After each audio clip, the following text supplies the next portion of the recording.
The following programs were originally aired live, long before the advent of high fidelity, and they were recorded using a variety of means, from direct recording onto early audio tape and glass records, to simply placing the microphone of a wire recorder in front of the speakers of a radio playing the program.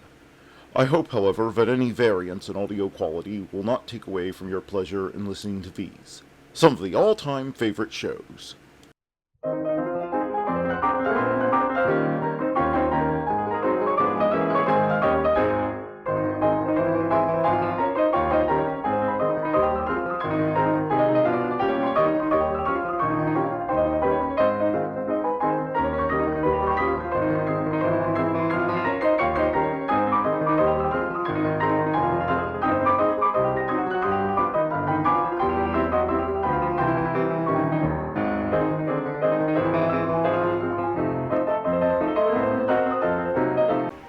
Welcome to Nightly Old Time Radio Shows. It is June the 25th, 2024, and here is what happened on this day in history. In 1678, Vietnam Elaine Karno-Piskowska is awarded a doctorate of philosophy from the University of Padua. First woman to receive a university doctoral degree or PhD. Good night.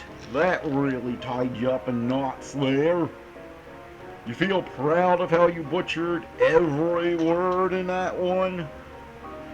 Not really, no, but this is take 5, and it's the closest I'm gonna get. You call yourself a host.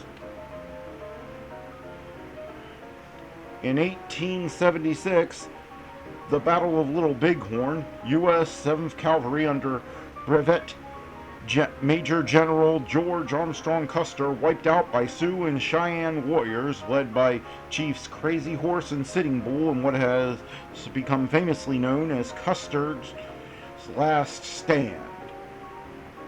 In 1929,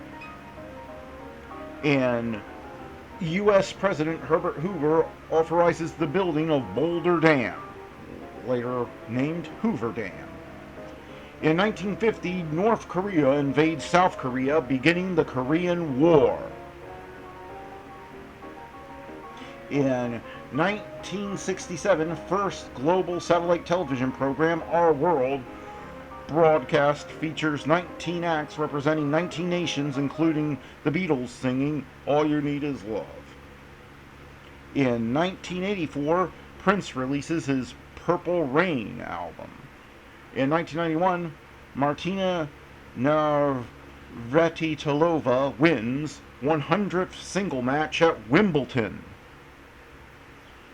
beating Elaine Reichenk of South Africa 4-6, 6-2, 6-4 in the first round. Although she is later disqualified under suspicion of being a giant space Lamanche. Ow! Alright, that does it for this day in history. Now let's get on with the shows. Hey, Maya, who's on first? Why, it's Bud Abbott and Lou Costello who are up next.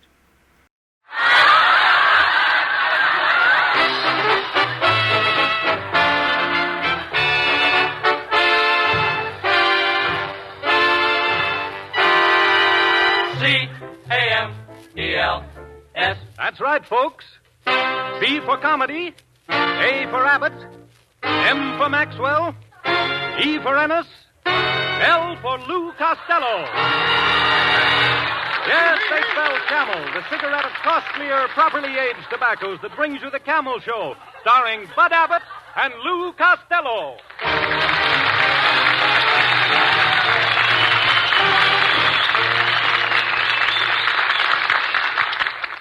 Oh, Abbott, my own bosom friend. Hi, Abbott. Well, aren't you going to say hello? Abbott, don't you remember me? Lou Costello, the Walter Pigeon of Redondo Beach. Gee, it's good to be back together again. If you only knew how I missed you, Abbott. How I've starved for the sight of you. Turn around. Let my eyes feast upon you. Gee, the food's bad all over, ain't it? Oh, Abbott, if you only knew how miserable I was all summer. I was sick. I had athlete's throat. I swallowed my swimming trunks. Oh, with the belt in the back, too. Hey, some nights, Abbott, I was very lonely. The nurse had to put me to bed. Then she'd get lonely.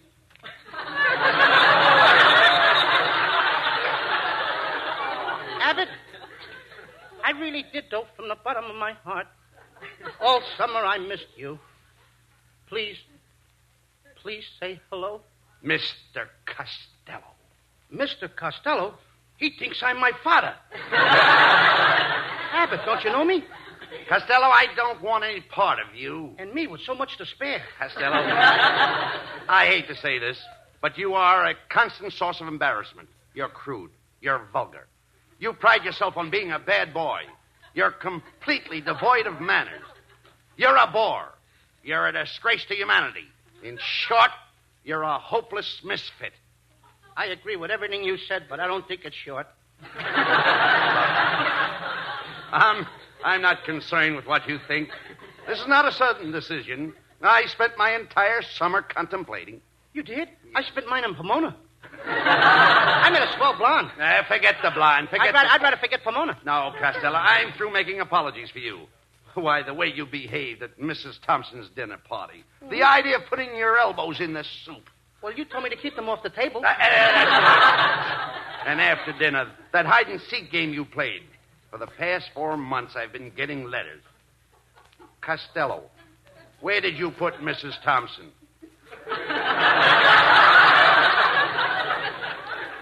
You think I'm going to tell and lose the game? Besides, I didn't like those society people. That scavenger hunt. They brought me back 4 times before I could prove I wasn't a Quonset hut.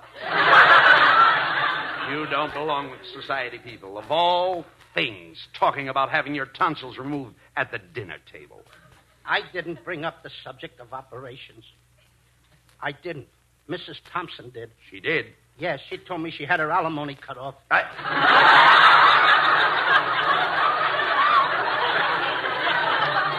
Why, you nitwit. Alimony is money. That's the trouble with you, Costello. You're ignorant and uncouth. I'm what? You're uncouth. How do I get couth? You can't get couth. There's no such word. You mean I'm trying to be something that if there was such a thing, I couldn't be because there was no such thing as? Now you've got it. Now I got it. I don't even know what I'm talking about. Now, Costello, I'll show you what I mean. You're standing on the corner of Sunset and Vine. You're undressed. Undressed? Yes. You have no coat, no pants, no shirt. What happened? Did South America take it away?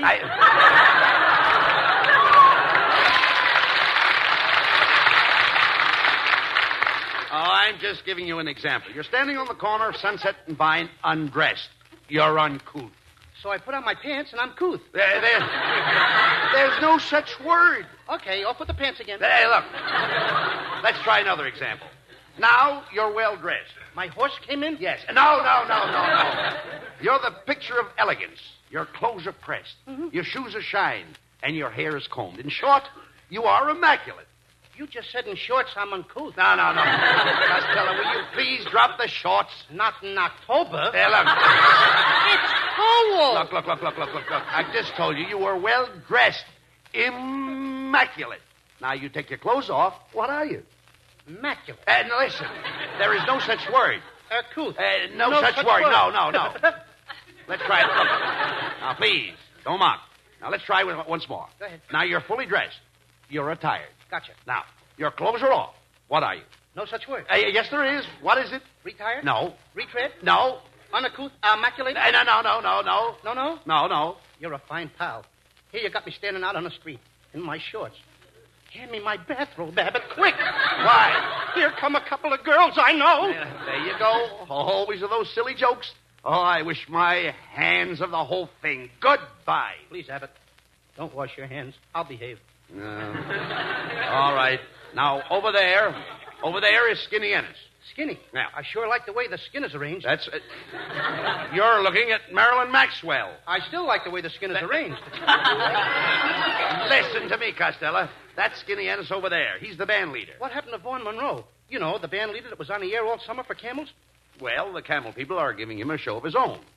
And we had to settle for Ennis? Now, listen. Don't put it that way. Mr. Ennis happens to be a gentleman of the Old South and a fine musician. Well, what does he play? The claghorn? That's a joke, Abbott! Quiet. Keep the jokes to yourself. With that remark, my friend, you don't meet him. Oh, please, Abbott. I promise I won't embarrass you anymore. You promise me? I promise. Oh, all right. But remember, one crack out of you and it's all over. Okay. Oh, Mr. Ennis. Yes, Mr. Abbott? I want you to meet a very dear friend of mine, Lou Costello. Costello, this is Skinny Ennis. Can't believe it. What? I knew there was a meat shortage, but I didn't think it was this bad. Costello! Oh, I forgot. Mr. Ennis, what I meant to say was, you don't look like you got much meat. And, brother, you look like you got all of it. Oh, comedian, huh? You think you're funny? Yes, I become a comedian. When I first started telling jokes, people had faith in me. Then along came hope.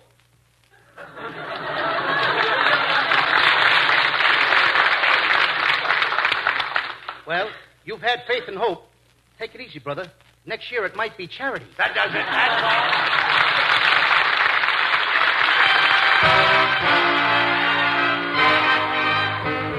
Camel's own Skinny Ennis and the orchestra. The song 5 Minutes More.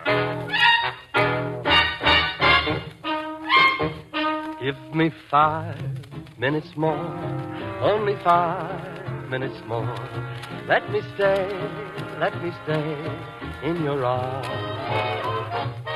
Here am I begging for only 5 minutes more, only 5 minutes more of your charm.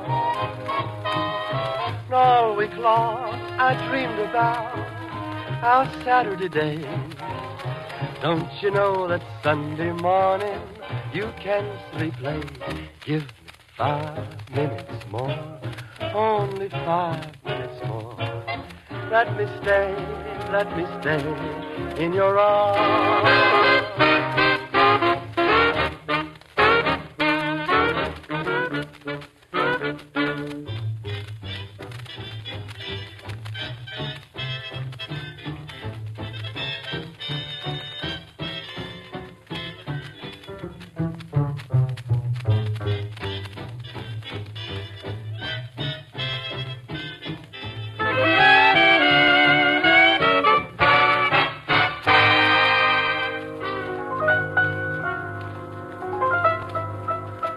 There's so many things I want to whisper to you. I could stay like this until the milkman's in view. Give me 5 minutes more, only 5 minutes more. Let me stay in your arms.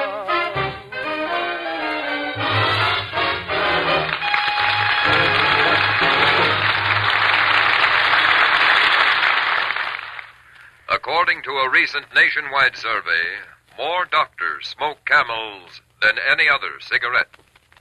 That was a survey conducted by 3 leading independent research organizations. Doctors in every state of the Union, from Maine to California, were included. Doctors in every branch of medicine were asked this question: What cigarette do you smoke, doctor? 113,597 doctors were reached. When the replies came in, the brand named most was Camel. Yes, rich, full-flavored, cool, mild Camels. Made of costlier tobaccos, blended with Camel's traditional know-how. Of course, doctors are no different from anyone else, in that they smoke for pleasure. For the same reason, more people smoke Camels today than ever before in the history of this famous cigarette. For your own smoking pleasure, make your next cigarette a Camel.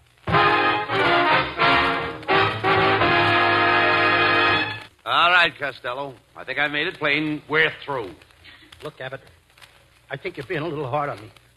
Maybe I am all the things you say, but it's not all my fault. It isn't. No. After all, I didn't have much of a home life. Mine was a tragic youth. Well, now, I didn't know that, Lou. As a matter of fact, I was born in a corset shop, and it was terrible. For 3 days, they didn't know whether I was going to be a boy or a girdle. Now, look, Costello, if you're going to kid about this, Remember, if you're going to kid about this, I refuse to listen. But I didn't get a real mother's love and care. You see, Mother worked. She was a lion tamer in a circus. Gee, I can see her now standing there in her red Satan tights. She was... Wait a minute, Costello. You mean satin tights. Satan is something that looks like the devil. You should have seen my mother in those... Costello, I'm deeply touched. I can see what a void there was in your life. To be left alone every night. Oh, no, I wasn't left alone, Abbott. We used to have a sitter come in. Cost us 50 cents an hour. 35 for her and 15 cents for my father. 15 for your father? Mm-hmm. She used to sit on his lap. Her name was Bridget. She was an Irish sitter.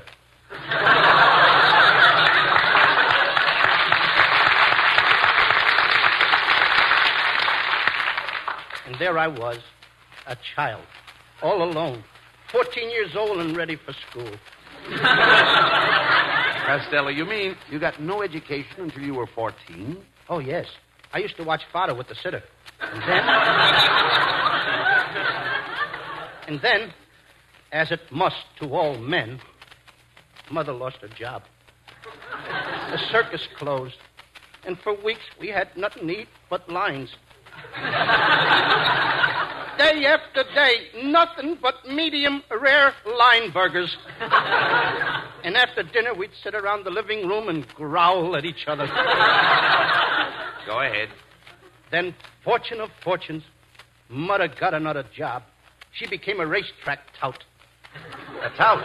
Isn't that a rather precarious way of earning a living? Oh, yes, but there was nothing I could do to help her. I was at that in-between age. Oh, I see. I was too heavy to be a jockey and too light to be a horse. Oh, what a childhood I had. Costello, I'm very sympathetic, but nevertheless, other men have overcome greater handicaps. Take one of our great presidents, Abraham Lincoln, for instance. A fine man, Abbott. Indeed he was, especially when you realize that the man who grew up to be president of these United States was born and raised in a crude log cabin without any of the modern convenience that we have today. Gee. Yeah. At times I'm amazed that the man could endure such hardships. But put yourself in his place, Costello. If you had a rustic log cabin with rain coming through the roof, without plumbing or light or heat, what would you do? I'd rent it for $500 a month.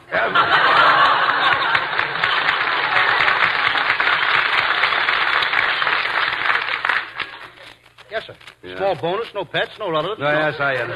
You're impossible. I'm going over and talk to Marilyn Maxwell. Hey, Abbott, really, she's gorgeous. What does she do? Oh, she's a movie star. She won her spurs at MGM. She did?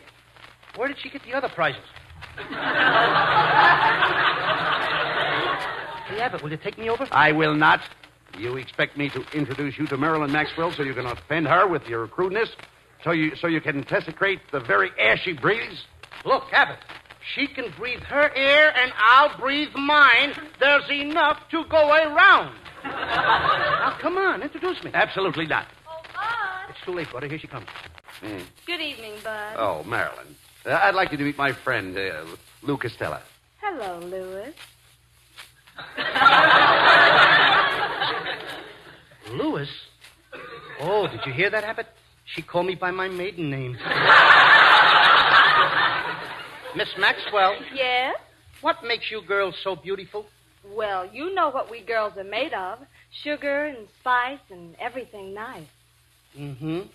The ones I meet are garlic and hash and your father's mustache.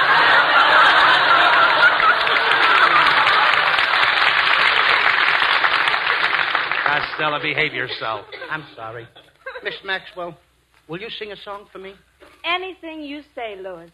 I want you to think of me as your friend. In fact, I want to be a big sister to you. Sing the song. We'll figure out the family relationship later. Come on, Costello.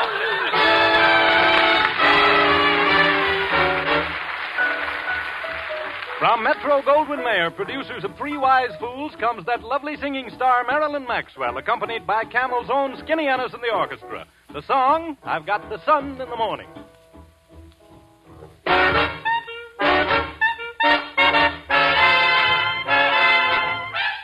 Got no diamond, got no pearl. Still, I think I'm a lucky girl. I got the sun sun in the morning and the moon at night.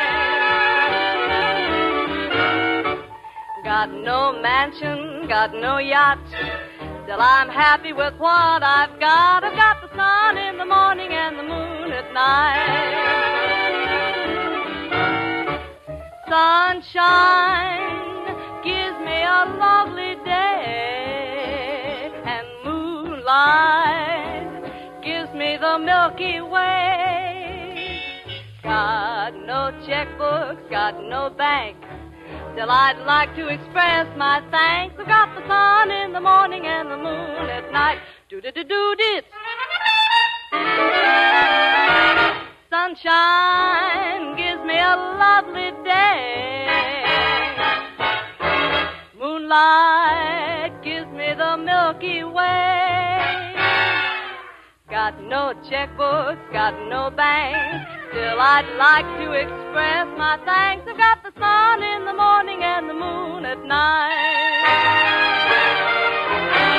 And with the sun in the morning and the moon in the evening, well, boys, I'm all right.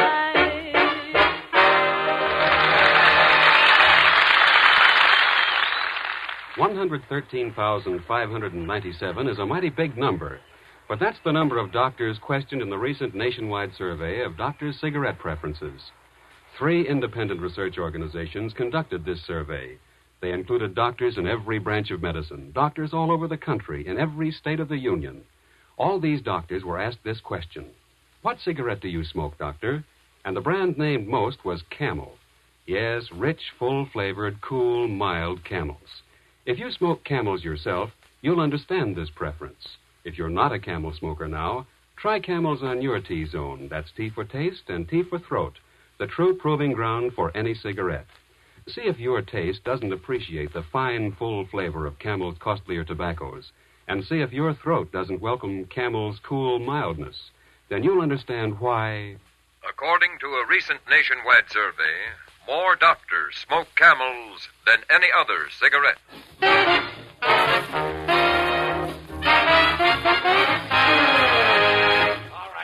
Yeah, but arguments. Please, enough is enough. No, that's please. all. Please, Abbott, please listen. Nothing doing. You've insulted all my friends. Now, go on being a bad boy, but you'll do it alone, not with me, Costello. You're incorrigible. Goodbye. Just a minute, Abbott. There's no such word. Abbott! Abbott! Oh, Mr. Ennis, Yes, Costello? my lifelong pal just said I was incorrigible. What is that? Well, boy, if he called you that, I don't want to have anything to do with you. Snooty. If he ever loses that baton, he'll be playing second washboard with Spike Jones. Miss Maxwell. Oh, big sister. What is it, Louis? Louis. Thank you. My best friend just called me incorrigible. What does that mean? Well, I could explain it to you, Louis, but you'll get a better definition from this dictionary. It's under I-N. Thanks. These dictionaries. If you read one, you've read them all. Let me see now. I-N incinerator. I may be built like it, but I'm no incinerator. Incoherent? That's a lie. I can hear as good as anybody. A guy can fall asleep looking through all these words. Incorrigible.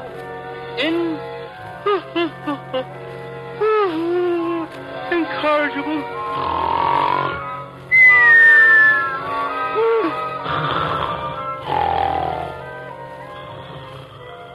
Lou Costello. Lou Costello. Somebody calling me? Where am I? You are in a dream world, a land of miracles where nothing is unattainable. I'll have a Frigidaire, 2 washing machines, and a 46 Buick. Hiya, Costello. Abbott, what are you doing here? Who are these guys? You'll find out. Mr. Costello, we keep a record of everything good and bad you do. Here under my arm is a record of the bad things you've done. Is that what that is? Yes. I thought it was the Encyclopedia Britannica. And here I have a record of all the good things you've done. On the back of that postage stamp? Yes, and it's only half used. You're also a great problem to me, Mr. Costello. I am? Yes, I write down the bad things you do. I use those pens guaranteed never to wear out. I have to get a new one every week. Have you tried riding underwater? Yes, Costello, but I'm slowly getting the bends. Get a load of this, Abbott. This guy's got the bends, and he's trying to straighten me out. Costello, please. These gentlemen are not kidding. This is very serious. Gentlemen, I think you've got me all wrong. I'm not bad. Really, I'm not. You're not? Then why did you tie those cans to that dog's tail? Well, what could I do? He just got married.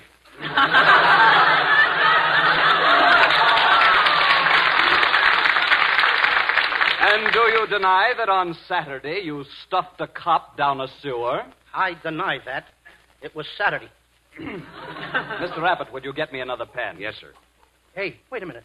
How do I know you boys marked down everything in the right column? What do you mean? Well, you got the night I kept Callahan out till 5 a.m? Yes, right here under bad. Oh, no, that was good. His wife was waiting for him with a baseball bat. We'll change that. And did you mark down the night on the Sunset bus I gave my lady my seat? Yes, that was good. No, that was bad. I was driving the bus. I'll make the change. Gee, I'd like to fill up that postage stamp. You write awfully small, don't you? Well, I'll read it. It says, good deeds was born, period. Go on. I have the next 24 years. Abbott, don't stand there like that. You gotta help me. Say something good about me. All right, gentlemen. I've known the defendant for years. He's really a good boy. He's done some wonderful things. I remember when there was a sick old man who needed taxi fare to the hospital. And what did this golden-hearted boy do? Why, he gave that poor old sick man $3. Abbott, I'll never forget you. Which he stole from his poor old grandmother. Anybody want to buy a nice, clean postage stamp? I don't think it's fair to make me testify for myself. Why don't you call in some character witnesses? People who don't know me. Anything you wish. Name your witnesses. Well, character witnesses. Let me see. Joe Clark? I told him to bet on the Dodgers. Susie McGurk? No, not after Tuesday night. No. Oh, I know. Skinny Ennis. He knows me. Calling Skinny Ennis. Calling Skinny Ennis. Here I am, gentlemen. Who sent for me? We did, Skinny. Mr. Ennis, we have called you as a character witness. What do you know about Mr. Costello? Well, Colonel Costello's an old friend of mine. I don't know what I can say except that he's a man among men. Thanks, Skinny. Just don't turn him loose among women. Another fountain pen coming up. Hey, Abbott, please don't let him do this to me. Won't you I please warned you, help me? Costello. You wouldn't listen to me. I told you to tell the truth or take the consequences. How do you like that? I'm in trouble and he's playing with Ralph Edwards. I know who'll be my character witness. Miss Marilyn Maxwell. I'll call her. Calling Miss Maxwell. Calling Miss Maxwell. Here I am. Look at that, boys. If you don't mark that down under good, you need glasses. Quiet, Costello. Miss Maxwell, we've called you as a character witness for Mr. Costello. Well, all I can say is I work with Mr. Costello, and I know my father must like him very much because he won't let me speak to Mr. Costello unless he's with me.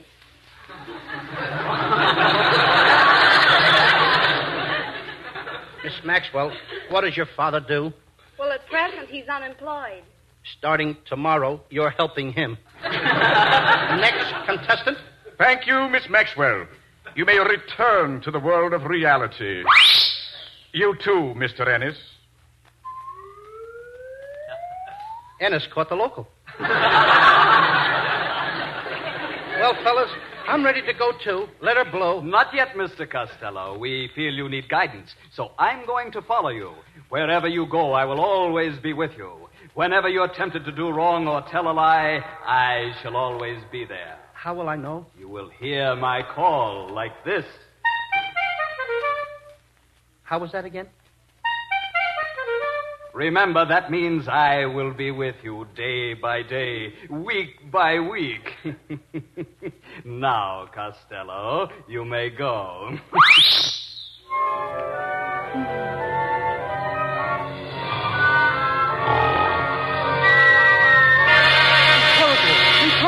Incorrigible. Abbott. Oh, stop yelling, Costello. Where am I? You fell asleep in that chair. Oh, Abbott, I had the most awful dream. I met two guys who were keeping a record of my life. Who were they? Well, one kept the good records, And the other? I couldn't see him. He was writing underwater all the time. Oh, Abbott, I've had my lesson. You're so right. I'm through being bad. From now on, I'm a changed boy. Well, I'm happy to hear that, Costello. I'm proud of you. I'm going to make you prouder. I'll show you I'm a gentleman. Oh, Miss Maxwell, What is it, Louis? may I have the pleasure of taking you home tonight? Well, can I be sure you're a gentleman? Certainly. And when we get home, we'll sit by the fire and do nothing but read poetry. Take to the hills, boys! The dam has broken! Get out, everybody!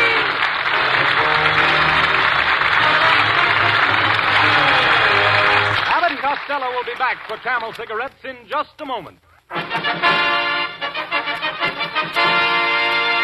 During the war, the makers of Camels offered a weekly salute to the men in the armed forces. Not just words and music, but also a definite actual gift the men valued and wanted. Cigarettes. Free Camels by the tens of millions. More than 150 million free Camels were sent to fighting men overseas. Now free Camels are sent to servicemen's hospitals instead. This week, the Camels go to Veterans Hospital, Fort Washington, Maryland, U.S. Army AAF Regional Hospital, Keesler Field, Biloxi, Mississippi, U.S. Naval Hospital, Great Lakes, Illinois, U.S. Marine Hospital, Fort Stanton, New Mexico, and Veterans Hospital, Excelsior Springs, Missouri.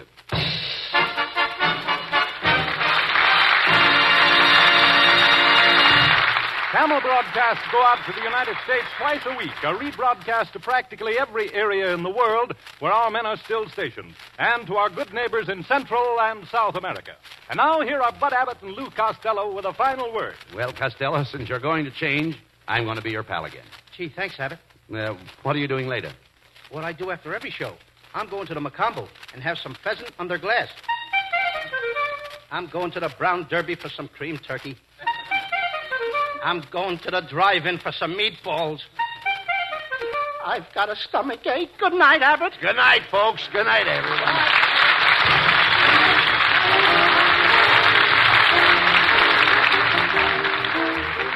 Be sure to tune in next week for another great Abbott and Costello show brought to you by Camel Cigarettes. And remember, try Camels in your T-zone. See if they don't suit your taste, your throat to a T. CNTL+.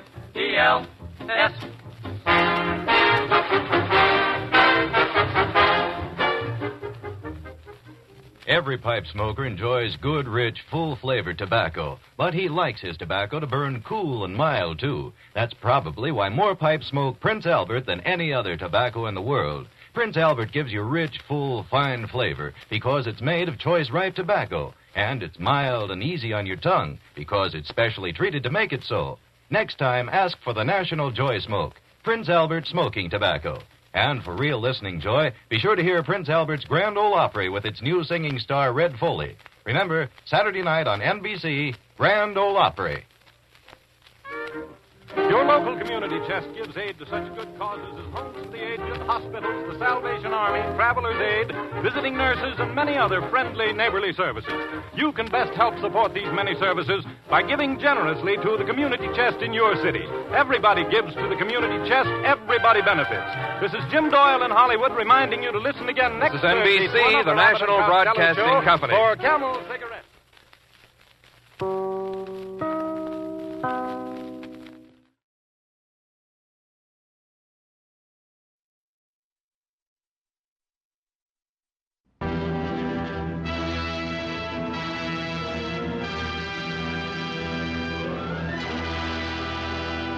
We don't take no lip from nobody. Yeah, that's the stuff. Hit 'em hard and quick. We ain't afraid of nothing and nobody, are we? Three cheers for the Black Legion. Come on, what's the matter with you? No joke. Soldier of the Black Legion, you see before you an instrument of death. We give you this half as a symbol of our trust. The other half you will receive the day you betray that trust. You've been lying to me. Don't you call me a liar. You're Frank. You did have something to do with all those terrible things. You and those new friends of yours. You shut up about my friends. I won't. Only a bunch of dirty, contemptible cowards would do a thing like that. Why, you... Then kill me for telling you. Them Black Legion guys don't fool. I'm not fooling either. You're going to quit that gang. I can't get out. Nobody ever lived to get out of the Legion. Stop him! Don't let him get away!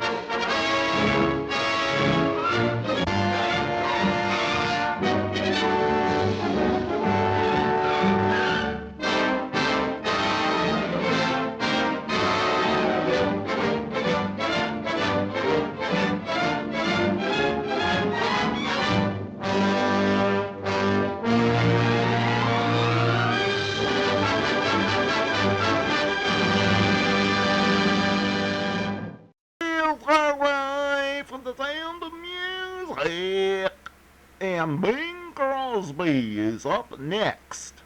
Thank you, Durwood. Thank you very much. You and Gary must amble on. I can't think of a more charming pair to supplant you. You mean us? Well, I don't mean Coffee Dan and Ukulele Ike. Here we go.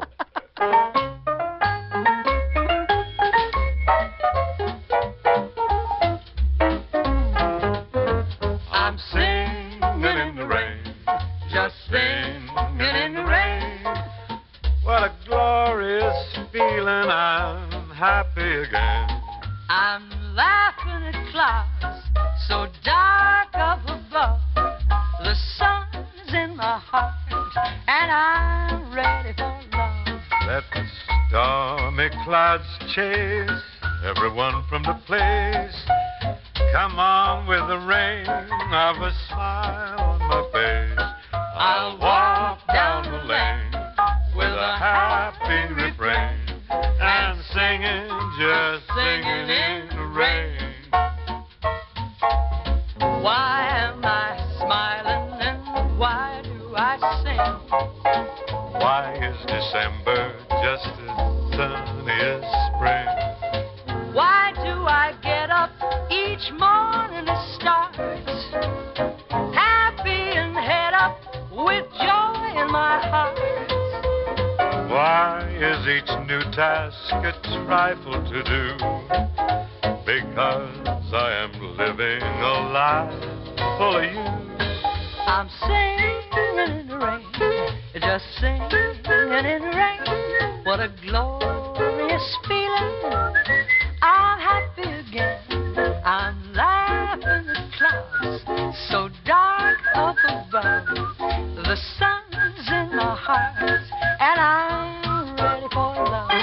Let the stormy clouds chase everyone from the place. Come on with the rain. Got a great big smile on my face. I'll walk down the lane. Walk it, sis. With a happy refrain. And singing, just singing in the rain. Just singing in the rain.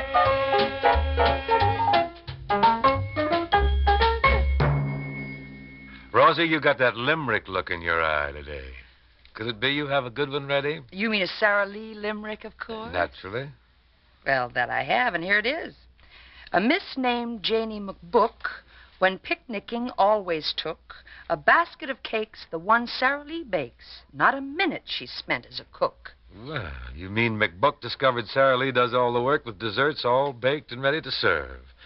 Well, I must say she's a smart gal, McBook. Of course she is, Bing. There are none better than Sarah Lee, so why bother to bake? None better indeed, especially Sarah Lee chocolate cake and those chocolate brownies. What flavor? They're both made with imported Dutch chocolate, you know. Oh, well, that explains it then, Rosie. They're made with the kind of chocolate of which there's none more chocolatey. It's a mighty good reason for saying... For singing, Bing, for singing. Merrily, merrily, only Sarah Lee tastes so good. Rosie, I'd like to give you a little present. What? I'm going to give you this mic. Here you are. This Telefunken is all yours. Well, I want to thank you very much. Well, just don't stand there and glow. Sing something, will you? I'll try. Buddy, get me off the hook here, will you?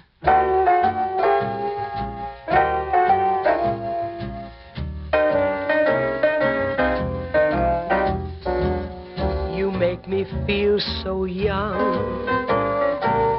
You make me feel so spring is sprung. And every time I see you grin, I'm such a happy individual. The moment that you speak, I wanna go play hide and seek. I wanna go and bounce the moon just like a toy balloon. You and I are just like a couple of tots running across a meadow, picking up lots of forget-me-nots. You make me feel so young. You make me feel there are songs to be sung, bells to be rung, and a wonderful fling to be flung. And even when I'm old and gray, I'm gonna feel the way I do today, 'cause you make me feel so young.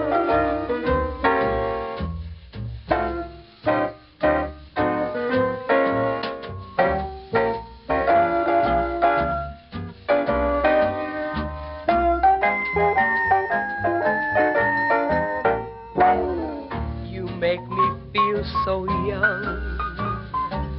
You make me feel there are songs to be sung, bells to be rung, and a wonderful fling to be flung. And even when I'm old and gray, I'm gonna feel the way I do today, 'cause you make me feel so.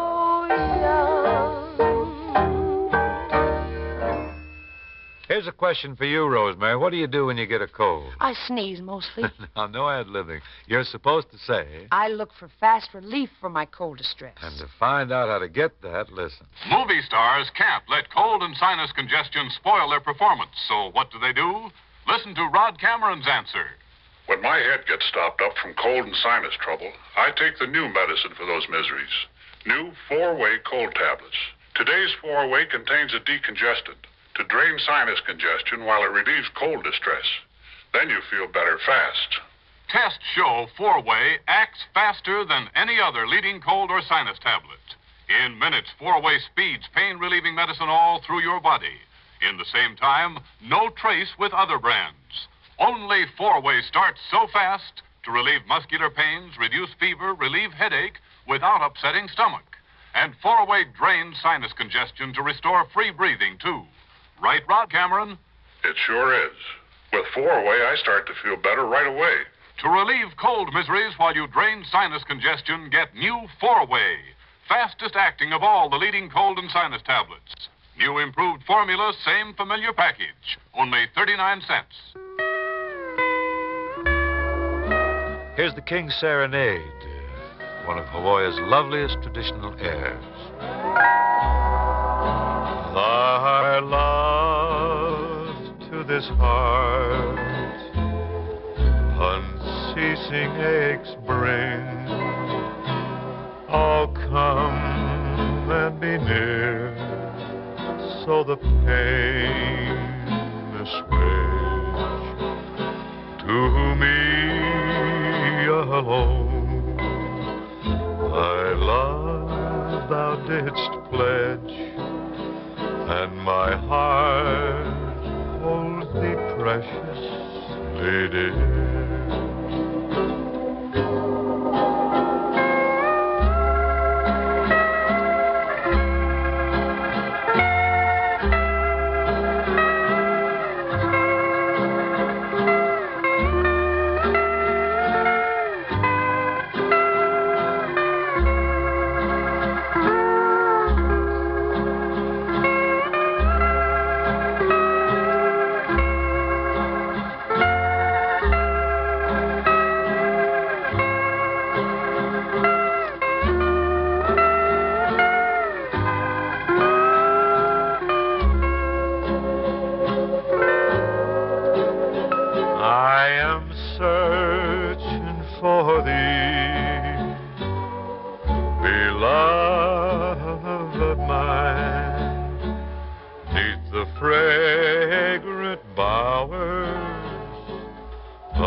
I was down at one of those beatnik places last night, Bing, and got a great idea. Don't tell me you're going to raise a beard. Well, no, hardly, but I heard him read poetry and decided to tell the shoe repair story in rhyme. Here I go.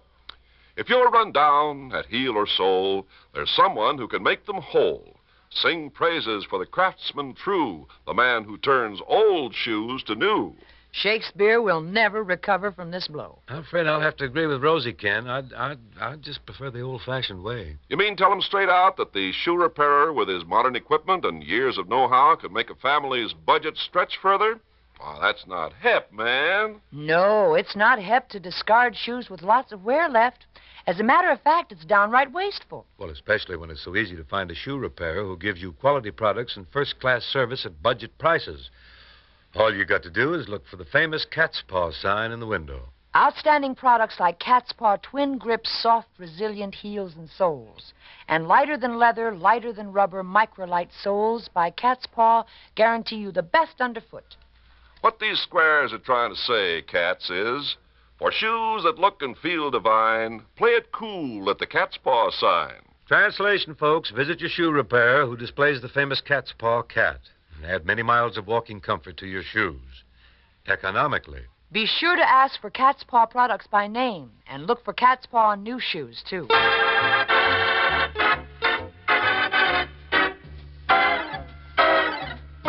Be wise, be smart, behave, my heart. Don't upset your cart when he's so close. Be soft, be sweet, but be discreet. Don't go off your beat. He's too close for comfort. Too close for comfort, please. Not again. Too close to know just when to say when. Be firm, be fair, be sure, beware. On your guard, take care. When there's such temptation, one thing leads to another. Too late to run for cover. He's much too close for comfort now.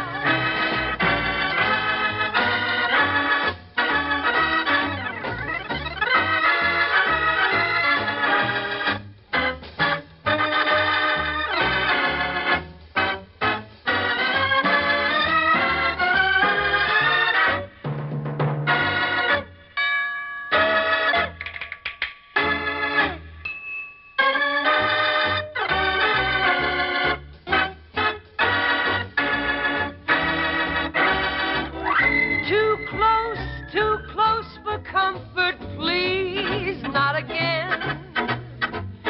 Too close to know just when to say when. Be firm, be fair, be sure, beware. On your guard, take care. When there's such temptation, one thing leads to another. Too late to run for cover. He's much too close for comfort now.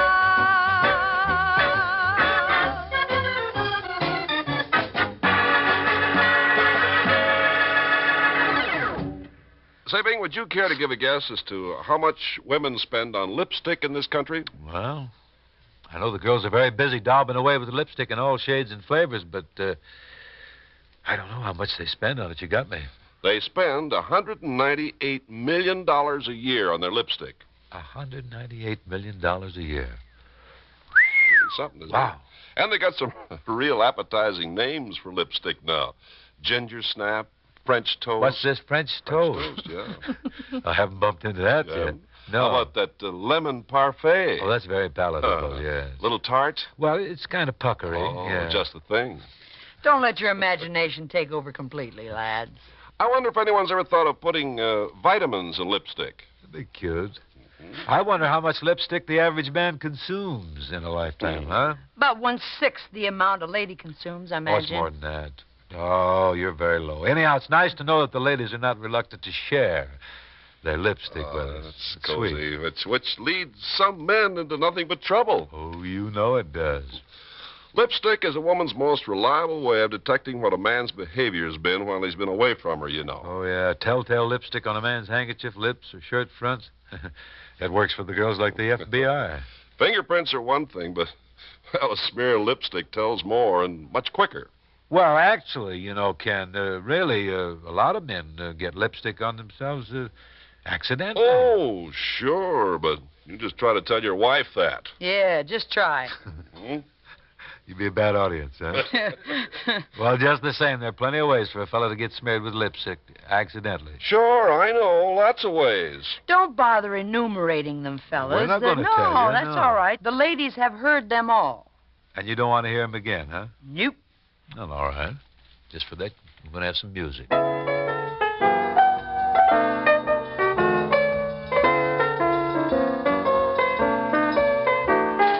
I'm a sentimental sap, that's all.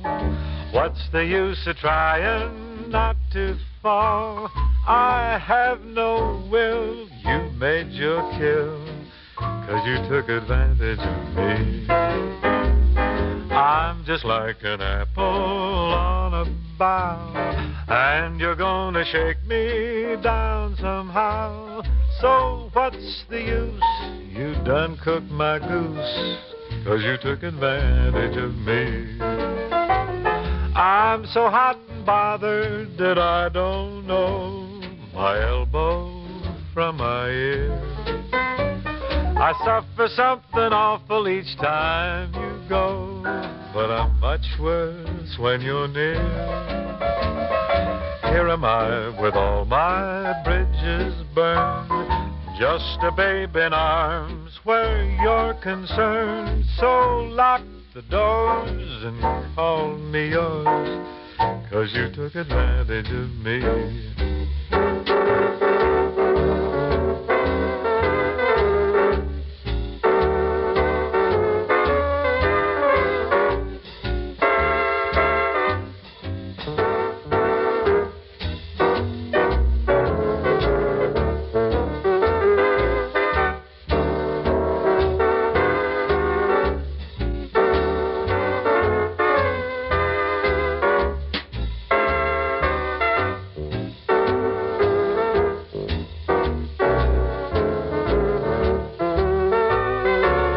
So hot and bothered that I don't know my elbow from my ear. I suffer something awful each time you go, much worse when you're near. Here am I with all my bridges burned, just a babe in arms where you're concerned. So lock the doors, call me yours, 'cause you took advantage of me. Oh, yes, you took advantage of me. Got to mosey along now, friends. We'd like it very much, though, if you'd tune in again tomorrow. Thanks very much for listening.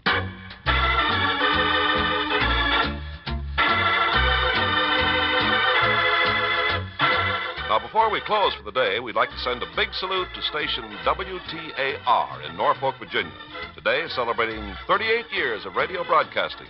What's more, WTAR today introduces its new FM station to its Norfolk listeners. Many happy returns of the day, WTAR, and congratulations to WTAR FM.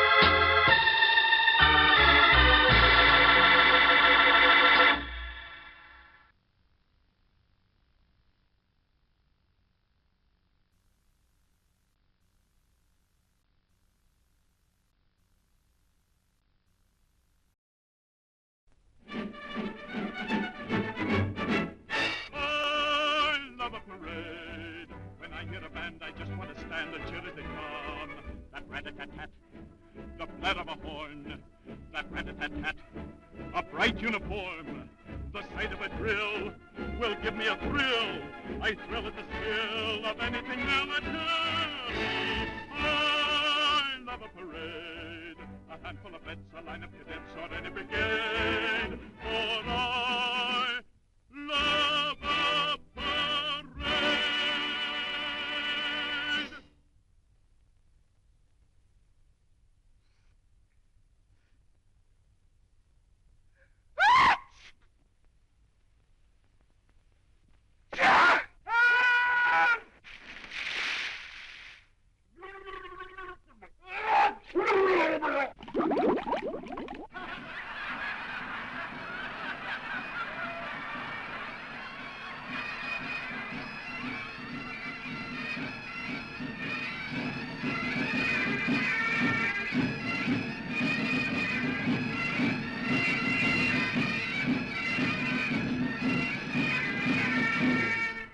Blown at Waterloo.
A true legend of American comedy, Bob Hope, is up next. Lever Brothers, makers of Lux Toilet Soap, the screen star's own beauty soap, spry, and other fine products, bring you the Bob Hope Show.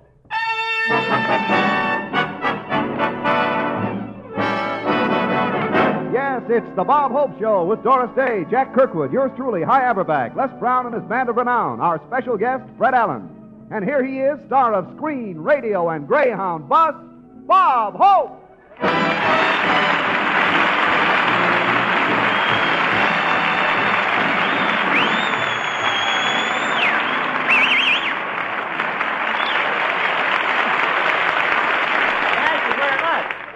Thank you.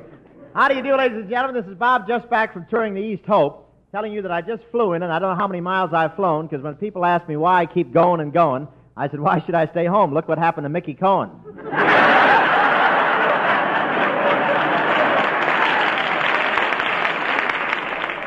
I was a little disappointed with the trip back. I wanted to fly United, but the hostess had other ideas.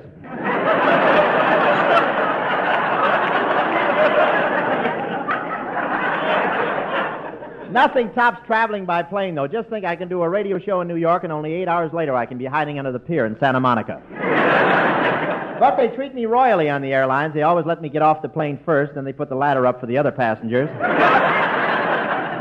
The plane I was on had 2 decks. I lost $17 on the trip.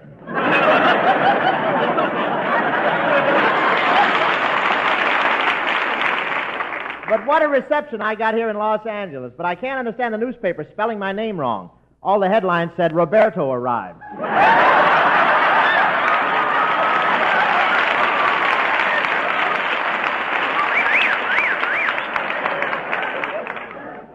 But I love Los Angeles. What other town has a mayor who'll run into a pole just so I won't feel too bad? Jack Benny was back east, too. Jack Benny. I saw Jack in New York. He was swimming under a toll bridge.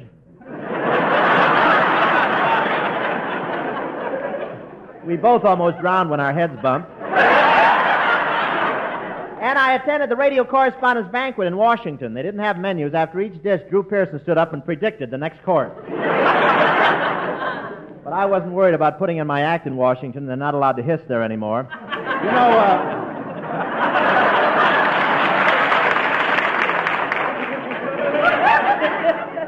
The president sent his plane to fly me down from New York to Washington. The presidential plane is really something. It's got a door marked ladies, a door marked gentlemen, and a Bombay marked Republican. But I had a big time in Washington. I got a wonderful reception at Blair House. At the door where I was received, the man bowed so low his chef's cap fell off.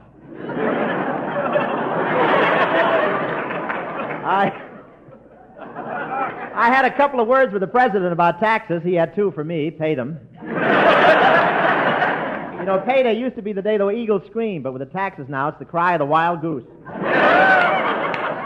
The cry of the wild goose is just a fluke, you know. Crosby was cutting a record at Deccan. He backed into the needle.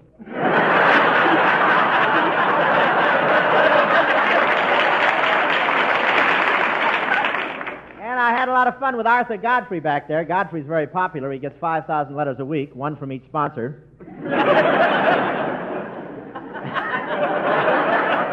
Man bounced so low his chef's cap fell off. Yeah. Well, I thought I'd try that again. I was wrong. President Truman was limping when he met me at the door of the Blair House. He keeps forgetting it's the White House that has the balcony. Man about to low his chef's cap fell off. Anyway. But I want to tell you, Blair House was really lots of fun. A member of the State Department took my coat, an Army general showed me around, and when I took a bath, a Navy admiral got in the tub with me to help me with my sailboat. It was great until he got it stuck on the mud bank.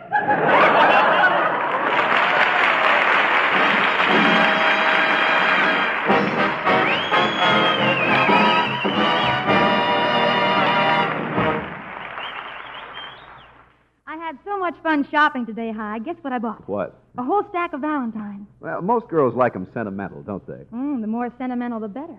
I've been saving my Valentines since I was a kid. Now, you must have some collection, Doris. A lovely screen star with a lovely Lux complexion. Well, thank you, kind sir.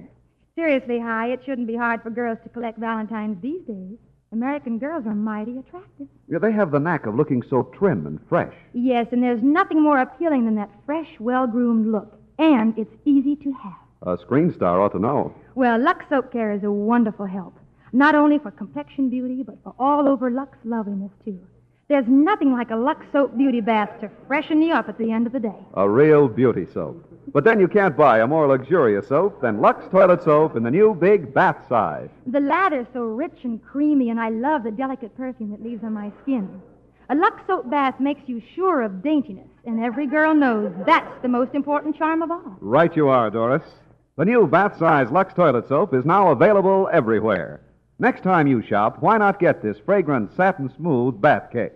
Remember, 9 out of 10 screen stars use Lux Toilet Soap.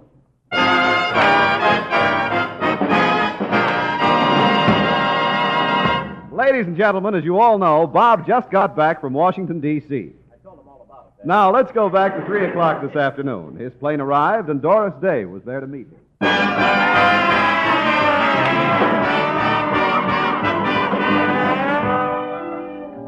I thought you'd never get here. Why did you arrive so late? Well, Doris, the plane doesn't come into Los Angeles in the usual manner. Oh, it doesn't? No, they wait till you land on the smog, and then they push the airport under you. Well,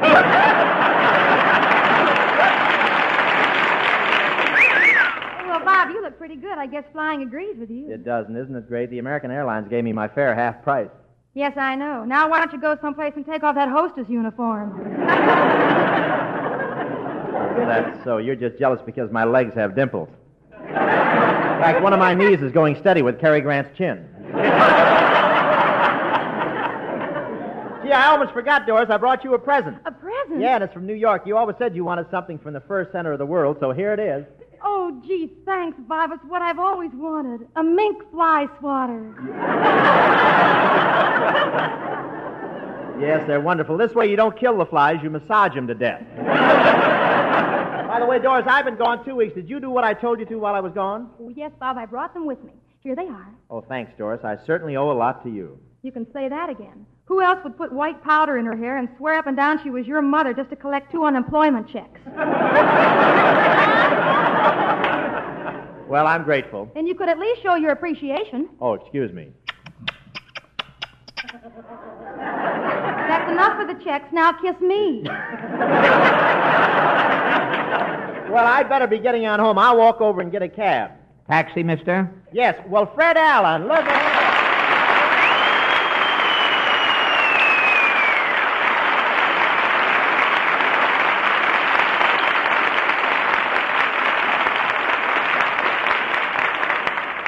Say, Fred, what are you doing driving a taxi? I'll tell you later, Bob. Get in.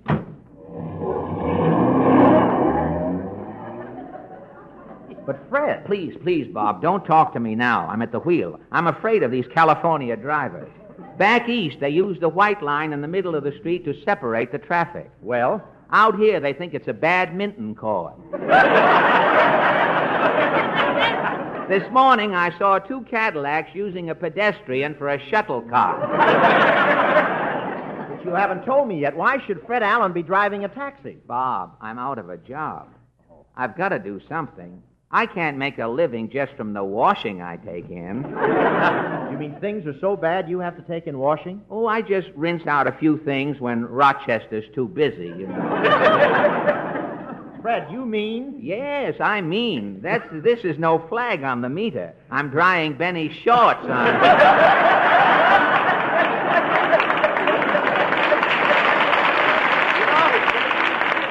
Fred, I had no idea things were so rough. Why didn't you ask me for a loan? You could have even asked Benny for a loan. Ask Benny for money? Bob, he doesn't even throw any crumbs away. Why, the birds around Benny's house are so weak, the worms keep pulling them into the ground. You mean Benny wouldn't even give someone a little food? Oh, not Mr. Benny. The mice in his house would starve to death, but they're getting care packages from the cat. But, Fred, you should be able to get back in radio. Benny still has a program. Oh, really? I wouldn't know, but I haven't listened for years. The last time I heard the Benny program, Don Wilson had just graduated from laughing school.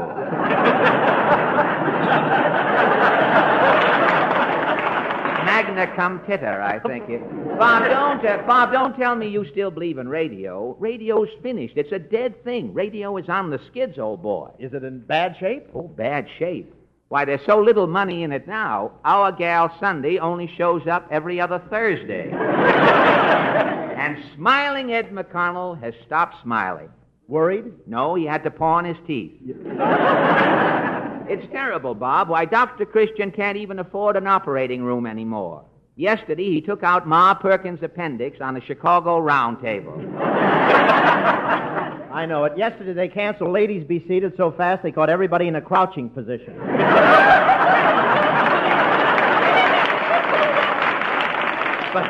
But even if radio is on the downgrade, I've still got an important show, Fred. Oh, don't kid yourself, Roberto.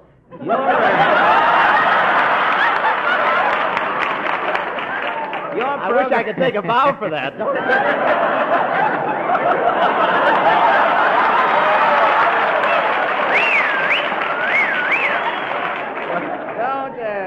You say yours is an important show. That's what I said before you put a light hook in there. Your program is just a fill-in between frost warnings, Bob. It really is today, Bob. You can blame the whole thing on television. Television. Now, there's a big nothing. I know I can't get a job either.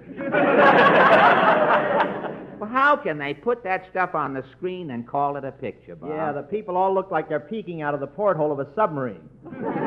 I wouldn't mind that, but they look like they're sick and can't get the porthole open.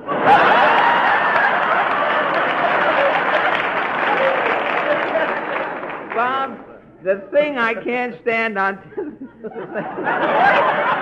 The thing I can't stand on television is the commercials. Yeah, how about those? I didn't mind hearing all about Texaco gasoline. Now I have to watch Milton Berle take a bath in it. Well, he has to use gasoline. Ordinary water can't make the grade. You know, Fred, I'm not going to have anything to do with television. Me either.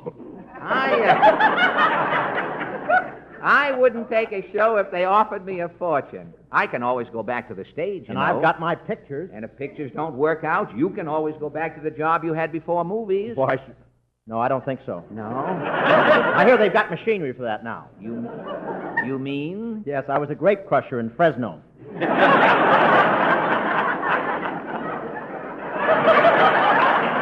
A grape crusher? To this day, I look like I'm wearing yellow socks. Don't you mean purple? No, I was in the sauterne department. I had what they call educated toes. I was the only one who could crush the grapes and peel them at the same time. Real talented in that theater. Well, stop here, Fred. This is my house. All right, I'll put the brakes on it. Well, so long, Bob. I'm glad you're going to stay out of television. Yeah, and I'm glad you feel that way, too, Fred. It's not for us. Anyway, why am I worried? My radio show is still going great, and in fact, I think it's one of the best in the air. Have you heard it, Fred? Yes, I have heard it, Bob. Well, what do you think of it? Bob, would you like to form a team with me? In radio? No, in Fresno. 4 feet can crush faster than 2.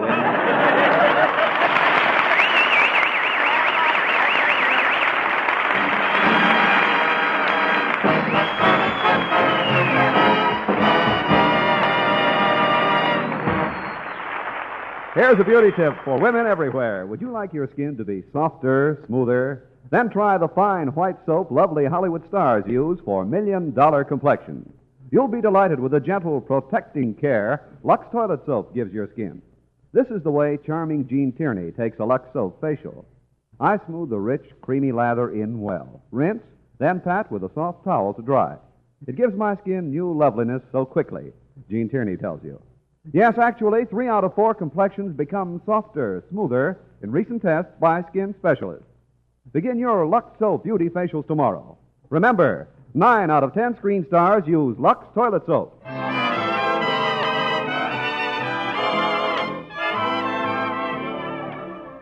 Here's a nice little novelty tune in the fashion of the Duke University boy Les Brown and his band, and sung by yours truly and Miss Doris Day, ladies and gentlemen.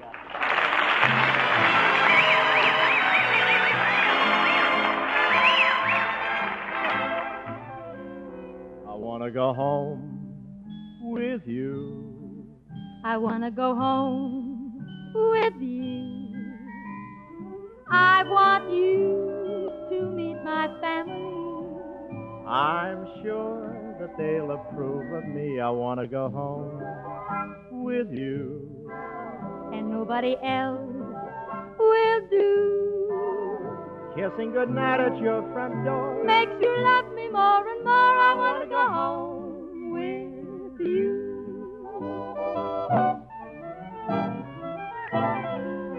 I want to go home. You want to go home with you. With me. I want to go home. You want to go home with you. I want you to meet my family. And I sure hope that they'll approve of me. I want to go home. You want to go home with you. With me. And nobody else. And nobody else will do. Kissing goodnight at your front door makes me love you more and more. I want to go home with you. And not your sister. I want to go home with you.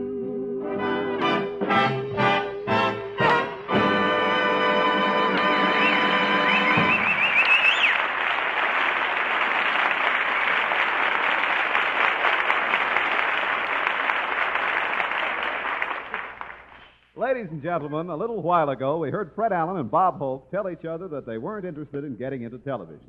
Were they being honest with each other? Did they mean what they said? Of course they did. That's why we now find Fred Allen approaching the office of an advertising agency in the hope of getting into television. Now, let me see. They said the office was at the end of this hall. Oh, here it is. The TV Kirkwood Agency.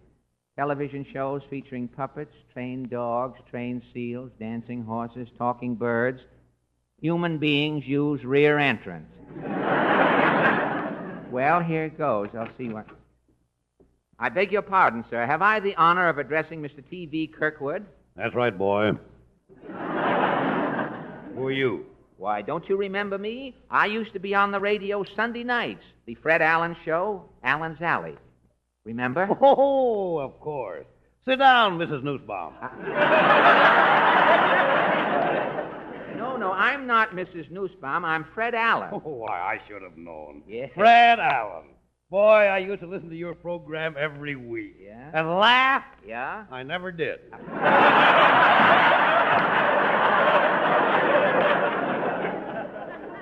Haven't chair, Mr. Allen. Can I pour you a drink? Well, isn't it a little early in the day for imbibing? Well, as a rule, I don't drink here in the office. You don't, eh? No, I'm usually loaded before I leave the house in the morning.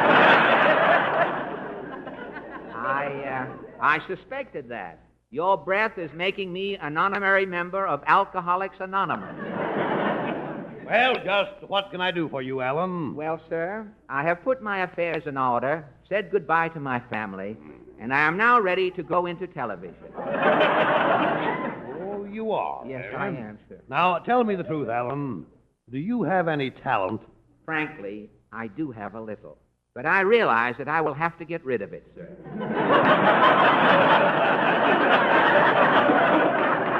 Have you had much commercial experience? Oh, yes, sir, yes, sir. I've been on the air for Salvapatica and the Ford Motor Company. Is that so? Yes. When people listened to me, they didn't know whether to get sick to their stomachs or throw themselves under a car. Well, TV, what do you say? Is there any way I can contribute to the delinquency of this new medium? I like your spirit, I Allen. thought you yes, would. You're a man. You may be just the man we're looking for to build into a television star. Yes, sir. Maybe we can talk business. Yes, sir. Yes? Bob Hope is here to see you. Bob Hope! Oh, well, if he's interested in a television show, we may not be able to get together, Now, Allen. wait a minute. Wait. You wouldn't hire Bob Hope, would you? Not that road map with a nose. What do you mean, Allen? Well, Mr. Kirkwood, honestly, he's not reliable. No. You never know when he's going to take off. Why, when Hope was a baby and the doctor picked him up to slap him, he turned around and said, "Make it snappy, Doc. I've got to do a benefit in 10 minutes. Really? Bob Hope wasn't born. His agent booked him into a maternity ward. I heard that, Alan. What makes you think you could do a television show? Well, I don't see why not. There's room in the industry. They're always looking for a new phase. And you should be, too. Portland warned me I might run into something like this out here in the Indian country. Now listen, and I quote, "You moth-eaten Maury Amsterdam." Wait up! You wouldn't talk to me this way if we were back in New York. Listen, I don't know. You're not such hot stuff in Manhattan. What did you say? Manhattan. Okay, now I'll mix another martini for myself.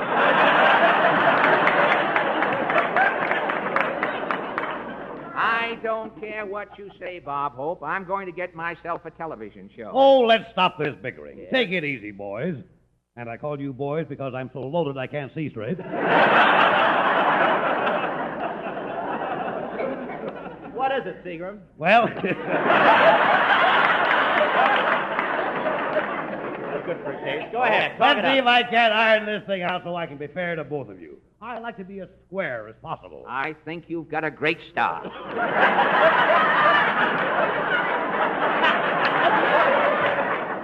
I've got a script here for a television show that we're getting ready to present to one of our sponsors. I think you could both do it together. Why don't you just run through it once? Okay. Okay.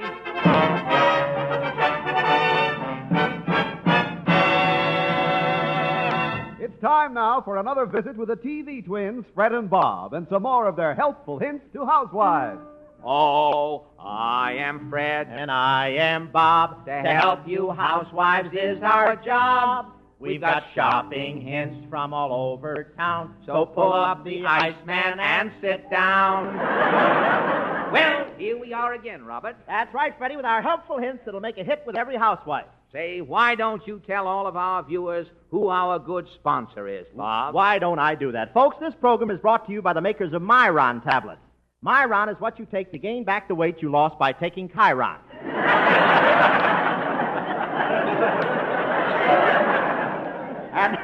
And now we have a message to any woman watching this program who weighs over 300 pounds. Get away from in front of the television set and let the rest of the family see the screen. Well, Bob, what's our first helpful hint today? Well, Fred, I'm just dying to tell the ladies the wonderful bathroom discovery we made. Well, tell them. As for me, I shall put a worm on my tongue and listen with bated breath.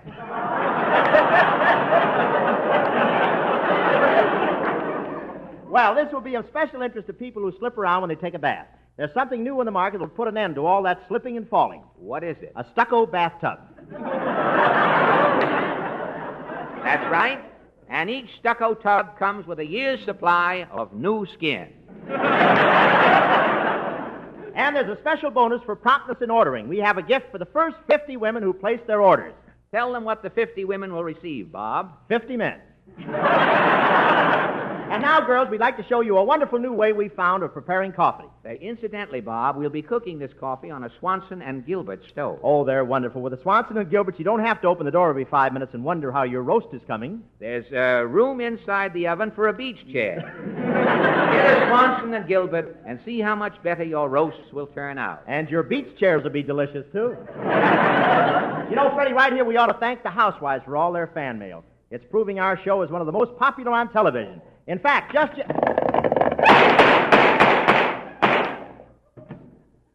Say, what was that? I wish that hop-along would stop taking shortcuts through our studio.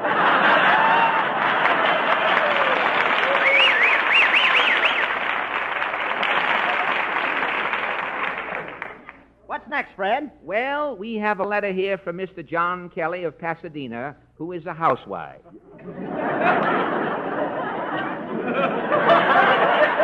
He wants us to send him a copy of our Household Hints booklet. Well, tell him what to do, Fred. It's very simple, John. To get our booklet... Wife's other John. To get our booklet, just address a penny postcard to our station and state your age and sex at the time of your last birthday.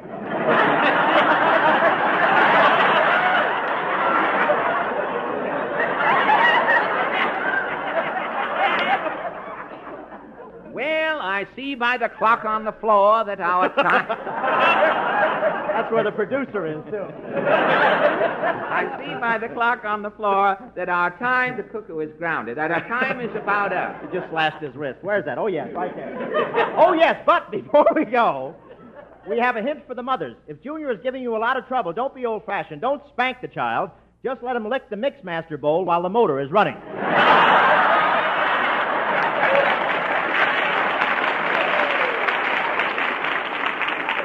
Well, Bob, I guess that's it. That's right, Fred. That's all for now. There is no more. We'll be back next week with hints galore. We're not worried if we are bad, 'cause Arthur Godfrey is our dad.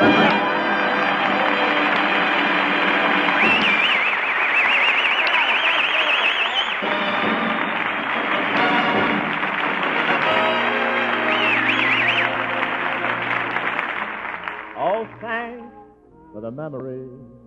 Our congratulations to the Boy Scout members who, upon this date, all celebrate the 40 years it grew. And we thank you so much. And thanks for the memory of leaders everywhere who take the time to share the better things that scouting brings to youngsters in their care. And we thank you so much. Thank you very much, Fred Allen, for a fine show. Next week, we're going to have the sensation of Charlie Foy's Club, Don Hornsby, down there in Long Beach at the auditorium. Ladies and gentlemen, it was a great thrill to be in Washington, D.C. last week, and I want to thank Secretary of Air Stuart Symington for the consideration he showed it. Anytime Uncle Sam wants to pin an award on an outstanding American, there's his man. And what a thrill it was to take part in the ribbing that went on at the radio correspondents' dinner, and to watch our president, the man with the world's toughest job, relax a few minutes and enjoy one of his rare privileges, a good show.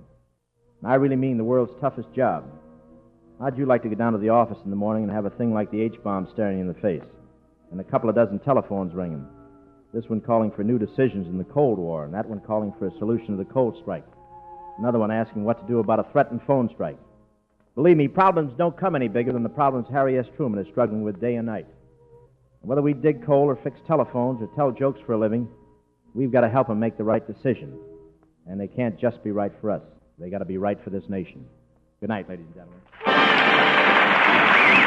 Congratulations, WTIC, on their 25th anniversary. WTIC, happy birthday.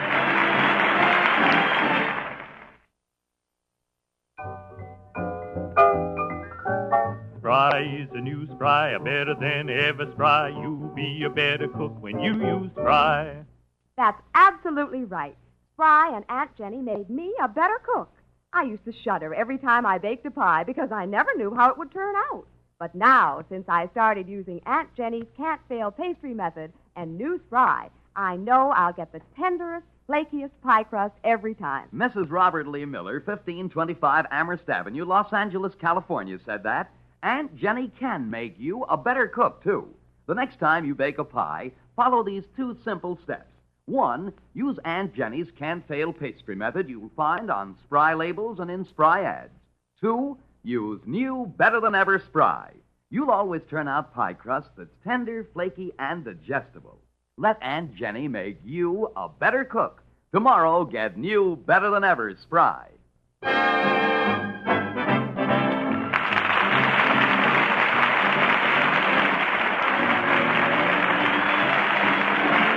Lever Brothers Company has brought you the Bob Hope Show from Hollywood, California.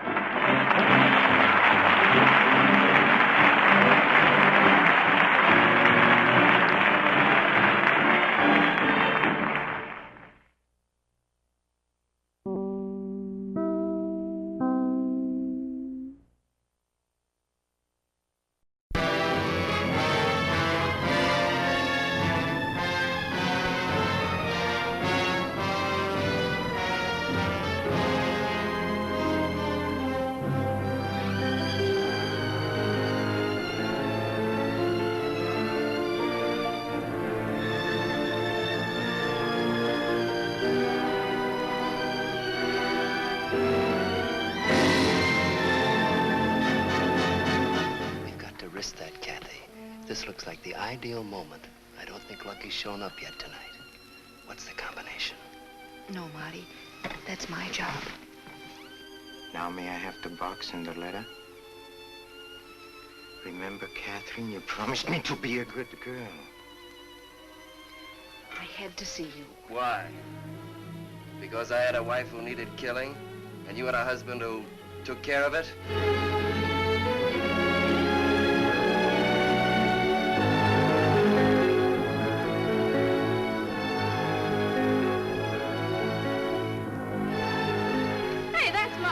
What are you trying to do? Start something? Let's go.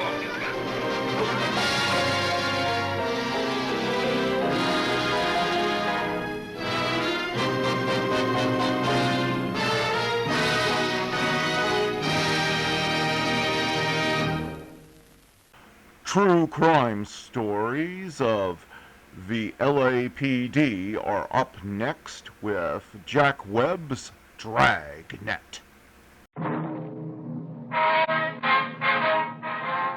Sound off for Chesterfield.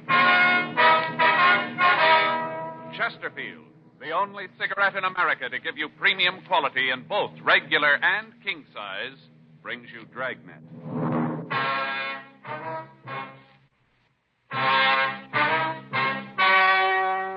Ladies and gentlemen, the story you are about to hear is true. The names have been changed to protect the innocent.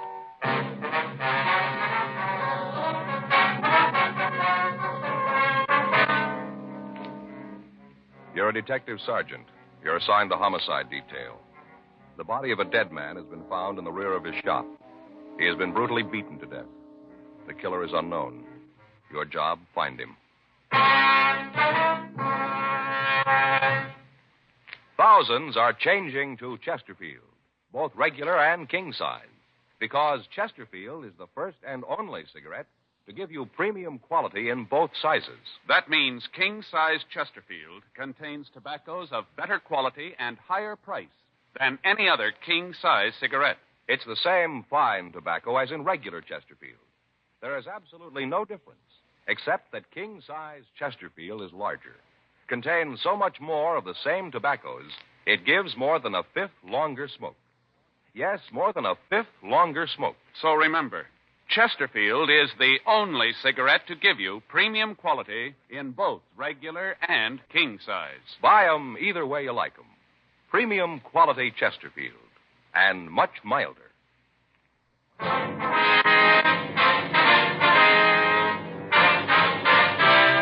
Dragnet.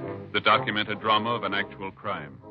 For the next 30 minutes, in cooperation with the Los Angeles Police Department, you will travel step by step on the side of the law through an actual case transcribed from official police files.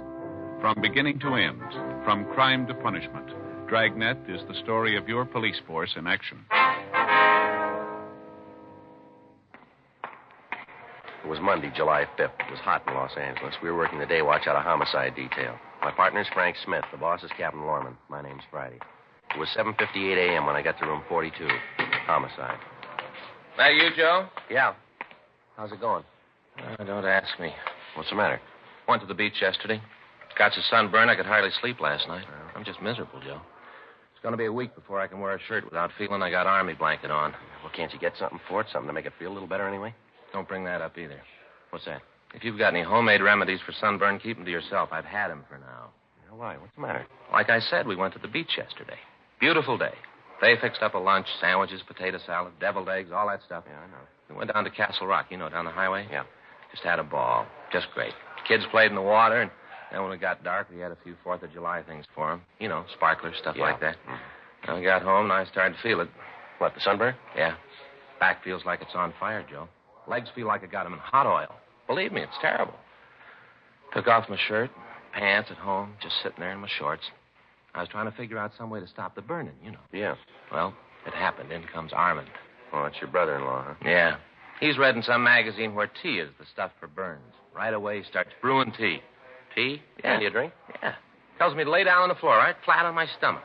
I was feeling so miserable, I'd have done anything to get rid of the feeling, so I did just lay there. And he starts putting tea leaves all up and down my back of my legs. And, felt real good at first, kind of cool, Yeah. And all this time you're laying on your stomach there. Yeah, right in the middle of the living room floor. He put papers down first, so the tea wouldn't drip all over the floor. Well, you brew this stuff first. Yeah, and then they put the tea leaves on me, but then the tea leaves started to dry. They crinkled all up, and the pain came back. Just miserable, Joe. Well, did it do any good at all? I don't know. They finally took it off and put some kind of ointment on my back. Helped a little. Had to sleep on my stomach all night. Couldn't turn over. I just lay real still. Once in a while, I'd fall asleep and roll over, and wow, I'd wake right up with the pain. I tell you, Joe, I didn't sleep at all. Not a wink. Yeah, I know what you mean. I don't see what you're blaming Armand for. Seems like he did try to help you out, though. Oh, sure, he tried. Whole thing was his fault. If he'd kept his big mouth shut, everything would have been all right. How'd he figure that? A picnic. It was his idea, Joe. It's a hot shot. I'll get it. What is it? Killing down on Bexel.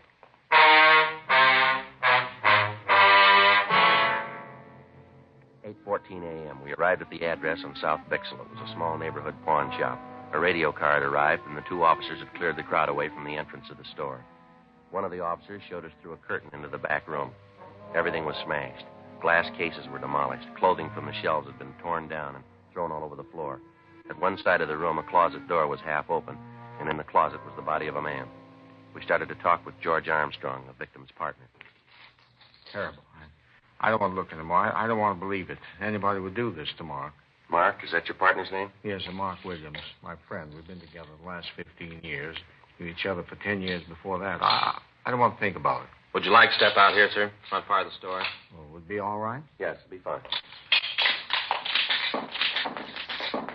I'll call the crime lab, Joe. All right, good. Where's the phone, sir?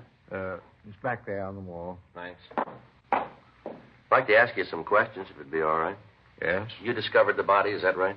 Well, yes. This morning when I came in, I opened the store like I always do, about, I think, 7:45, I guess it was, something like that. I see. I opened the front door like I usually do, and then I came in and put the water on for some tea. You can see there, see that hot plate? Mark and I usually have a cup of tea when he comes in. I see.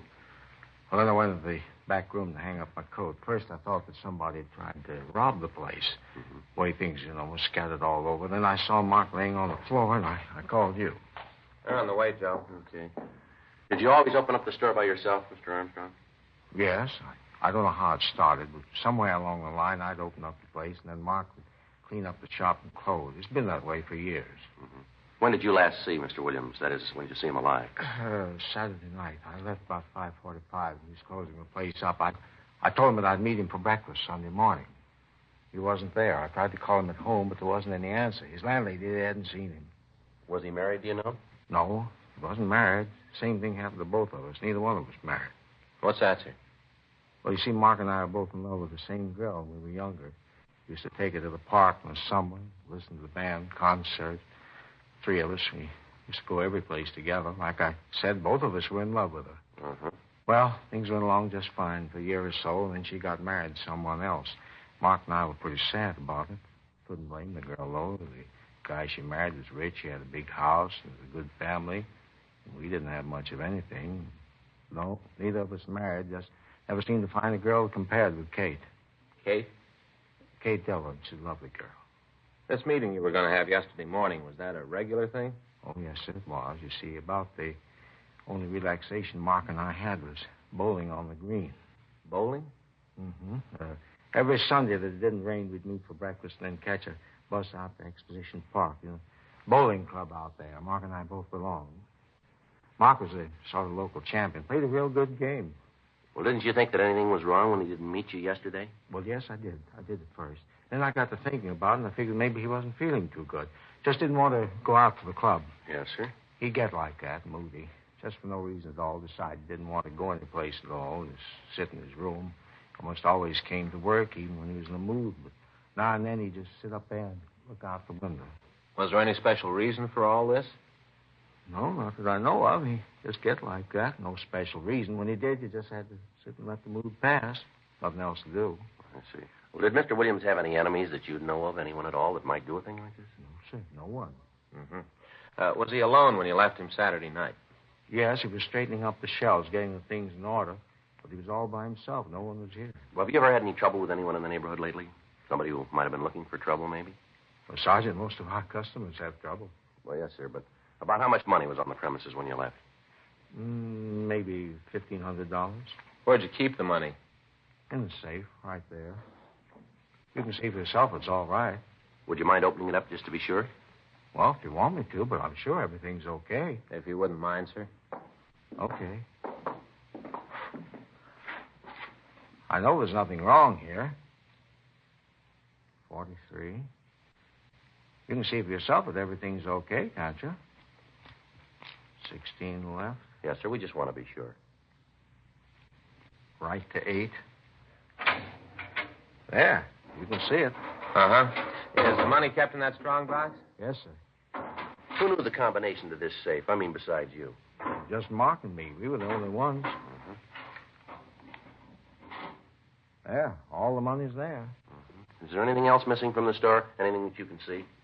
Well, Sergeant, look around you. If there was anything, how could I tell? I'd have to take a complete inventory. Well, what difference does it make? How's it going to help Mark? Well, it's pretty important we find out why he was killed the way he was, sir. The beating and all. If you'd look around, you might be able to come up with something.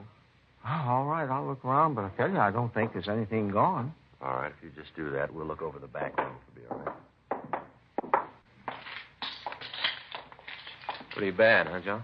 Yeah. Looks like revenge could have been the motive, maybe, from the looks of things here. Yeah, it'd have to be something like that. Terrible beating. The way the place is all smashed up. Yeah. Frank? Yeah? Come over here. Yeah? Look here in the closet. You can see it there under the body. Oh, yeah, looks like a hand axe. Yeah. Might have been trying to defend himself, huh? Well, maybe. Sergeant? Yes, sir? You're right, absolutely right. What's that, sir? Well, he did steal something. The gun case had been broken into. Yes, sir. Anything missing? A couple of revolvers.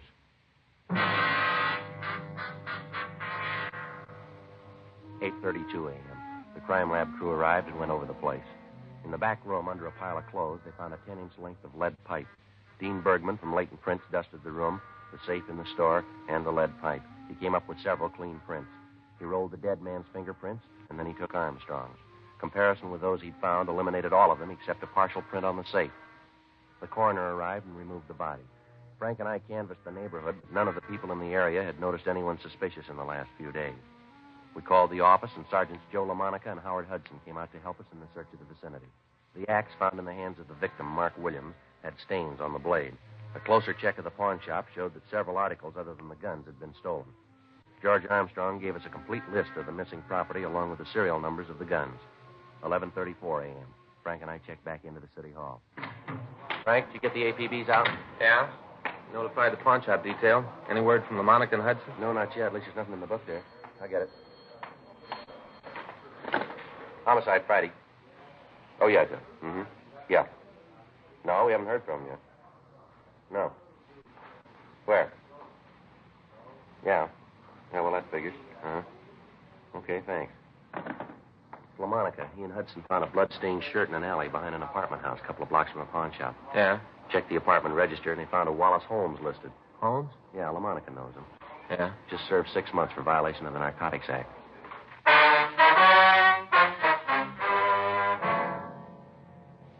(12:02 p.m.) We ran the name Wallace Holmes through R&I. He had a record dating back almost 10 years. He'd been arrested twice for violation of the State Health and Safety Code and once on suspicion of 211 PC. We talked to the neighbors in the apartment building where he lived, but they told us that Holmes had been in bed with a bad cold for the past 3 days. Several of them had taken him food on occasion and stated positively that he could not have left the apartment. Bergman checked his fingerprints against those we'd found at the pawn shop. There was no make. A stakeout was placed on the building. 2:15 p.m. We checked with the crime lab to see if Ray Pinker had finished the tests on the physical evidence that he'd collected at the murder scene. Looks like the lead pipe. Can you tell us anything about the killer? Nothing except his WMA. How about the other bloodstains, Ray? Test out type O. Victim's type B. Well, figures that he managed to hit the killer with the axe then, huh? Possible.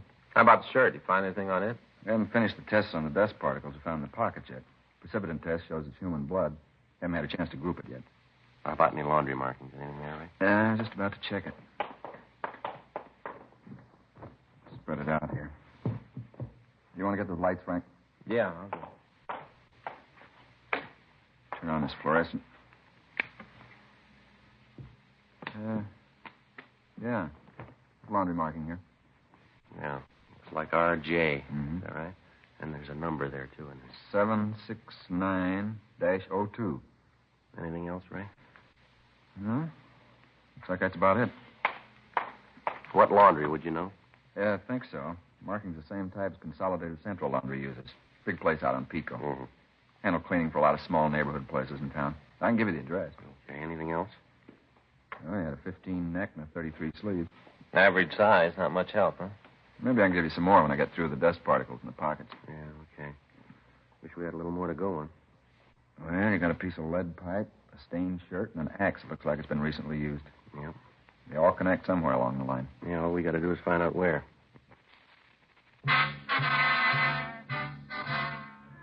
2:58 p.m. Frank and I drove out to the Consolidated Central Laundry. We talked to the manager, and he looked through the files. He was able to tell us that the shirt had been laundered at a small cleaning place on South Hill. He gave us the address, and Frank and I drove over. We talked to the manager of the shop. Uh-huh. Yeah, it's our number, all right. Yes, sir. Would it be possible for you to tell us who owns the shirt? Yeah, I'll look it up in the book.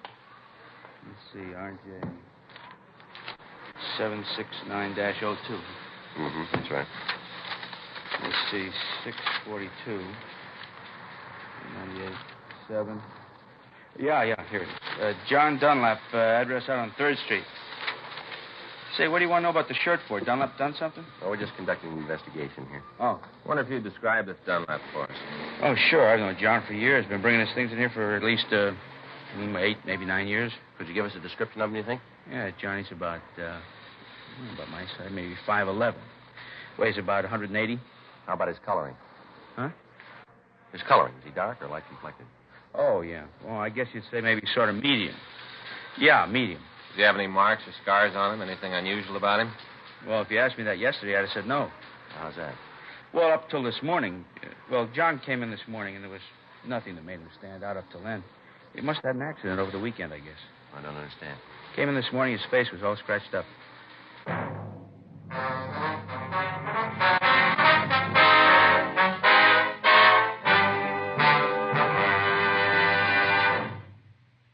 You are listening to Dragnet, the authentic story of your police force in action. We like to give the facts about Chesterfield so you can be your own judge.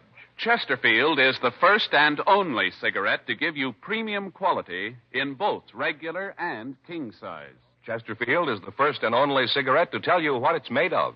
The world's best tobaccos. Kept tasty and fresh by pure and costly moistening agents. The best that money can buy. And Chesterfield cigarette paper is of the highest purity. Now, Chesterfield is the first cigarette to present this scientific evidence on the effects of smoking. A medical specialist is making regular bi-monthly examinations of a group of people from various walks of life. 45% of this group have smoked Chesterfield for an average of over 10 years. After 8 months, the medical specialist reports that he observed no adverse effects on the nose, throat, and sinuses of the group from smoking Chesterfield. I'd say that means real mildness. Either way you like them, regular or king size, you'll find premium quality Chesterfields much milder.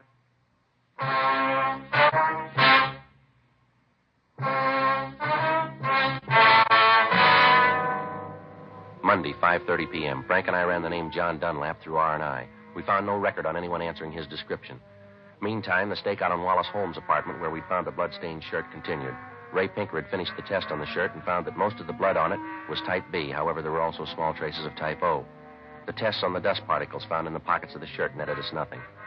6:15 p.m. We drove out to the address given us by the cleaning shop. It was a large apartment building. Dunlap was registered in the penthouse. We took the elevator up and rang the bell.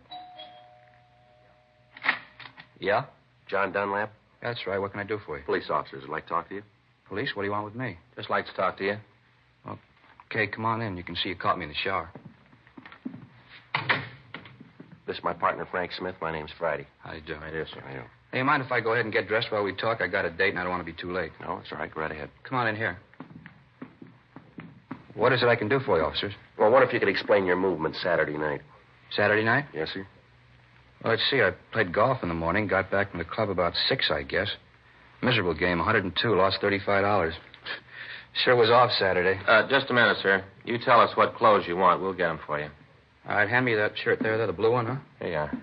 Sure, a miserable game Saturday. 3-putted almost every green. Nice-looking shirts, Dunlap. Like them? Well, they're nice-looking. Where do you get them? I have them made. Can't wear store-made shirts. Neck's too long. Collar doesn't fit right. What'd you do after you got home from the golf club? Took a shower, then went out. Had a date. Lousy game ruined the whole evening. Sir? Well, after that crummy 102, I really played the 19th hole. Got pretty loaded. By the time I got to Alice's, I was in a rare mood. Alice? Yeah, Alice Miller. Anyway, I was about half hour late, and she was fit to be tied. We were supposed to have dinner out in Malibu. Took us about an hour to drive out there, and Alice kept getting madder as we drove. I guess I didn't help things out any. I was in a foul mood and didn't keep it to myself. Yeah? Well, by the time we got there, really going at it, silly thing, no sense to the argument at all, but it just kept building. Either one of you married? Yes, sir. My partner here is. Well, then he knows what I mean. Well, we didn't get down to the beach till about 8:30 or 9. We got out of the car, and Alice said she wanted me to take her back home. I told her we'd just gotten there. She said she didn't care, wanted to go home. Yeah. I told her if she wanted to leave, it was okay with me, and I turned around to walk down to the house. You know, it's pretty dark down there. Uh-huh. Well, I walked right over the embankment. Must have fallen over about 6-7 feet. Didn't hurt myself much, but you can see I scratched up my face. Yeah, we can. Well, the long one, though, I guess it was worth it. How's that? Well, Alice was so scared she ran down to me, and the argument was all over. We went on into the house and had dinner. How long were you there? Oh, I guess until, maybe 2:30, 3 in the morning. Got to playing charades. Time just went. You happen to know what blood type you have? What? Your blood type. Do you know what it is? Oh, I think it's A, but I'm not sure, though. Uh-huh. You said you had your shirts made to order, huh? Yeah, that's right. Why? Can you tell us how someone else might have gotten one of your shirts? Wait a minute. I don't think I understand just what's going on, or what is this all about? Come in here and ask a lot of questions. What's it all for? Just routine. Routine what? It's not routine for me to have policemen come in and ask a lot of questions. Where was I Saturday night? Who makes my shirts? Who might have had them? Come on, what's the pitch? All right. You know a man named Mark Williams? Williams? No, Tom Williams sells insurance. No, Mark Williams. No, I don't think I know him, Mark. Anyway, what's he got to do with this? He was killed Saturday night. Figure maybe I did? Well, a shirt that belongs to you was found near the scene. My shirt? That's right. Same label. Check the laundry markings in it. Your laundryman said it was your shirt. Said it was your number. You talked to Harry? Yeah, that's his name. I guess we did. Well, I don't understand it. Hey, wait a minute. Yes, sir? A couple of weeks ago, I gave a half a dozen shirts to the woman who comes in to clean up the place. She might know what happened. Let me call her and find out. I got her number here someplace. Yeah, here it is. If anybody knows, she would. A couple of weeks ago, told her she could have them. I don't know what's the matter with them. Hello? Mrs. Lambert in, please? Yeah, thank you. Oh, Mrs. Lambert? This is John Dunlap. Oh, just fine. And you? That's good. No, I just want to know what you did with those shirts you took a couple of weeks ago. Well, no, Mrs. Lambert, I did give them to you. I just want to know what you did with them. Uh-huh. I see. Well, can you give me the address? Well, just a minute. I'll get a pencil. You have a pencil, officer? Here you are. Thank you. Now, go ahead, Mrs. Lambert. Uh-huh. 4-7? All right, thank you. No, don't you worry. Everything's all right. Yeah, well, thank you, Mrs. Lambert.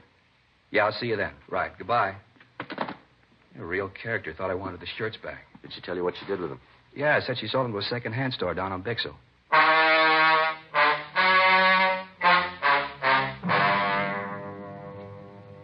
7:20 p.m. We drove over to talk to the cleaning woman. She gave us the same story that we'd gotten from John Dunlap. We went over to the second-hand store, but it was closed. The stakeout on the apartment continued. The body had been posted, and the coroner told us that Williams had been killed at approximately midnight on Saturday night. That would allow 2 hours on either side, making it possible for the murder to take place between 10 p.m. and 2 a.m. Frank and I checked out of the office and went home. The following morning, Tuesday, July 6th at 8:17 p.m., we checked the second-hand store where the shirts had been sold. The dealer told us that he remembered the shirts. He said that he'd bought 5 of them and had only sold 1. He was able to give us a fair description of the man he'd sold the shirt to. He went on to say that he'd heard that the man was a user of narcotics. We ran the name he gave us, Fred Harris, through R&I. He had a record of violation of the State Narcotic Act. We got out an APB and a local bulletin on him. We called Narcotics Division and notified them that we wanted Harris as a suspect. We checked the address listed on his record, but we found that he'd moved and left no forwarding address. 2 days went by. We ran down all leads, but we were able to come up with nothing new. Thursday, July 8th, 8:30 a.m. Frank and I checked back into the squad room. Well, there's another one that didn't go anyplace. Yeah, well, he's got to be someplace. I get it. Homicide Friday. Oh, yeah, Joe. Mm-hmm. Yeah. Well, how soon will you be here? All right. Okay, right. Anything? Well, Monica and Hudson, they just picked Harris up.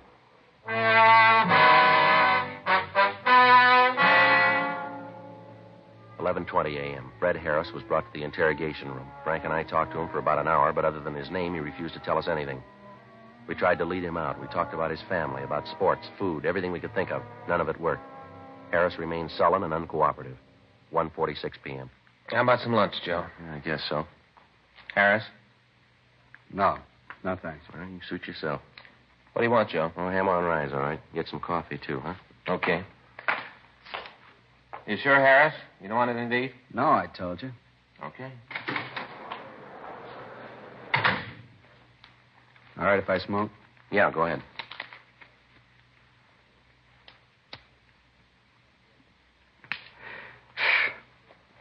Why don't you want to talk about it, Harris? About what? Why you killed Williams. Who says I did? That's the way it looks. It looks wrong. Well, you figured for yourself, Harris. When you killed the old man, you weren't very careful. You left a couple of prints around the place. Yeah? Shirt you wore, we got that. Found it right where you dropped it. Ran that down, leads right to you. Got the man who sold it to you. Identifies you. Maybe he's wrong. No, you know better than that. When they picked you up, you were carrying some of the things you stole from that pawn shop. You can't account for your time on Saturday night. I told you I didn't do it. I didn't kill the old man. I just don't remember where I was that night. Didn't that happen to you? You go someplace and a couple of days later you can't remember where you were. Doesn't that ever happen to you? Oh, yeah, once in a while. Yeah, you see.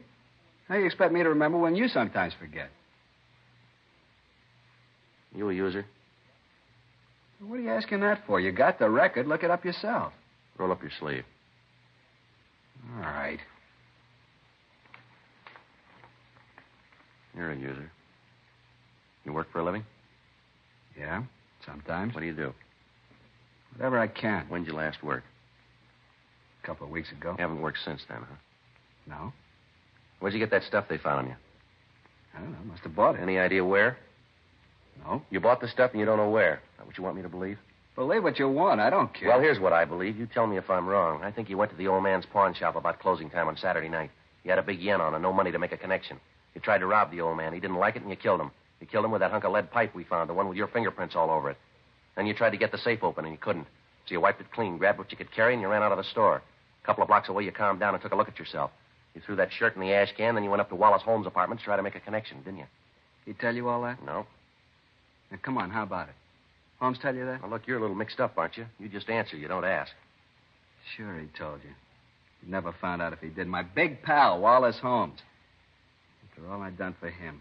If I had a nickel for every pop I shared with that bum and he cops out on me, blabs everything to you.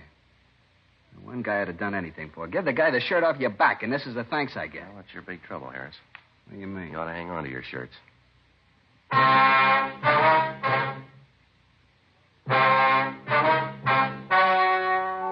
The story you have just heard was true. The names were changed to protect the innocent. On November 15th, trial was held in Department 86, Superior Court of the State of California, in and for the County of Los Angeles. In a moment, the results of that trial. Now, here is our star, Jack Webb. Thank you, George Fenneman. Friends, again this year, Chesterfield has asked me to remind you to see your own neighborhood cigarette dealer first about your Christmas shopping problems. Among many wonderful gift ideas, he's featuring the gift of the year, the Chesterfield Christmas carton. Now, to my way of thinking, it's the ideal gift because Chesterfield is the only premium quality cigarette available to you shoppers in both regular and king size. Either way, regular or king size, they're a wonderful smoke and they make fine Christmas gifts. Get them from your dealer. Premium quality Chesterfields.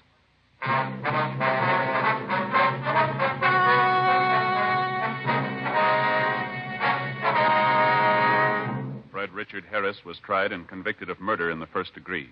He was executed in the lethal gas chamber at the State Penitentiary, San Quentin, California.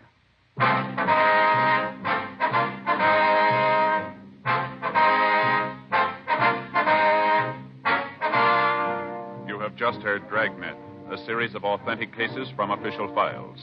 Technical advice comes from the Office of Chief of Police W.H. Parker, Los Angeles Police Department. Technical advisors, Captain Jack Donahoe, Sergeant Marty Wynn, Sergeant Vance Brasher. Heard tonight were Ben Alexander, Vic Rodman, Olin Soule. Script by John Robinson. Music by Walter Schumann. Hal Gibney speaking. Sound off for Chesterfields. Either way you like them, regular or king size, you'll find premium quality Chesterfields much milder. Chesterfield has brought you Dragnet, transcribed from Los Angeles.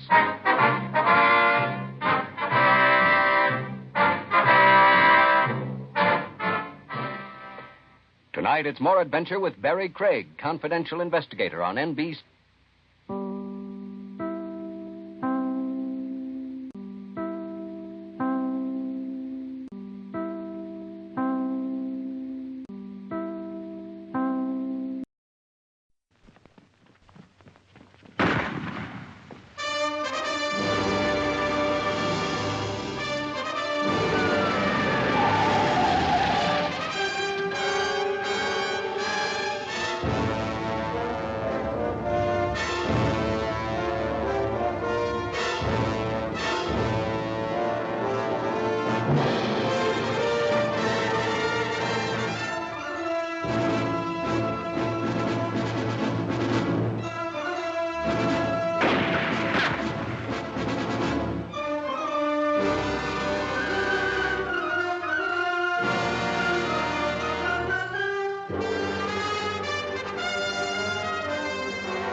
Sensational? Yes. Amazing? Yes. Unbelievable? Perhaps. But not to those who know the facts that inspired this picture. Hard, cold facts about a vicious traffic in human lives and flagrant smuggling of human cargoes across desert wastes. Border Incident was filmed right on the spot of action, where similar dramatic events have shocked even official investigators, without whose vigilance this vile slave market would spread like wildfire. Are there still outlaws who are still able to commit wholesale murder? Border Incident gives you the answers bluntly, directly, dramatically. Were you looking for somebody?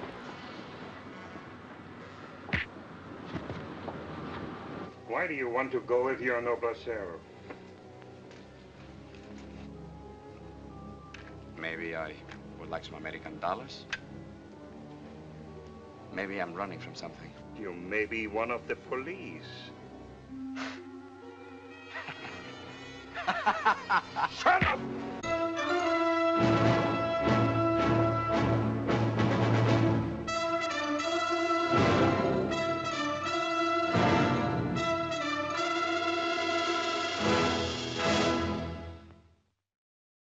And now, let's drop in to Duffy's Tavern.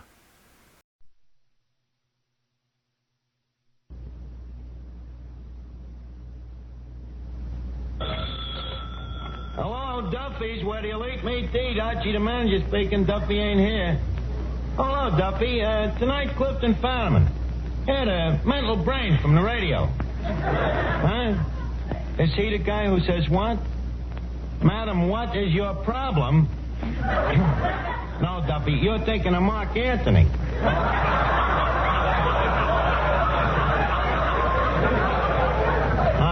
This is the guy that asked the questions on information, please.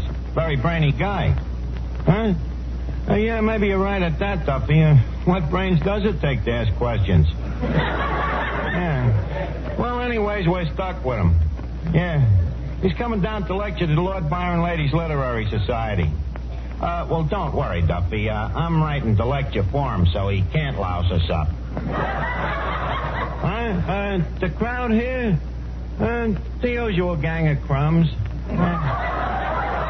Yeah, but, oh, by the way, Moriarty just come in. He's very sore at the government. Yeah, for canceling last year's income tax. Well, you remember when he filled out his return, he chiseled so much he didn't pay nothing? Now he figures he's losing money. Yeah. Well, I'll call you back, Duffy. Okay.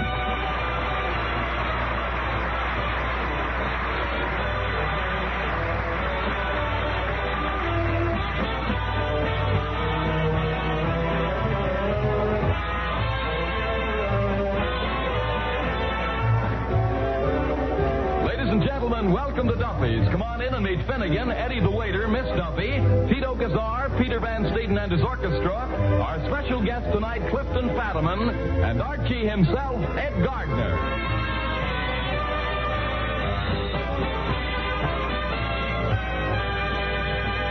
Hey, Mr. Archie? Yeah? Well, what happened to the sign? What sign, Eddie? The watch your hats and coats sign.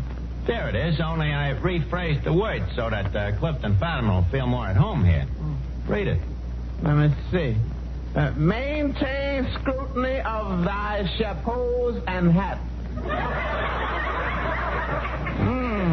Nice and confusing, ain't it? Yes, isn't it? It's a quotation from Shakespeare. Did you ever see any of Shakespeare's plays, Eddie? One, As You Like It. Well? I didn't like it.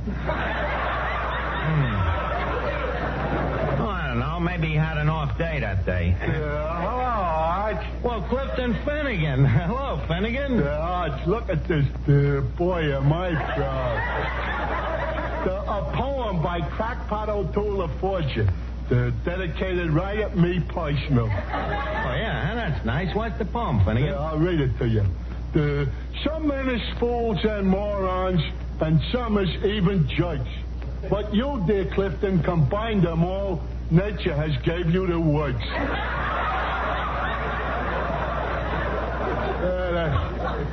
Well, the guy must really like me, huh? Yeah, he must. You may not know it, Finnegan, but that poem is written in pure cubic centimeter.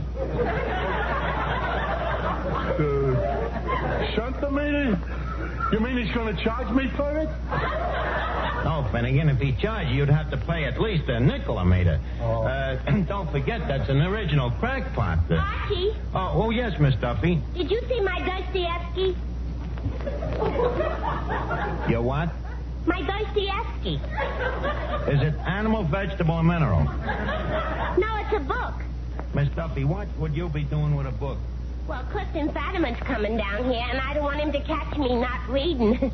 Well, naturally, You see, if everybody stopped reading, authors would stop writing. And if authors stopped writing because nobody was reading, Mr. Fadiman, being a critic, couldn't read what authors were writing, and that'd put an end to his writing about reading. And the poor man would be out of a job. Yeah, I see what you mean. Or to put it another way, if authors write and people please, don't read... Miss Duffy, I don't think I care to go around again. Dostoevsky. Who ever heard of Dostoevsky? Oh, you probably never even heard of Shakespeare. Miss Duffy, not alone have I heard of Shakespeare, I happen to know Bacon, the man who plagiarized him. Who? Sir Francis Bacon, the man who wrote every word that Shakespeare ever wrote. Archie, Archie, do you mean to stand there and say that the greatest writer that ever wrote didn't? Yes, I do. Shakespeare, the so-called bard of Stratford Avenue. I maintain that he is strictly a phony. Archie, how can you say such a thing about a man who's too dead to defend himself?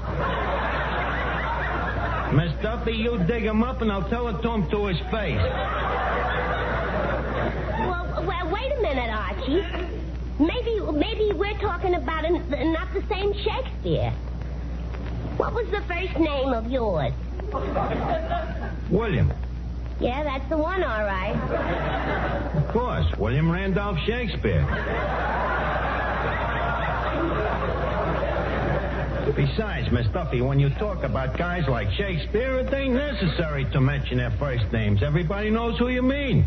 I differ with you. In what respect? How about Washington? Miss Duffy, if I went up to a strange guy and said Washington, I'm sure the guy would know that I meant George. Not if he was selling train tickets. If I was buying a train ticket, I would say Washington, D.C. Then why don't you say Shakespeare, D.C.? Because I ain't going to Shakespeare, D.C. Why not? Because I can't get a room.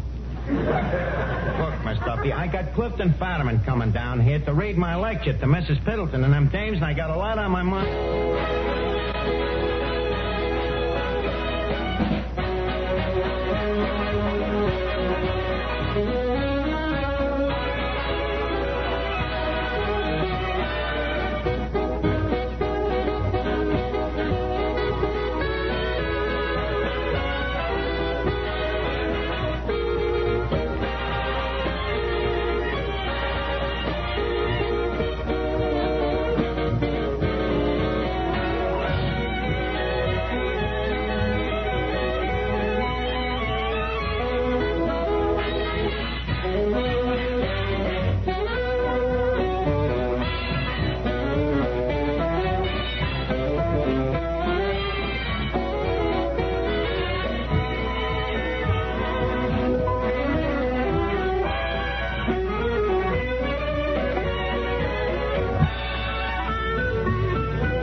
Pending our waiting for the arrival of Clifton Fetterman, Mrs. Pilton, and Lord Byron Ladies Literary Society, you'll be simply enchanted to know that we will now hear a song by Mr. Tito Gazar, Mexico's answer to the Andrews sisters.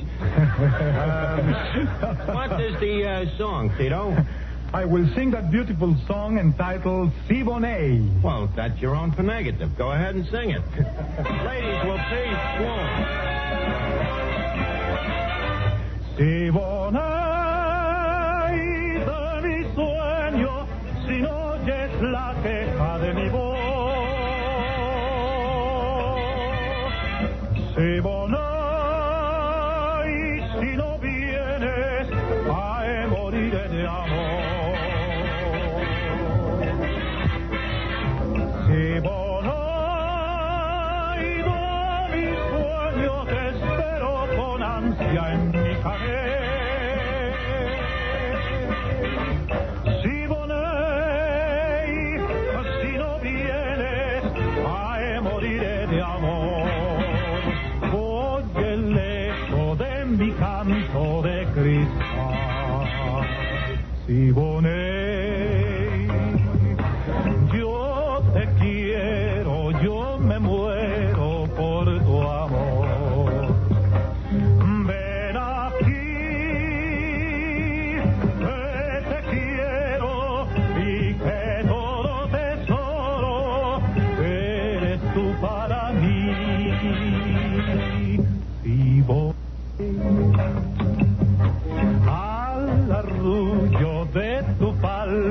pienso en ti.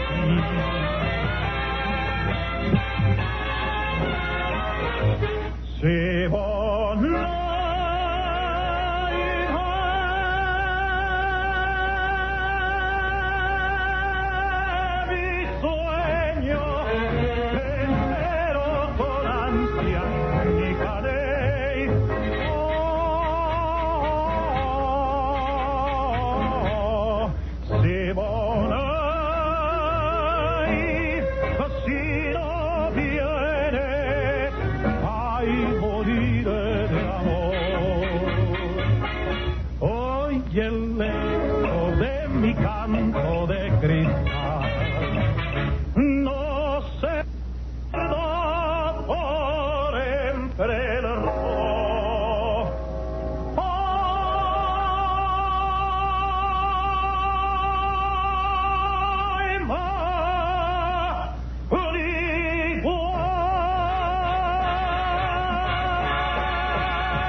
Tito, simply bravado. Mucho groucho. Say, Mr. Archie, do that Mr. Fetterman drink coffee? Coffee? I guess so. Eddie, why? Well, we're running a little short. Well, add some chicory to what you got. Okay. But chicory added to chicory is going to taste a little like... Well, he'd probably be reading a book anyway. He won't notice it. Oh, Archie, dear boy. Well, Mrs. Piddleton, how are you? You're looking great. Archie, you know I look a fright. All right. What makes you look like such a fright? Oh, I've had a terrible experience. Terrible. I had to come down here by subway. Good gracious. The subway? How ghastly. Well, there was no alternative. You see, my limousine is hors de combat. Yeah, huh? What year? Hors de combat, Archie, a French expression, out of action. Oh, you mean like OPA? OPA? An American expression. Out of gas. That subway must be simply livid for one to ride in, huh? Oh, yes. One encounters such a bourgeois class of society. Oh, simply bourgeois, yeah. Makes one sorry one went to the trouble of ducking under the turnstile. Archie, then you have been in the subway. Only in London. Of course, over there we refer to it as the lift. But so much for conversation. I'm glad to see you. Well, it's a delight to be here again. All the same, except poor Mr. Duffy. He seems to have aged considerably. Mrs. Piddleton, that's the moose head you're looking at. Moose head? Oh, Archie, I'm afraid you'll have to remove it. Why? My doctor's orders. I'm allergic to stuffed animals. Oh, yes, Mrs. Gribb. We're waiting for you and Mrs. Allen. Well, Mr. Fadderman isn't here yet. Clifton Fadderman.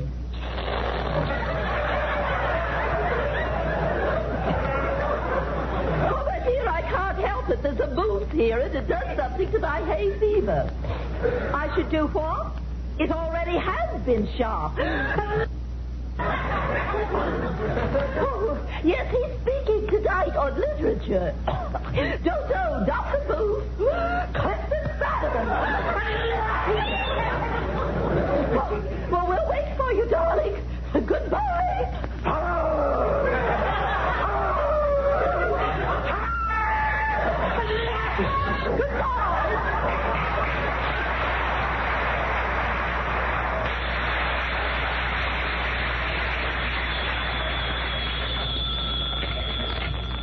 Hello? Oh, well, thank you. Mrs. Piddleton, the operator says Gesundheit.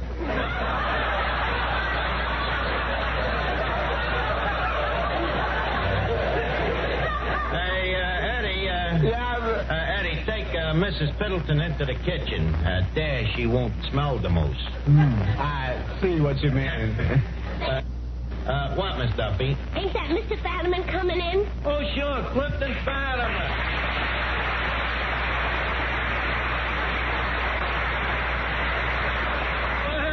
Well, if it ain't me old pal, Clifton Fadiman. How are you, Kip, old boy, old boy? I'm looking for someone named Archie. Just a minute. I'm Archie. You had the pleasure of meeting me just a short nonce ago. Oh, I'm sorry, but I'm wearing my wife's glasses. Your wife's glasses? Oh, that's different. I can't expect your wife to know me. By the way, Mr. Fadiman, this is Miss Duffy. Plaza 59970. I beg your pardon? Well, you're always asking questions, so I thought I'd give you the answer first. Miss Duffy, Mr. Fadiman is an intellectual. He don't go out with dames. Well, that intellectual I ain't. In fact, when it comes to dames, my taste is positively lowbrow. Plaza 59970. See you later. Oh, please, Miss Duffy. Mr. Fadiman just came here. Kip, by the way, speaking of books... Now, who was? I was. Speaking of books, did you ever read any of the works of the famous poet and forger, Crackpot O'Toole? O'Toole. What sort of things does he write? Mostly sonnets and bum checks. That's him. Sonnets and bum checks. That's him over there tilting the pinball machine. Hey, Crackpot. Yeah, Crackpot, come here. Clifton Fadiman, meet Crackpot O'Toole. Crackpot, meet Clifton Fadiman. You two guys should have a lot in common. Oh, you're a forger, Mr. Fadiman? Crackpot, Mr. Fadiman is from information, please. Kip, you'll pardon Crackpot's ignorancy. He's been upstate, up the river, Ossining. Oh, you mean in the clink? In the clink, yeah, in a manner of speaking, yes. We can talk about it, can't we, Crackpot? Why not? It was nothing. Only a few years for forgery. I made a little innocent mistake when I signed a check. I put 2 T's in Vanderbilt. The whole thing was laughable.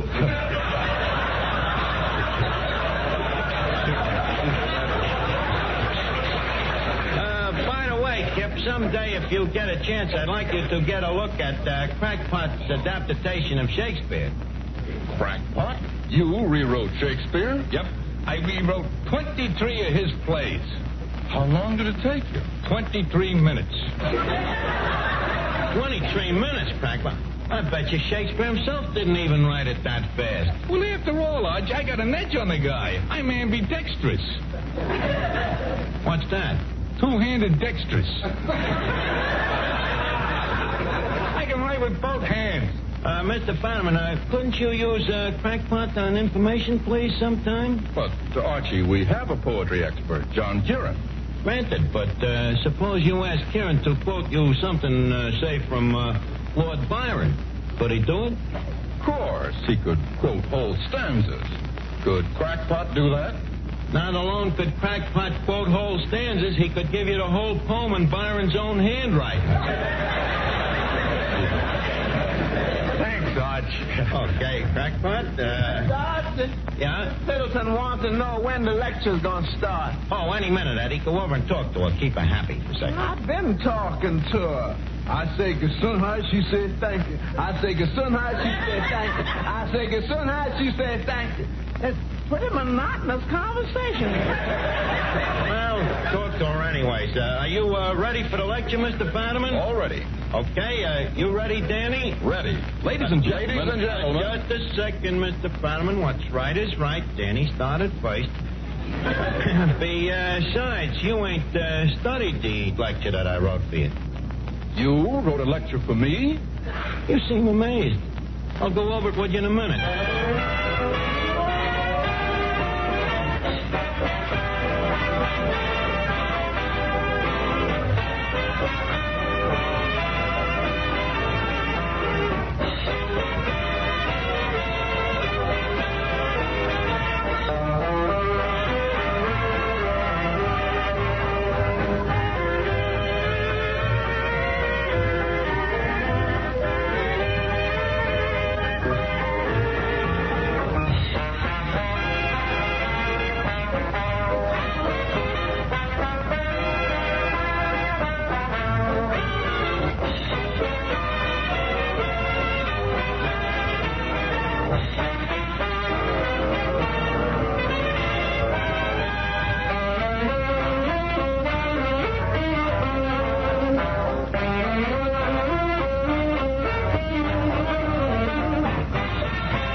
Mr. Fetterman.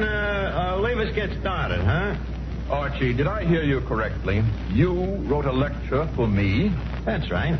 And you expect me to read it? Don't worry, there ain't many big words. And what ones there is, I wrote out in capital type. Here it is. But I brought my own lecture. Your own lecture? Look, Fetterman, suppose you was in my spot. Would you let every Tom, Dick, and Harry come in off the street and read his own stuff? How do I know it's clean? How do I know it makes sense? Well, I was just going to talk about the rudimentary forms of iambic pentameter. You see? Listen, in this business, we got to protect ourselves. Well, all right, I'll read your speech, but there's one thing. What? If I get fired from information, please, can I eat here? That I wouldn't advise. Now, please, leave us get going, huh? Oh, Archie. Archie, when is the lecture going to start? Any minute, Mrs. Piddleton. Mrs. P., this is Clifton Fetterman. Oh, Mr. Fetterman, I want you to know how deliriously happy it makes us girls to have a man like you talk to us. Mrs. Piddleton. These days, it makes girls deliriously happy if any man talks to them. Leave us get on with the lecture, huh? Trumpets, please. Thank you. Your man is improving, Mr. Van Steeden. Thank you. Ladies, I introduce a man who needs no introduction. So, without further introducing him, I present you Mr. Clifton Fetterman. A lecture, Mr. Fetterman. Thank yous, one and all. Ladies of the Lord Byron Ladies Literary Society, my subject for tonight is contemptuary literature.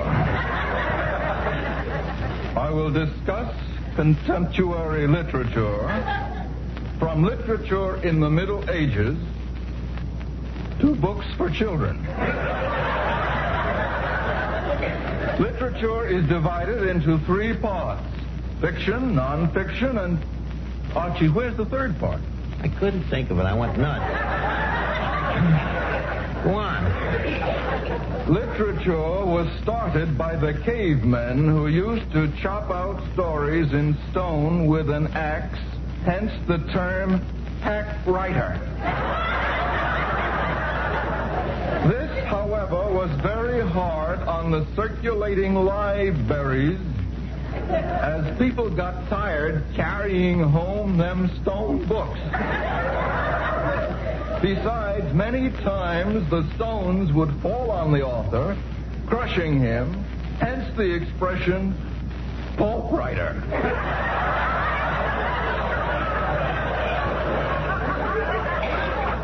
This led to the invention of sheepskin, which up till then had only been used for diplomas. Literature has gave birth to more writers than any other profession. Namely, among whom are Shakespeare, Bacon, Dickens, and Sir Walter Lipton. Among the French writers are Voltaire, Charlemagne, and Francho Tone. Say, Archie, you left out Mademoiselle from Armentières. That's a different kind of literature.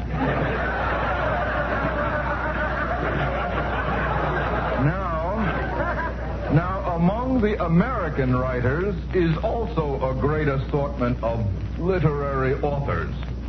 Just as music has its three B's, Bach, and Beethoven,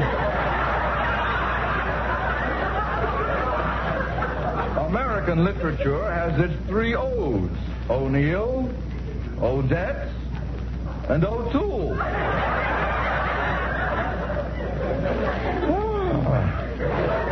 Next comes the Russian writers, among who is Tolstoy, Rimsky-Korsakov, Dostoevsky, and the greatest Russian of them all. Oh, I can't, Archie. Go ahead, Fetterman. Ivanhoe.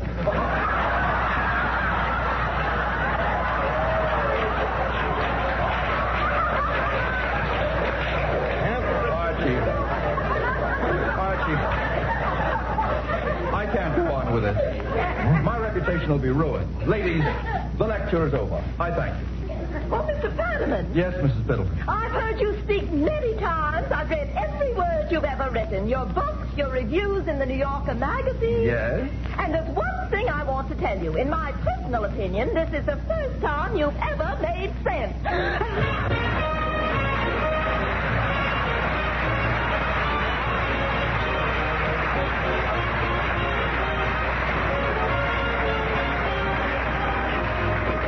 Time to leave Duffy's for the evening, but let's all meet again at Duffy's next week when our guest will be Monty Woolley. You have a half hour next Tuesday evening at the same time. Remember, Duffy's where you late mate date. Yeah, Duffy, next week, Monty Woolley. Hey, yeah, the guy with the beard. Huh? The hot weather? Don't worry, Duffy. Nature takes care of them things. In the summer, he sheds.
As a motion picture has been hailed as the brightest singing and dancing spectacle since An American in Paris. A whopping new screen triumph by the same star, the same director, and the same producer who gave you that Academy Award-winning musical.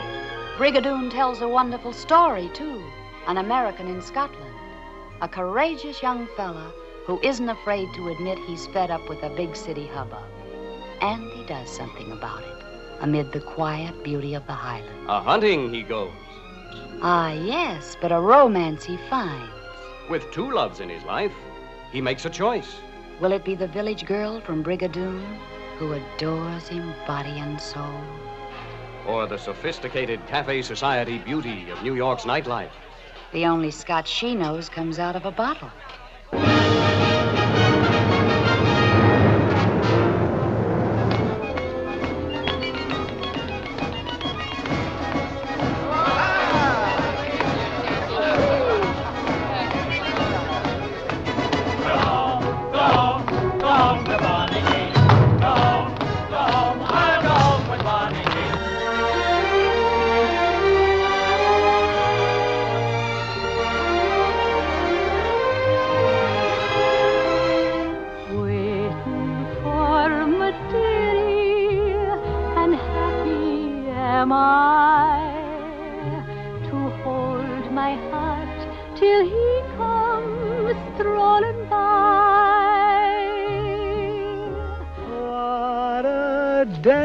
This has been, what a rare mood I'm in. Why, it's almost like being in love. Come ye in the glen, come ye there, come ye there.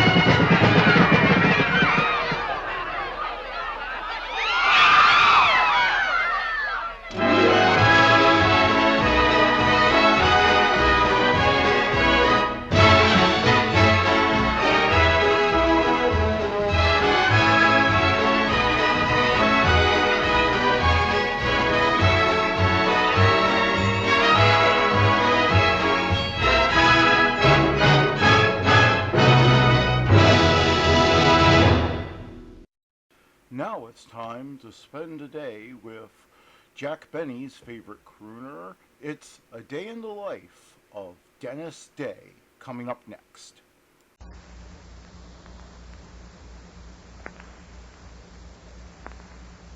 This summer, you ladies will be wearing gay throw-around jackets and matchless strapless swimsuits that expose more skin. That's why you'll want to be a bare-skin beauty, beautiful all over. So use big, thrifty, bath-sized Palmolive in tub and shower.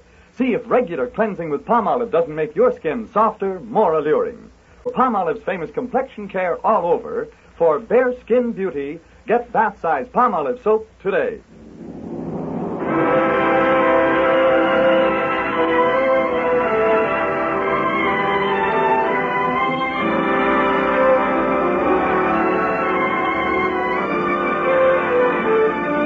Ladies and gentlemen, Denis Day. Oh,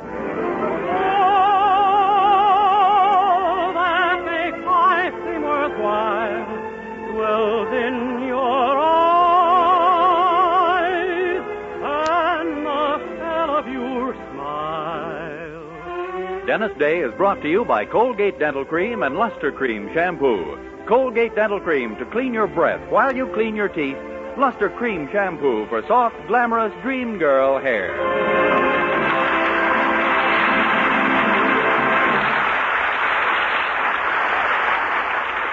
The Denis Day Show with Barbara Eiler, B. Benaderet, Dink Trout, Charles Dant and the orchestra, and yours truly, Vern Smith, is written by Frank Galen and stars our popular young singer in A Day in the Life of Denis Day.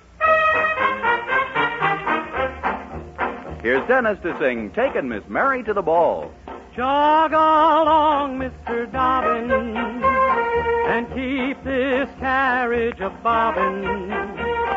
We can't be late, for she has a date. We're taking Miss Mary to the ball. My, oh my, but she's pretty, the sweet lady. How grand she'll look when her picture's took. We're taking Miss Mary to the ball. Her best girlfriend is her boyfriend's sister. He's old enough now to call him mister. He's never been personal and he's never kissed her. But when she was away, he said he missed her. Jog along, Mr. Dobbin, and keep this carriage a-bobbin'. We can't be late, for it's her first date. We're taking Miss Mary, a very merry Mary. We're taking Miss Mary to the ball.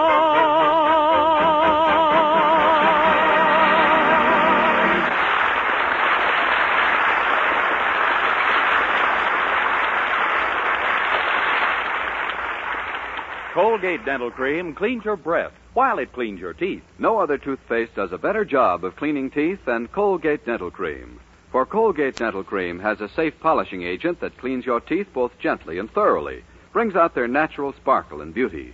You can actually see and feel the difference. And scientific tests prove that Colgate Dental Cream cleans your breath while it cleans your teeth.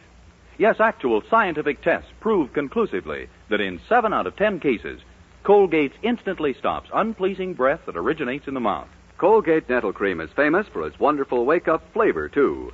Nationwide tests of leading toothpastes prove that Colgate's is preferred for flavor over every other brand tested. Yes, preferred over every other brand tested. And no wonder. For Colgate Dental Cream is the result of constant effort to produce the finest toothpaste in the world today. For cleaning teeth, for flavor, for sweetening breath. So see if you don't agree with the millions who have made Colgate Dental Cream America's favorite toothpaste. Try Colgate Dental Cream to bring out the natural sparkle and beauty of your teeth. For a wake-up flavor you'll thoroughly enjoy. And always use Colgate Dental Cream after you eat and before every date to clean your breath while you clean your teeth.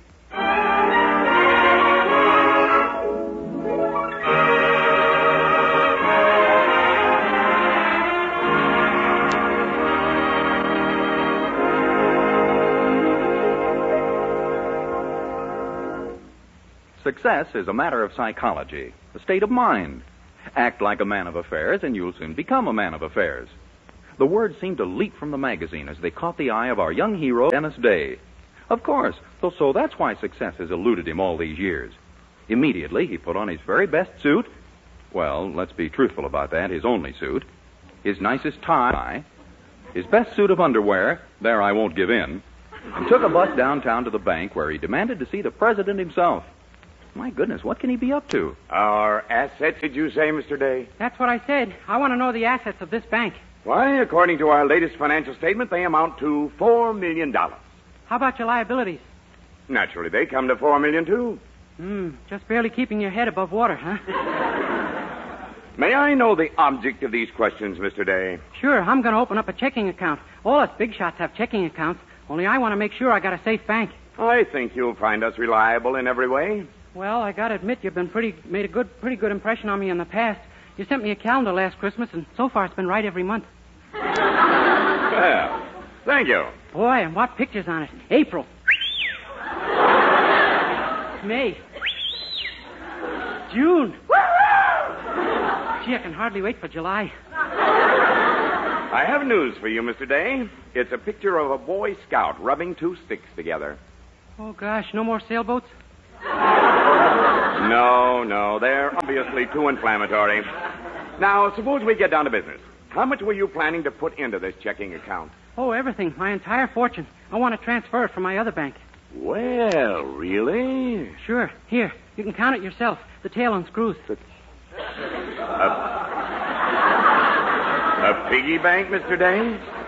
There's almost $7 in it, every cent I have, saved up by skipping breakfast and going without lunches. My boy, I like your spirit. And I'll be glad to take your account. Here's your checkbook. Gee, thanks. I'm a big shot at last. Only, you're sure that the bank won't fold up on me? Son, I have my own account here, and if I trust it, I'm sure you can. Why, I'll bet the cigar I'm smoking costs more than you've made all week. Oh, yeah? I wouldn't be too sure of that. How much does it cost? Well, maybe I was a little hasty. 50 cents. Maybe I was a little hasty, too. You win.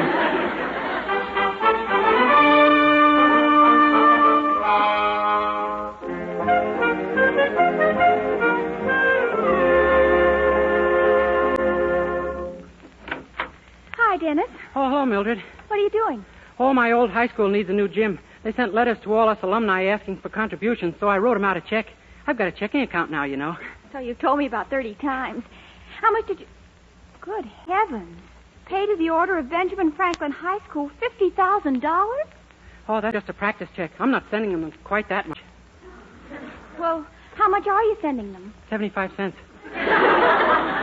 See, here's the check all made out. Gee, sure was a thrill to write that other one, though. I'm still shaking from it. Well, who knows? Maybe someday you'll be able to afford that kind of contribution. I hope so. I sure think a lot of that school. Gee, this letter made me feel so sentimental I got out my old yearbook. Really? Oh, golly, let's see it. Here it is. That's my picture right there. See?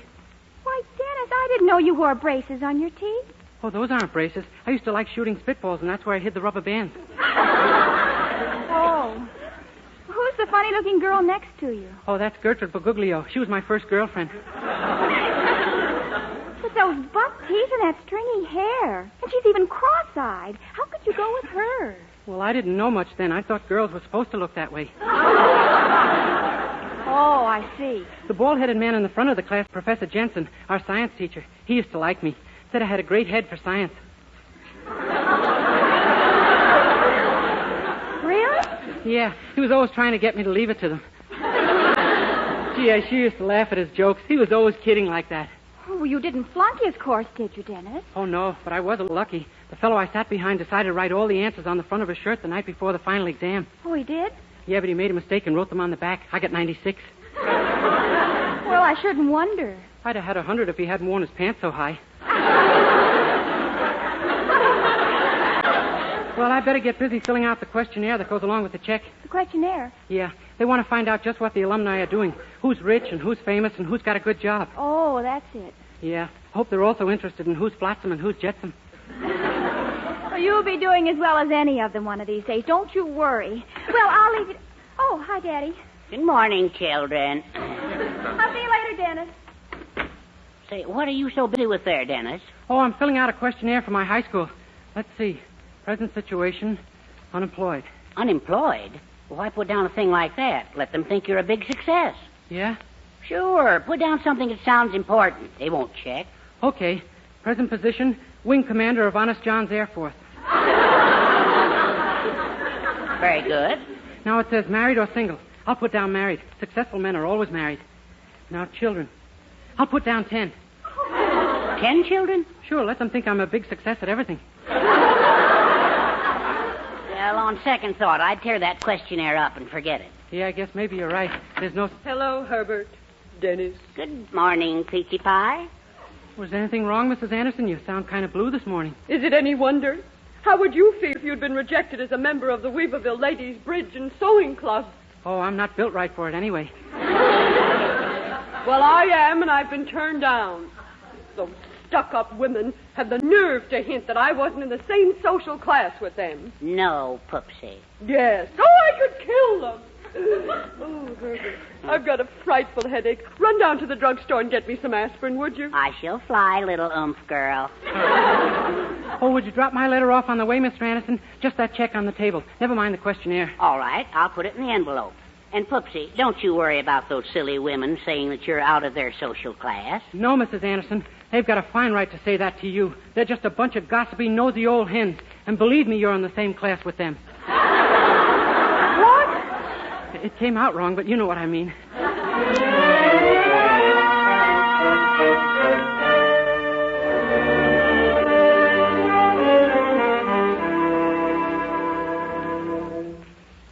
Well, it looks like the new girls' gymnasium is still as far away as ever, Dean Hotchkiss.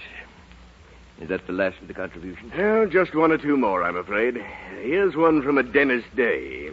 Denis Day. How much did he contribute last year? 50 cents. And the year before? We sent him $1. Let's see. Denis Day. Yes, I had him in my history class. I'll never forget his final examination paper as long as I live. One question was, what did the United States gain from the Louisiana Purchase? His answer was, do-wah-ditty. Well, we may as well add his few pennies to the collection. Yes. Oh, a check. Well, that's funny. Good heavens, look at this. Great Scott. $50,000. Why, it's impossible. I remember this day vividly. He was the only boy here who, after 4 years of high school, had just enough credits to get into junior high.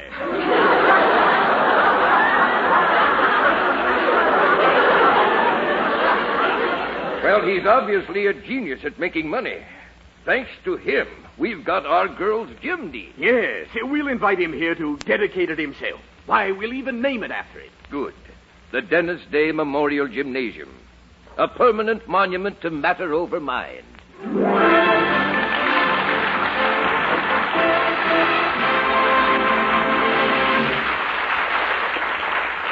We'll continue this day in the life of Denis Day in just a moment. Meanwhile, here's Denis to sing I Went Down to Virginia. I went down to Virginia, and no one sent for me. I went down to Virginia to see what I could see. Well, I found the horses fastest and the gals the best. The spirits of the state a guaranteed high test. So I stayed down in Virginia, 'cause that looked good to me. I went down to Virginia and didn't know a soul. No wonder folks befriend ya, their hearts are made of gold. Why, the civic-minded citizens are all so kind. They see to it you hook a fish on every line. So I stayed down in Virginia, that's how much I've been sold. So bless the day that brought me here, and bless the folks I love so dear. Well, brother, if you ever plan on coming down this way, you'll find the things are just exactly like I say, and you'll stay down in Virginia, Virginia, USA.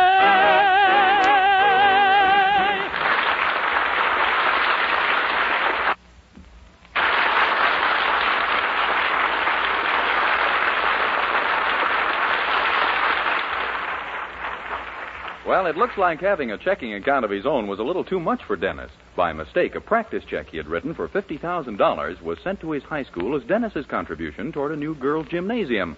And the delighted school immediately named the gym after Denis and invited him to come up and dedicate it. Which is a little puzzling to our young hero, since so far as he knows, the check he sent was for 75 cents. Golly, Dennis, I just can't get over it. Gosh, neither can I, Mildred. Imagine them calling it the Dennis Day Memorial Gymnasium. And all you sent them was 75 cents. Well, it can't be the money, Dennis. They must be honoring you because they consider you the average student. They never admitted it when I was there. But that must be it. And they're trying to show that money means nothing. It's just... Oh, Mother, have you heard the news, Dennis? I know. Your father just told me. I'd like to speak to Dennis alone for a moment, if you don't mind. Why, of course, Mother. I'll see you later, Dennis. Dennis, Yes, ma'am? you know that I've always loved you, don't you? No, ma'am. I do, Dennis. I adore you. Oh, Mrs. Anderson, this is very embarrassing. I'm stuck on your daughter. This isn't a proposal. I just want you to know how I feel about you. You see, there's a little something you can do for me. Oh! Yes. You see, those snooty women in the Weaverville Bridge Club I told you about this morning, well, they might not be quite so snooty if I had a gymnasium named after me. You mean you'd like it if they named it after you instead of me? Oh, it's such a little thing to ask, Dennis. But, Mrs. Anderson... Haven't I been like a mother to you, Dennis? Who cleans your room? Who washes your clothes? Who cooks your food? Your husband. But who makes him? Yeah, that's true. Well, gee, if it means that much to you, Mrs. Anderson... Oh, you dream boy, you doll-faced. Oh, I only wish there was something I could do for you in return. Well, if you really mean Oh, that... I do. Well, I've been wanting to talk to you for a long time about the mattress on my bed. What about it? Could I have one?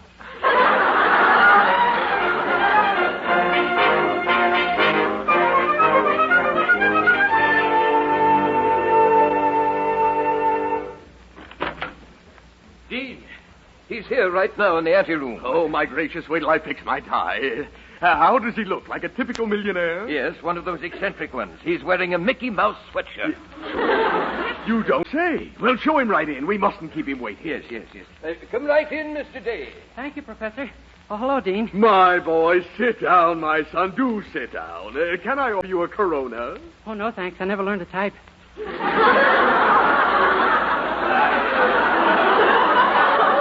I meant a cigar. Oh, no, thanks. Well, this is just like old times back when you were in school, isn't it, Dennis? Here I am on one side of a desk and you on the other. Yeah, all we're missing are my mother and father pleading and crying in between. Oh, we've had our little difficulties, but I never doubted for a minute that you'd make good. I knew it from the excellent marks you used to get in math, civics. Posture. Oh, yes, posture, yes. Dennis, my son, we can't begin to thank you for your magnificent contribution to our gymnasium. Oh, gosh, it was nothing, Dean. Nothing? Your money is going to provide over 300 schoolgirls with the equipment they need so desperately. Oh, really? Gee, the price of bloomers must be way down.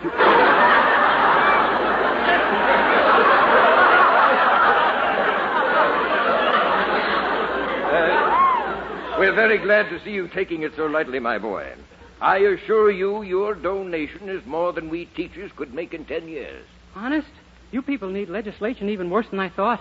Well, we just want you to know how grateful we are to you for your check. Then I wonder if you gentlemen wouldn't do a favor for me.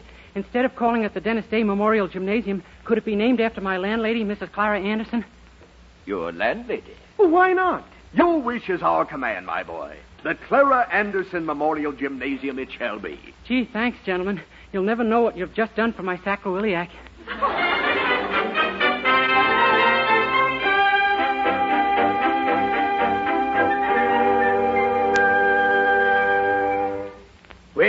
we're nearly ready for the ceremony, Denis. Mrs. Anderson's out there on the stage now, waiting for it to begin. Swell. This is going to be a big day in her life, all right. Pardon me, Mr. Day? Yes? I'm a reporter on the school paper. Donald Harrington, 49. Really? Gee, you certainly don't look it. No, I mean that's my class. Could you answer a few questions for our readers? We kids can learn a lot from a man like you. Yeah, I guess you got something there, all right. Well, go ahead, Sonny. I'll call you when we're ready, Denis. Okay, Dean. Now then, Mr. Day, when did you enter and leave this school? 9 in the morning and 3 in the afternoon. No, I mean, what was your senior year? Oh, 1939 to 1942. I see. Do you think the high school boy should go to college? Oh, no, I think you should leave that to the college boy. Yeah. Do you believe in sex education in high schools, Mr. Day? Certainly not. I believe every boy and girl should know what sex they belong to before they come in here.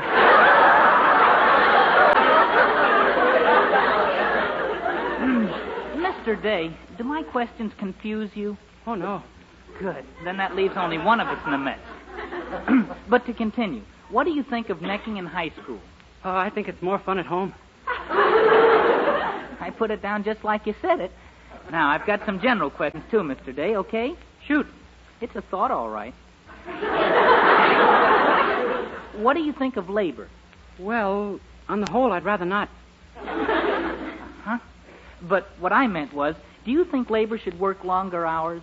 Oh, no, I think 60 minutes is as long as an hour should be. And you can quote me on that. If I did, who'd believe me? I beg pardon? Nothing. Well, thank you, Mr. Day. You've been most amazing. Oh, that's all right. Anytime. All ready for the ceremony, Denis. They're waiting for you on the stage. Come on. Okay, see you later, Sonny. Gee, look at all the people. What a crowd. Oh, there's Mrs. Anderson on the rostrum. Hello, Denis. Oh, not at all. Members of the honored faculty, alumni, ladies and gentlemen.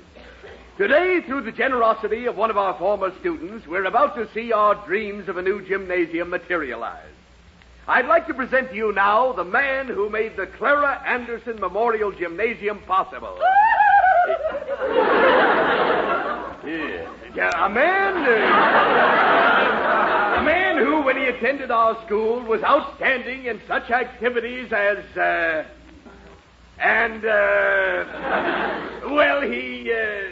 I give you Mr. Denis Day. Dean Hotchkiss, members of the faculty, students, ladies and gentlemen. Today my school has seen fit to bestow a great honor upon me. Why? Not because I have become rich or famous. Indeed, my contribution to this gymnasium was only 75 cents. But they... Pardon me, Mr. Day. Would you say that again, please? Certainly. Today my school has seen fit to bestow... No. Down further, where the meat is.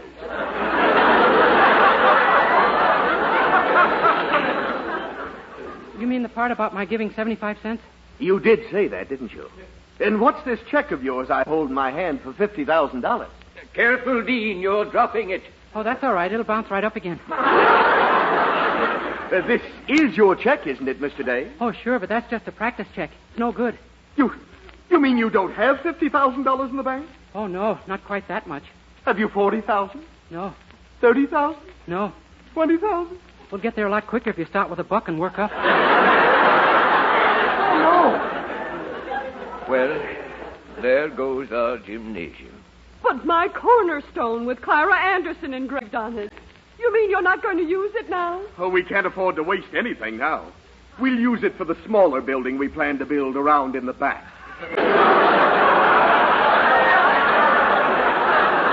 Oh, no, Dean, don't do that. Well, why not? What kind of a building is it? Mrs. Anderson. I want to know what kind of a building it is. Mrs. Anderson, don't get excited. Just think how proud you'll be when they burn the first load of garbage in the Clara Anderson Memorial Incinerator.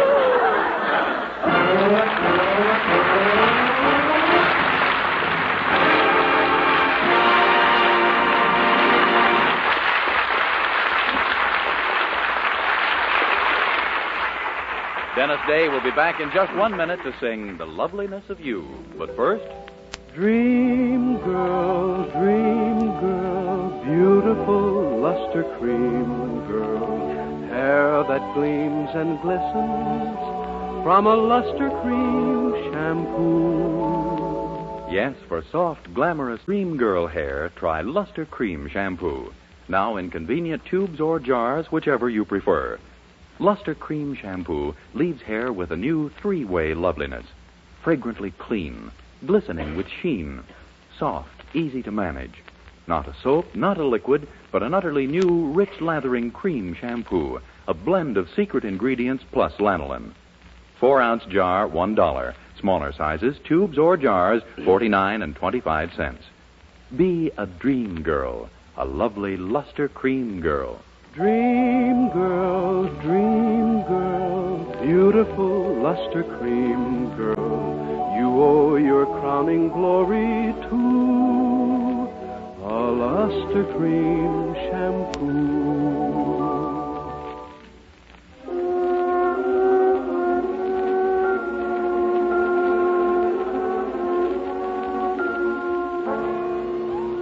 With Charles Dant and the orchestra, here's Denis to sing The Loveliness of You.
Ladies and gentlemen, this is our last show of the present season, and I just want to take this opportunity to thank you all for allowing me to come into your homes each Wednesday night.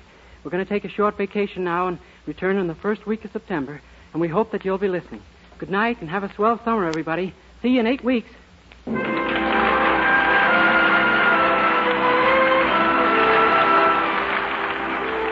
Dennis Day returns to the air again the first week in September. Meanwhile, may we remind you to use Colgate Dental Cream to clean your breath while you clean your teeth, and Luster Cream Shampoo for soft, glamorous dream girl hair. And don't miss the August issue of Movie Star Parade magazine for a picture story, an episode in A Day in the Life of Dennis Day. Vern Smith speaking. Good night.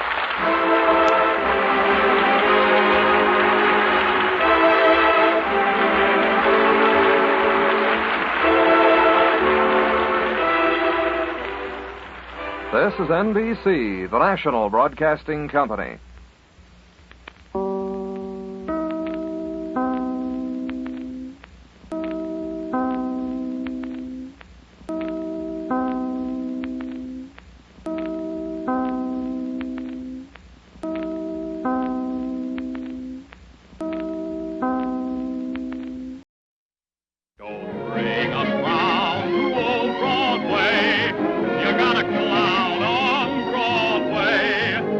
Good hold that song. Ah, that was a grand song. Broadway melody. You remember it. But now we're ready with a new and greater Broadway melody.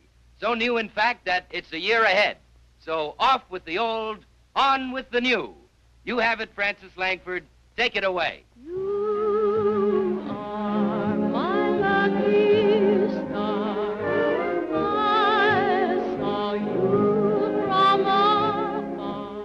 Hey, Lucky Star, they're at idol of the airways, that riotous rage of radio, Jack Benny.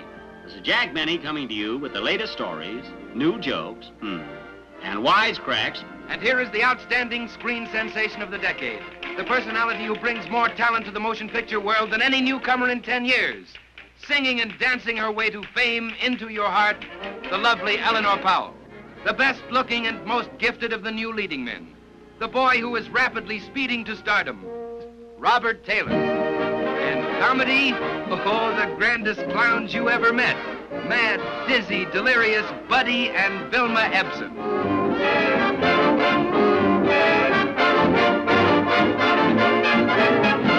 June Knight, more beautiful than ever. She dances divinely with Nick Long, Jr.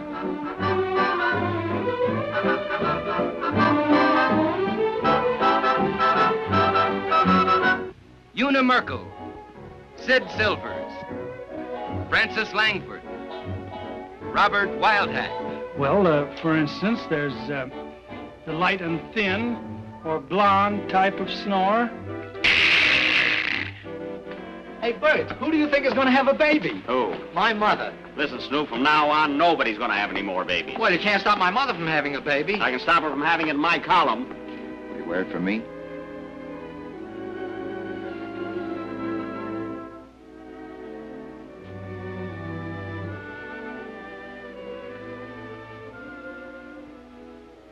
Don't worry. The minute I hear people calling you a rat, I'll raise your salary. All right, I'll be so big a rat you can put a saddle on me.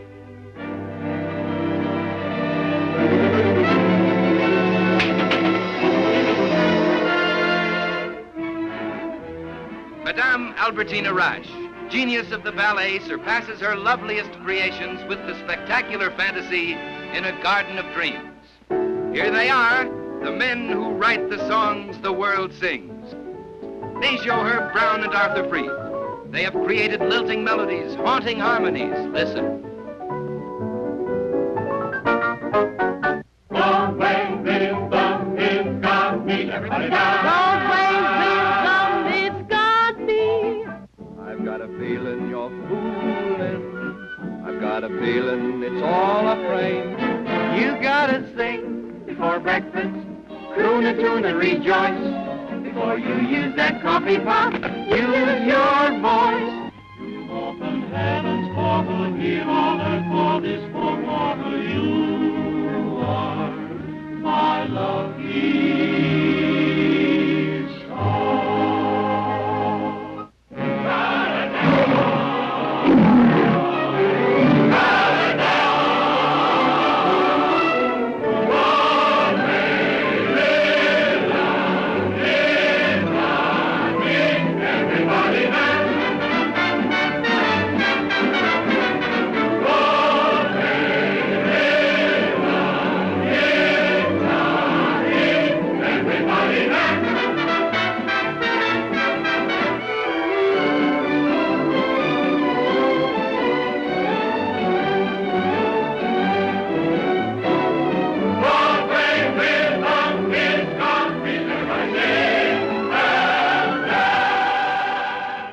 Hey, man, how about we check in with Fibber, Magee, and Molly next? That sounds good to me. The Johnson Wax Program with Fibber, Magee, and Molly.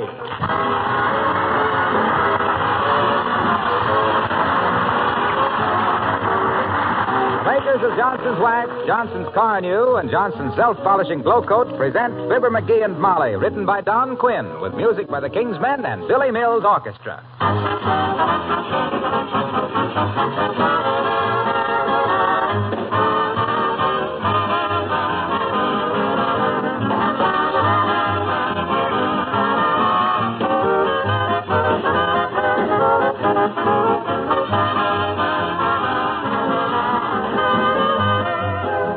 few letters have come in recently giving us new items to be mentioned in our department of new and unusual uses for Johnson's wax. One woman writes, I've just finished waxing the brickwork around my living room fireplace. Now it looks so beautiful, and I know it'll be much easier to keep clean. Tell this one to many of your listeners. I will indeed. And I know that any of you who have brick or tile around your fireplace will find this suggestion very helpful. You can use either the paste or liquid Johnson's wax.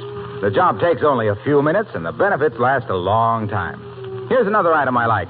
A woman in Illinois says that she always uses a little of the regular Johnson's wax on her electric light switch plates. When these are painted in light colors, you know, they're apt to show dirty fingerprints quickly. The wax protects them and makes cleaning easy and adds just one more touch of beauty to your home. I hope you'll all try these new protective uses for genuine Johnson's wax. They'll help you take better care of your things and save you work. Both very worthwhile today.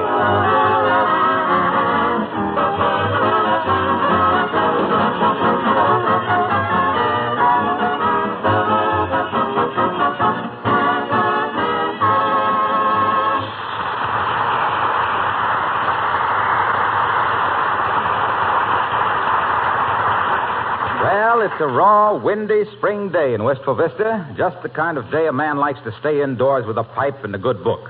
Or, in this case, a nickel cigar and a copy of Flash Gordon comics. The lady of the house is occupied with a dress pattern. As we meet, Fibber, Magee, and Molly.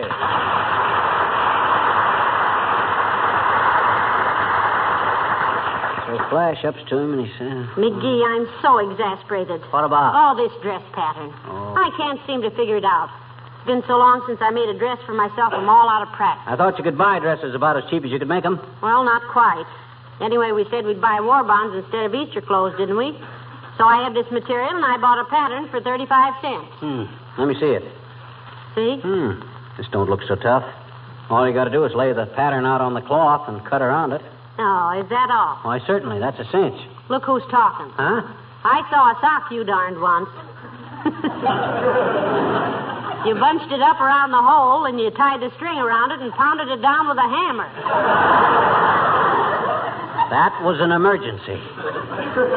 This is simply a matter of intelligence. Just a little... Oh, dear. I suppose you could work out this dress pattern in nothing flat. Why, certainly. Less than that. And with one eye tied behind me. All right, go ahead.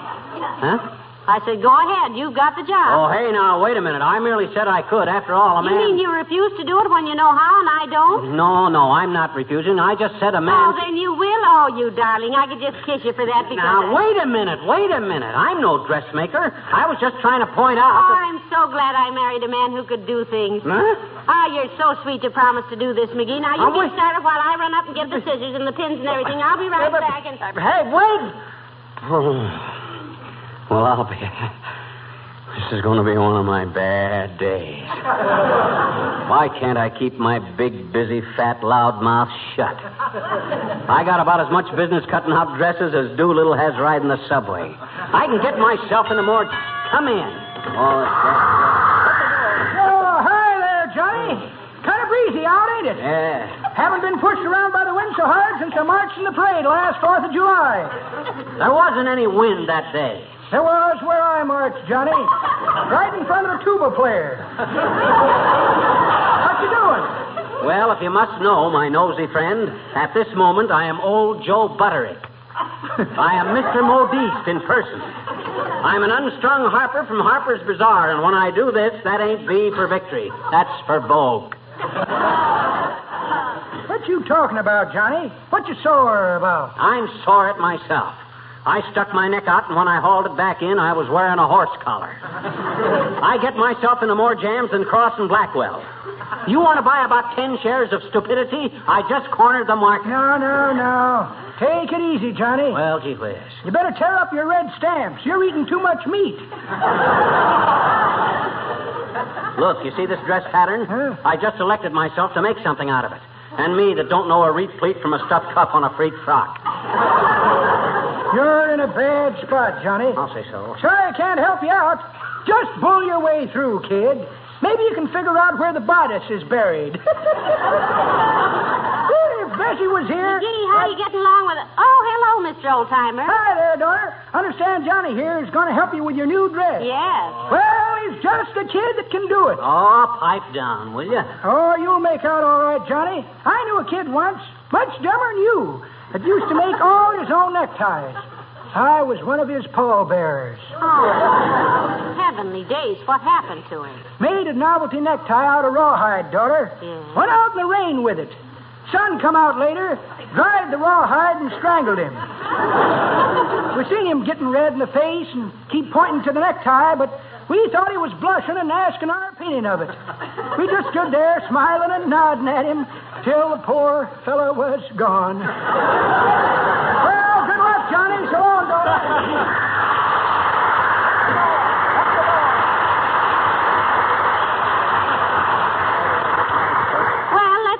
McGee, or rather let you get at it. Now, here's a paper, pens, and some scissors, and a blue pencil. Well. Will you need anything else? Yes, a good, swift kick in the... No. No, I guess not. Now, let's see.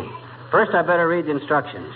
It says to put the rent on the farm. Oh, I'm so proud of you, dearie. Imagine a man being able to do this. Hey, we got a bias? A what? A bias. Part of this has got to be cut on the bias. Oh, never mind. I'll cut it on the floor. More room anyway. Now, let me see. First, I lay out the material. Yes, and you better pin it to the rug, McGee, so it won't slip. Yeah, I was just going to. Hand me a thumbtack. Why don't you use pins? I always use thumbtacks for this stuff. Holds it flatter. My goodness, I never would have thought of that. Oh, but we sure. haven't got any thumbtacks, dearie. Use them all in your war matches. Well, for the love of Mike. Come in. Doggone it, sis, look what you did. I had this pattern all laid out, and you had to open the door and blow it all over the place. Oh. Why don't you go where you're... why don't you be more... What do you want? Oh, don't be so grouchy, McGee. She can't help it if it's so windy outside. Or inside either, for that matter. Well, gee whiz. How can a guy concentrate with a 40-mile gale blowing through the joint? What you doing, mister? What you? I'm cutting out a dress. And don't go blabbing it all over the neighborhood. What difference would it make? It's no disgrace to know how to do things. It's a disgrace to have people think you know how to do certain things better than you do. Well, maybe I can help you, mister. Now, look, if you put some plackets under the arm, the problem will finally stay on the tag and then give you enough camadan to put a kick plate in the skirt.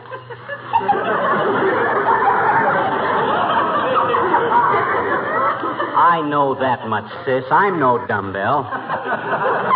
What was it you wanted?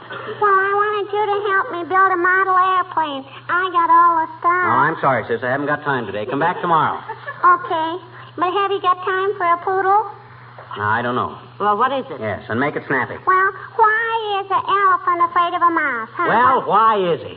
Because the elephant has a trunk, and a trunk has 3 trays, and 3 trays beats 2 pears, and pears grow on trees, and trees have bark, and so does a dog, and a dog is man's best friend, and your best friends won't tell you, and neither will I.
Now, don't forget, McGee, allow for a zipper on the skirt. Don't worry, I got it figured in. I also got a place for another one.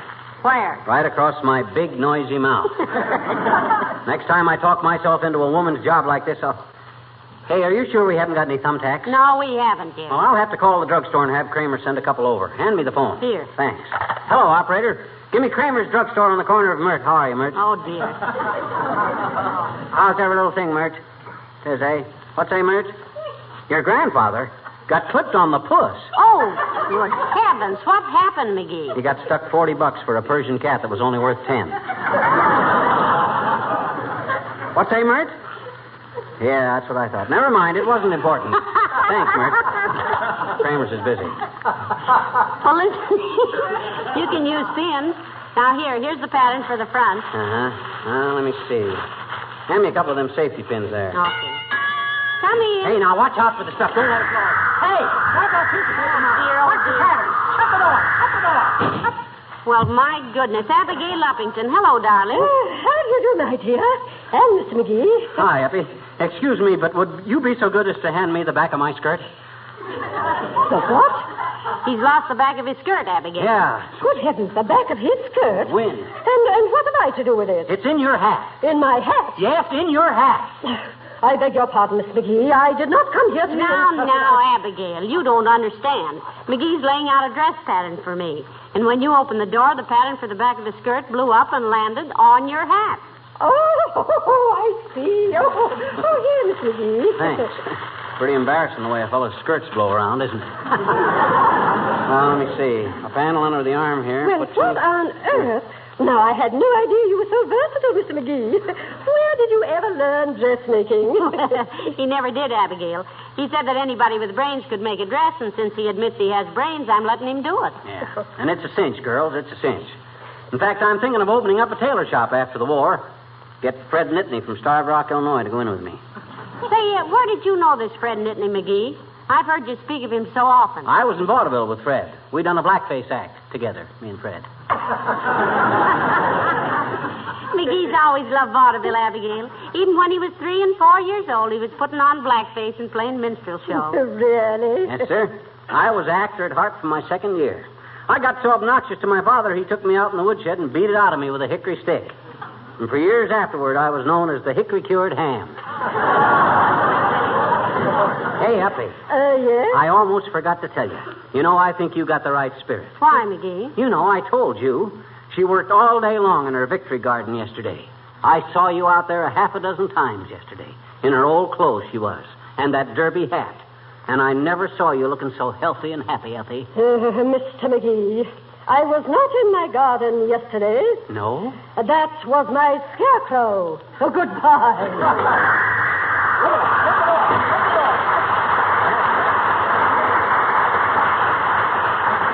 Look at all those patterns. Yeah. Blown all over the place. Help me get them together, Molly. All right, dearie. That's the dad, Fred. Now, listen, when you get the dress all cut out, you can slip it on while I see how it looks. Oh, no, you don't. Not me, baby.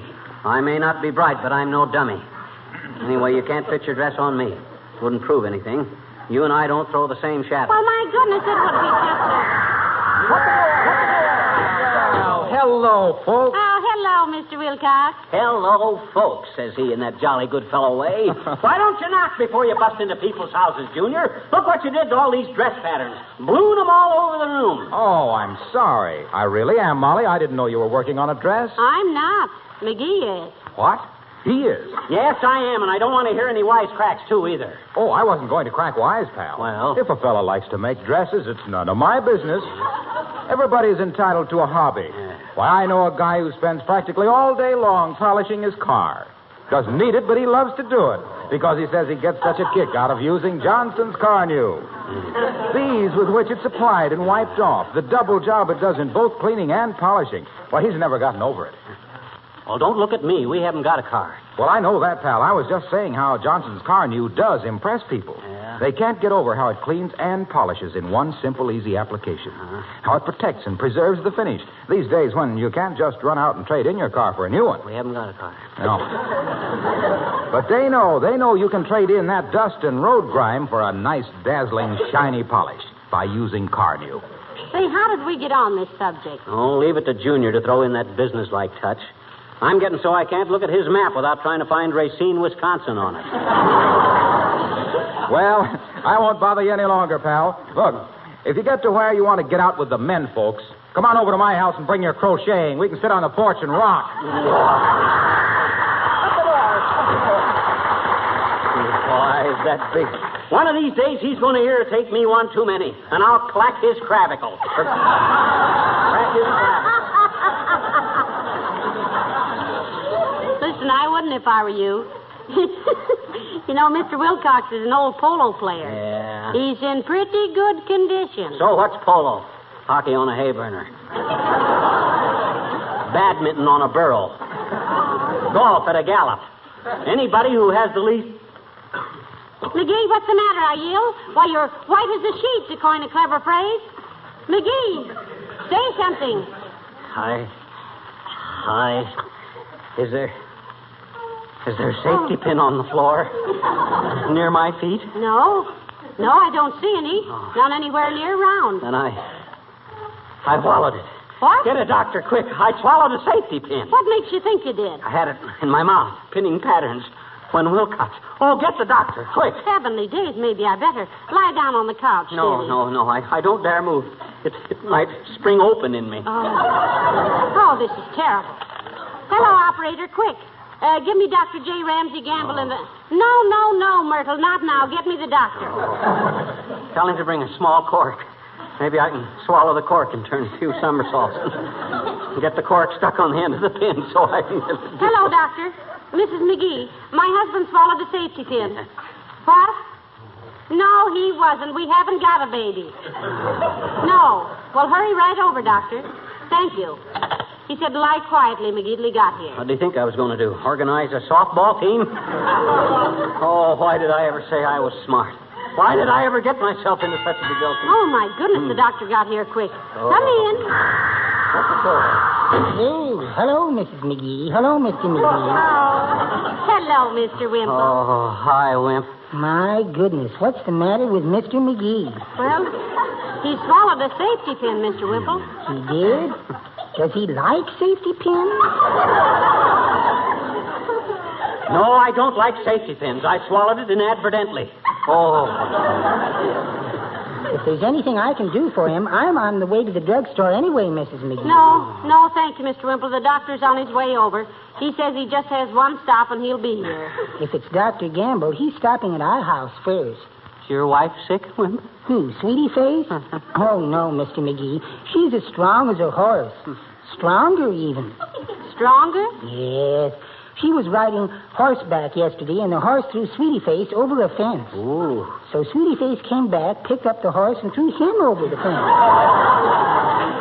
Well, then why is Dr. Gamble coming to your house, Mr. Wimple? Oh, one of Sweetie Face's wrestling and boxing students needs medical attention, Mrs. McGee. What kind of medical attention, Wimp? Oh, Sweetie Face gave him a rabbit punch, and for 2 hours he's been sitting on the floor, wiggling his ears and twitching his nose. And his eyes are pink, too. Oh, how sweet. You know, she ought to keep him like that over Easter. The trouble with Sweetie Face is she knows her own strength. Mm-hmm. Are you sure I can't get you anything at the drugstore, folks? No, thanks, Wimp, old man. Won't be any trouble. All I'm going for is to get some gunpowder. Gunpowder? Yes. I use it to brush my teeth with. What's the idea? It's the only way I can shoot my mouth off around our house. Well, I hope to find a pin to buy.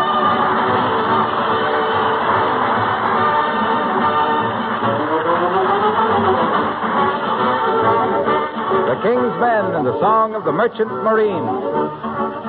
Heave-ho, my lads, heave-ho. It's a long, long way to go. It's a long, long pull with our hatches full, braving the wind, braving the sea, fighting a dangerous foe. Heave-ho, my lads, heave-ho.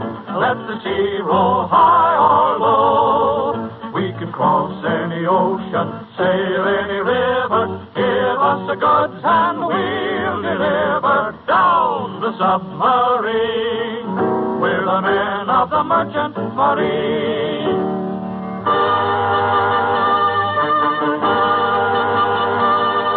I I've carried guns to the Solomons and bombs to Tripoli. I've carried wheat for the boys to eat from Nome to the Coral Sea. I've sailed with planes to Liverpool and Leningrad with tanks. I made it through to Ireland, too, with a regiment of Yanks.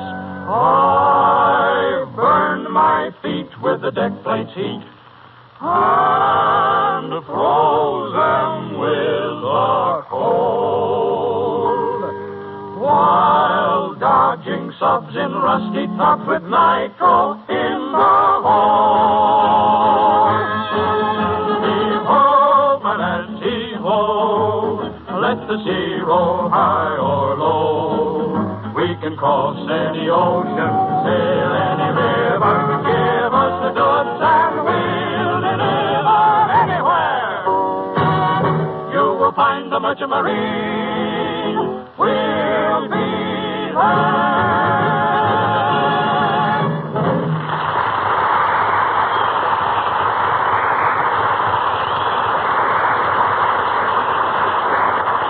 Well, now, the doctor ought to be here any minute, Magee.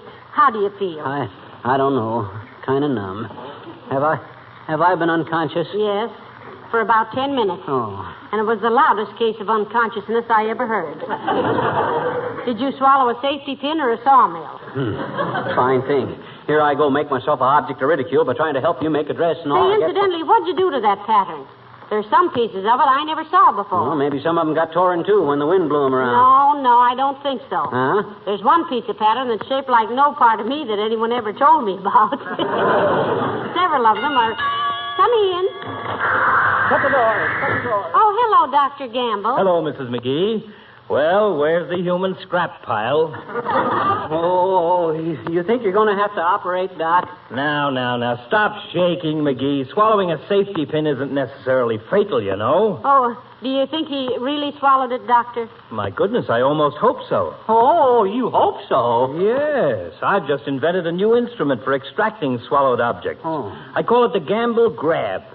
I'm awfully anxious to try it out on somebody. I've been buying the little boys in the neighborhood marbles all spring, but nothing has happened yet. Take off your pants, Magee. You don't understand, Doc. I didn't sit on it. I swallowed it. Stop arguing. Take off your pants. Now, listen, don't look like that, Magee. Your purple shorts are an old story to me. Do what the doctor said. Oh, okay. What was he doing when he swallowed this safety pin, Mrs. Magee? Cutting out a dress. Cutting out a dress? What were you doing, playing pool at the Elks? Well, he was doing it for me, Doctor. He said there was nothing to it if a person had brains, so I... Okay, Doc, you want to examine me? No, I want to examine the pants. Huh? Just as I thought. Here's your safety pin. Heavenly days, where was it? Where I usually find things men think they've swallowed. In the cuff of his pants. Boy, is that a relief. Well, I'm sorry to brought you clear over here on a wild goose chase, Doc. Oh, wasn't a wild goose chase at all, my boy. My bill will still be $7. Why, what do you mean, why, certainly? He didn't do anything, did he? Oh, now, listen, don't pay any attention to him, Doctor. You know, he's so relieved at finding that safety pin, he doesn't know what he's saying. Oh, no. Well, I ain't paying any $7 for having a pin took out of the cuff of my pants. That's robbery, Now, look here, you ungrateful little nature faker. Oh. If you think I enjoy neglecting some really sick people to take care of a hypochondriac like you... Who's a hypochondriac? You are. Is that so? Yes, that's so. It is, huh? Yes, it is. Hey, Molly. What's a hypochondriac? It's somebody who always has imaginary ailments. Is that right, Doc? Certainly. You're as healthy as a goat. You've never called me yet when there was really something wrong. You hear that, Molly? Yes, why? Because he's just admitted he's being charging me for treatments when there was nothing the matter with me. I'm going to report him to the American Medicinal Association for malnutrition. You mean malpractice, Magee. You can never get me on a malnutrition charge. Why couldn't he, Doctor? Why couldn't he? Because I'm thoroughly fed up. Good day.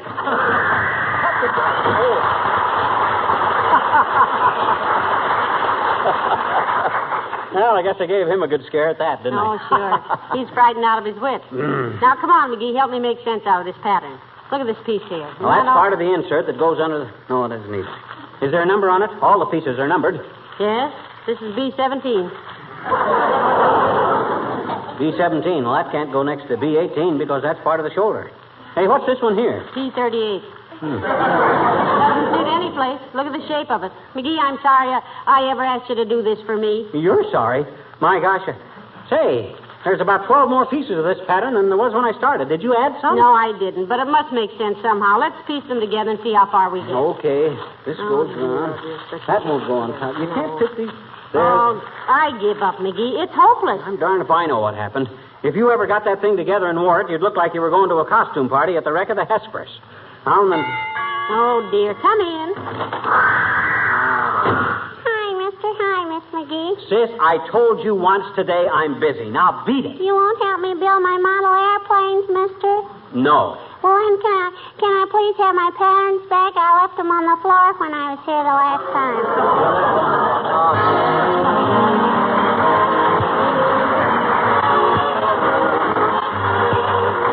There are 3 places in your home where you might very likely be using linoleum. One, of course, is the kitchen. A second is the bathroom. A third is the front entrance hall. All 3 of these spots are apt to have extra heavy wear exposed to dirt and dampness. 2 of them are your front line trenches against the weather and wet, muddy feet. Good linoleum is ideal floor covering for such places. And Johnson's self-polishing glow coat is the ideal way to keep such linoleum clean, sparkling, and long-wearing. Glow coat, as you may know, makes linoleum last 6 to 10 times longer than if it were unprotected. That's important today when replacements of all things are more difficult. Glow coat also saves you hours of cleaning time. It takes no rubbing or buffing. It's completely self-polishing. Dirt and spilled things wipe up in a jiffy. If you're not already using Johnson's self-polishing glow coat for all of your linoleum floor coverings, I suggest that you try it.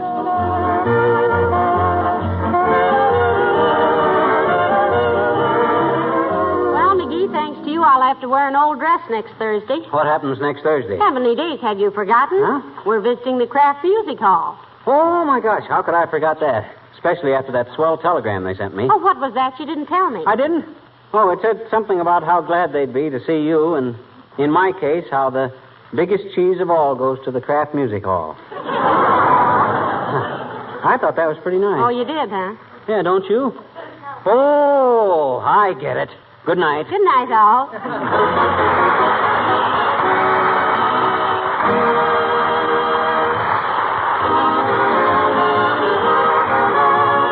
The characters of Wallace Wimple and the Old-Timer heard on our program were played by Bill Thompson. This is Harlow Wilcox speaking for the makers of Johnson Wax Finishes for Home and Industry, inviting you all to join us again next Tuesday night. Good night. This program came to you from Hollywood. This is the National Broadcasting Company.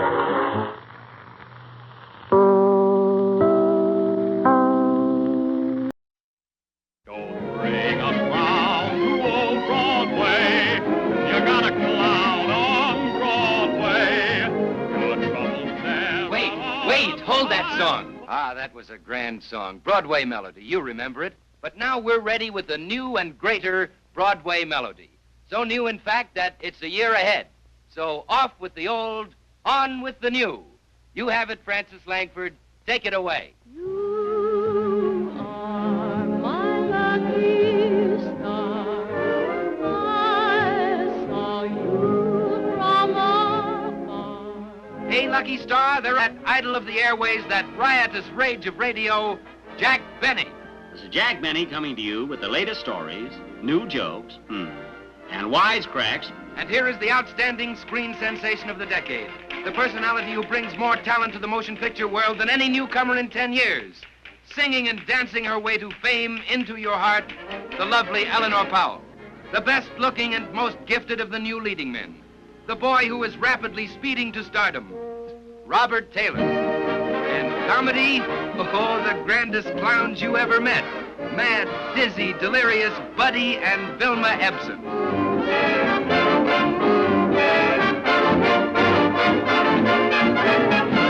June night, more beautiful than ever. She dances divinely with Nick Long, Jr.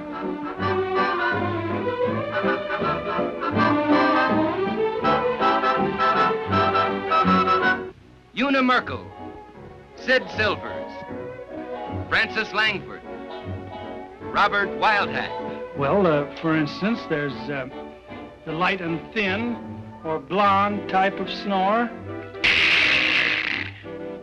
Hey, Bert, who do you think is going to have a baby? Who? My mother. Listen, Snoop, from now on, nobody's going to have any more babies. Well, you can't stop my mother from having a baby. I can stop her from having it in my column. Will you wear it for me?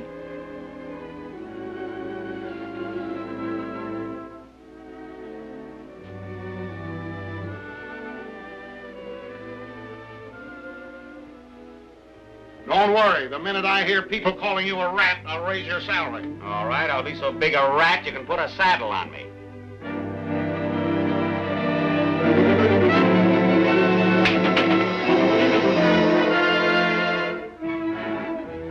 Madame Albertina Rash, genius of the ballet, surpasses her loveliest creations with the spectacular fantasy in a garden of dreams. Here they are, the men who write the songs the world sings. They show her Brown and Arthur Freed. They have created lilting melodies, haunting harmonies. Listen. Don't blame this song, it's got me. Everybody down. Don't blame this song, it's got me. I've got a feeling you're fooling. I've got a feeling it's all a frame. You gotta sing before breakfast. Croon a tune and rejoice. Before you use that coffee pot, use your voice. You've often had and sparkle here on earth, for this poor mortal you are my lucky star.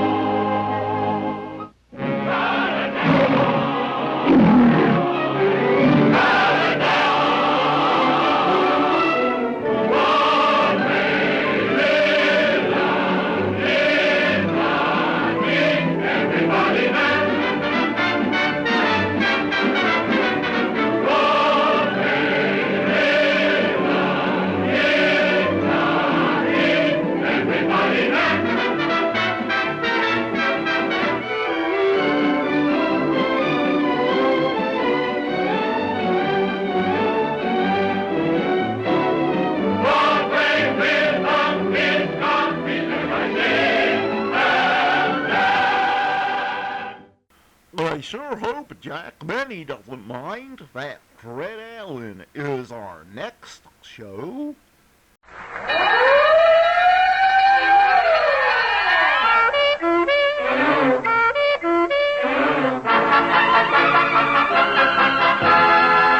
The Texaco Star Theater.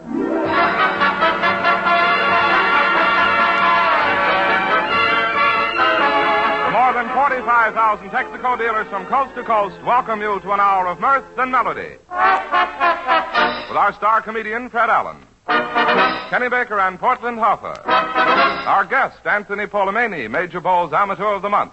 The Martins and Al Goodman's Orchestra. It's Texaco time.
be some changes made.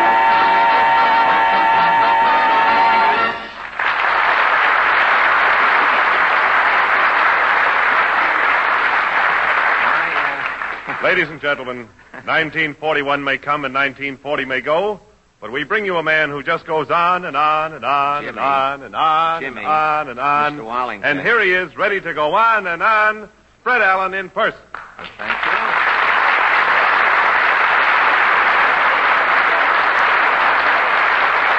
Thank you, and good evening, ladies and gentlemen. Excuse me, Mr. Wallington, but now, look, since we are starting a new year, don't you think that at least you might have opened the program with a little enthusiasm? I should get steamed up about the new year after the shortchanging I got in this program in 1940. Well, you mean this program owes you something from the old year? Yes, Mr. Allen, 3 lines. 3 very funny lines of mine were deliberately eliminated in 1940. Well, why should 3 lines of yours be cut out of the script? Because I'm a little too funny for your own comfort, Mr. Allen. Oh. Brother. And I do not mean as a relative. Now, last week, you weren't going to say another word, Mr. Wallington. This is getting monotonous to me. Are you mad enough to make that same gesture this week? No. Tonight I'll talk. Oh, tonight you'll talk. Yeah, but I won't be amusing. You won't be amusing. No. Jimmy, you are as funny to me as a slow leak in an oxygen tank. Oh, yeah? I'll bet you're still afraid to put my 3 lines to the test. Well, who's afraid? Have you got them with you? Right here. All right. Now, what lines of yours, you say, what lines were maliciously deleted? Well, on October the 9th, 1940, I didn't say... What? Hello, Fred. I'm having trouble finding a wife. All the women I meet are single. That's, now just read the lines. Don't contort your features then.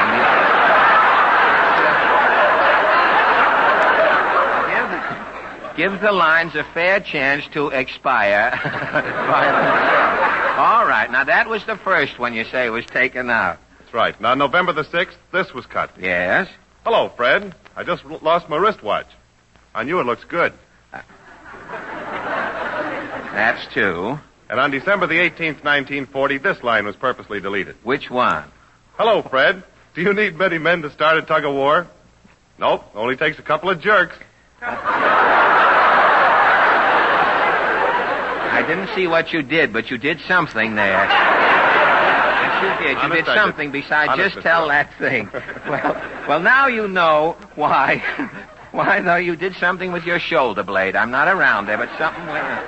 But you threw out your chicken breast in reverse and laid the egg in the opposite direction. Well, now you know why those lines were cut out. Well, that balances our account, Mr. Wallington. And so we turn to the news of the week. OFA. Oh, yes, Kenny? As long as you're straightening out your books for 1940... Oh, Kenny, don't tell me the program owes you lines from last year, too. Oh, no, F.A. According to my books, I owe the program.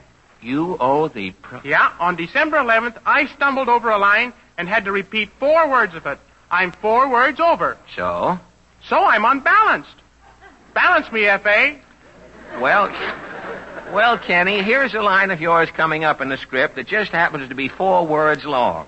It's an answer to a question of mine. Yes? Now, I'll ask you the question, and you don't answer, see? And that'll square us. Okay. Let me have it.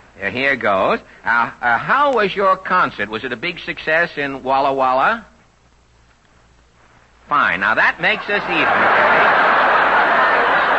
And so, with Kenny and our books balanced, we turn to the latest news of the week. The Texaco News presents its highlight from the world of news. New York City, New York. Tonight, January 1st, 1940. 1941. I'm a year behind myself. But what's a year to a joke in radio? A year. Tonight, January 1st, 1941, the Texaco News bears its editorial head in tribute to the year 1940, which departed this life at midnight. Newspapers, newsreels, and other radio programs have brought you the highlights of 1940. The Texaco News gives you the lowlights. Tonight, we parade before you a frowsy group of stagnant nobodies whose unimportant didos during the past year can only be classed as stumbles in the march of time. Now, the first Lowlight Award for non-essential activity in radio goes to Dietmar Wink. What was your contribution to radio, Dietmar? I broke the 1940 record for sending in box tops. Well, congratulations. I sent in 30,000 box tops. Why? It was that Stumbo contest. What in the world is Stumbo? It's some powder that fizzes. It oxidizes your stomach. Well, I've heard of alkalizing. Well, this is oxidizing. It gives your stomach fresh air. Well, is that necessary? Oh, sure. Your stomach is in there hanging in the dark. It can't get no fresh air. Oh. Yeah, Stumbo takes care of that condition. I see. And what was this Stumbo contest? If you sent in 30,000 Stumbo box tops, they sent you a neon hall tree. A neon hall tree? Yeah, it keeps you from tripping over it in the dark. Say, it must be beautiful lit up.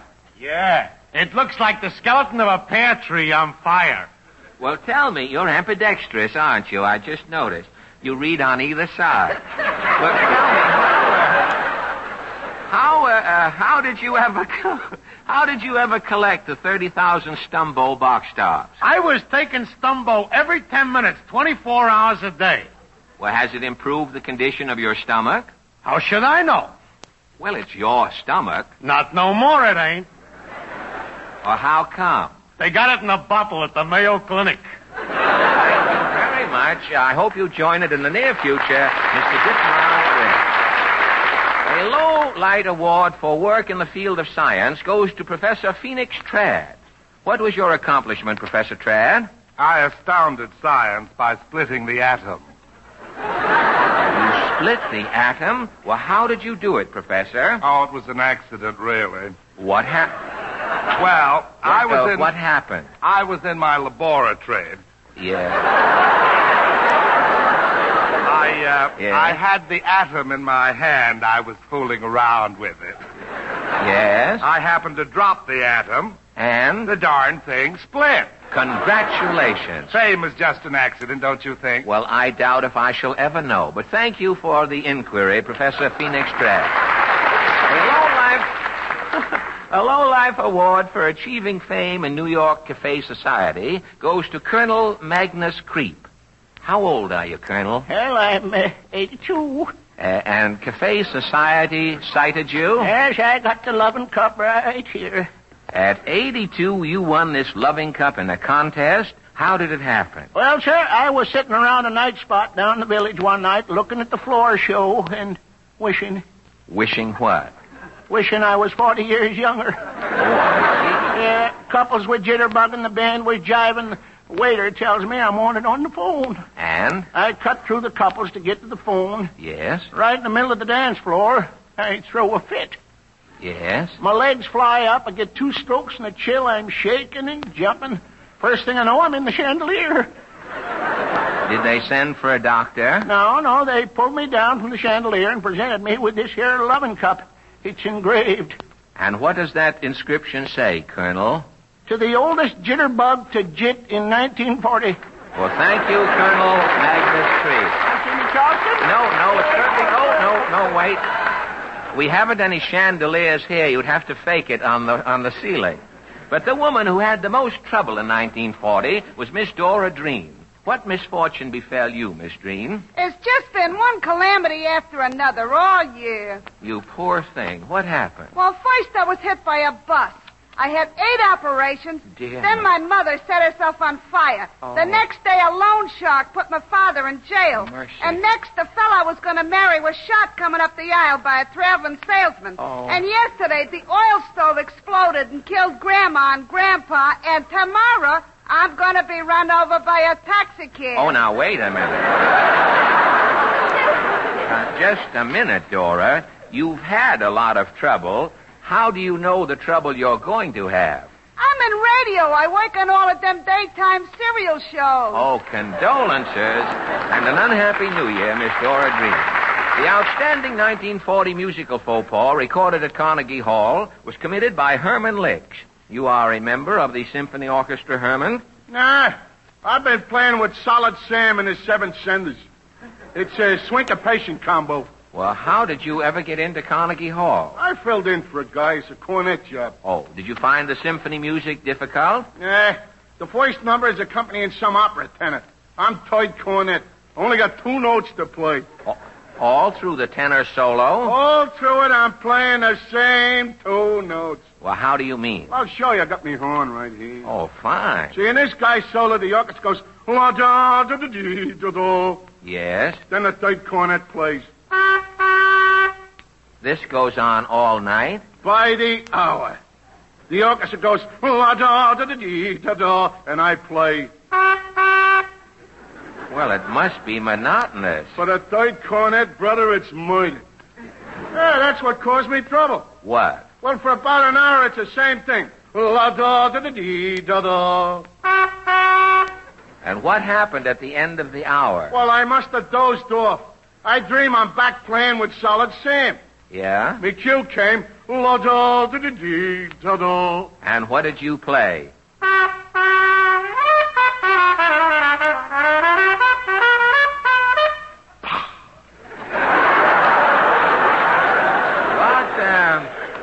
And what happened? Well, the tenor fainted.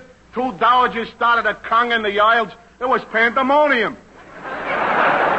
Are you still playing? Yeah, I'm playing tonight. You're playing third cornet at Carnegie Hall? No, I'm playing pinochle in the Union Club room. Well, Herman Lick. And now for his first song of 1941, Kenny Baker has consulted his Gilbert and Sullivan library, and from the Mikado, Kenny sings A Wandering Minstrel I.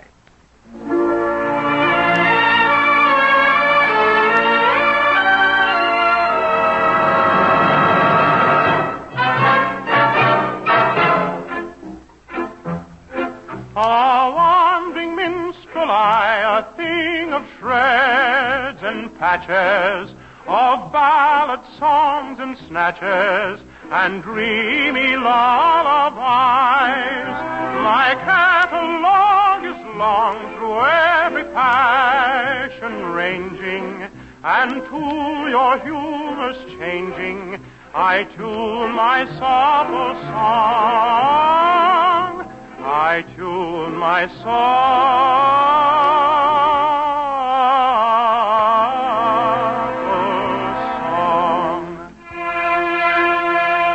Are you in sentimental mood? I'll sigh with you.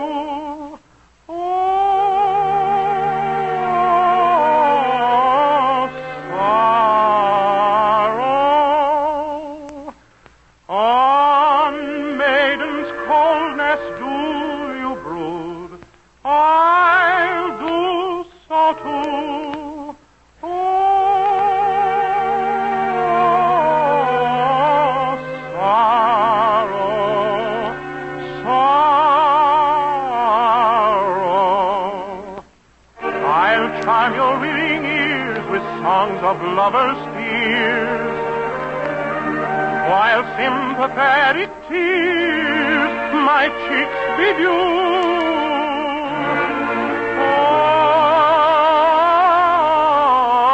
Oh, sorrow, sorrow.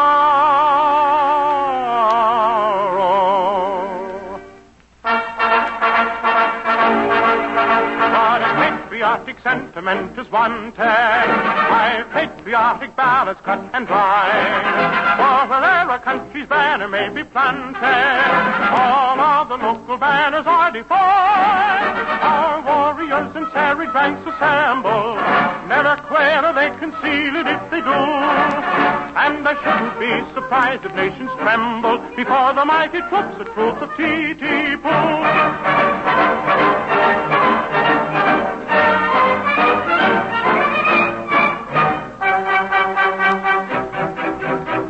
And if you call for a song of the sea, we'll heed the capstan rod. With yo, heave-ho, for the wind is free. Her rank the trip and her helm's a lee. Her broad's the homeward bound.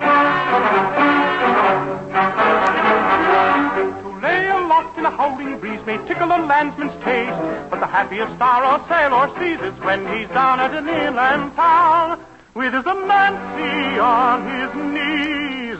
Yo-ho!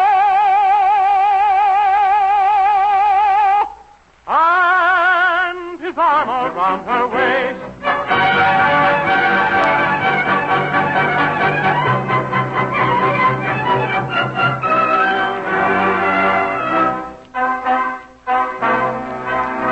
A wandering minstrel I, a thing of shreds and patches, of ballad songs and snatches, and dreamy lullaby, and dreamy lullaby.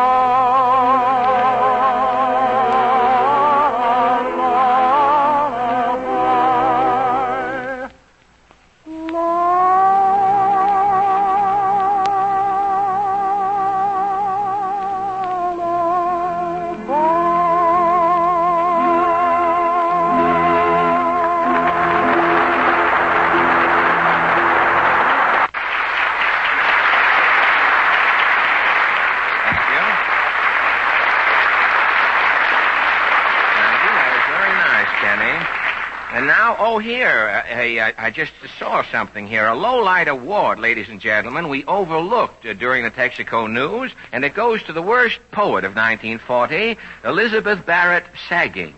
What sort of verse do you create, Miss Sagging? I'm sorry. Automobile epics, mostly. Mm-hmm. I'm known as the puncture-proof poetess. Mm-hmm. The work I'm reading tonight is called A Fool There Was. Well, that sounds like Kipling. Purely coincidence. I've never kippled. Well, neither have I. We have something in common. Well, might we hear your poem? Oh, indeed. A fool there was, and he had a car, even as yours and mine. He loved its ignition, its shatterproof glass. But what was this car that he thought had such class? Just gears and a seat and a gallon of gas, even as yours and mine. Well, thank you very much. Just gears and a seat and a gallon of gas, even as yours and mine. Just a minute, madam. We get the idea. It has seeped through, you'll be happy to know. A car is just gears and a seat and a gallon of gas. Am I right? Yes, Fred, we get the idea, but it's a mistaken idea. There's more to a car than that. Can you prove that assertion, Larry? Yes, indeed, Fred. Because there is more to a car than meets the eye. More to it than its streamlined body, its big, powerful-looking motor.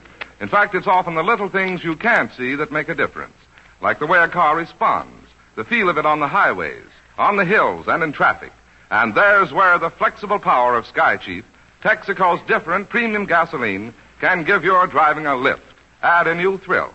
You'll find it a luxury to step into your car and enjoy Sky Chief power sweeping you over the hills or getting you through traffic. But when you check the mileage, you'll agree Sky Chief is one driving luxury you can afford. Try Sky Chief at your Texaco dealer at the usual premium price. Thank you.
Goodman.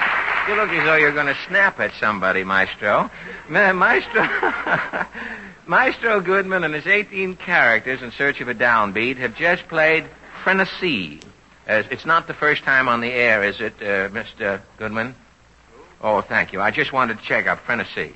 And now, ladies and gentlemen, again with the door. Always the door on these. That's radio today. It's either a quiz or it's somebody knocking on a door. He's persistent, isn't he? I have a good mind not to let him in just to see. Come in. Excuse me, how can I get out of here? Well, you can get out through that door you just came in. Oh, yeah, thank you. It's that new 6th Avenue subway. People are cupping up in buildings all over town. They don't know how to get in or out of it. I heard about a man at the Radio City Music Hall. He went down to the smoking room, stepped through a door. The next thing he knew, it was Queens Plaza.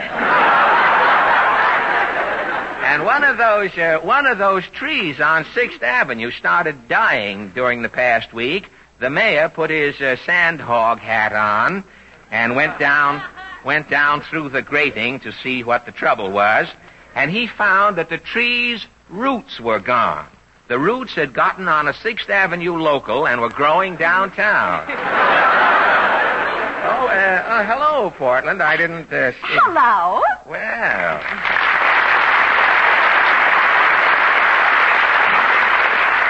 Say, you look nice and chipper to start 1941. Yes, I guess nearly everybody is under the weather after celebrating last week. Last week? Oh, I mean last night. Yes. Time goes quickly enough here while we're here on Earth without you kicking it away in the script there. Do you want to try it over? Uh-huh. Well, I guess nearly everybody is under the weather after celebrating last night. Yes.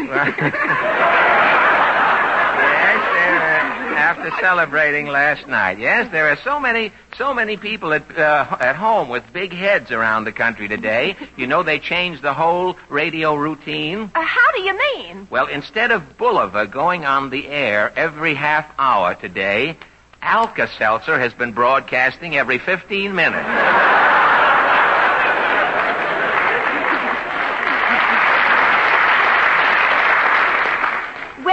I've got to go. What is your rehearsed rush? Oh, I'm taking Mama down to the doctor again. The doctor? What's the matter with your mother? It's her bookends. Her bookends? What sort of a malady is that? Well, the bookends started all of Mama's troubles. What bookends? The ones that you gave her for Christmas. We've been going to the doctors ever since. Well, I don't get it. I'm sorry. Well, when you gave Mama the bookends, she didn't have anything to put between them. So she had to buy a book. So? So, as long as Mama had the book, she thought she'd read it. So? So she found out her eyes were bad, and Mama had to get glasses. So? So Mama put on her glasses and tried to read the book, but her tongue was dry. Well, what has a dry tongue got to do with reading? Mama couldn't wet her thumb to turn over the pages. So? Mama had to go to another doctor. And? He put her on a liquid diet. Today, Mama'll know. Know what? If her tongue is moist enough to wet her thumb to turn over the pages in her book. Well, all right, and goodbye. Goodbye? I haven't introduced our guest. Well, I'm going to take care of that tonight, and you are excused. This evening, ladies and gentlemen, we welcome... This evening, ladies and gentlemen, we welcome Major Bowes, Amateur of the Month. He's a young man who scored a sensational hit on the Major's program recently, and tonight he makes his professional debut as our guest. Ladies and gentlemen, may I present Anthony Polamini.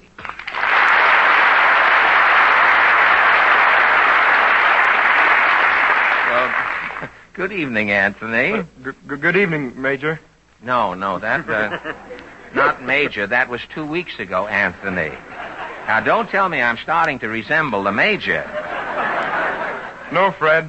I'm a little nervous, I guess. Well, you have nothing to be nervous about, Anthony. I heard you sing on Major Beau's show, and you were swell. And the Major and I have high hopes for your future. I hope you and the Major are right, Fred. Well, I'm sure when our audience hears you tonight, the opinions will be unanimous. Say, tell me, Anthony, what is your voice? I'm a lyric baritone. And how long have you been working on your singing? I've been studying almost 6 years. Major Beau said your recent appearance on his show was your second. That's right. The Major liked you so well, he brought you back? No, it wasn't just like that, Fred. Just a bit different. Just the opposite. Well, how do you mean, Anthony? Well, the first time I went on the Major's program 4 years ago, I wasn't so good. Oh, a little bird told you? No, the Major told me. Oh, there's a little difference, isn't there? Well, what did he say? The Major said I needed a lot more study. And you returned to your scales? I studied 4 years, and then I went back to the Major just to show him. Well, you certainly did show him. Now, how old are you, Anthony? I'm 22. And your ambition, like most young singers, is to sing at the Metropolitan, right? Yes, Fred, except that I would like to specialize in comic roles like Don Pasquale and Figaro. Well, are you going to sing an aria from one of these operas? Yes, Fred. I'd like to repeat the one I did for Major Beau's from The Barber of Seville. The Major liked that one, didn't he? Oh, yes. The second time, Major Beau said a lot of nice things. Well, Major Beau's is a wonderful man, Anthony. Did you know that Major Beau's is not his real name? Did you ever hear how the Major happened to acquire his nom de plume? No. Well, I'll tell you. Major Beau's real name is Colonel Phineas T. Higginbotham. About 10 years ago, the Major, or Colonel Phineas, rather, was traveling through the West selling a termite destroyer for totem poles. Well, sir, he stopped off overnight in a small Indian village. And as the Colonel was resting on the porch of his trailer in the cool of the evening, 2 stunted Indians came up to him and offered to make some genuine Indian souvenirs for the Colonel at a slight fee. Well, Colonel Phineas agreed, and next morning, while he was having breakfast, 2 sets of beautifully decorated bows and arrows were delivered to him at the camp. Colonel Phineas went out on the porch of his trailer to pay off the 2 Indians who were waiting there for their wampum. He asked the red men what work each had done. The first Indian said, "Whittle your arrows." The second Indian said, "Major Beau's." Well, sir...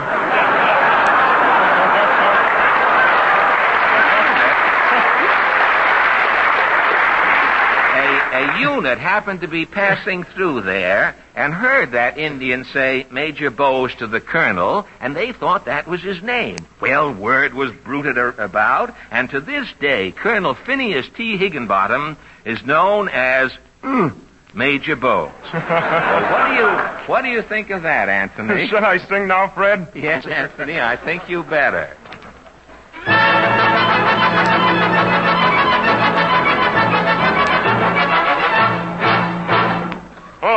Bravo Figaro, bravo, bravissimo, bravo. La la la la la la la la la. Resta bottega che l'albeggia, bravo. La la la la la la la la la. Fortunatissimo per verità. Fortunatissimo per verità. La la la la la la la la la la la la la la la. Pronto per tutta la notte e il giorno, sempre d'intorno in giro sta. Signor Cuccagna, quel barbiere, vita di nobile non ci dà. La la la la la la la la la la la la la la la la la la la. Rassari e pettini, lancite i forbici, al mio comando tutto qui sta. E lancite i forbici, rassari e pettini, al mio comando tutto qui sta. Bella risorsa poi del mestiere,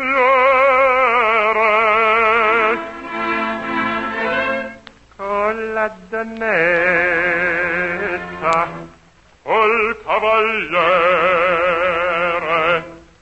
con la donnetta, la la la la la la la, col cavaliere, la la la la la la la la la la la. Figaro, Figaro, Figaro, Figaro, Figaro, Figaro, Figaro, Figaro, Figaro. Hey, Figaro! Oimè, che furia, oimè, che bolla, una alla volta, per carità, per carità, per carità, una alla volta, una alla volta, una alla volta, per carità. Figaro, son qua? Ehi, Figaro! Sono qua, Figaro là, Figaro qua, Figaro là, Figaro su, Figaro giù, Figaro su, Figaro giù. Prontissima, sono come il bambino, sono il factotum delle città, delle città, delle città, delle città, delle città. Ah, bravo Figaro, bravo bravissimo, ah, bravo Figaro, bravo bravissimo, a te fortuna, fortuna non mancherà. Ah, bravo Figaro, bravo bravissimo, ah, bravo Figaro, bravo bravissimo, a te fortuna non mancherà. Sono il factotum della città, sono il factotum della città, della città, della città, della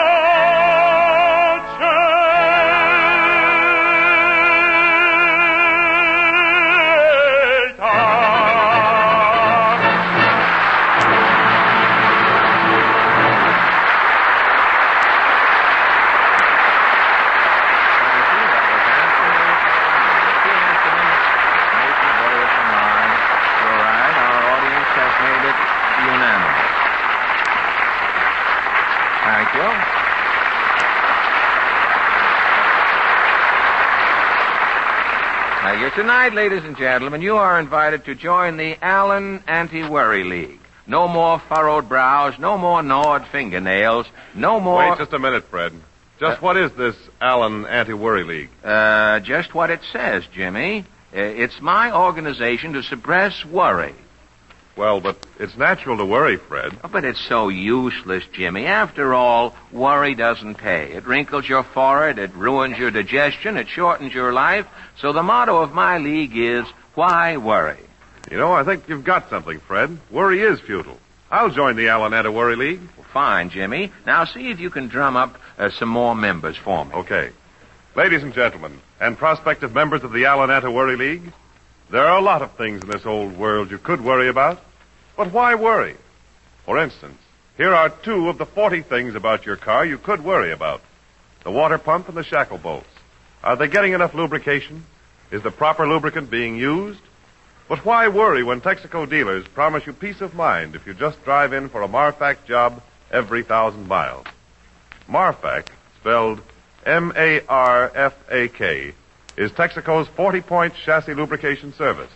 And remember, Marfac is no ordinary grease, but a lubricant specially made to stick to its job.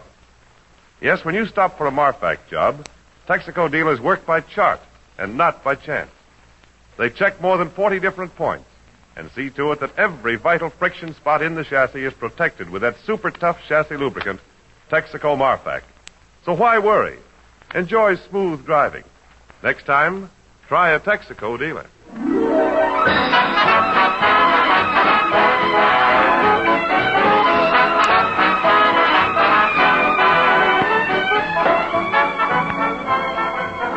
The Texaco Star Theater continues immediately after a short pause for your station identification.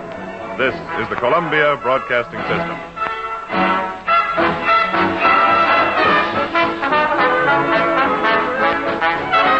WABC, New York.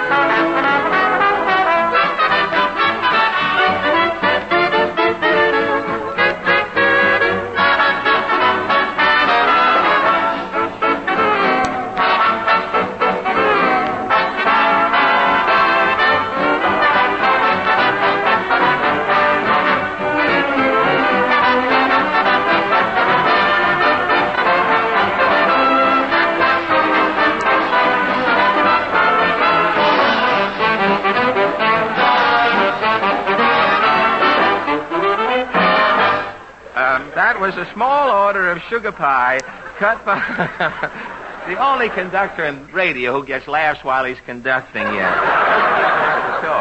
A small order of sugar pie cut by Al Goodman and his Pastry Philharmonic. And now, ladies and gentlemen, we turn to we turn to... Kenny, wake up. Hey, Kenny, wake up. What? Well, wake up. Now, you can't doze off in the middle of the program like this. Oh, I'm sorry, F.A. I'm all in. I must have dropped off. What is it about this program that induces slumber? Oh, it isn't the program, F.A. Well, then what is suddenly making you nap-happy, Kenny? I was at New Year's party last night. Boy, what a party. You had yourself a time, eh? Brother, the joint was jumping. Well, how long did the party last? About midnight, we ran out of Coca-Cola, so we broke it up. Kenny, you weren't out until midnight. Yep, I must have had 40 cherry Cokes. Well, you ought to be ashamed of yourself, you Liggett lush. But it's only one day in the whole year, F.A. And Wednesday is only one day in the whole week, Kenny Baker, but it happens to be the day that you have to work. Now, you cannot come reeling around here after a measly 11 hours sleep with that sassafras on your breath. Well, gee, I couldn't break up the party. What a mob of playboys. High flyers, huh? Scooters were lined up for 2 blocks.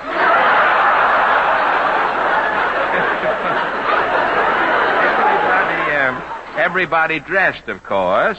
You bet, and boy, was I hot. Top hat, white tile, and fur jackknife. Where did you wear the tile? Down your back, or did you carry it in your hand? Well, it sounds to me as though this affair was an orgy. It sure was. Along about 10 o'clock, a guy from Albany whipped out a Cubab. A Cubab? Yeah. He didn't light it. He sure did. Then he passed it around, and everybody took a puff. Kenny Baker, you didn't take a puff of that Cubab. No, I was outside watching for cops. A fine thing. Cubabs, cherry Cokes, cops. I kissed a girl, too. Kenny! Does that mean we're engaged? Well, no, not in this day and age, Kenny. Times have changed. When I was young and kissed a girl, do you know what it meant? Yeah, somebody was holding her. Now, just a minute. Now, look, I haven't always looked like this, you know.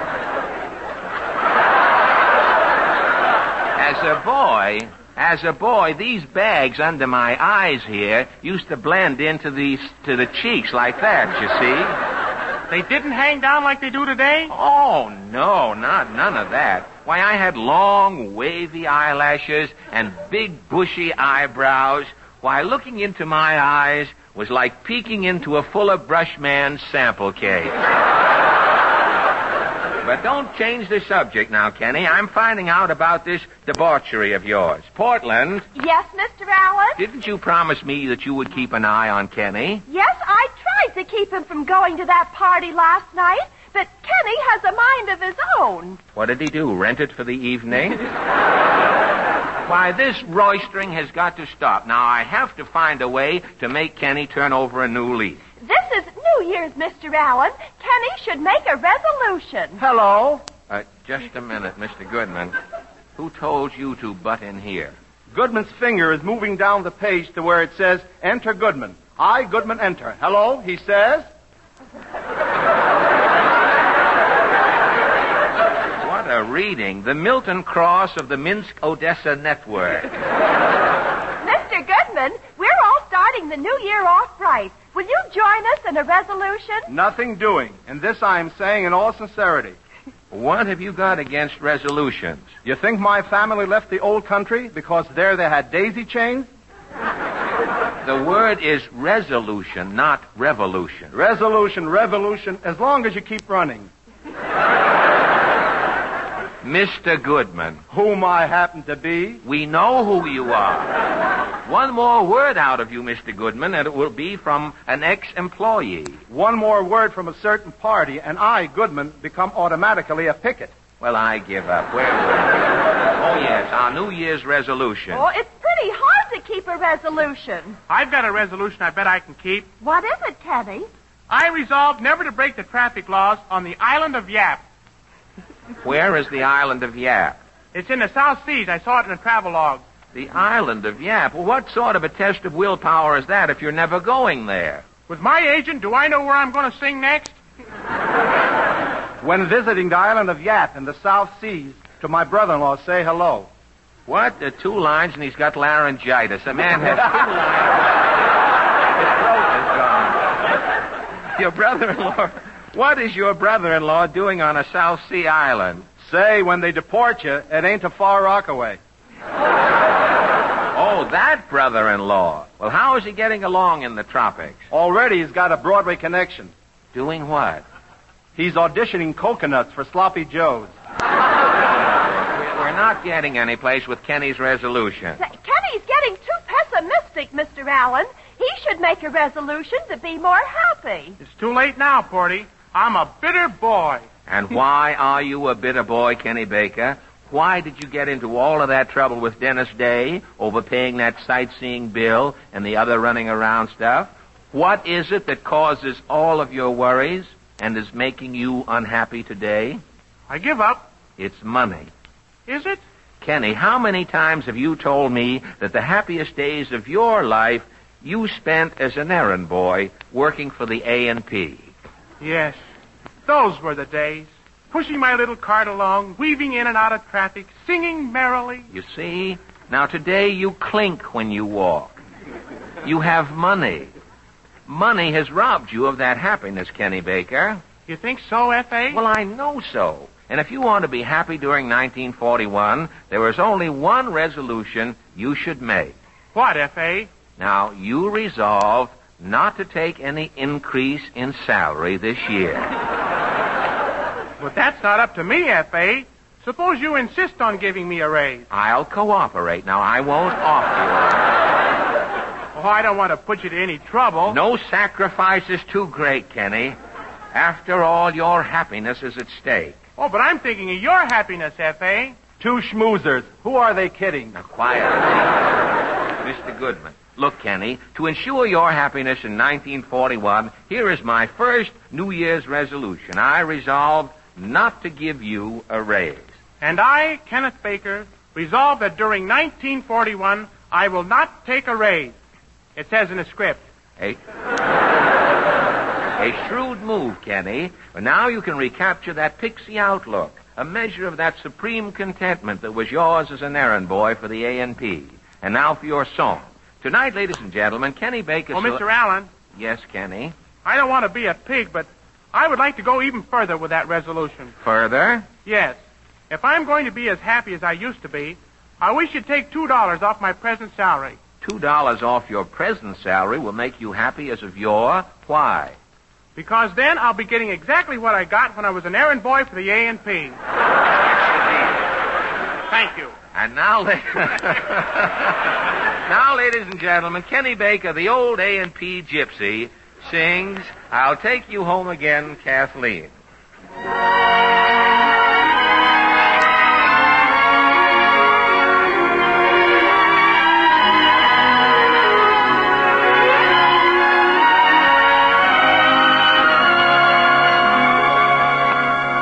I will take you back, Kathleen,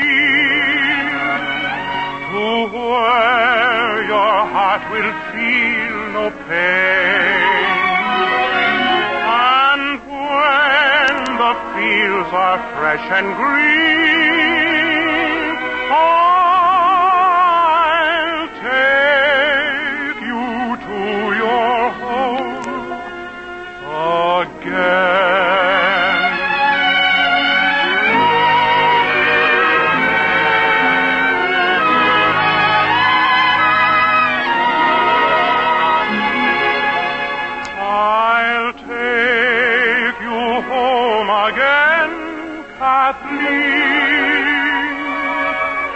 Across the ocean wild and wide, to where your heart has ever been, since first you were my bonny bride. The roses all have left your cheek. I've watched them fade away and die. Your voice is sad whenever you speak, and tears bedim your loving eyes. Oh, I will take you back, Kathleen, to where your heart will feel no pain. And when the fields are fresh and green, I'll take you to your home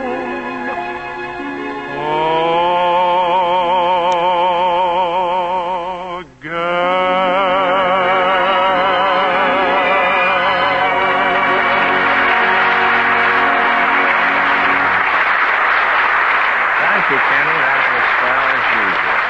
That was very, very nice. Mr. Allen, may I use your microphone at once? Well, I don't... It's an emergency. I just ran all the way from the Bank Tellers Protective Association. I must warn the public at once. Well, if it's as important as all that... Ladies and gentlemen, the Bank Tellers Protective Association brings you an important warning. The next time you write the date on a check, please remember this. This is now 1941. Do not date your checks 1940. Thank you.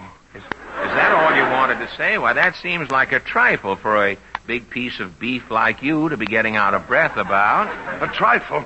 Mr. Allen, tomorrow, unless they're warned, thousands of people will absent-mindedly date their checks 1940. There will be a deluge of dud checks in every bank. Well, say, as an expert on duds and banks, you'll be interested in meeting an expert on duds and tanks. Let me present James Wallington, M.D., Master of Duds. There are duds and tanks, aren't there, Jimmy? Yes, and in carburetors, too. For despite all the gasoline in your tank, when you step on the starter these cold mornings, you're dependent on just the few chilled ounces of gasoline in your carburetor. And that's where duds, those sluggish, slow-action elements in gasoline, can really hold up your starting, weaken your battery. Duds simply won't vaporize instantly, won't take the spark fast. That's why the duds are removed by a special Texaco refining process. They're out, all out of Texaco Fire Chief. Yes, Fire Chief is all action. Takes hold quickly, fires evenly. Your engine picks up, warms up fast to full power. Next time, try a Texaco dealer and famous Fire Chief at regular gasoline prices. Remember, there's not a dud in a tank full.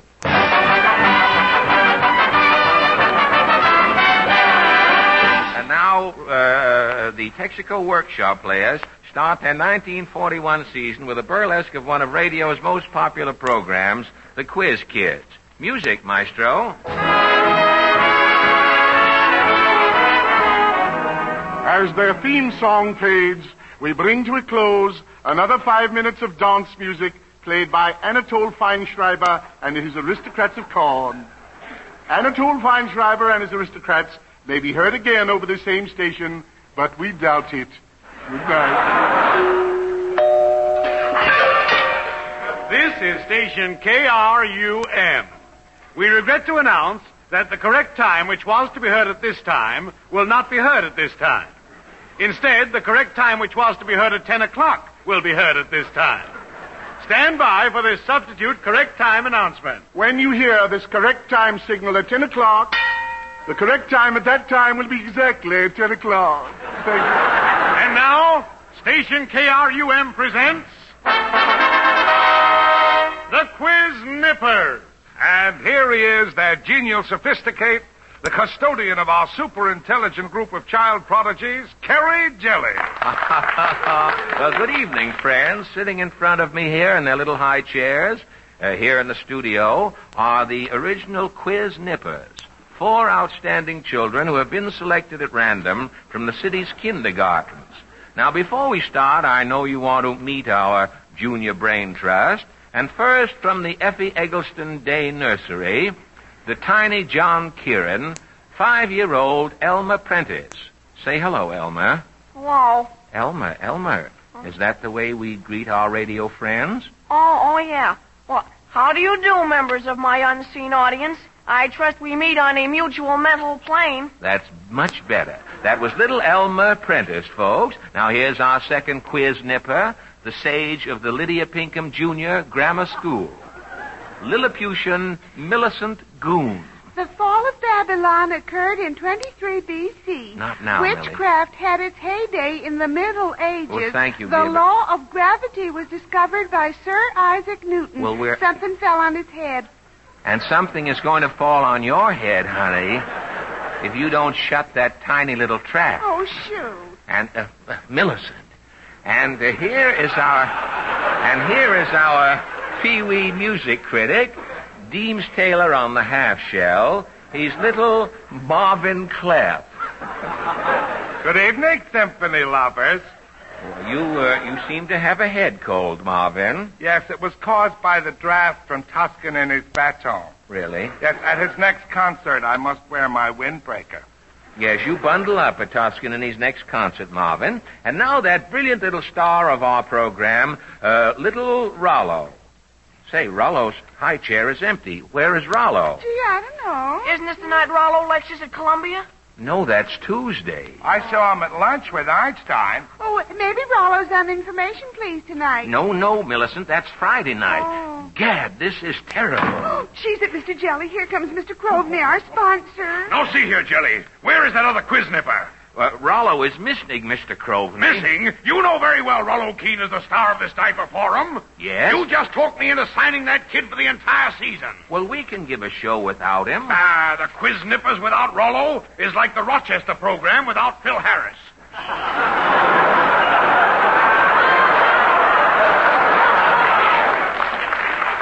We're on the air, Mr. Crosby. Well, you better start what's left of the program. I'll go out and look for Rollo. Yes, sir. And if I don't find him, Jelly, tomorrow you'll be back calling all men to Barney's. Goodbye. Well, that's an unrehearsed program for you, folks. Anything can happen. Well, I guess we'd better get going with our quiz. Are we ready, nippers? Yes, Mr. Jelly. All right. Until Rollo gets here, we'd better try some easy questions. And our first question, kiddies, comes from Merton of Woebegone, Oregon. And the question is, can you complete the following quotation? A stitch in time saves what? An appendix patient? No, Marvin. Has it any geometrical significance, Mr. Jelly? No, Elmer. Well, this question is really too childish for your super minds, kiddies. I think I really should give you a hint. Now, the answer is a number. Is the number 7? No, a stitch in time doesn't save 7, Millicent. You said it was a number. Yes, but the number we want is not 7. It is near 7? Yes, the number is between 7 and 10. It is not 8. It is 9? 9 is correct, Marvin. You little wonder kitty. Amazing little shavers, aren't they, folks? Now, attention. Looks like somebody opened Ripley's back door. Now, attention, kiddies. This next sticker comes from Mrs. Higgimus Hoggimus of Gopher Hole, Montana. Mrs. Hoggimus wants you to name 4 pairs of famous lovers mentioned in history. Millicent? Romeo and Juliet. That's 1. Marvin? Antony and Cleopatra. 2. Elmer? You and the sponsor's wife. Quiet. I saw you behind the water cooler. You weren't hugging a Dixie cup. Witty little runt, isn't it? Well, we lose our first question, kiddies, and that sends $2 to Mrs. Higgimus Hoggimus. Oh, golly. Yes, we're not doing so well, kiddies. If Mr. Jelly pays out much more money tonight, he's not going to have enough money left to buy our ice cream sodas later. Oh, gee, I bet if Rollo was here, we wouldn't be missing these questions. Now, don't mention Rollo's name to me. I wonder where that little rat is. Oh, look, Mr. Jelly, here's Mr. Crosby. And Rollo's with him. Hello, Rollo. Mr. Crosby, thank heavens you found Rollo. Yes, I found him, Jelly. But a fat lot of good he is to us now. You mean something's wrong with the world's smartest sprat? You'll see what's wrong in a minute. Come over here, Rollo. Say something. Hello, Mr. Jelly. I'm sorry. I'm late. Hey, What was that, a mixed duet? Mixed duet, my foot. Rollo's voice is changing. Yeah, I start talking soprano and I wind up... talking bass. It's mortifying. This is an adolescent crisis, Mr. Crowley. You should have foreseen this, Jelly. But no, Rollo is our biggest attraction. I had to sign him for the entire season. What good is this brat's contract now? Oh, yeah? Try and bust my contract. You'll see how good it is. I'll get Leibowitz. That's what I'll do. And the kid's a cad. He's got us with his voice now. Jelly, if you don't get this kid's voice back up in his nose until his contract runs out, I'm firing you and the whole show as of now. Say, I've got an idea, Mr. Crowley. The power of suggestion. The power of... suggestion? Yes, Rollo. For my sake, for your sake, for the sake of the whole program, concentrate. Concentrate? Yes. On what? Well, on childish things. If you think young, you'll talk young, Rollo. Yeah. Now, think of a yo-yo. A yo-yo. Yes, sir, a yo-yo. Think of a top. A top. Yes, sir, a top. Oh, wonderful. You think this yogi stuff will do the trick, Jelly? It's got to, Mr. Crowley. Oh, I've got a movie magazine here. Yeah? I want you to look at these movie kids' pictures, Rollo. Yes, Mr. Jelly. Now, look, here's Baby Sandy. Oh, boy, Baby Sandy. Here's little Shirley Temple. Oh, Shirley Temple. And here's little Mickey Rooney. Oh, boy, Mickey Rooney. Congratulations, Jelly. Rollo's voice is up again. You saved the show. Yes, Mr. Crowley. Just one more movie star's picture, Rollo, and you're cured. Yeah, Mr. Jelly. Turn a page. All right, Rollo. Yeah, was it? Gad, his voice. What picture is he looking at? Hedy Lamarr. Hedy Lamarr. For heaven's sakes, Rollo, stop looking at that picture. It's too late, Mr. Jelly. Today I am a man.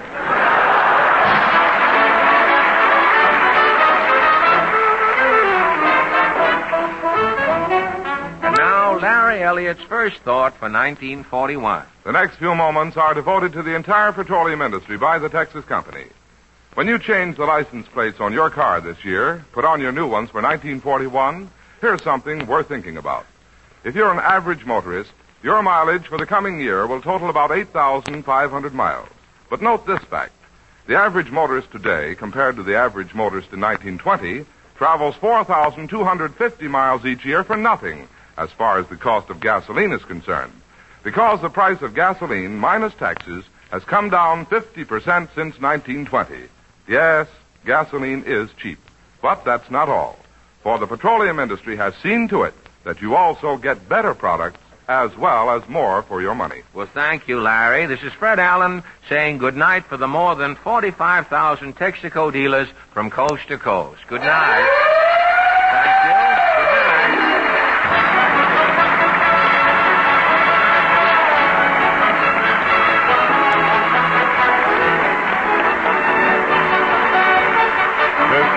Columbia Broadcasting System.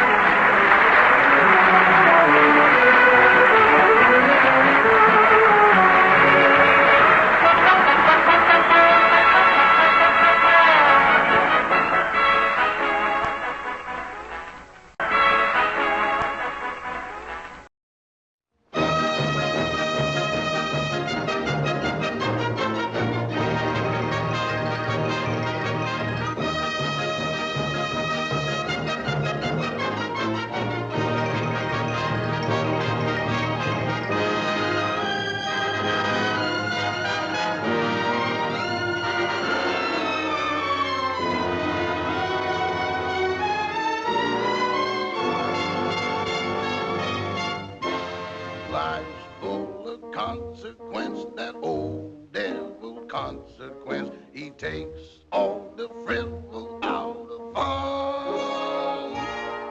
It seemed like happiness is just a thing called Joe. He got a smile that make the lilac wanna grow. There's honey in the honeycomb. There's sugar in the cane.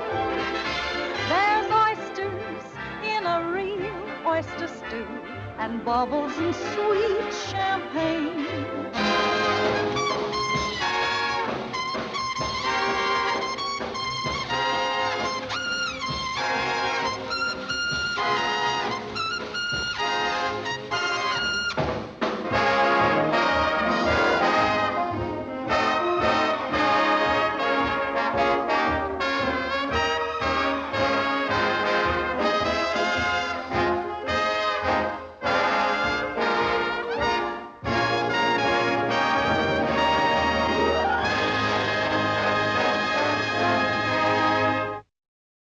now it is time to go back to Dodge City with Gunsmoke.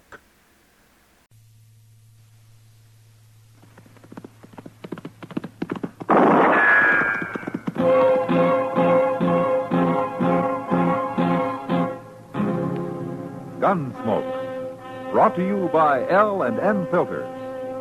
This is it. L&M is best, stands out from all the rest.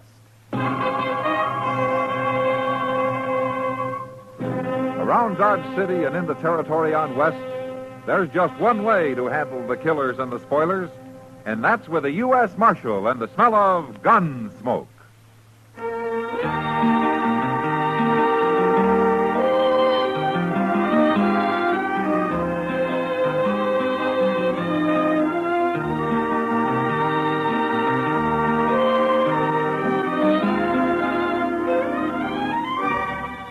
Gunsmoke, starring William Conrad. The transcribed story of the violence that moved west with young America. And the story of a man who moved with it. I'm that man.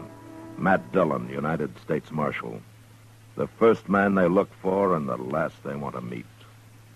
It's a chancy job, and it makes a man watchful. And a little lonely.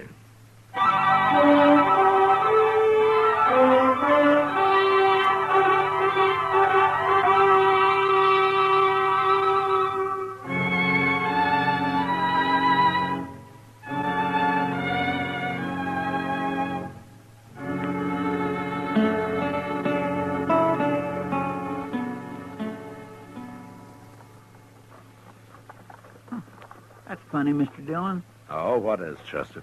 Look up the street there. What? Coming out of the Long Branch. Yeah, come on. I don't understand it. I didn't hear no gunshots. Well, that man they're carrying got hurt somehow, Chester. If he'd only passed out drinking, they'd probably left him under the bar and stood on him to improve their reach. Oh, I've seen that happen, Mr. Dillon. I've really seen it. Now, look, there's Doc with him. Well, he's got better ears than I have if he heard any gunfire. Now, there are other ways of killing men, Chester. Oh, yes, sir, that's true, Mr. Dillon. I saw a man killed with a bullwhip once. Oh, that was You bad. men carry him up to my office. The door's open. I'll be along as soon as I talk to the marshal. Okay, take him on. Matt, you'd better get into the Long Branch or there's going to be more of this. What happened, Doc? That's Bill Zant they're carrying. I don't know him. Well, neither do I. But that's what they said it is. Well, it doesn't matter. What happened to it? Well, he's been cut bad with a bowie knife. Who did it? That big drunk buffalo man, Noli Meeker. Noli Meeker, huh? Is he still in the Long Branch? Yes, he is, Matt. And you watch out for him. He's in a mighty dangerous mood. Did you see it? Well, I saw part of it. I was in there having a beer when it happened. Zant had a knife, too, but Noli Meeker knocked it out of his hand. Oh, then Noli did this in self-defense. No, he didn't. Everybody says Noli started it. Well, I've got to go and take care of Zant before he dies. Now, you watch out for Noli, Matt. Nobody can get anywhere near him. Come on, Chester. I saw Noli Meeker drunk once, Mr. Dillon. He sure does get mean. Mean enough to start killing people? Yes, sir. But when he's sober, he always seems plenty calm. I just don't know what happens to him. Now, that's what happens to other people I don't like. Being drunk's no excuse for murder. No, sir, it sure ain't. See what he's going to do now. Yeah, sure, here's now. Oh, look at him. He's got the whole bar to himself, Mr. Dillon, and that bloody knife in his hand. How you going to take him? You stay here.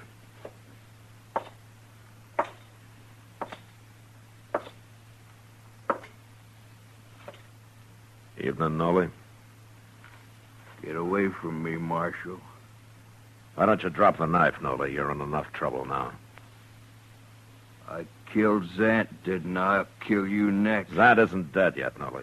Then I'm going to have to keep you in jail till we find out if he's going to live.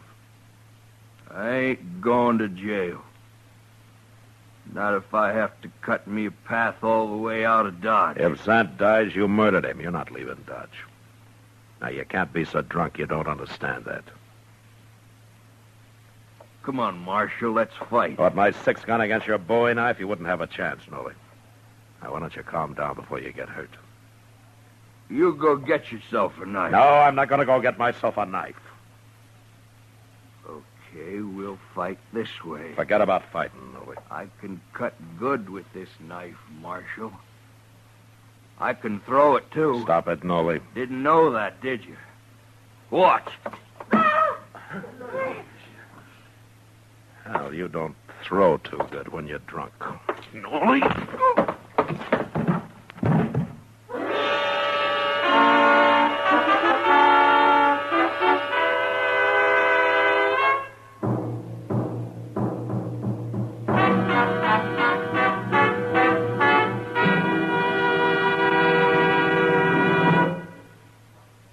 This is it. L&M is best.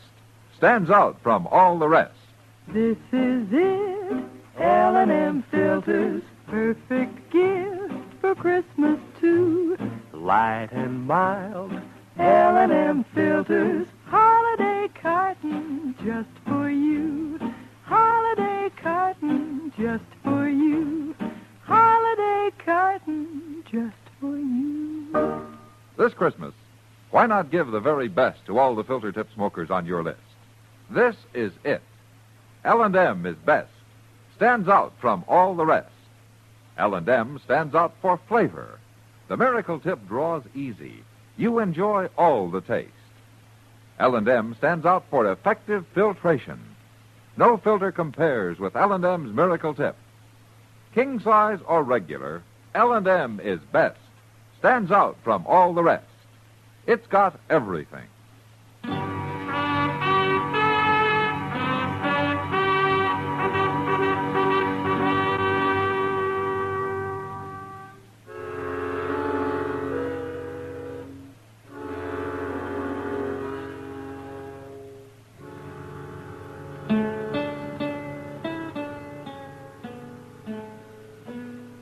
Feel pretty good today, do you, Nolly? Leave me alone, huh? I got a head like I've been sleeping under a buffalo. Yeah. Well, you don't deserve it, but I brought you some coffee. I put it right there. I'd do better on a pint of Triple X. You sure learn hard, Nolly. Go away. Go away. Let me sleep, Chester. Last time I scalded my thumb bringing in coffee. Ain't great. Well, how's our prisoner this morning, Chester? Well, I don't think it's the liquor so much as the way you hit him, Mr. Dillon. Well, he had it coming. He sure did. That knife couldn't have missed you more than an inch. I still don't know why you didn't shoot him. Well, how would it look for me to shoot somebody that didn't have a gun? Besides, I don't think Nolly really knew what he was doing. Well, I ain't sure he knows yet. Good morning, Mac. Chester. Oh, Doc. How's Zant coming along, Doc? Well, that's what I came to tell you, Matt. Zant's going to live. Huh? He's going to be awful thin for a while, but he'll live. Bring Nolly in here, will you, Chester? Yes, sir. Nothing vital was cut, Matt, but the man bled so much. It took me over an hour to get it stopped. And for a while there, I thought he'd surely die. You know, it's too bad there isn't some way to get blood back into a man when he loses that much. Well, I don't know how you could do that, Doc. Oh, if I could. I'd save twice as many lives as I do. Well, I'm going to go to bed, Matt. It's been a long night. Thanks for coming down, Doc. That's all right.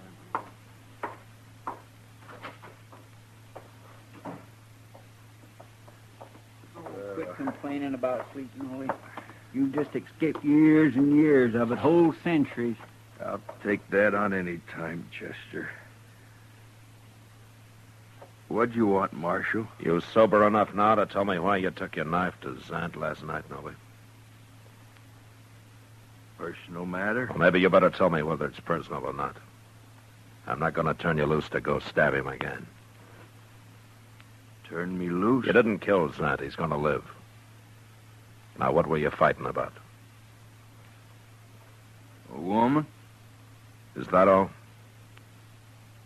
You got something against women, Marshal? That's not what I meant.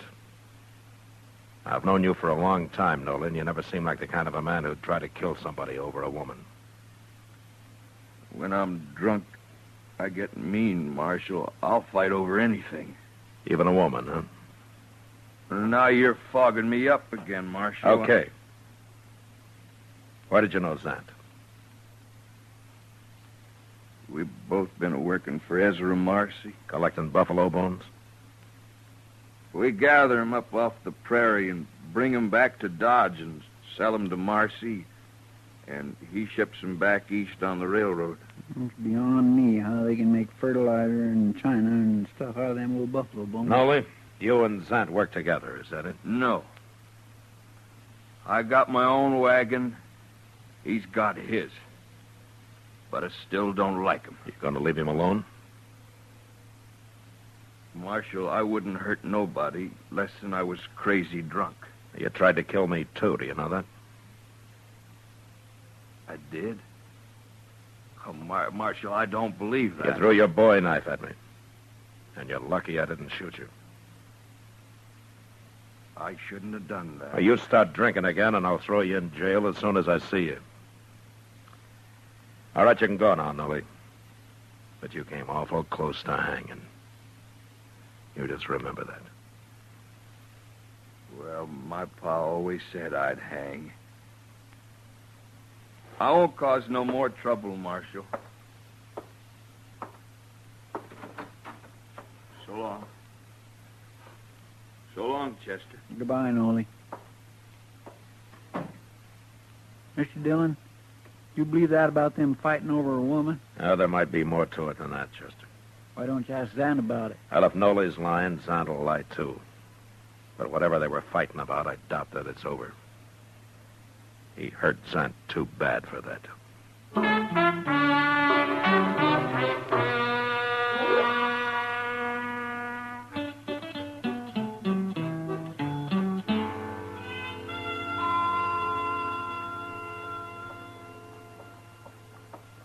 Morning, Matt. Well, hello, Kitty. You waiting for the stage to come in? No, I just got tired sitting in my office. That's the funny thing about your job.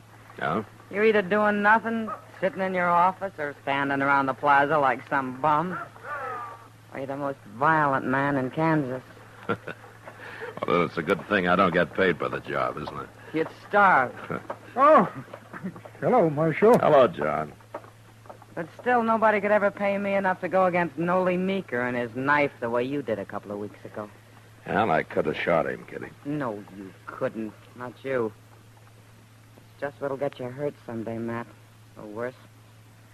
Look, Kitty, I'll die when my time comes, just like everybody else. Matt, I'll feel better when I get some breakfast. Oh, haven't you eaten yet? I don't get up as early as some people. I'll go with you, Kitty. I could Good. use a cup of coffee myself. Oh, wait. Here comes Ezra Marcy. Looks Huh? like he wants you. Morning, Miss Kitty.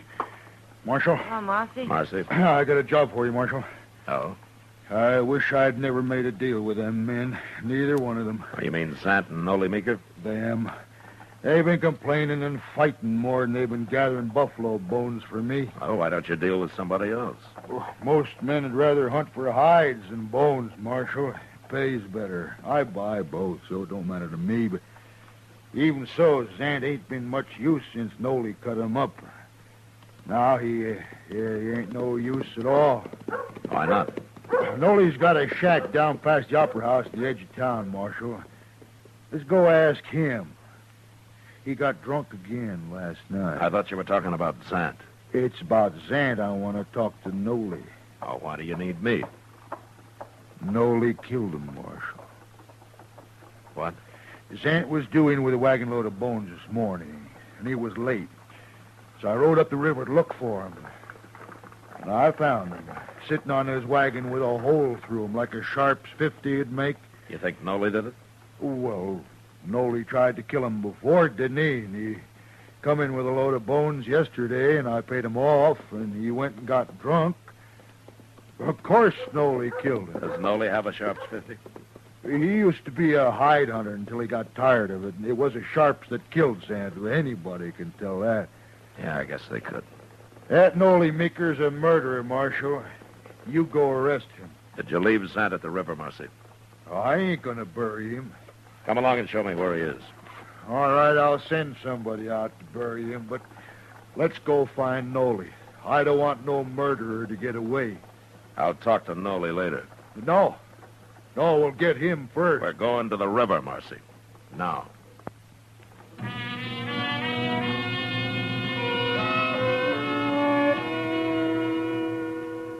I went by the office and picked up Chester, and he and I followed Marcy up the river. Zant had stopped in a little cottonwood grove, apparently to water his oxen, a couple of miles above Dodge.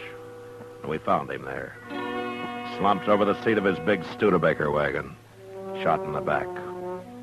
The wagon, piled high with sun-bleached buffalo bones, was headed toward the river. But the oxen had stopped when Zant was hit and were standing patiently, waiting for their next command. We laid Zant's body onto the sand, and then I had Chester lead the oxen down to the water. A few minutes later, he was back. You gonna bury Zant out here, Mr. Dillon? Well, it's as good a place as any. While we're fooling around here, Nolly's probably on the run. I'll find him, Marcy. But I don't know how I'm going to prove he did it. Well, you got all the proof you need. What if he's got a good alibi? What if he can prove he was someplace else when this happened? Marshal, now I ain't gonna miss Zant. But I ain't gonna watch a murderer go free, neither. I'm kind of against murder myself. Well, you're awful slow showing it. Wasting time coming out here and now all this talk about proof and such. I'm telling you, Marshal, if you don't see Nolly Meeker hung for this, I will. Lynch talks something I won't stand for, Marcy. Now, don't make it around me and don't start making it around Dodge. You're threatening me, Marshal. I don't threaten people. I warn them. Now, you know me. You know what I mean. We'll go find Nolly and see what he has to say. Chester. Yes, sir? We'll send somebody out for the wagon and those oxen. They can stand here a while longer. They've had their water. Well, you know, that's the funny thing, Mr. Dillon. Them oxen didn't drink no water. They didn't? No, sir. And they hadn't been to the river, neither. There wasn't no tracks between where they was standing and the river. Then why was Zant heading them toward the river? I don't know. But you'd think Zant would have known if they wasn't thirsty. Of course he would. Well, I guess it don't matter much, Mr. Dillon. I'm not so sure, Chester. I'm not sure at all. But let's go find Nolly.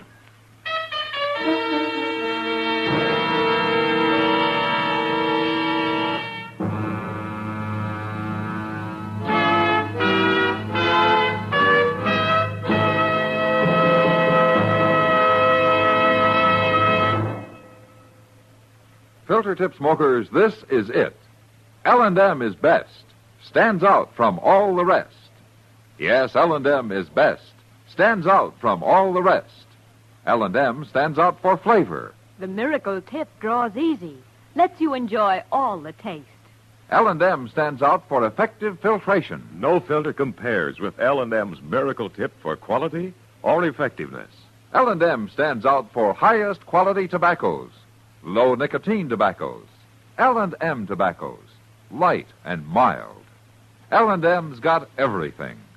King size or regular. It's America's best filter tip cigarette.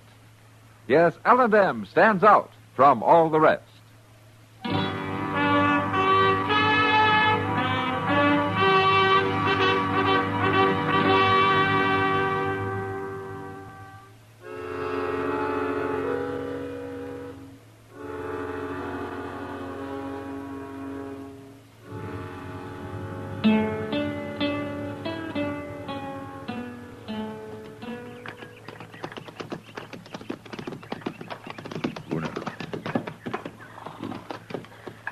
This is it, Marshal, right here. I just hope Nolly ain't awake and watching us out of one of them cracks. You can ride back if you like, Marcy. No, I want to be here when you talk to him. Okay.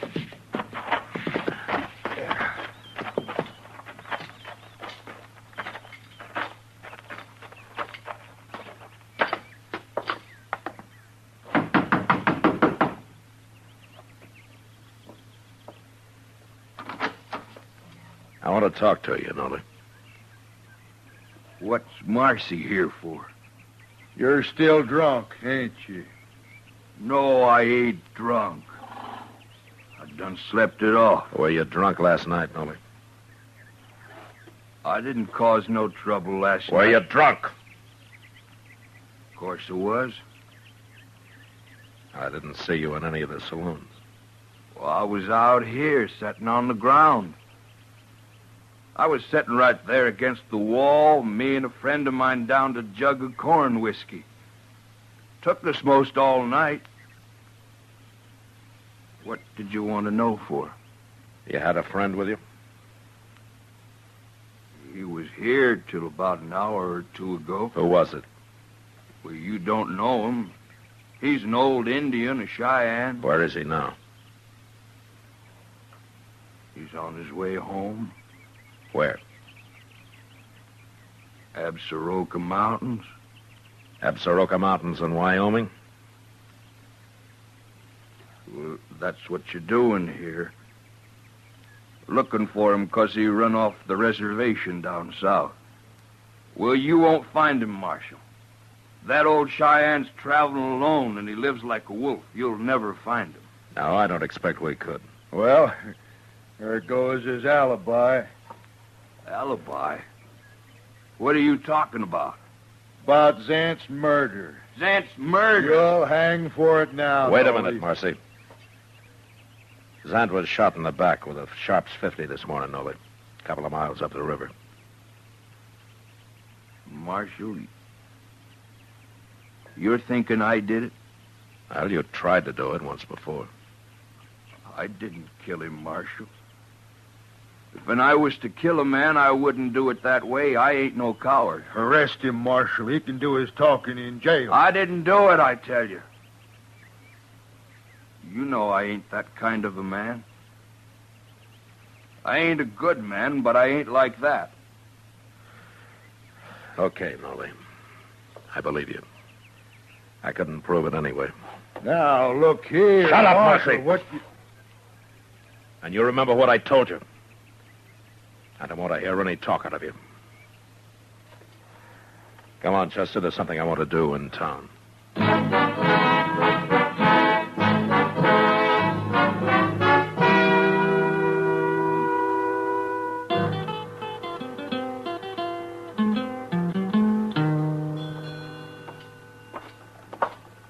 What are you after down here to the depot, Mr. Dillon? Well, I want to talk to Sam Vestal, Chester.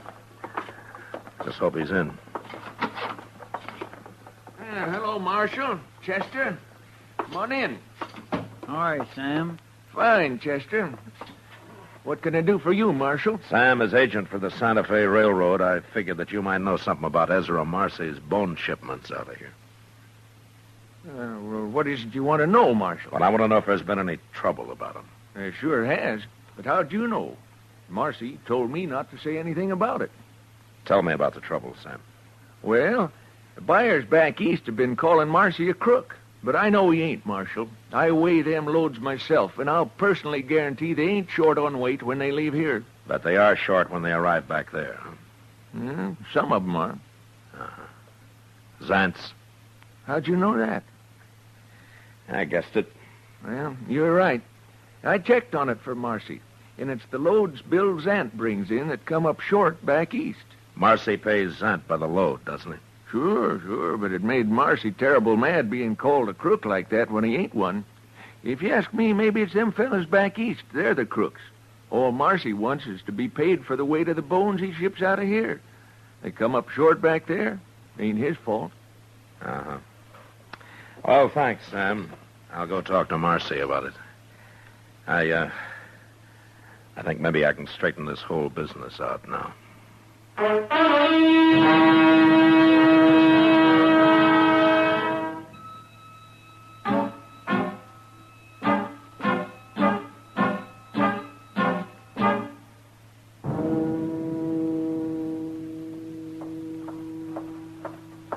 Marcy's coming, Mr. Dillon. I found him in the Texas Trail. You know what he was doing? What, Chester? Stirring up a bunch of men in there about how they got to go get Nolly Meeker. He was telling them you ain't going to do nothing about it. I'm going to do something about it. Here he comes.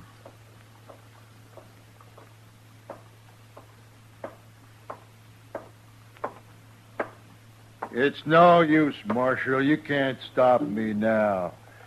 I already got 10 men in there on my side. Well, that's 11-1 against Nolly, isn't it? We shouldn't have much trouble taking it. Except for one thing. You ain't gonna stop us. I'm stopping you right now. All I gotta do is yell. They'll be out here, Marshal. Marcy, I had a talk with Sam Vestal down at the depot. What? The bones Zant's been hauling in. They've been losing weight on their way back east. All right. So I told you. That's my trouble, Marshal. I'll handle it. You've already handled it. What are you talking about? You're scared to death, aren't you? I don't know what you're saying. Those oxen weren't thirsty at the river. Zant wasn't headed for water because of them. It was to soak those sun-dried buffalo bones. You figured it out, too, didn't you? Waterlogged, they weigh in heavy here, but by the time they're weighed again back east, they're dried out. Zant was a crook. Yeah, sure he was. But you shouldn't have murdered him, Marcy. Me? Murder him? I'm arresting you for it. Oh, no. No, you ain't. I'm going to take your gun, Marcy. No.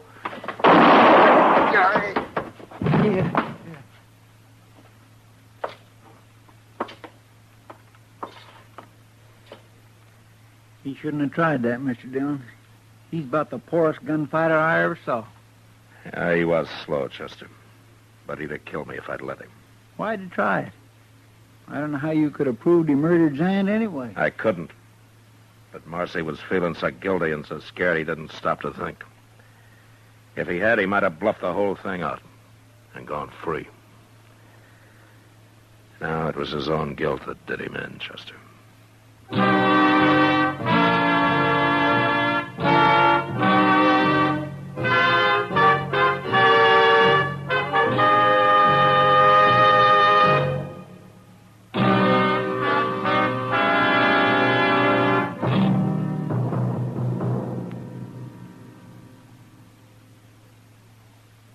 And now our star, William Conrad. When you're choosing Christmas gifts for filter tip smokers, you can figure a carton of L&M's will please them most of all. Filter tip smokers know that L&M is best, stands out from all the rest. And L&M's come in just about the handsomest Christmas carton you ever laid eyes on. Give king size or regular L&M's, and you're giving America's best filter cigarette.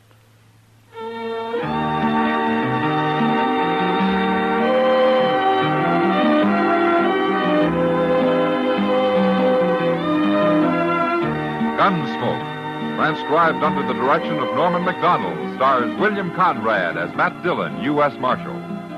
Tonight's story was specially written for Gunsmoke by John Meston, with music composed and conducted by Rex Corey.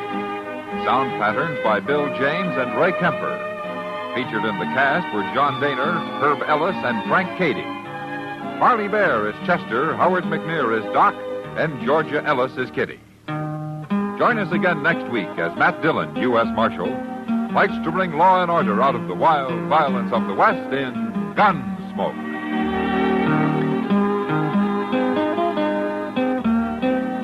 Tuberculosis can attack at any age, and it can invade any home, rich or poor. But Christmas seals fight tuberculosis. Help protect you, your family, and all of us from our country's #1 infectious killer. This year, use Christmas seals on your cards and packages.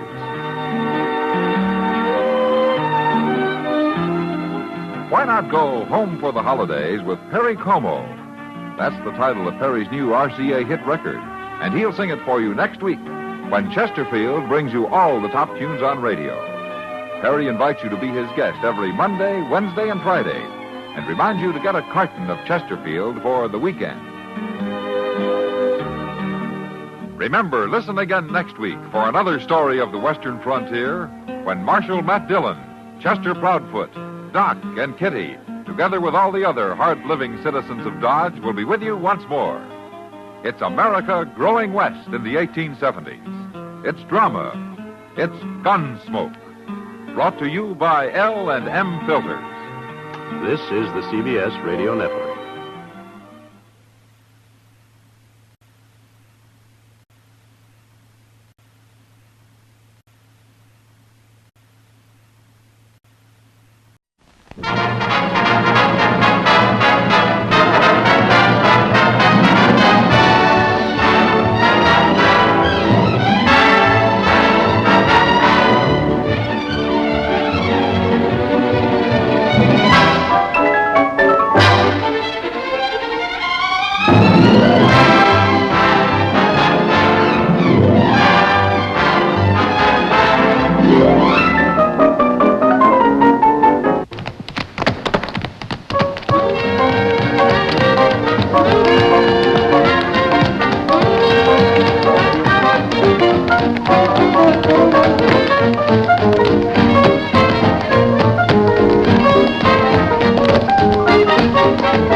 guest will give you the laughs, just don't ask him to lend you money.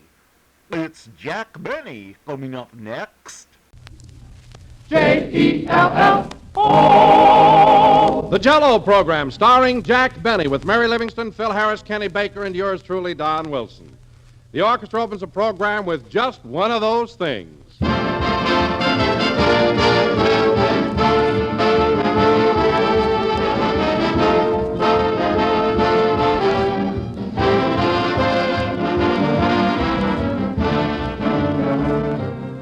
I think that childhood memories are among the most pleasant things in life, and here's somebody who agrees with me.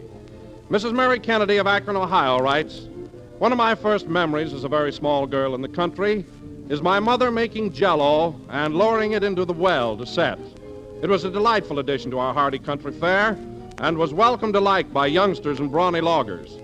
The years passed and I became a hostess in my own city home. Everything has changed, but not the quality and value of Jell-O, which is still the same fine treat. To me, nothing else can equal it, a dessert everybody likes.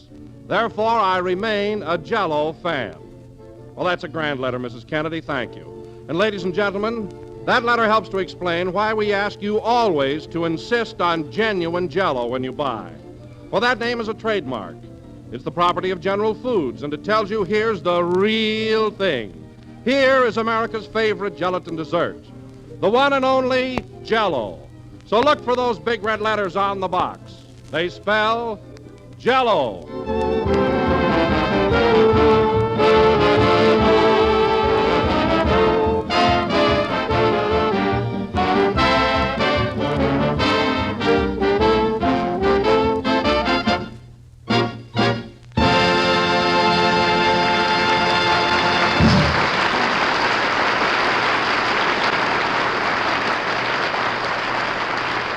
That was just one of those things played by the orchestra. Now, ladies and gentlemen, we bring you our sun-kissed master of ceremonies who has just returned from a week's vacation in Palm Springs. Yes, sir. Tell him how I look, Don. Ah, he's the picture of health, folks. brown as a berry with a magnificent coat of tan. You know, I never freckle. Here he is, ladies and gentlemen, that perfect specimen, that bronze Adonis, Jack Benny. Thank you. Thank you. Jello again. This is Jack Benny coming to you, sunny side up. And you know, Don, that week on the desert did me a world of good. I never felt better in my life. Don't you think I look 10 years younger? Well, Jack... 5 years? Well, 3?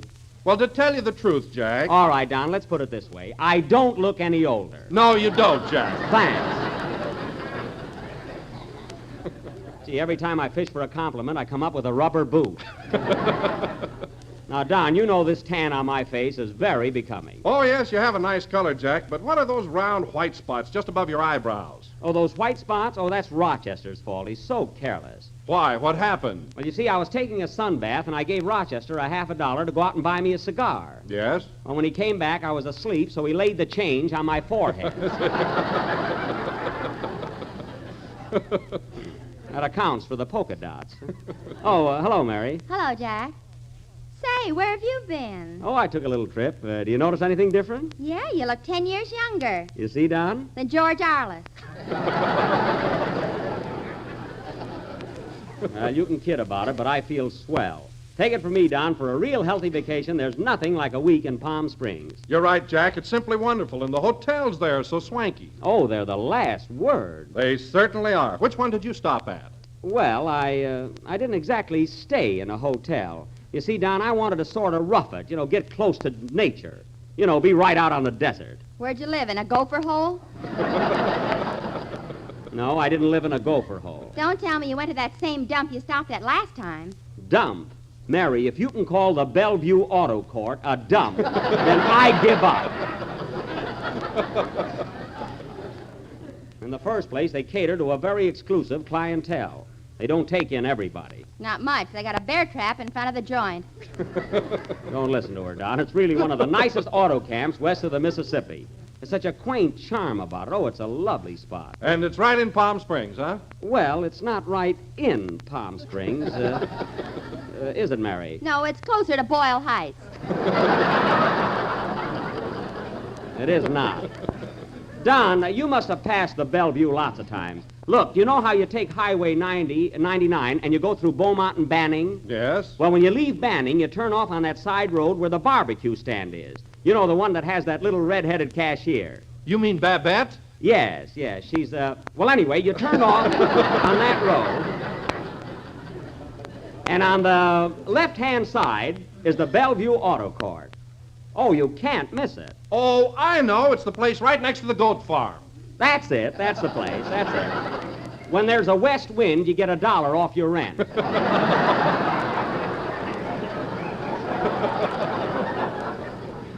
I only had one lucky night.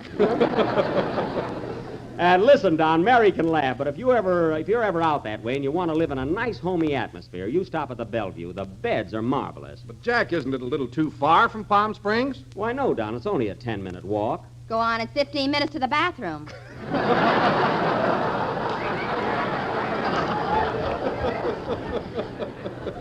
Not if you know the shortcut.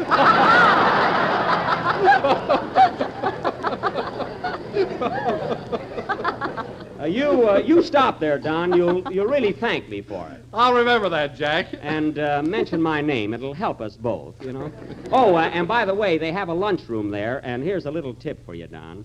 If you go in there to eat, don't order the number 4 breakfast. Why not? Because it's $0.10 more than the number 3, and the only difference is they trim the toast.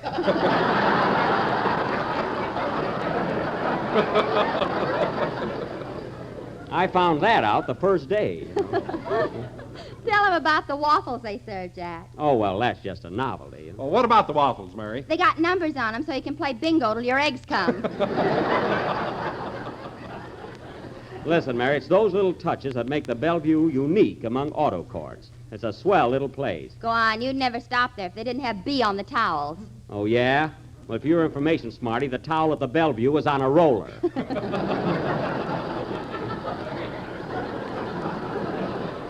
So don't make up things. Oh, hello, Kenny. Hiya, Jack. Gee, look at you. Where have you been? Oh, I've been out in the desert, Kenny. I got a pretty swell tan, haven't I? Yeah, you look like a healthy prune. A healthy prune? Oh, well, you perhaps meant that for a compliment. Could be. Well, anyway, Kenny, that's what a week in Palm Springs will do for you. Have you ever been there? Oh, sure. I was there last year with my mother and father. But you know, Jack, I didn't get to see much of Palm Springs. Why not? I bought a cowboy hat that was too big for me.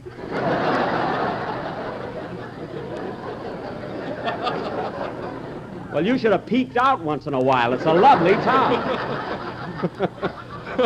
Isn't it, Ginge? Huh?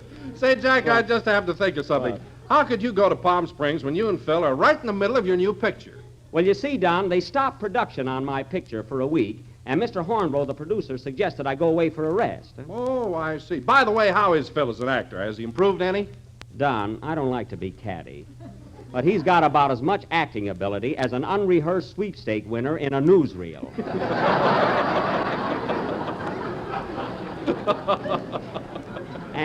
And what a ham. Conceited, huh? Conceited? Some silly girl told him he had a profile like a Greek god. And the next day he came to work with an olive branch in his hair. And sandals yet. No kidding. Not only that, he had a pedicure. What a guy. Well, Phil hasn't got much to do with the picture, has he? No, Don. Fortunately, he has a very small role. You see, Dorothy Lamour thinks she's in love with Phil, and Phil thinks so, too. So not realizing her dreadful mistake, Dorothy marries Phil. You see? Yes, but where do you come in? Jack's the stork. I am I'm Milford, the boy that's always waiting for her. And, Don, I think this picture will really bring out the new Benny. Gosh, I hope so. Don't worry, it will. Now, how about singing, Kenny, while I'm in a romantic mood? Huh? Okay, Jack. Now, hold it a minute. Come in. Mr. Benny? Yes? Do you really think Dorothy Lamour is beautiful? Yes, I do. Why? You ought to see me in a sarong. Goodbye. Well, there's a beachcomber if I ever saw one. Sing for me.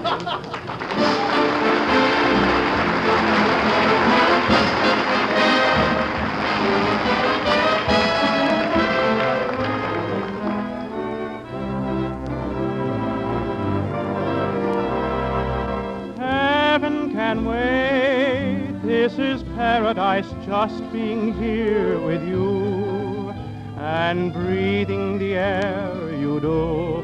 Heaven can wait. Darling, it's true. This is paradise, gazing at all your charms. It's heaven in your arms. Heaven can wait. You must be an angel on a visit from the skies. Now I look at heaven when I look into your eyes. Heaven can wait. This is paradise, loving the way we do. Until I go there with you, heaven can wait.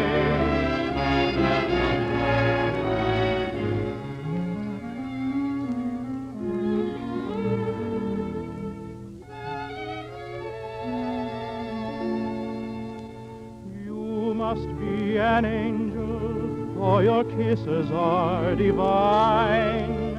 Darling, you're so wonderful. How can I ever call you mine? You must be an angel on a visit from the skies. Now I look at heaven when I look into your eyes. Heaven can wait. This is paradise, just being here with you and breathing the air you do. Heaven can wait. Darling, it's true. This is paradise, loving the way we do. until I go there with you. Heaven can wait.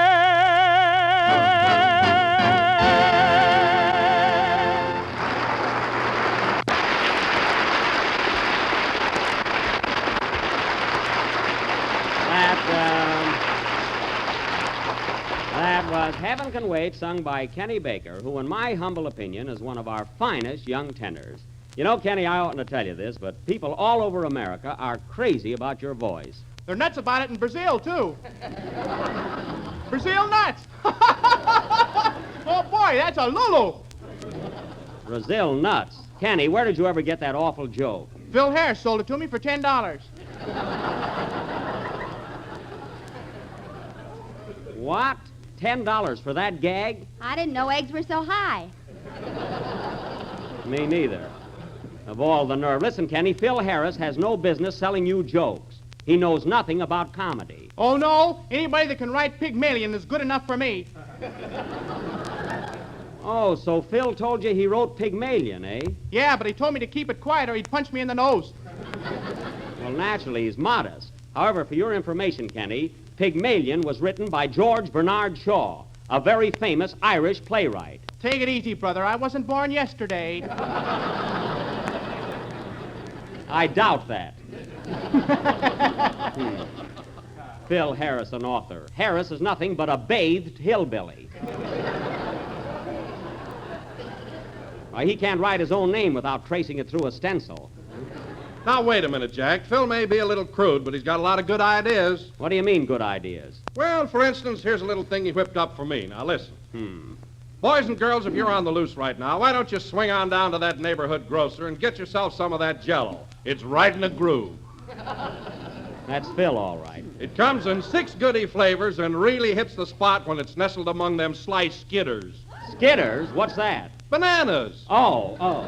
So buy it, palsies, because it's economical, appetizing, and delicious-roo. Delicious-roo? Yeah, man.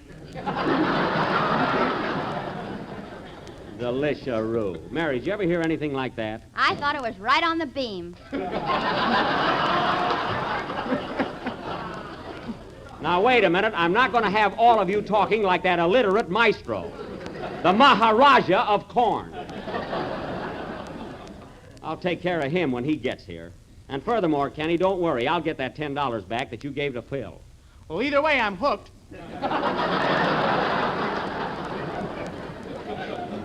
Don't be so cynical, Kenneth.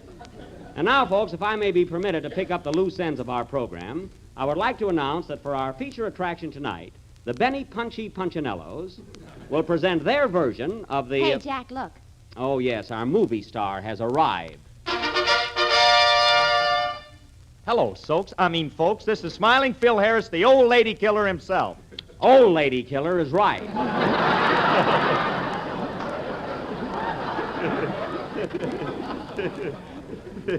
Come here a minute, Phil. I want to talk to you. What's on your mind, my little dictator?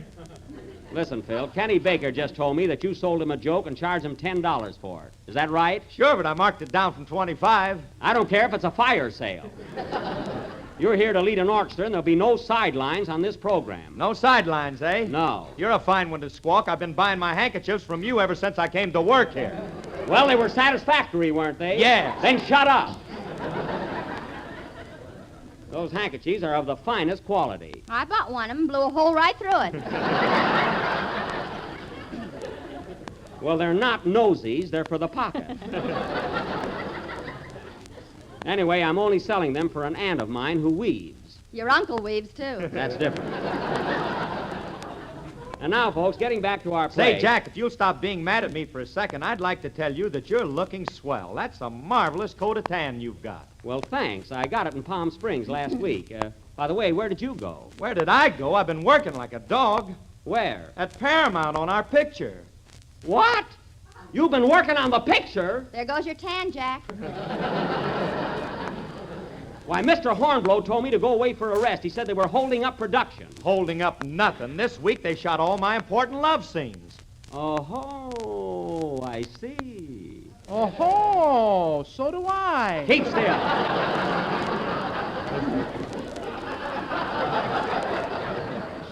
Mary, get me Paramount on the phone. I want to speak to Mr. Hornblow. Okay. Listen, Phil, if you think you're going to hog this picture, you have another thing coming. Well, don't blame me. It's not my fault. Not much, the way you're always trying to build up your part. What are you talking about? Hello, Paramount? Mr. Hornblow, please. You know what I'm talking about. You take that scene in the drawing room that you did with Vinnie Barnes. All you were supposed to say was no. Just one word, no. And instead of that, you said, no, no. No, I tell you, 1,000 times no. Well, what's wrong with that? What's wrong? You were only turning down a cup of tea.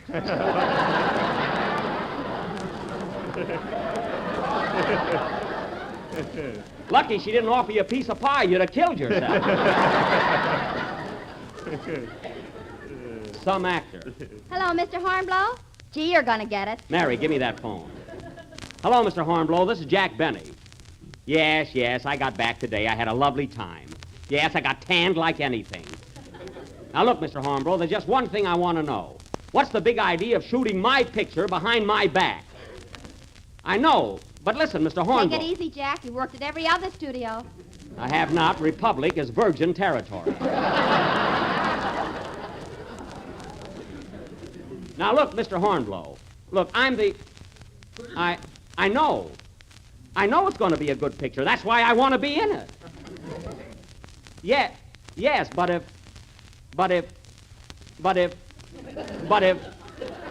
I know, but,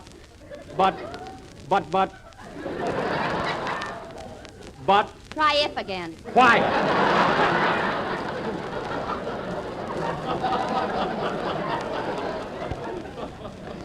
Mr. Hornblow, are you going to be in your office for a while?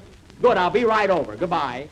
Listen, fellas, you'll have to do our play without me. I got to rush right over to Paramount Studio. Can I go with you? Yes, come on. Rochester's got the car downstairs.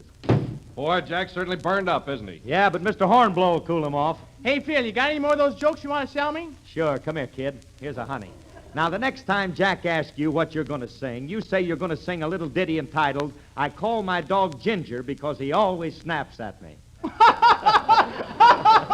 Ginger snaps, that's a good one.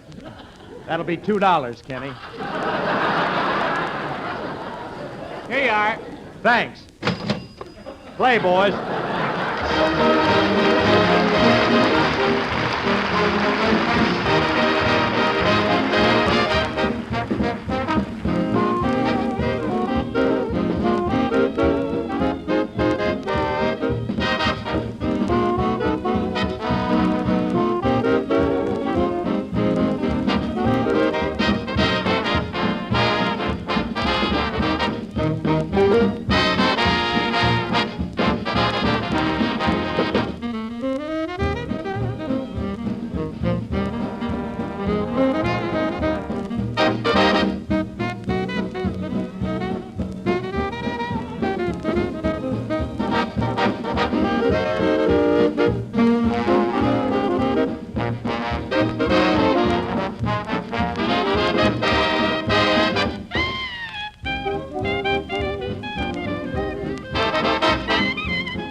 Rochester, I'm in a hurry to get to Paramount, and I'll never get there at the rate we're going. Will you please step on the gas? We're barely crawling. Can't help it, boss. You either got to get a new car or hoist a sail.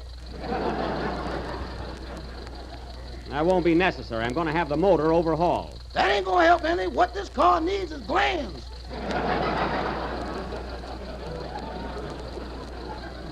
Well, if you took care of it like you should, everything would be all right. Oh, Jack, stop picking on Rochester. He's doing the best he can with this jalopy. Mary, if you call this car a jalopy once more, you can get right out and walk. All right, unstrap me.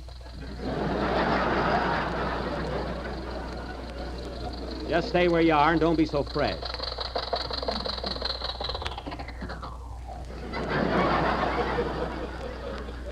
What's the matter, Rochester? The red light's against us. Well, you don't have to shut off the engine to stop. I do until you get brakes.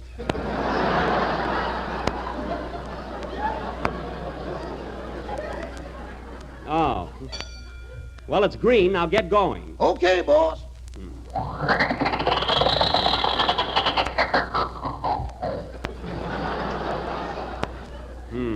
Strike one. Hurry up, Rochester. Come on. Oh, darn it. Oh, quiet, you Sunday drivers. All right, we're going. Hurry up, Rochester. I'm trying, boss. It's embarrassing. Well, thank heaven. Gee whiz, Jack, why don't you trade this car in? Why should I? This car's all right. And besides, it's so easy on the gas. Gee, I get 27 miles to the gallon. 27 miles? With a little water, 32. Now, Rochester, don't exaggerate. And watch where you're going. I want to get to Paramount before Mr. Hornblow leaves his office. What's the matter, boss? Are you in the doghouse again? I hardly think that's any of your business, Rochester. Say, Mary, look at that sign. Joe Louis and Jack Roper, Wrigley Field. Boy, that's going to be some fight tomorrow night. Are you going, Jack? I certainly am. Say, boss, who do you think's going to win that fight? Well, personally, I'd like to put a little bet on Roper. Pennies from heaven.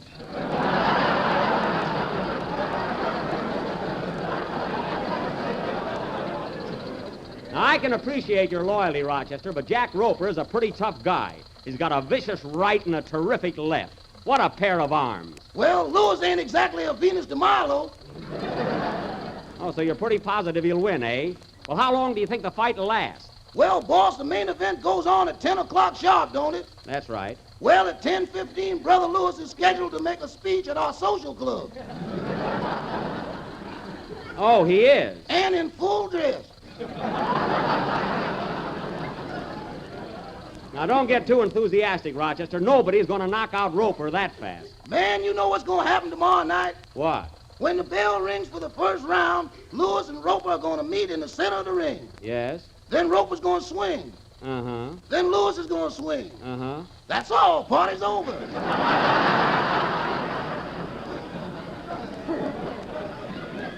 Well, let me tell you something, Rochester. If you're so sure that Louis is going to win, I'd just like to bet you $10 that you're wrong. Nothing doing, boss. You still owe me $5 from the Dempsey-Furbo fight. Oh, so you're trying to back out, eh? You know darn well Roper's going to win that fight, and you're afraid to bet. What are you talking about, boss? I'm talking about Roper winning that fight tomorrow night. Why, man, I told you what's going to happen. Louis is going to take his right hand like this. He's going to swing it right from the ground. Zowie! Now, look what you did. You broke the windshield. I'm sorry, boss. I got excited. Excited. Well, it's your own fault, Jack. You shouldn't argue with him when he's driving the car. I wasn't arguing. You were too. You told him Roper was sure to win. Well, he is. I don't think Louis has got a chance against him. Why, boss, Joe Louis is going to give that Roper a right and a left, a right and a left. Rochester, keep your hands on the wheel. A right and a left and a right. Rochester! Look out, we're going to hit this drive-in stand.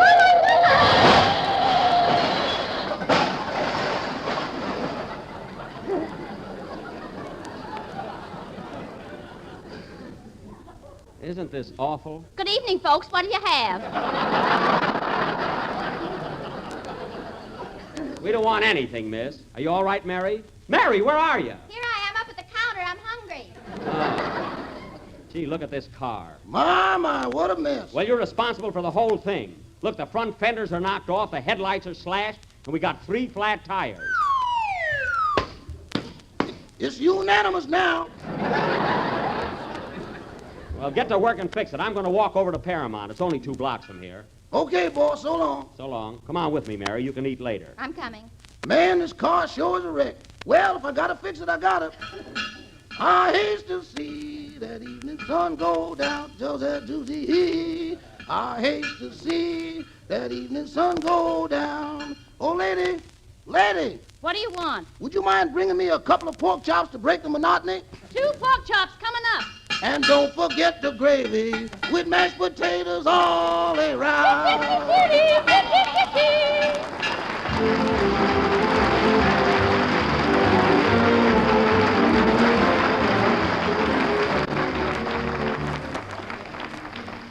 A friend of mine paid me a real compliment the other day. She said, "You know, Don, when you describe those Jell-O desserts over the radio, you just make me hungry for them." Well, naturally, I was pleased. And tonight I have another new Jell-O dessert I know will make a hit with everybody. A combination of raspberry Jell-O and cottage cheese. And I'm telling you, it's swell. And easy to make, too. Dissolve 1 package of raspberry Jell-O in 1 pint of hot water and turn into a ring mold and chill until firm. Then unmold it and fill the center with cottage cheese. Serve it with toasted crackers. And there is a triumph in desserts. Clear, shimmering raspberry Jell-O with its extra rich flavor and creamy cottage cheese, smooth and tempting. So try it. Ask your grocer tomorrow for raspberry Jell-O.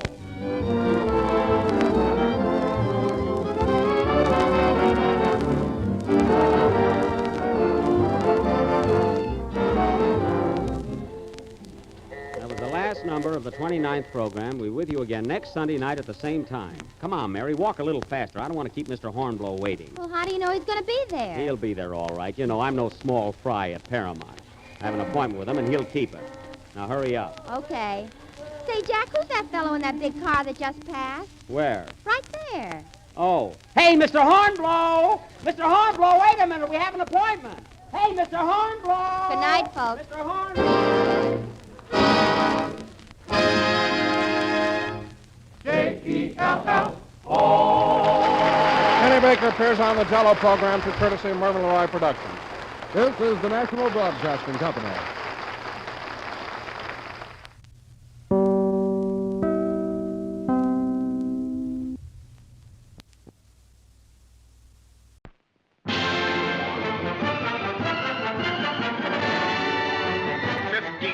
Great newspapers representing a combined circulation of 22 million readers recently held a nationwide poll to discover America's leading entertainment personality.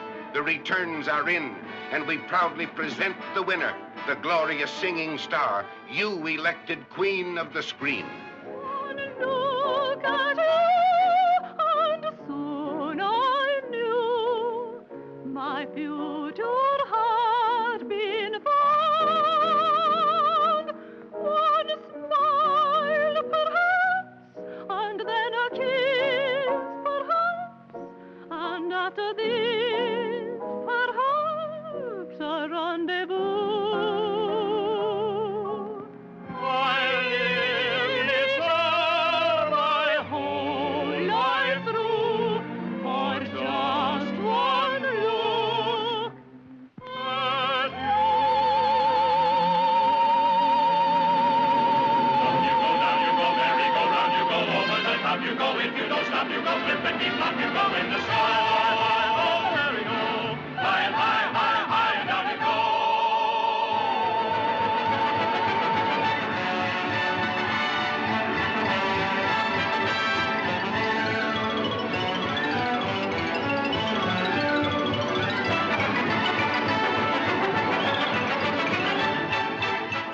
I can't imagine any place without you. I can't even remember any place without you. Darling. Take that jewelry off. Oh, stop it, Jimmy. You don't understand. Seymour, you're drunk. What of it? Why don't you go home and sleep it off? Here. You sleep it off. What are you driving at, Larry? Well, I figured that tonight you'd either sing badly for my sake or sing well for his. I only know one way to sing. Of course you do. And you only know one way to love. And that's with your whole heart. You've changed. You're not my wife anymore. You've turned into an electric sign gone up in flames. You've become a public spectacle. Other people own you now, not me. Collier owns you. The audiences, the autograph hunters, the gossip writers, they own you. And Larry Bryant owns you.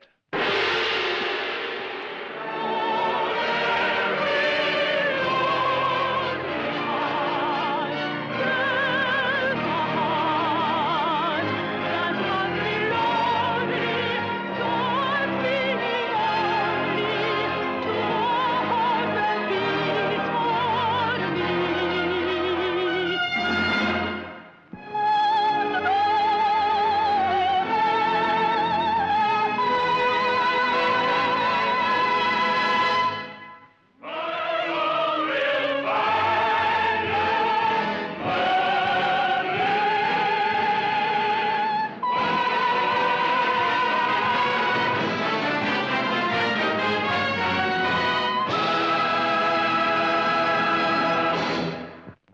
One of the all-time great directors, Cecil B. DeMille, hosts Lux Radio Theater. Up next. Lux presents Hollywood.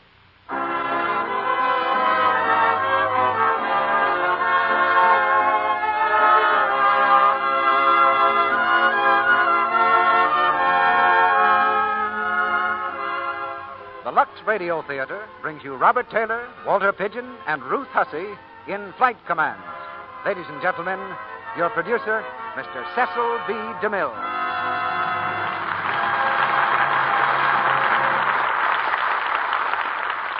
Greetings from Hollywood, ladies and gentlemen.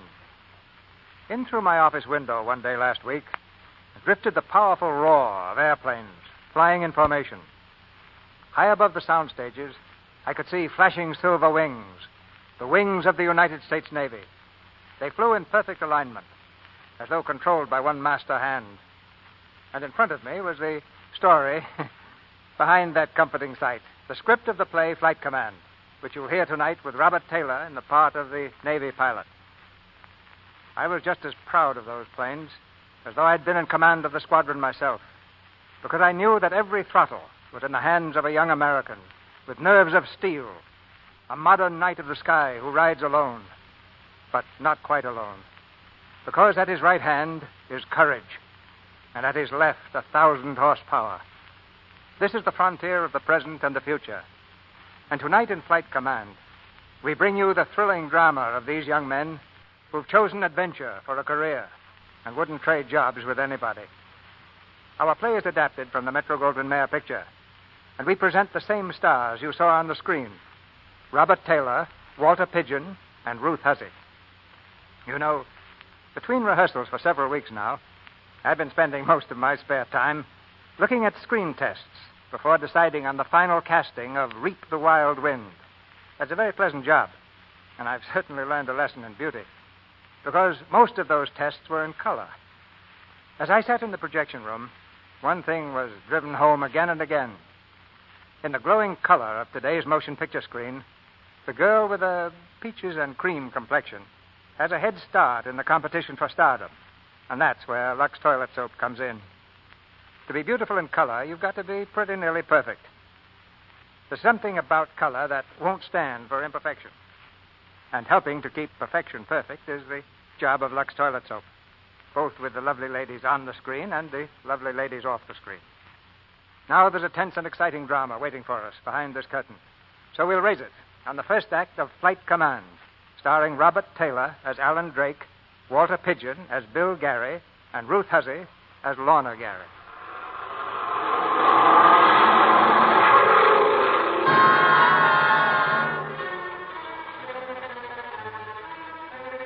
Over the Naval Air Station at North Island, San Diego, creeps a blanket of fog, settling low along the ground, shrouding the control tower in a curtain of misty gray. Somewhere east of the field, a naval aviation cadet roars through the night, searching for the beam that will guide him home safely. In the control tower office, the radio operator tries vainly to establish contact. Navy 5429 from North Island Tower, answer. Navy 5429 from North Island Tower, answer. Anything from that aviation cadet? Nothing yet, sir. I've been trying to reach him since 7 o'clock. What time did he leave Tucson? At 6. He should have been here an hour ago, sir. Lloyd, what's the weather in the mountains? To combat thunderstorms and rain squalls. Drake must have caught that. I'm afraid so, sir. His radio couldn't get through that static. And he's either down somewhere or lost. Keep trying to establish contact. Yes, sir. Navy 5429 from North Island Tower. Any news, sir? That aviation cadet they're sending to replace Curly is overdue. An aviation cadet to replace Curly Wilson? That's a pretty big assignment, sir. I know it. When Wilson cracked up, the Hellcats lost one of the best flyers they ever had. Yes, sir. And now to send us a cadet. I thought Fighting 8 had the privilege of asking for its men, sir. We do usually. This is a special case. He graduated in Pensacola yesterday. Does he answer yet? No, sir. Can't raise him. You've got to raise him. He can't land here. When you get him, send him back to Yuma. And telephone Commander Gary. Tell him there's a stray Hellcat loose in the fog.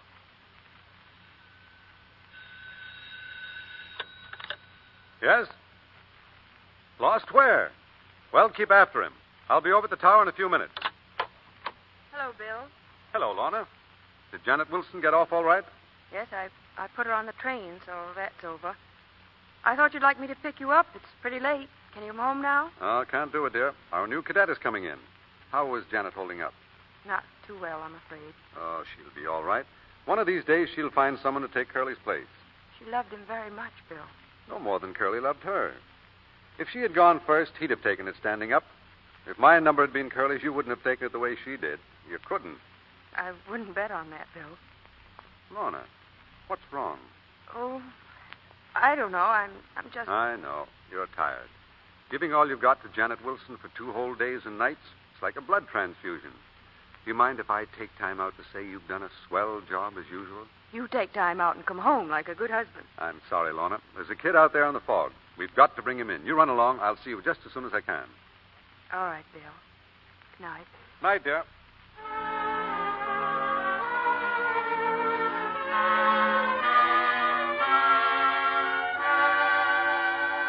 Navy 5429 from North Island Tower. Answer. Navy 5429 from North Island Tower. North Island Tower from Navy 5429. There he is. Get a bearing on him. Give me that mic. North Island Tower calling Navy 5429. We've been sitting on tacks for an hour. What's your position? That's what I want to know. Storms in the mountains, then cruising through fog for a couple of hours trying to find a hole. Beam receiver not working. Unable to pick up directional beam. Gas running low. Have about 10 minutes left. That won't take you back to Yuma. Fog's on the ground here. There's no field clear you can reach. Keep talking. We'll get a bearing on you. Navy 5429 testing. Navy 5429 testing. You get it yet? Yes, sir. Navy 5429 testing. North Island Tower calling Navy 5429. Come on in. Head west true. We'll check on you. What's up? Is Drake in trouble? Yes, sir. I'm trying to bring him over the field. Now, if I only had my gadget working, we'd bring him into that soup and sit him right down beside the hangars. Maybe, Jerry, but would he be right side up? Listen. There's his motor now. Take that hand mic outside. Spot him over the field and tell him to bail out. Yes, sir. North Island Tower from Navy 5429. I must be getting close. Can't see anything. Can you hear my motor? We hear you. You're approaching the field. I'll spot you where your plane can't crash anything. You'll have to bail out. Bail out? Crash this brand new plane? Which is what you dream about. Cruises at 350, dives at 600. I can't do that. Forget it, Drake. You're over the field now. Fly west. I think I see the field lights. How do I sound? I'm coming in. Stay up there. Circle the field. He's crazy. Thinks he can get down through this. Call the ambulance and crash truck. I've got the field spotted. I'm letting down. He's too far east. He'd hit the control tower. Order him up out of there. Pull up, Drake. Pull up. You're heading for the tower.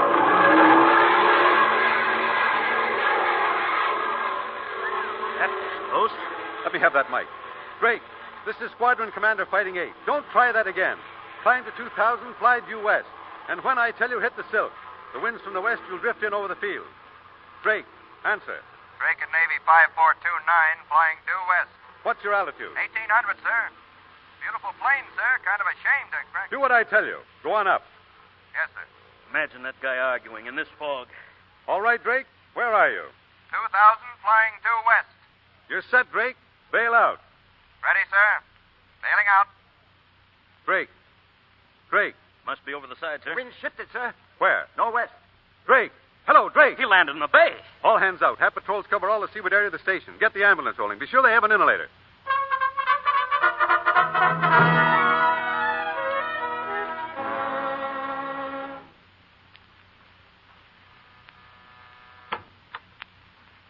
Yes, please. I wonder if I could come in a minute and use your phone. Excuse, please. I don't want to be excused. I just want to use the phone. Excuse me. No, come in. Listen. I'm an aviator. Flyer. Navy. Savvy? Who is it, John? Oh. I'm sorry to butt in like this, but I'm from the Naval Air Station. I just bailed out and landed in the ocean. Could I use your phone? Certainly. Are you all right? A couple of minutes ago, I wasn't so sure. I thought I'd landed in China. John, get a towel. Oh, sure. I get. Tough luck landing in the ocean. It doesn't mean a thing in my outfit. What is your outfit, Mr. Drake, Alan Drake. I'm one of the Hellcats. Oh, you're one of the Hellcats. Yeah, you've heard of the Hellcats, haven't you? Well, yes, indirectly. Best outfit in the fleet. Remember that serum rescue flight to Costa Rica 2 years ago? That was Dusty Rhodes. He's a Hellcat. And our skipper, Bill Gary, he's tops. But maybe you've met him living near the air station like this. Yes, I seem to remember meeting him somewhere. I've certainly heard a lot about him. They say he's got the sweetest wife. Wife? Oh, yeah. Then there's Jerry Banning. You seem to know them pretty well. Oh, I don't really. I just know about them. See, I'm only out of Pensacola since yesterday. But, say, where's that phone if you don't mind? Right there. Thank you. And when you're ready, I'll run you over to the station. Oh, no, I've been enough of a nuisance already. Oh, it's all right. John, will you get the car, please?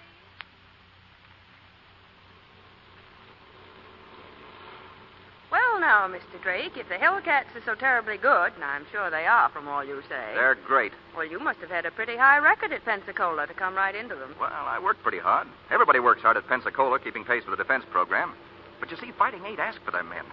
think of my luck getting asked for by the Hellcats. Well, I'm sure you must have rated it. All I'm sure of is I'm knocking on wood. I don't know much more about the Hellcats than you do, but I'll learn all right. With a break like this, a man ought to be shot if he doesn't go places. Well, here's the first place, Hellcat. Naval Air Station, North Island. North Island. The Hellcats. Should I pinch myself? Well, thanks a whole lot. You've been swell. I'd like to be seeing you sometime. Oh, we'll be seeing each other. Right now, you'd better jump in there and report. Say, wait a minute. What's your name? Hey, I don't know your name.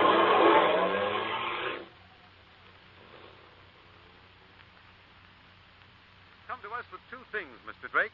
A big build-up and no experience. What happened tonight makes the first of those look pretty sick and proves the second. Just what was your idea up there? You heard my order to bail out, didn't you? Yes, sir, but I thought I could bring her in. How could you bring her in? You couldn't see the field lights. You couldn't even see your wingtip. You thought. Well, that's something.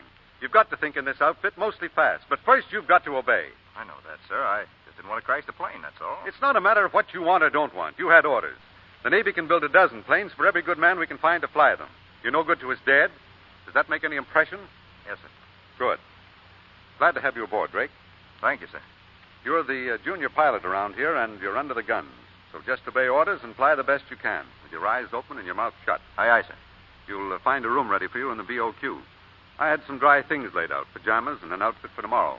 You better hit your bunk now. You've got a stiff week ahead. We put you through it before you take your place in squadron formation. Yes, sir, thank you. But do you suppose I could meet some of my new shipmates tonight? We've heard a lot about them at Pensacola. Oh, all right. You'll probably find some of them in the officers' lounge. Good night, Drake. Yes, sir. Good night.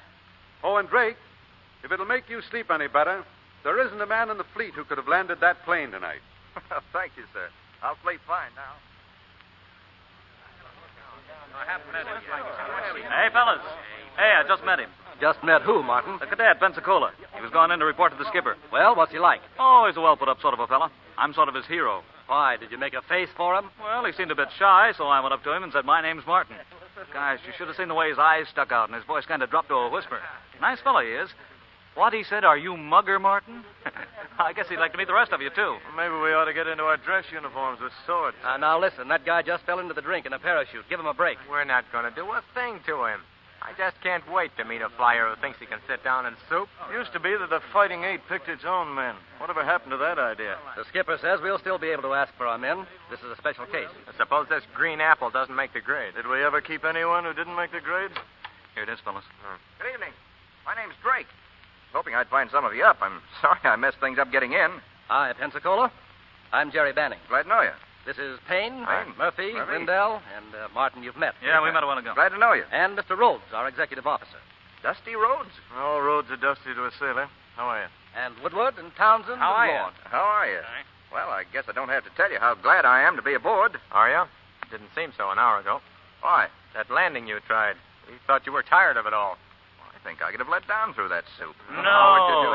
Up there? Say, Jerry, maybe you're wasting your time with that fog device you're inventing. Yeah, maybe. Sure, if you want to bring anything in through the fog, just stick Pensacola in the cockpit. He'll get it down. Yeah, new kind of robot. Only this one talks. Oh, wait a minute. After I spotted the control tower, the next approach would have been a cinch. A cinch? How come?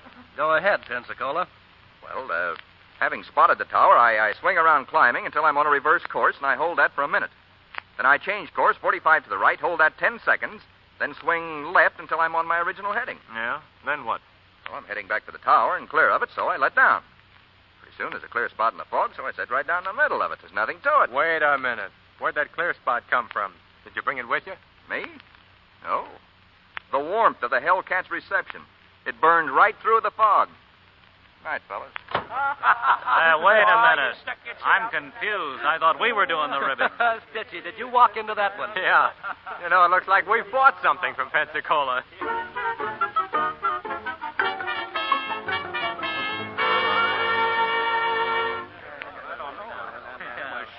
Everybody set here? All set, Dusty. All right, fellas. Remember, we're firing for a record this morning. Let's go out and hit that target every shot. Say, what's Pensacola doing out there on the line? He's got everything on, but he's shooting.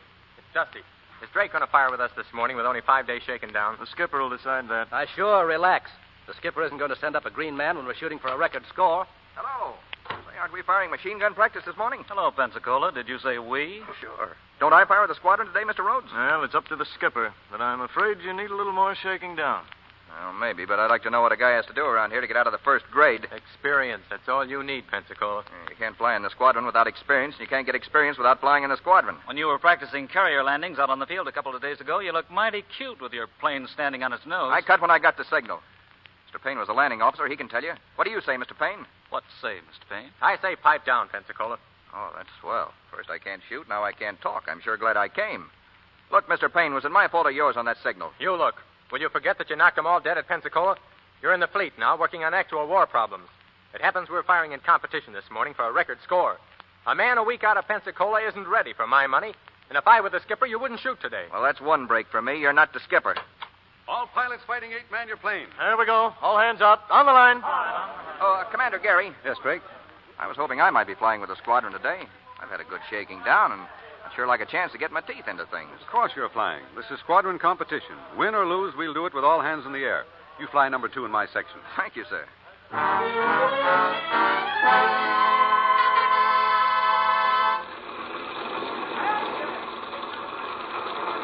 There's the target plane just taking off, sir. He'll be trailing a fabric sleeve up there.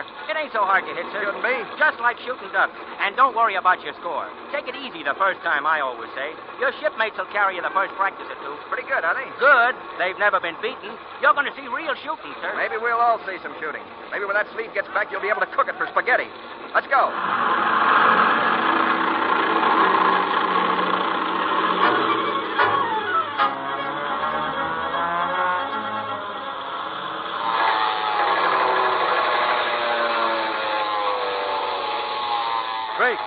Drake in plane 2. You cut too close to that target last time. Watch yourself. Plane 2, aye, aye.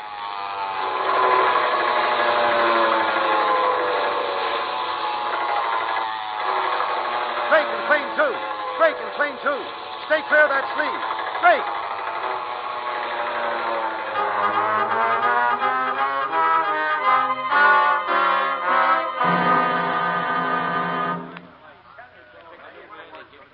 Competitive target practice, final score. Fighting 8, a grand total of 0. What happened, sir? Oh, nothing much. Mr. Drake wanted to hit the target with every shot, that's all, cutting it close.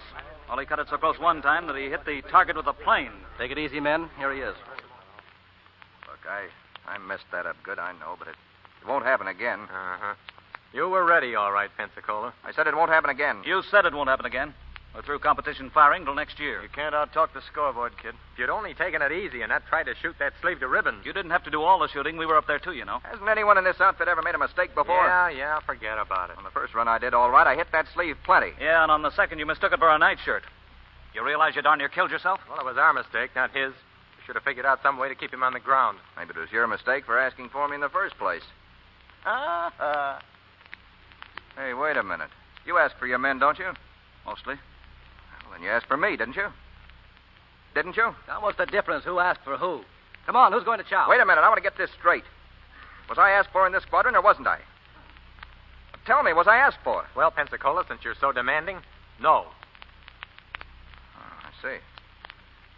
Well, it's nice to know where you stand, anyway. Thanks.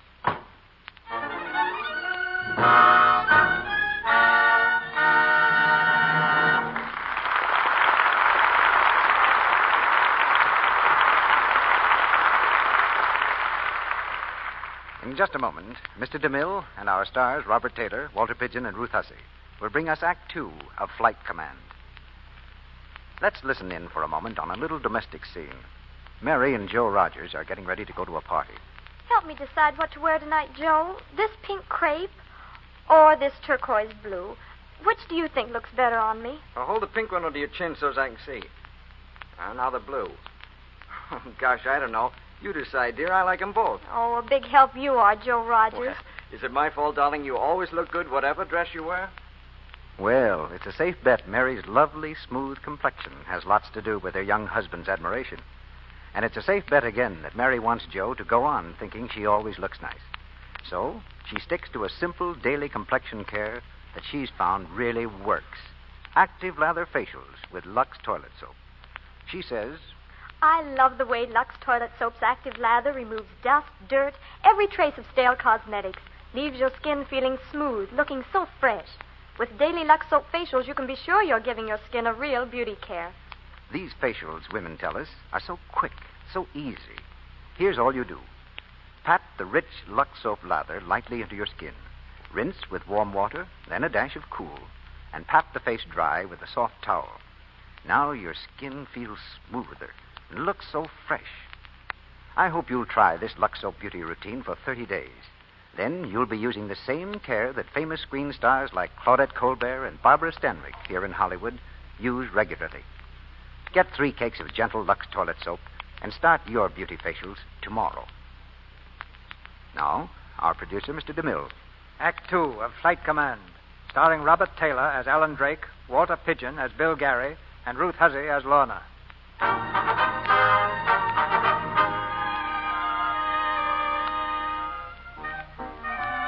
It's Saturday night, and the pilots of Fighting 8 have left their quarters on North Island. Alan Drake, alone and lonely, remembers the girl who drove him to the air station. Not knowing her name, he's had a difficult time finding the house again. But now, at last, he stands in the doorway, facing Lorna Gary. Hello.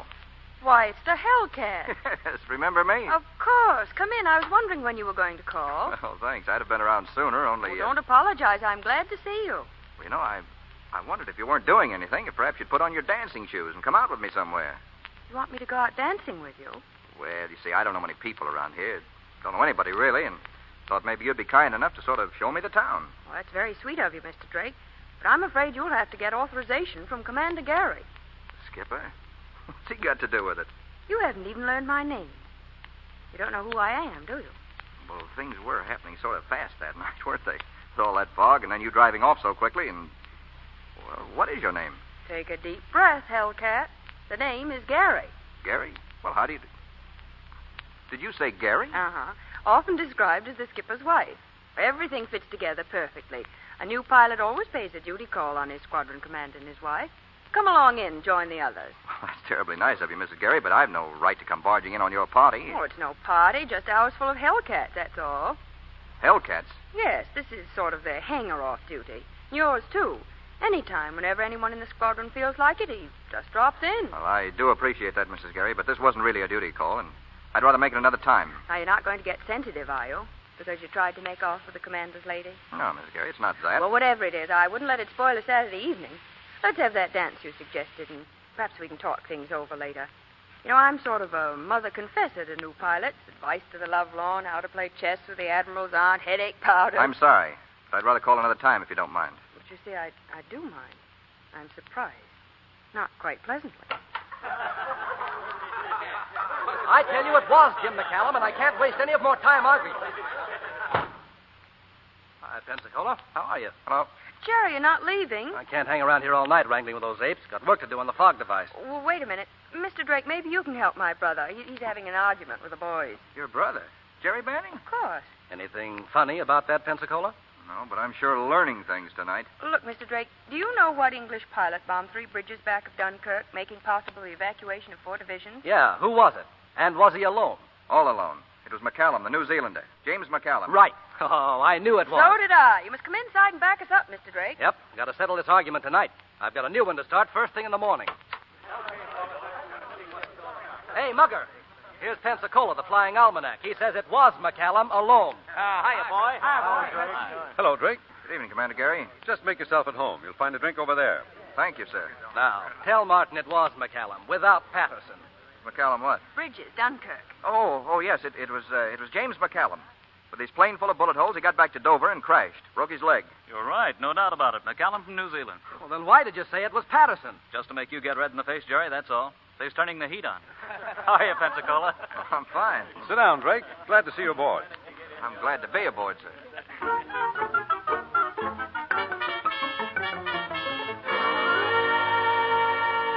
Junk. Stubborn, blasted piece of junk.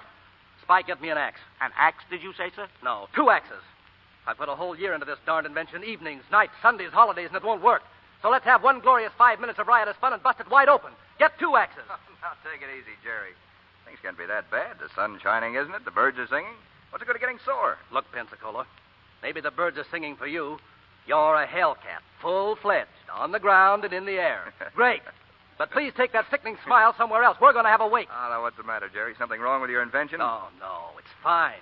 You see that dial? Yeah. Well, that's supposed to go in the panel of a ship. When those two little needles cross, you're supposed to be right on the beam. You're supposed to be able to land sitting up right through the soup. But there's one trouble with it. It doesn't work. So just stand back while I kick it to death. Oh, wait a minute. Don't get all lathered up over some little bug in the thing. You don't want to smash it until you've checked everything over. There might be a loose connection. You think I'd take it up for a final clear weather flight test without checking it over? I've triple-checked. The direction needle still won't stay on the reference line. It's got the creeps all over the dial. Well, there just must be something wrong, then. Now, that's quite a deduction. Listen, let me get in there and look it over. Sounds like interference on your frequency. Well, you get out of here. But maybe I can fix it. Fix it? After I've worked a year, you're going to fix it. What do you know about radio beam transmission? Well, when I was a kid, I was always fooling around with radio. Had a wildcat set in the barn, always butting in on the commercial stations. I know a lot about interference. You certainly do. Say, wait.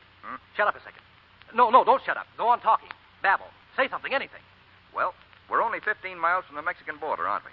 12 miles. What of it? Well, you've checked everything else around here. What if there were some Mexican kids fooling around with amateur radio sets the way I used to do, sending signals, butting in on the regular waveband, setting up interference? Well, Shut maybe up a minute. Well, here's the axe, sir. What? What axe? Well, see, you ordered... Drop it. We're going to pull out the panel. Mr. Drake's double-crossed me and has an idea. Stand by, Pensacola. Roll up your sleeves and keep talking.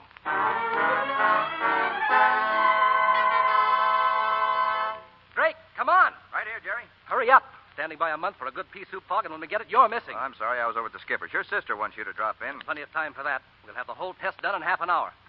You're not going to fly it in that goo out there tonight. Why not? With this apparatus, it'll be clear as a bell. Don't waste time talking. Look, I know the clear weather tests have worked swell, but let's try it in a two-seater before risking this stuff. You fly it under a hood, blind, but I'll be at the forward control just in case. I invented this thing for fog, didn't I? No. All right, I'm going to fly it in fog. Spike, anybody around? No, sir. All clear. Let's go, Pensacola. When we get through, there'll be a railroad track running right down from the sky. No more getting caught on top with gas running low and no place to sit down. This thing sort of got me. When I think of what it means, what it can do for aviation, I get the shakes. Come on, let's warm it up.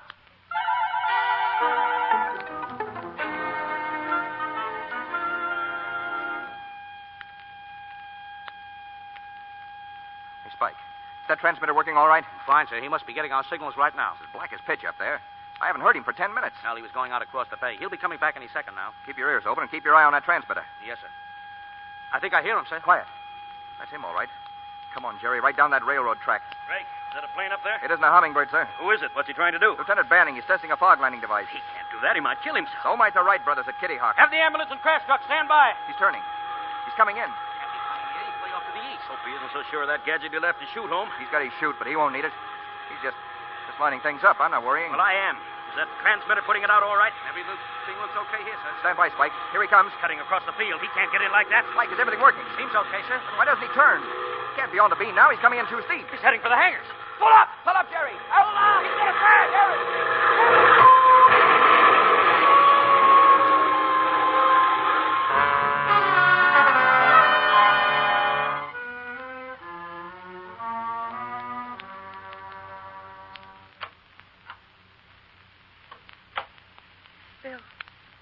Bill, how is he?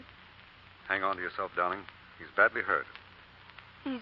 The doctors don't give him much chance. Commander Gary, report to scene of crash. Commander Gary, report to scene of crash. Lorna? Yeah, I know. It's got to go.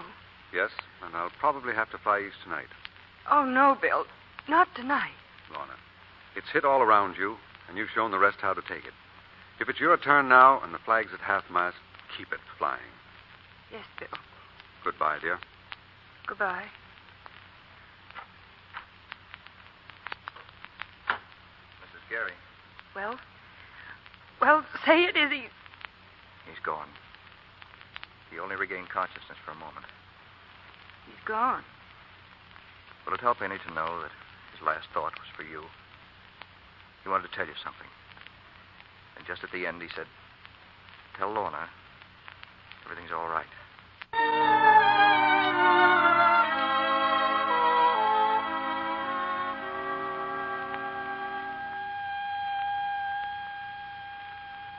Well, how's she working, Mr. Drake? Shut it off, Spike. That's all it needed. A couple of condensers and a change in frequency. Just 10 days too late. Hello, Drake. Hello, Dusty. Did you see Mrs. Gary? I was up there with Martin. She's not seeing anyone.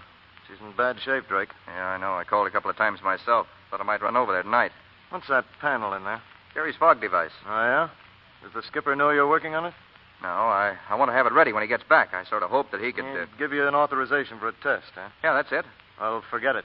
You too, Knowles. Yes, sir. Well, can I leave the panel in place for the skipper's inspection? It's all right with me, but no tests in any kind of weather without proper authority. Aye, aye. Good evening, Chung. Oh, good evening. Mrs. Gary at home? No, sir, no home. May I wait? Oh, the lady no come home for a long time. I see. Well, I found something down at the hangar I think she'd like to have. I have nothing much to do. Don't mind waiting an hour or so. Oh, please, mister. No good wait. Mrs. Gary no see nobody. Tell me something. Is Mrs. Gary taking Mr. Banning's death pretty hard? Oh, yes, sir. Very hard. Mr. Drake, when Commander Gary come back? Soon? I don't know. Look here, Jung. How is Mrs. Gary? Oh, ever since Mr. Banning dead, Mrs. Gary no see nobody. No eat, no sleep. Sometime walk on beach all night. She there now? Yes, sir. She there. Thanks.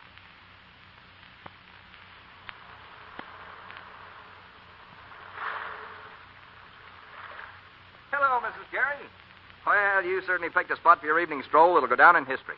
At this spot, Admiral Alan Drake crawled out of the ocean to join the Hellcats, his heart full of hope and his mouth full of minnows. How did you know I was here? I just spotted you through the window and came right along. I left a message that I was not at home. Now, look, Mrs. Gary. Didn't you get that message, Mr. Drake? Sure, I got it. But Was it so difficult to understand? No.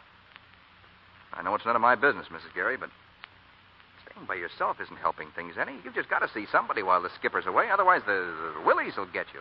You know, little brown men with egg on their whiskers. Look, I've just got a new little jalopy. $25 down and the rest when they catch me. How about taking a ride tomorrow? It'll bounce those willies right out of their whiskers. Oh, why can't you understand? Are you so stupid you can't see or so blunt you can't feel? Why do you force me to say these things?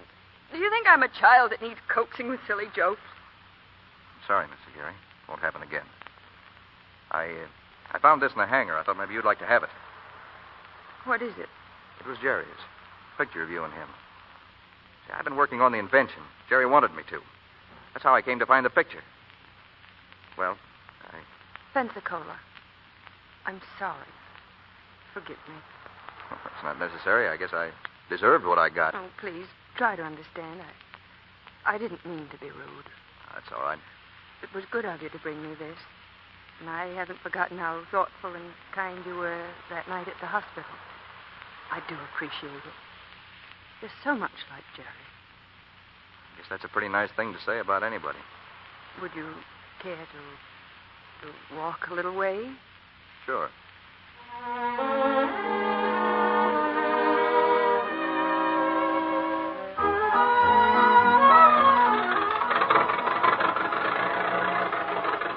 How do you like the jalopy? Lovely. 4-wheel brakes. 4 wheels, too. How about some tennis today? I'll give you 3 games and trim you into the bargain. You're on, lady.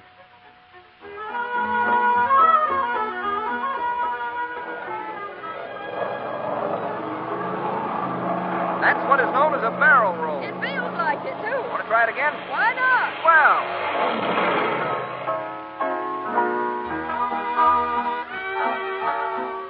This trick's never been done by anyone in his right mind. Now, watch. I've been training these spoons until they're almost human. I take one in each finger, then I lift them up. Sorry, it didn't work. Anything wrong, sir? Yeah, your spoons skid. Customer speeding his soup's liable to have a nasty accident. I'm sorry, sir. Can I get you something else? Small brandy, 2 brandies, please. Thank you, sir. Having a good time, Miss Gary? Oh, wonderful. You've been grand to me all week. I don't know when I've ever had such a good time in my... What's the matter? Hey, what is it, Lorna? I thought we'd bounced those willies right out of business. It's not the willies. Did I worry you, spilling those spoons all over the place? No. Oh, come on, Lorna. What is it? Take me home. What, you... Don't ask any questions. Take me home.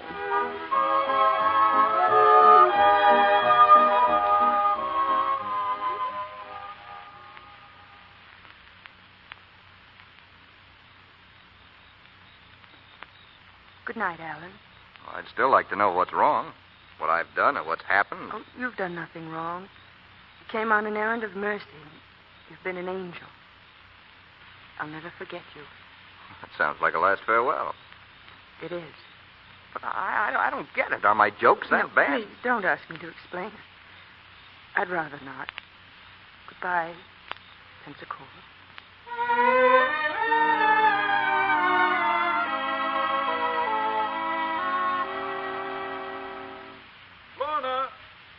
Lorna, where are you? Lorna!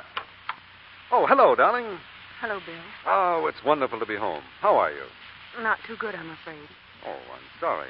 I wondered why you weren't over at the island to meet me. Bill, I'm going away.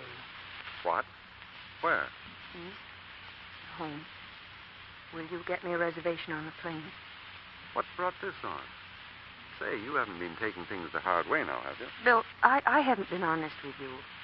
Because I wasn't really frank and honest, I've made a lot of unhappiness for myself. Now I've got to tell you the truth, even though it may hurt you. Lorna, what are you trying to say? When I first knew you, that very first summer when we fell in love, I knew there was only one kind of a woman you could ever care about. A brave woman, someone who could take tragedy in stride, because, well, that's what a skipper's wife must do. Well, of course, no, but... please, because I loved you, I tried to be that kind of woman, but I'm not, Bill. Well, there were times when I prayed for some sign that you saw through my pretense and loved me anyway as I really am. The night Jerry died, I wanted you to take me in your arms and say, darling, I know it's killing you. And what did you do? You took my arm hard, looked at me as though you were giving an order and said, steady, keep the flag flying. You took me for granted, Bill. You didn't try hard enough to understand what was happening to me inside. Well, now you know the flag isn't flying. Why didn't you tell me you felt this way? There was no need to pretend. Because I wanted you to keep on loving me. Lorna, for the love of heaven, I love you because you're you. Now you've told me, and I still love you. I just understand you a little better, that's all. So there's no reason to go away. Well, it's not as simple as that. I wish it were. I've changed, Bill. Changed? How? Well, since Jerry died, I've had this terrible feeling of emptiness. The thought of your coming home should have been enough to fill it, but it wasn't. And then something happened last night, just as suddenly as you're hearing it now. That made me realize something we had together is lost. I've got to go away, Bill, and try to find it again. Well, if that's the way it is, you couldn't stay. Any more than I could ask you to. I want to find what I've lost, Bill. I want to come back to you. There's nothing I want so much in the world. Come back for one reason, and only one reason. Because you love me. Yes, Bill.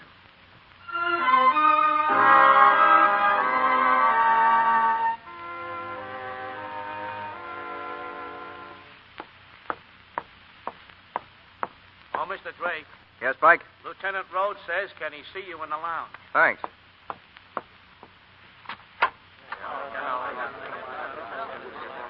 Hello. You want to see me, Dusty? We'd all like to see you.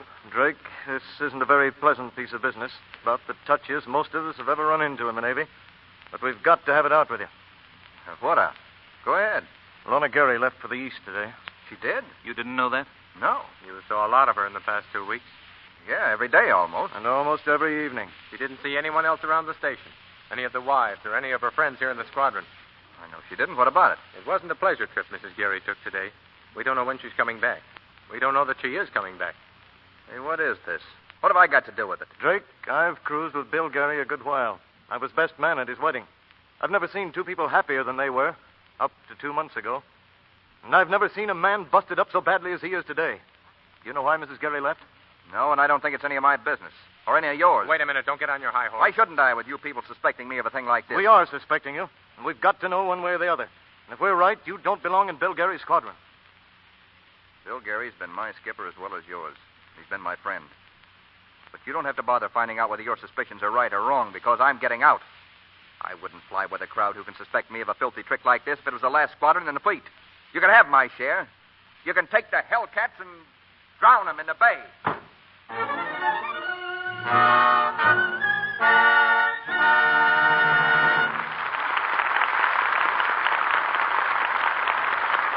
We pause now for station identification. This is the Columbia Broadcasting System.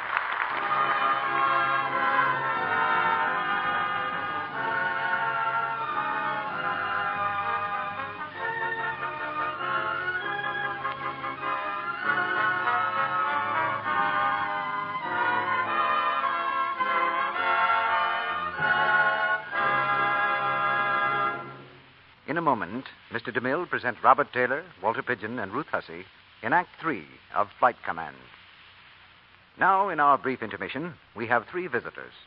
3 women who, like most of you, are enthusiastic about the product behind this program, Hollywood's favorite beauty care, Lux Toilet Soap. Here's Miss Celeste Rush, a business girl. That's right, isn't it? Yes, Mr. Ruick. And like most business girls, I consider making the most of my looks mighty important. I've found Lux soap gives my complexion just the care it needs. It's such a gentle soap, and it always leaves my skin feeling so smooth, with that nice, fresh look that's so important. Thanks, Miss Rush. Yes, clever business girls all over the country trust their lovely, clear complexions to gentle, daily Lux toilet soap care. And now here's Mrs. Johnson, whose profession is housekeeping. Is that right, Mrs. Johnson? That's right, Mr. Ruick. And since I am a housekeeper, you can be sure that one thing is just about second nature. That's economy. One of the jobs I take most seriously is budgeting the household expenses. And I certainly do think Lux soap gives wonderful value. It's such a firm cake, so long-lasting, and it costs so little money. You can use it right down to the last little sliver. And it gives such a grand, rich lather, too. My family loves Lux soap. And, of course, it's as fine a toilet soap as money can buy, but it's a luxury we can afford. Thank you, Mrs. Johnson. It's certainly true that more and more careful housewives find they can let the whole family use this truly luxurious soap and still be economical. And now, Miss Margaret McKay, whose business is posing for commercial photographs. Good evening, Mr. Ruick and everybody. I'm very glad to tell why I use Lux soap regularly. It's because I've found it's the right care for me. It certainly is a wonderful aid in keeping my complexion nice and smooth and soft. And, of course, that's the way a model's complexion has to be. Thank you, Miss McKay. Yes, when a girl's a professional model, she has to be really sure about her complexion care. And if this is true with a model, think how necessary it must be to a screen star. They must use a care that really works. And so it's very significant that 9 out of 10 lovely Hollywood screen stars use Lux toilet soap. You see, Lux soap is mild. It's pure. It has active lather that removes every trace of dust, dirt, and stale cosmetics. Does a thorough job. You want your skin to stay smooth and lovely, so don't take chances. Use the same gentle beauty soap that guards Hollywood's priceless complexions, Lux toilet soap. It's as fine a complexion soap as money can buy.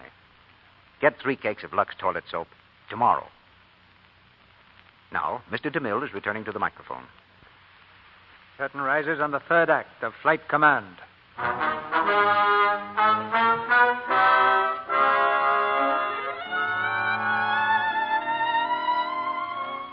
Held in mistrust by the men of Fighting 8, Ensign Drake sees only one course open to him.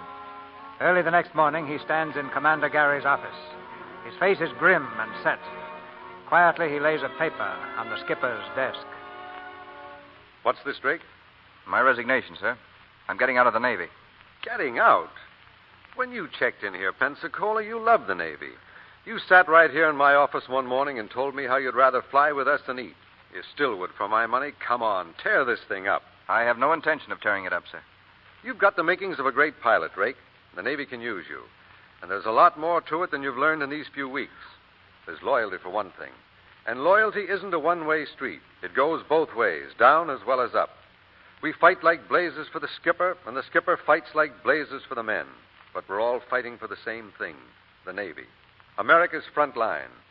You get discouraged sometimes, sure. You get cold and wet and so tired you've got nothing to hang on with but your teeth. You wonder why in the devil you ever wanted wings.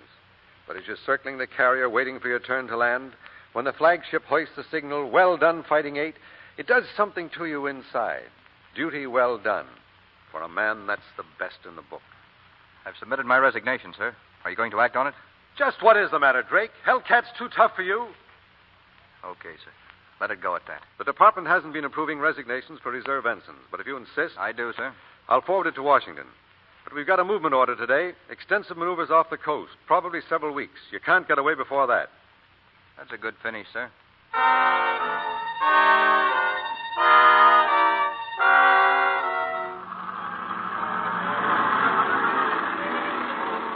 Navy orders. Aircraft maneuvers over Pacific. All aircraft from North Island, including patrol planes, will meet carriers off post for 2 weeks' battle maneuvers.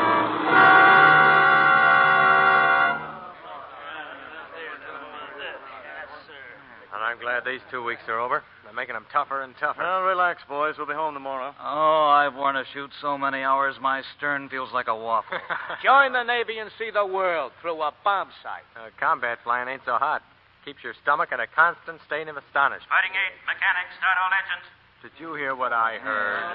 All right, men, snap to it. What's up, Skipper? A seaplane is down somewhere near the lower California coast. No report for more than 2 hours. Her radio must be out if she's still afloat. And there's only an hour before darkness. Well, what are we waiting for? Here we go again. Drake, wait a minute. Yes, sir? You only came in these maneuvers while waiting for your resignation to be acted upon. The maneuvers are over now. This is an extra trip. You can stay on board. You're all in. You're all mixed up, Skipper.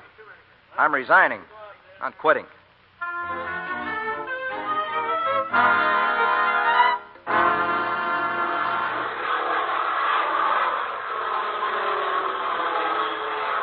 Commander Aircraft from Commander Fighting 8. Commander Aircraft, aye. Go ahead, Fighting 8. Fighting 8 took off from carrier to search, flying east at 1,000 feet, speed 300. Armed scouting line, report anything sighted. Destroyer patrols are in search area. You are not to attempt rescue. Fighting 8, aye.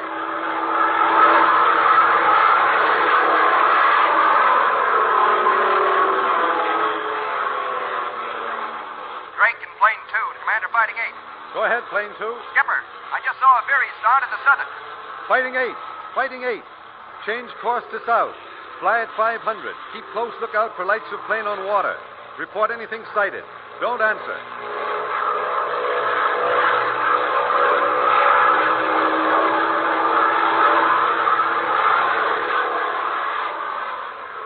Commander Aircraft from Commander Fighting 8. Go ahead, Fighting 8. PBY-6 located. North tangent Guadalupe Island. Bearing 50, distant 3 miles. Hull still watertight, all on board safe. We'll reach reported position in 15 minutes. Destroyer will arrive within an hour. Carrier in heavy fog. Fog enveloping entire coast. Proceed San Diego without delay. Answer. Fighting 8, aye. Proceeding San Diego. Fighting 8, Fighting 8. Planes in sight of me close up. Others proceed to San Diego. Fog shutting in. Don't answer.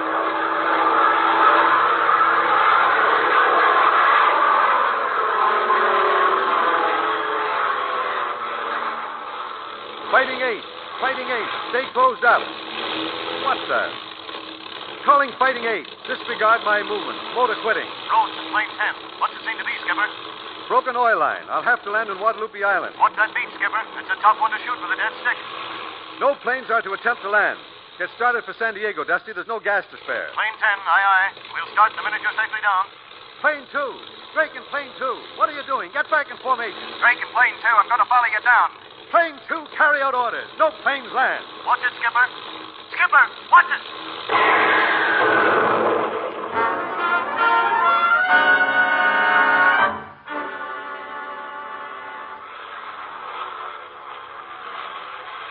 North Island Tower from plane 10, Fighting 8. Commander Gary forced down on Guadalupe Island. Apparently injured. Drake in plane 2 landed safely and is giving first aid.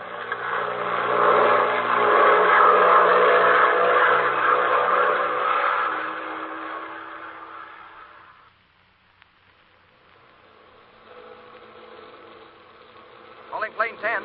This is Drake, plane 2. Landed on Guadalupe. Plane 10, aye.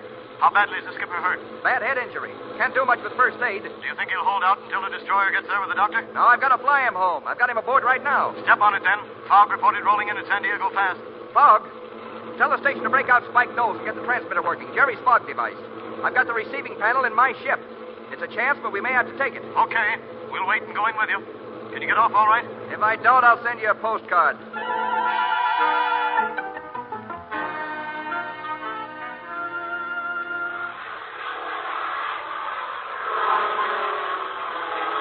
Fighting 8 from Drake, plane 2. Take off okay, heading home. Fighting 8, take positions on plane 2. Drake has fog landing device. Take close V formation on Drake. Stick tight, wing to wing. That okay, Drake? Plane 2, aye. Okay, Drake. You're up in front. You're carrying the ball, mister. Aye. North Island Tower from Fighting 8. We're bringing in Commander Gary. Please advise weather. wind northeast 2, heavy fog, visibility 0, ceiling 0. Have you got that landing device ready? Knowles is trying to set it up. We don't seem to be having much luck.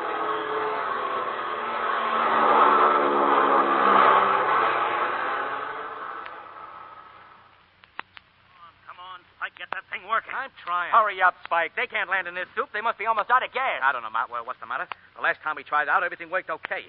Sure has conked on us now. Maybe there's a short somewhere. Check the wiring. I did. I'll check it again. Give me that hand, Mike. I'll keep them in touch in case. Listen. Hear them? They're over the field. What do you say, Spike? What do you say? Give me another minute. North Island Tower to Fighting 8, Plane 2. Plane 2, aye, aye. Listen, we can't get the thing working. You may have to bail out. Bail out? What about the skipper? He can't bail out. Listen, you've got... It's working. Tell him to come in. Great. It's working. I've got it. We're coming in. Fighting 8. Fighting 8, stay closed up. We're on the beam. Right behind you. Spike, keep that railroad track open. Cutting off now. Here we come. Aye, aye. Spike, how does it look? Can't tell yet. Stand by and pass truck and ambulance. Here they come. They're too far over. Drake, and Plane 2. Let him alone. Let him alone. He's on the beam. He's all right. There he is. See him? Bring him home, Mr. Drake. Bring him home. There's the first one. 2, 3, 4, 5. They're coming in. He's bringing them home. All of them. All of them.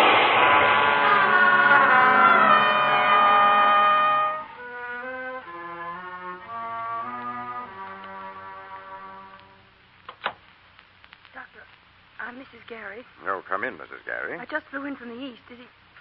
How is he, Doctor? Well, it's hard to say. How he pulled through the operation last night is a miracle. If he'd only regained consciousness, I'd give him a fighting chance. May I see him? Why, of course. Bill. Oh, Bill, I'm here, darling. I've come back to you. Hear me, Bill. Look at me, darling. Lorna. Bill. Lorna, you got my letter? Letter?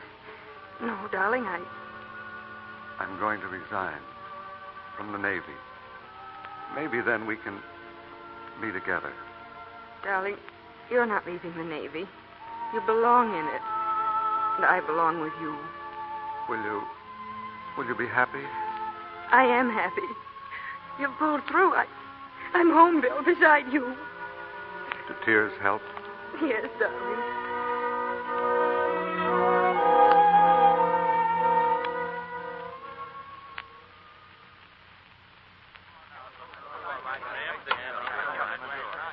How's it going, Dusty? He's made it. He's going to pull through. Hey, Pensacola. Well? When I was driving Lorna here from the airfield, I found out a few things that made me plenty sick of myself and what we've done. I apologize for myself and for everyone here. A little late for apologies, isn't it? Yes, pretty late and pretty empty. Maybe not too late. Washington's turned down your resignation. We're going to be flying together for a long time, and maybe we can make it up to you. You're a born Hellcat, Pensacola, and we're going to hang on to you. Come on, Pensacola. Give in. What do you say, mister? I'd like to stay. Swell. Glad to have you aboard, Drake. Yeah, we sure are. I'm glad to be aboard.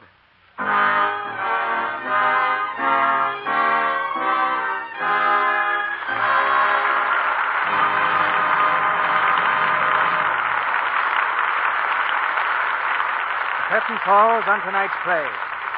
But at this very minute, from Pearl Harbor to Pensacola, the sky dogs of the fleet, the eyes of the Navy, are keeping their eternal vigil. Before the stars of tonight's play take their curtain calls, I have an announcement to make. On one other occasion in the Lux Radio Theater, I mentioned a new radio program just making its bow. And again tonight, I believe there is an event of sufficient importance to warrant my calling it to your attention. It's a new radio series by the world-famous Luella Parsons, known to many of you already through her newspaper column. Next Friday night, Luella Parsons will open her new program over most of these stations, and I heartily recommend that you listen in. I know I shall. And I shall be wishing Luella the best of good luck. And now to Robert Taylor, Ruth Huzzy, and Walter Pigeon, our snappiest salute for their good work tonight. Thank you, CB. We met and worked with a lot of the men in the Naval Air Service when we were making the picture Flight Command. They're great fellows, and I'd like to wish them all happy landings. We're all with you there, Bob. I think the Navy is taking care of those happy landings in the best possible way by thoroughly training the pilots. I'm an Army man myself, but you can't beat a Navy pilot. By the way, Bob, how are you and your plane getting along these days? Oh, pretty good, Ruth. I've got my solo license now. What kind of a ship do you fly, Bob? Well, it's a 4-seater monoplane. Just room enough for this crowd here. How are you on forced landings? Well, I've got my fingers crossed. Just one so far. The wind changed too quick for me one day, so I overshot the field and sat down in the middle of a watermelon patch. Any damage, Bob? No, not a bit. Best watermelon I ever tasted, though.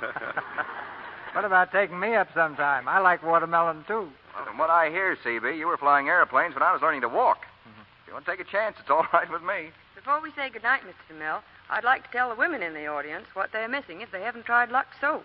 I use it all the time because I know it really helps to keep one's complexion looking just right. And that's a very good reason why I think every woman will like Lux soap.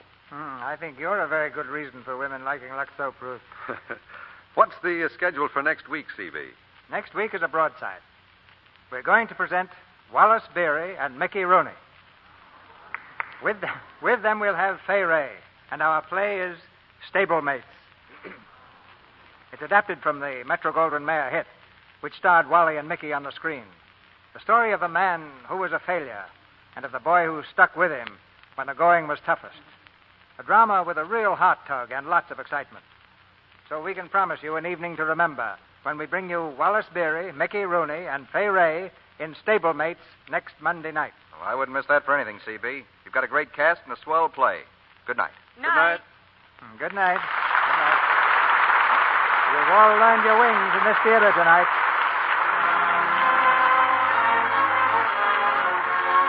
Our sponsors, the makers of Lux Toilet Soap, join me in inviting you to be with us again next Monday night when the Lux Radio Theater presents Wallace Beery, Mickey Rooney, and Fay Ray in Stablemates. This is Cecil B. DeMille saying good night to you from Hollywood. Robert Taylor's forthcoming picture is Billy the Kid. Walter Pigeon will be seen in Blossoms in the Dust. And Ruth Hussey's next picture is Free and Easy. All three are Metro-Goldwyn-Mayer productions. Heard in tonight's play were Tristram Coffin as Jerry, Ted Bliss as Dusty, Fred Mackay as Martin, Bob Burleson as Stitchy, Edward Marr as Spike, Robert Strange as Lloyd, Lou Merrill as Officer, Wally Mayer as Jung, Griff Barnett as Admiral, Charles Seal as Mechanic, and Ann Tobin as Waitress. Our music is directed by Louis Silvers, and your announcer has been Melville Ruick. This is the Columbia Broadcasting System.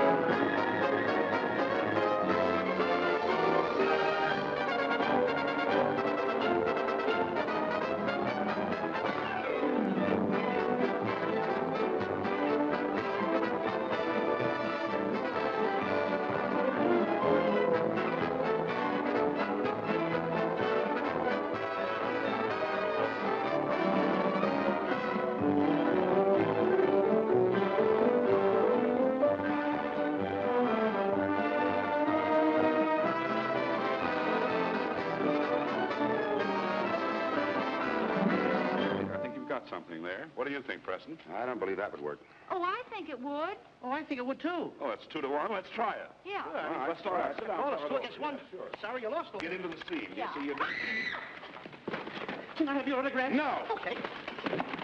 Pinched. Yeah. That reminds me. What's the matter?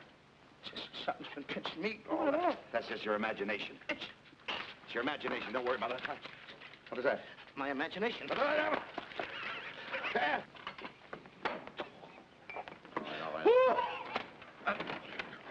Why, you silly-looking goon. What's the idea of dropping that hot towel on my face? It was burning my hands. Oh. We're gonna win the most of all the fun along the midway.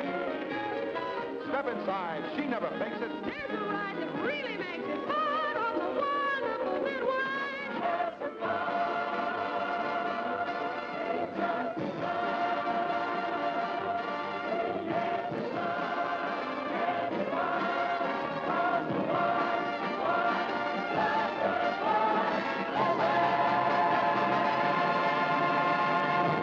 The Warrior of the Woodlands, Ranger Bill, is coming up next.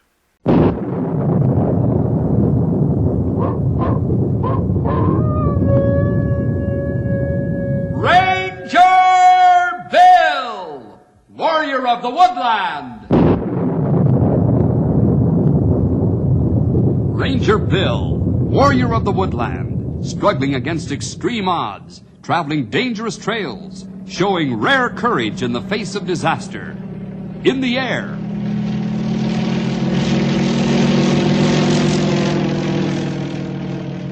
On horseback.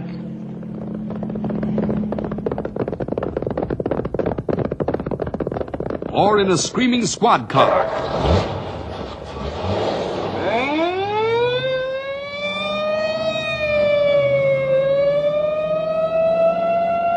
Ranger Bill, his mind alert, a ready smile, unswerving, loyal to his mission. And all this in exchange for the satisfaction and pride of a job well done.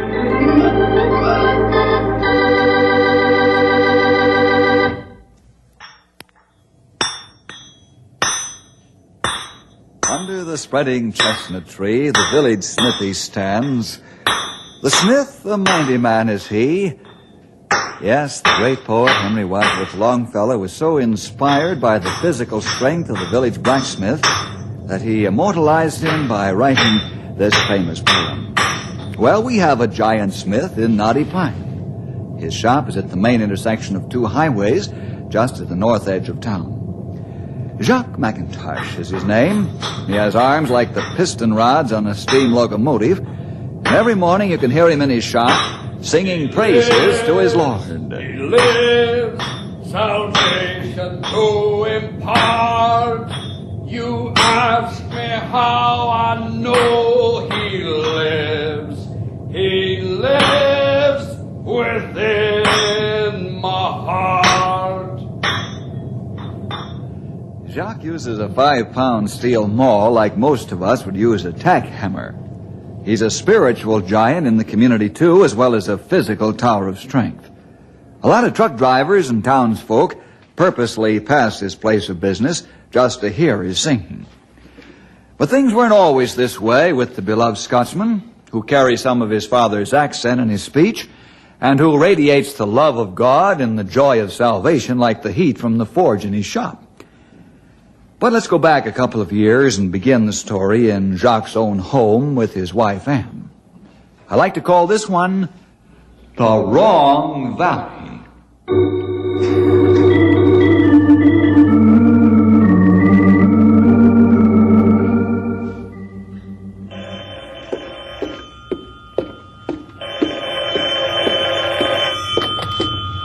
Hello.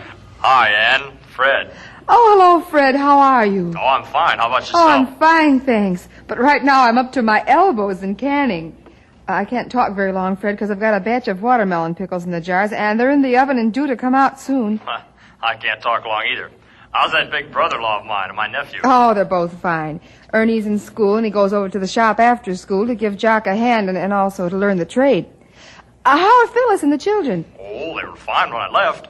Oh, you're not on the road again. Andy, girl, when the boss says, Freddie boy hit the road, Freddie boy hits the road. Oh, that's a shame. You haven't been back more than 3 weeks from the last one. I know. Maybe next year I'll get promoted. Then I can stay at home like I want. Oh, Fred, I must hang up. It's time to open the oven. Oh, right. It's time for me to get to work. Bye. Bye. It was so nice to hear from you.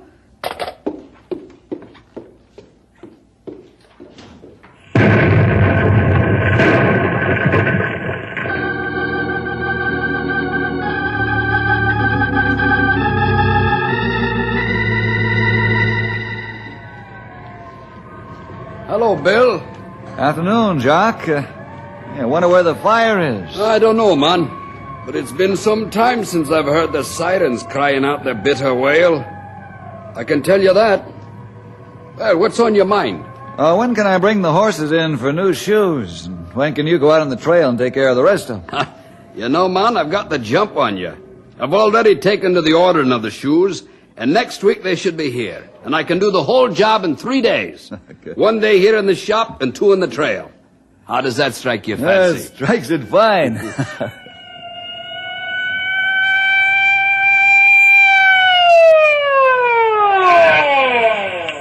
Jock, we just took your wife to the hospital. She's badly hurt. The stove blew up. Hey, you wouldn't be joking with me now, would you? Come on, man, get in. Go on, Jacques. I'll close up.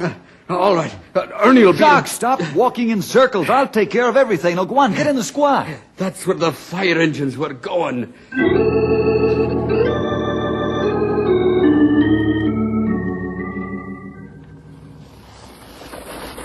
Hiya, Bill. Oh, hello, Ernie. How's school, huh? Okay. Say, where's Dad? Out on a job? No, son. He's over at the hospital. Is he hurt? No, but your mother is. She is? How? Now, take it easy. She had an accident. I'll take you over in my car. I'll make it quicker on my bike. Hey, Ernie, come here. Poor kid.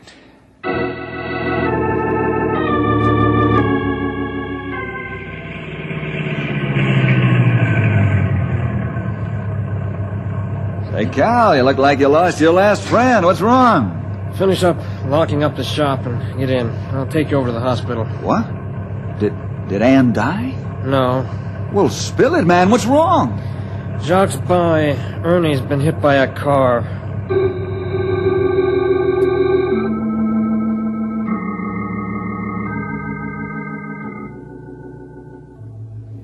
Jacques, how is she? I don't know, man. The doctor's still with her. Jacques, I've got to add to your load of grief.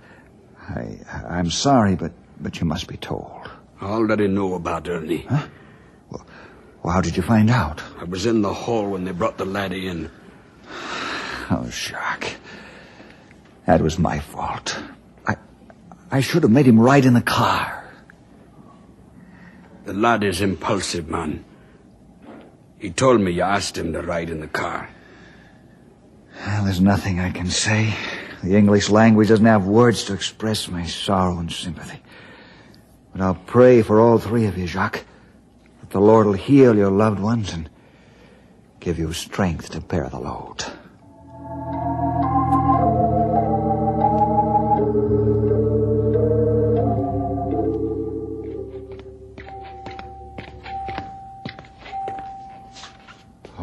Hello, Doc.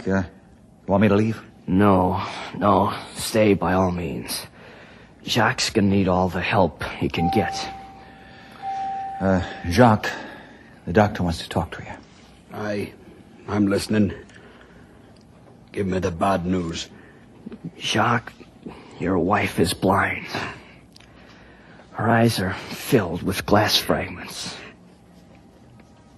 Is there no hope? Not right now, Jacques. Perhaps later. How's the lad? His right leg's filled with multiple fractures. It'll take months to heal, and he may never have full use of it. Jacques, I'm broken-hearted for you and your family. I'm sorry, I'm only a doctor, not the Lord himself. God, how can you do this to me? I've been a good man. I've been a good Christian. I've honored you all the days of my life, and my family's honored you too. I've accepted your son as my savior. I've lived by your laws. I've given you my money, and I've testified of salvation to men. Is this what I get for my reward? Are you going to strip me like you did Job?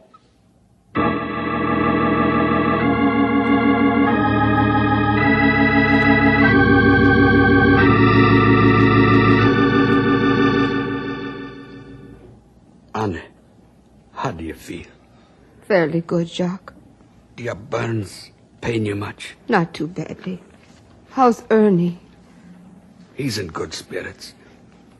But the doctor has no encouraging news. Here, I'll get the water for you. No, dear. I've got to begin to find things for myself. You should have let me get the water for you.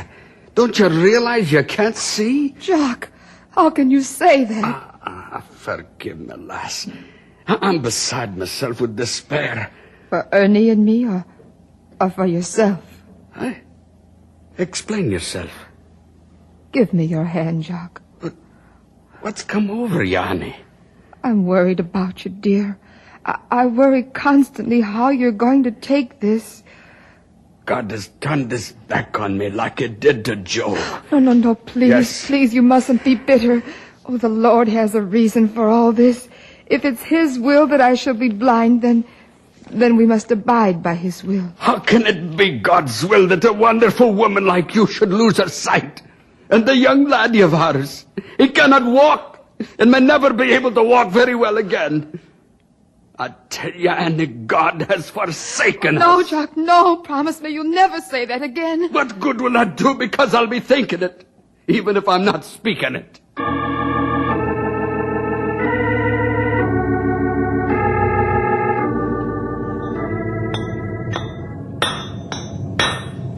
This horse of yours takes a king-size shoe, man.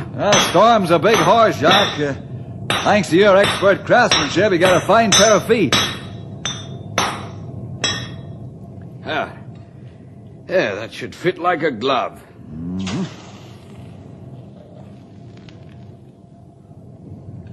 I stopped by the hospital last night. So Andy and the lad had told me. Whoa, now, Storm, whoa. Come on, get your weight off your foot. That's fine now. Bill, will you hand me that trimming knife? I've got to shave his hoof just a wee bit. Here you are. Thank you, man. Whoa, now, Storm. Whoa, Storm. Easy, big fella. He's full of energy. Aye. Makes him restless. Well, you'll get a good workout this afternoon.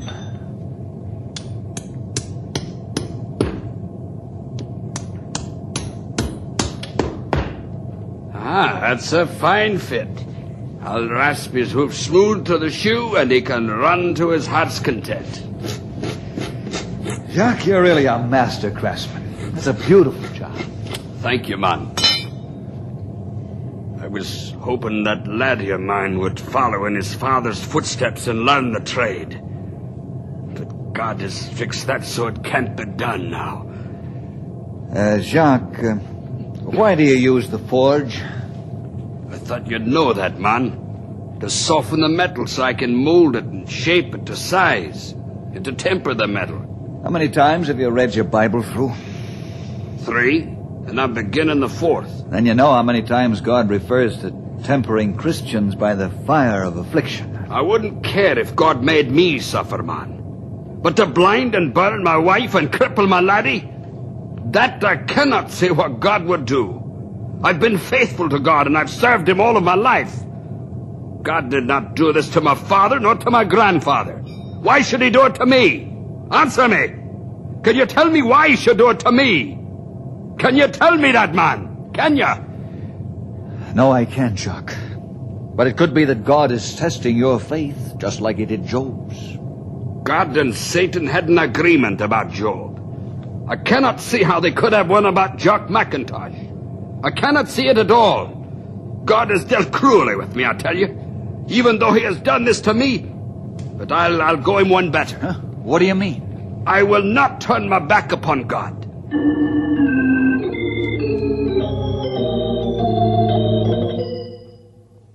How are you today, laddie? I'm fine, Dad. Except for this leg. Sometimes it's pretty painful. There now, laddie. I'll ask the doctor if he won't be giving you some more sedative. That'll help. Dad, is it true I'll never be able to walk again? That is something nobody can say, laddie. It'll take time to find it out. Yeah, I guess so. This is a cruel thing for God to do to you, laddie. But it's done now. Don't blame God, Dad. It was my fault. First of all, I should have let Bill drive me here. And secondly, I should have been more careful riding my bike.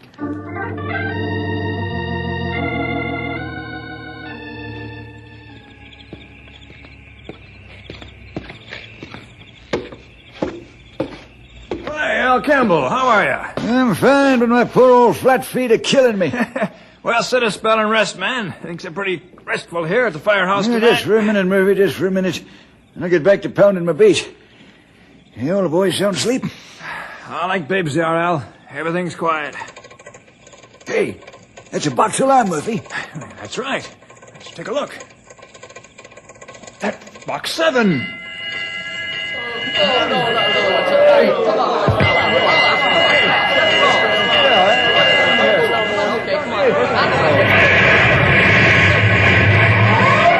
Where is it, Magee? Box 7's been pulled. Let's roll.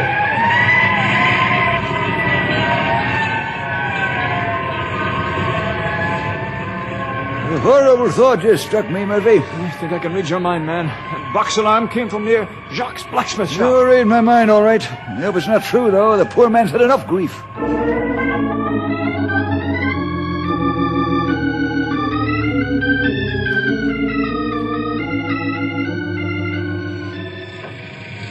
Man, is that place burning? Much good stuff and tools ruined. I'll say everything will be ruined. Sure hope Jacques has insurance. Hey, where's Bill? Over there with Jacques. You stay away. It's no place for us now. You said it, Sonny. Man feels foolish saying I'm sorry in a mess like this. There ain't no words to describe how we feel for Jacques and his family. Best thing to do is say nothing. You're right, old-timer. Fire almost out now. They not need us. Right.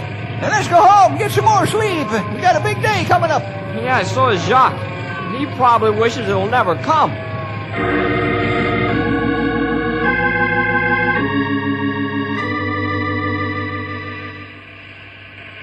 Afraid a lot of your tools and equipment are ruined from the fire, Jacques. That wouldn't surprise me none. Let's put them all in the boxes I brought, and I'll cart them across the street to that old garage. I'm going to carry on my business there temporarily. Mr. Snyder consented. Let you work there, huh? Aye. I thought she was an old grouch. But after talking to her, I find she's a fine old lady. She said she was going to offer the garage to me. Well, how about that? You made a new friend, huh? I hope I don't have to have a fire every time I make a new friend. What's that silly grin on your face, man? I don't see anything funny. You are, John. Me? How so? You're trying so hard to be bitter, and it just doesn't come natural to you. It will. Just give me time.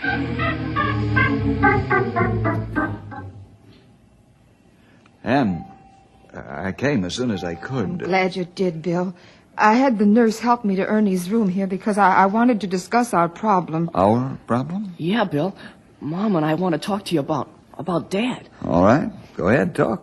Do you both good. Get out of here what's all bottled up. Jacques is so bitter against the Lord. He blames God for all this. Mm-hmm. How can we change his mind? Accidents happen all the time to people. I don't see how anybody can blame God for them. Well, you have to understand Jacques' feeling on these unfortunate happenings. He told me he wouldn't care if he had to do the physical suffering himself, but he can't reconcile himself to the fact that his wife and son have to be stricken down. I see. I can't get him to talk about it. He closes up like a clam, and I felt tears on his face. Well, that's the whole point. He can't stand to see his loved ones suffer. How did he take the fire?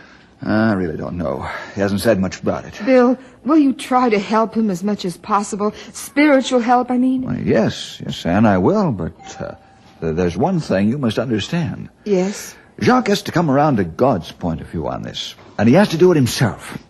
I'll try to help him in this, if you'll let me.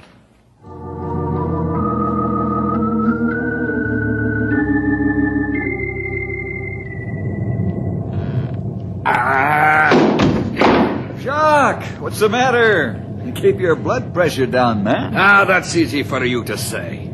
You don't have to work in this makeshift blacksmith shop. Nothing fits.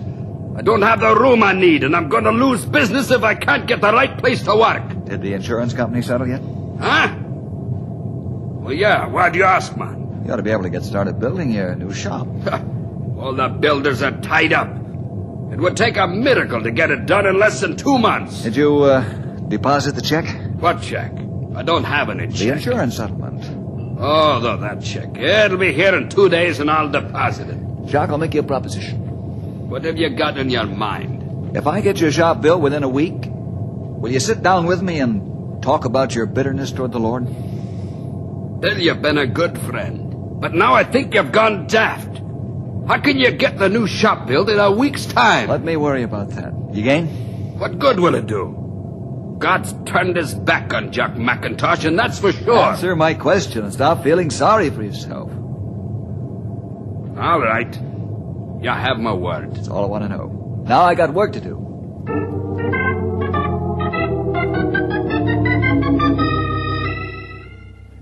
I can't do it, Bill. I've got 3 architects besides myself, and we're all snowed with work. Look, Mal, remember what you promised the time I carried your son 2 miles through heavy snow to get him to the hospital for an appendectomy?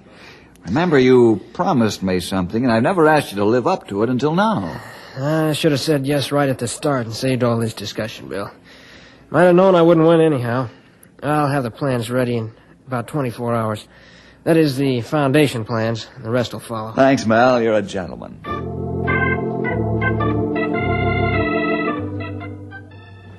Man, I've got 4 foundations to pour this week, and you asked me to pour one in 24 hours. Who do you think I am? Remember the time your little girl wandered off into the forest, and my rangers and I stayed on the job 40 hours before we found her? 40 hours without a minute's rest. Okay, I'll do it. When the blueprints are in my hand, I'll get my boys, and we'll do the job.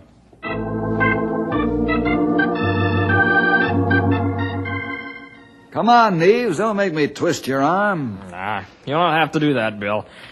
I owe you too much for that. I'm just trying to plan my work so we can do it.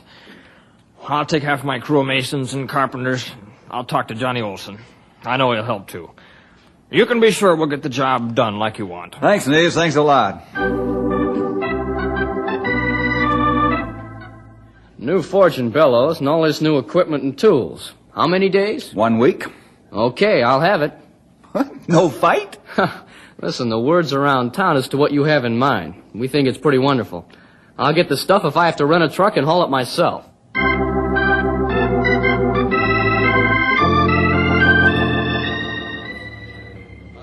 I cannot believe my own eyes, man. It's a miracle. No, it isn't, Jacques. You have a lot of friends. Friends who believe in you, love you. And it must be. Tony poured the concrete footings 2 days ago, and now the concrete is hardened and they start the walls.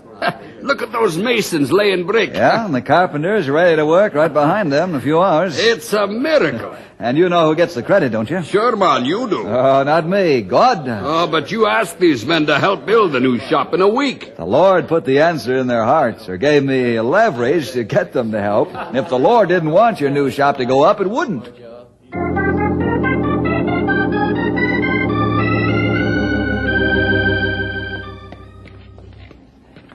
Look at this shop, man. Everything is brand spanking new. I'll say it is. You got more room now than you ever had, because it's laid out better. I cannot believe it yet. Well, you will.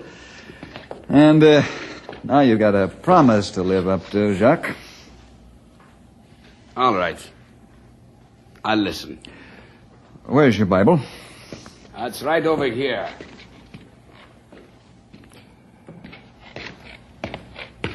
Here you are.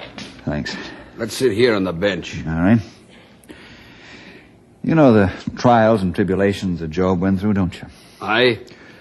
What did Job say after everything he loved and owned had been taken? His body covered with sores? He said, though he slay me, yet will I trust him. Mm-hmm. That's the first sign of Job's faith in God. Now, Job wanted to talk his problem out with God, too. He wanted to reason with God face to face. Aye, and that's what I would like to do. I want to ask God why I have to suffer all of this when I've been faithful and have honored him. Well, tonight I want you to read God's answer to Job. It's in these chapters. I want you to pray and ask the Lord to take the bitterness out of your heart.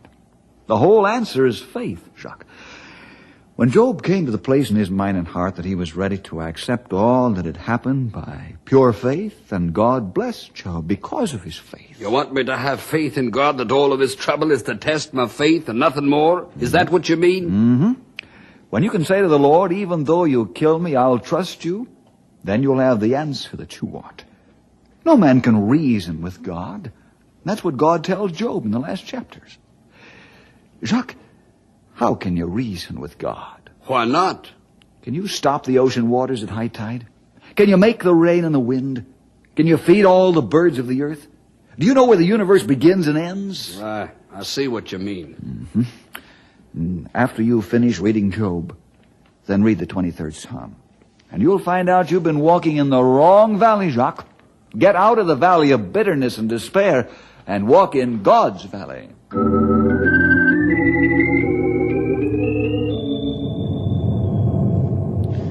Jock, I was just driving by your house, and Mrs. Morgan stopped me. Said your wife is making supper. She can see her through the window. She'd kill herself. Get me home, quick!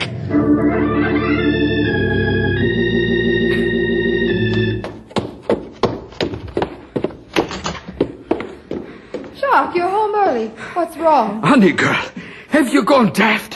Or do you want to put me in an early grave? Why, Jock, you're shaking. Honey, girl, you'll kill yourself trying to Wait a cook minute, Jock. Wait a minute. Huh? What's wrong, Cal? How does Annie know you're shaking? She's 10 feet from you. How does she know? Annie. Annie, you can see. Annie, you can see. Yes, Jock, I can see. A few hours ago, my sight began to come back. It's almost completely returned now. That's the time after Bill left and I got down and I prayed. I asked God to forgive me for crying out against him.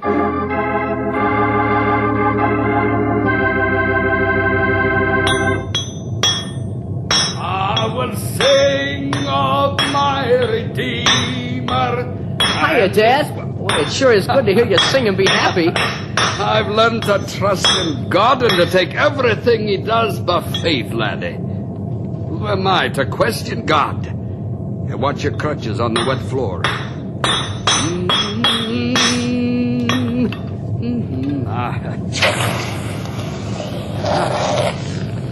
Now, what did the doctor have to say about your leg? He's beginning to think it might mend pretty good. Maybe good as new. He says I'm strong and young and healthy. And that you are, laddie. And what's more, your father's learned to walk in God's valley now. What do you mean, Dad? Someday I'll explain it to you, laddie. Someday soon. I'll tell you how to keep walking in God's valley.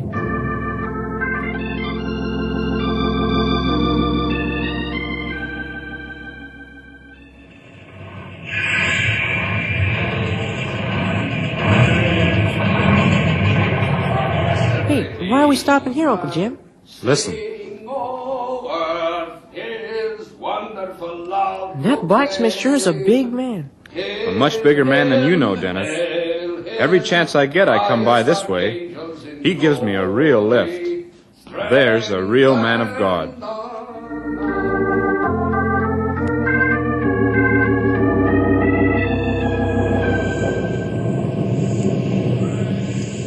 How do you like delivering mail in the rain, Mr. Phelps? Oh, fine, Officer Campbell. Just fine. You passed the blacksmith shop already. Yes, that's right. There's a really wonderful man. He helps me every day with his singing. Listen to him.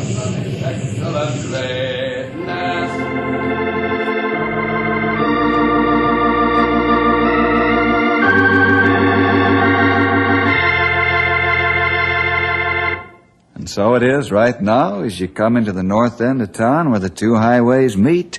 Early in the morning and far into the night, you can see the glow of the forge and hear the methodical pounding of the 5-pound steel hammer. And above this sound of hard work, you can hear Jacques' booming voice singing praises to his Lord. Hundreds of people stop in the course of a year to listen to him. They lean on this tower of strength, not his physical strength, but his spiritual strength, his deep and pure faith in God. Never again will Jacques leave God's valley.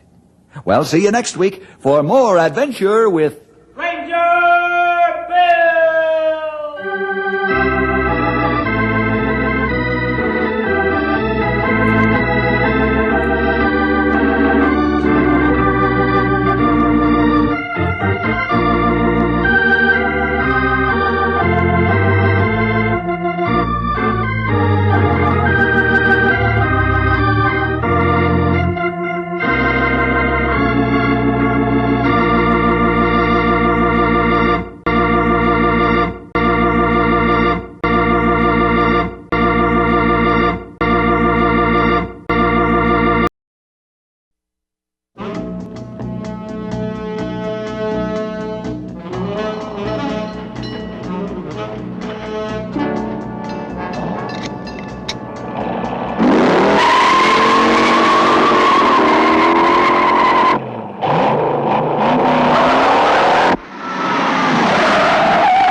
Lieutenant Frank Bullitt, some other kind of cop. Pity the guy he works for. Lieutenant, don't try to evade the responsibility. In your parlance, you blew it. What the hell is going on here? A high-speed pursuit? 2 men are killed? An officer in the hospital? A witness almost murdered? Captain Baker would like to have a word with you.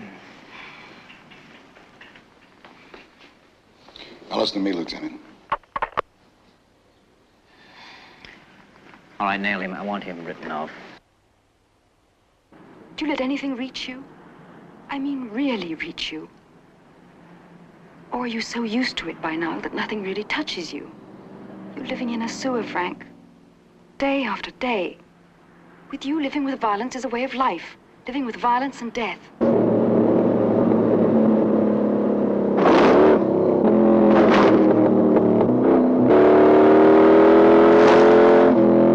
The way Frank Bullitt's swinging, you know he's heading for a crash with that wall of official disapproval.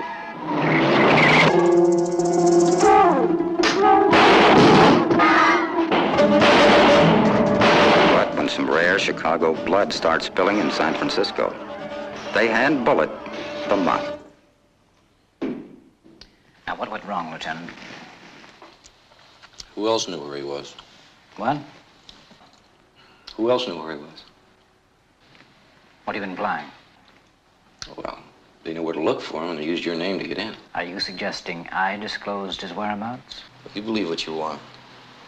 You work your side of the street, and I'll work mine.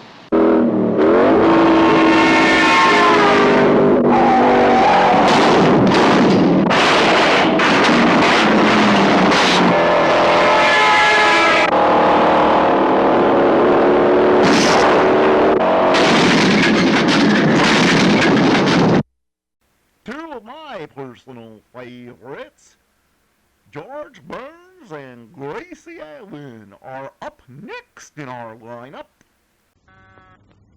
Well, hello. Come right in. Oh, George, we've got company.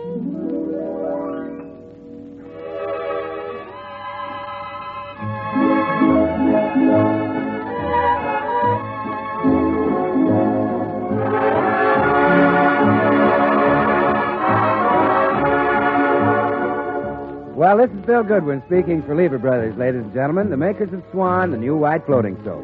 It's Tuesday night again, and that means another pleasant visit with George Burns and Gracie Allen, their guest Eddie Cantor, and Paul Whiteman and his music.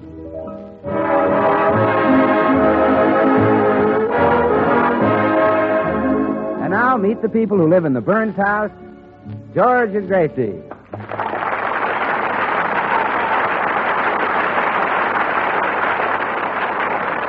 Well, George is a very happy man this morning. He's on his way downstairs now, bubbling over with good cheer, never dreaming that fate is about to slug him. You see, he's forgotten completely that this is the day on which Gracie's club, the Beverly Hills Uplift Society, meets at his house. Well, here he comes like a lamb to the slaughter. I'm sitting on top of the world and rolling along and rolling. Hey, Gracie! Gracie! Where are you, sweetheart? Sweetheart! Bless her heart. Probably out working in the garden. Hope she left the morning paper in the library. Oh, no. No. It can't be the club. Not on a lovely day like this. Were you looking for me, dear? Yes, I was. In spite of all I've said, you brought those dames over here again? Oh, yes. And we're having a marvelous meeting. Did you hear all the girls laughing? Vicky Gruskin just told us the funniest joke. Oh, she's so witty. Yeah, I'll bet. I'll tell it to you in her own words. I know you'll appreciate it. Two Irishmen named Pat and Mike met each other on the street one day, and...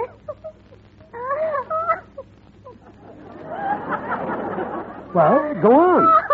We laughed so hard that we never heard the rest of it. Oh, honestly, George, she ought to be on the stage. Oh, sure. Gracie, all I ask is this. Today, please make the meeting short. Yes, dear. All right, girls, all right. Well, come to order, please. The Beverly Hills Uplift Society's third semi-annual meeting of this month will now continue. Our charming secretary will read the minutes of the last meeting. Girls, our secretary. Thank you, girls. The last meeting of the Beverly Hills Uplift Society was held on the sidewalk outside of Mrs. Bagley's house at the request of Mr. Bagley. Mrs. Bagley refused for quite some time to grant his request, but in the end, Mr. Bagley convinced her. By the time the meeting was over, she felt much better, and the swelling had practically disappeared. By the way, Clara, is your husband still annoyed with you? I don't know, Gracie. He won't be allowed visitors until tomorrow. Oh, I see.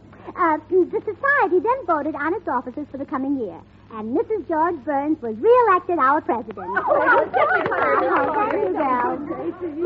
The election was very close. In fact, it was a tie. And your president pro tem, Mrs. George Burns, had to cast another vote to break the tie. The final score, Mrs. George Burns received 2 votes, and all you other girls 1 vote apiece. Now, girls, did you all bring in your waste kitchen fats today? You know the government needs the waste fats to make bombs and bullets. Oh, yes, I did. Oh, that's fine. Now turn it over to Tootsie, and she'll take it over to Louie, the butcher. Well, Tootsie, why do you give us 2 cents a pound more than the butcher does? Aren't you losing money on it? Yes, but Louis is so handsome. And he said that as soon as I brought in 40,000 pounds, he'll take me to see Gentleman Jim.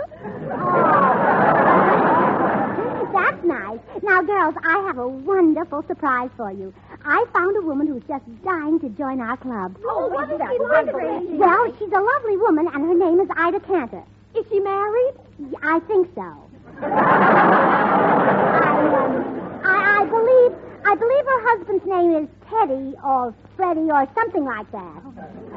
Now, Gracie, you know it's the rule of our club never to take in a new member unless we know something about her husband. Oh, we'll investigate him all right.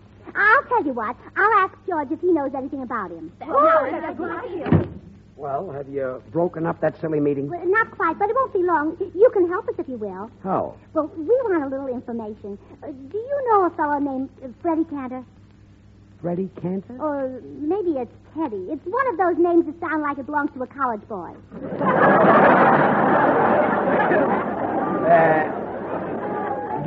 Do you by any chance mean Eddie Cantor? Yeah, it could be that. Do you know him? Know him. Of course I know him. Well, what do you know about him? Well, he's a very swell guy. He has 5 lovely daughters and... 5 daughters? Yes. How many sons? No sons. Oh, just 5 daughters? That's right. Wouldn't you think he tried taking from a different doctor?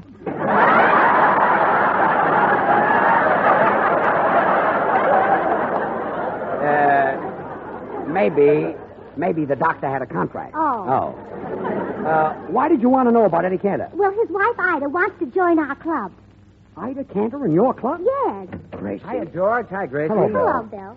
Gracie, here's the welcome song for Ida Cantor. I just finished writing it. Oh, good. You want to hear it, George? Oh, no, thanks. I've got a water friend of mine. He's going to be hit with the club. I'll see you later. Well, come on, Bill. The girls are waiting. Okay. Oh, girls. Look who's here. Bill Goodwin.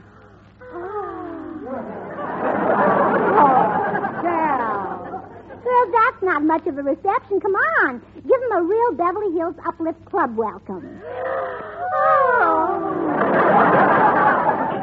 Gosh, Gracie, you know, I've always wondered, and now I know. Know what, Bill? How Betty Grable would feel on a battleship. I don't get it. Well, never mind. Girls, I have that song you wanted, the one to sing in honor of Ida Cantor. Would you like to try it out? Oh, yes. Okay, well, come on. Gather around the piano. Now, quiet, everybody. Here we go. Ida, sweet apple. Swan's the new white floating soap that gives you mild, pure suds. Takes one swish to wash a dish, and it's great for washing duds. Because Swan gives you heaps and heaps of baby gentle lather, sure it makes gobs of household jobs quicker for mither and father. And Swan is mighty kind to your hands, as pure as the finest Castiles. Why, it's just the soap Bill, don't you think the song ought to say a little more about Ida? Oh, well, it's all about Ida from now on. It is? Oh, sure, Gracie. We even sing about how Ida goes to the store to take advantage of the sale many dealers are now running on Swan soap. Buy 3 bars and save. You really save, Ida. Well, I don't know. I'd rather not put that in the song, Bill. Well, okay, Gracie. I'll leave it out. Oh, all right, girls. All together on the finish. Because we love you, Ida, please, we do. Go to your dealer. We love you, Ida, please, we do. Buy 3 and save. We love you, Ida, please, we do. Look for the green wrapper with the white swan on the front. We love you, Ida, please, we do. It's a mild and a pure.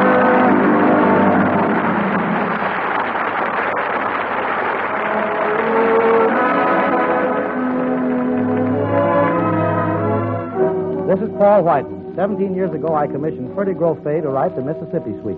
And from it comes one of our newest song hits, Daybreak. Here it is, with the 6 hits and a miss.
George has just arrived at Eddie Cantor's house to warn him that Ida is joining the Beverly Hills Uplift Society.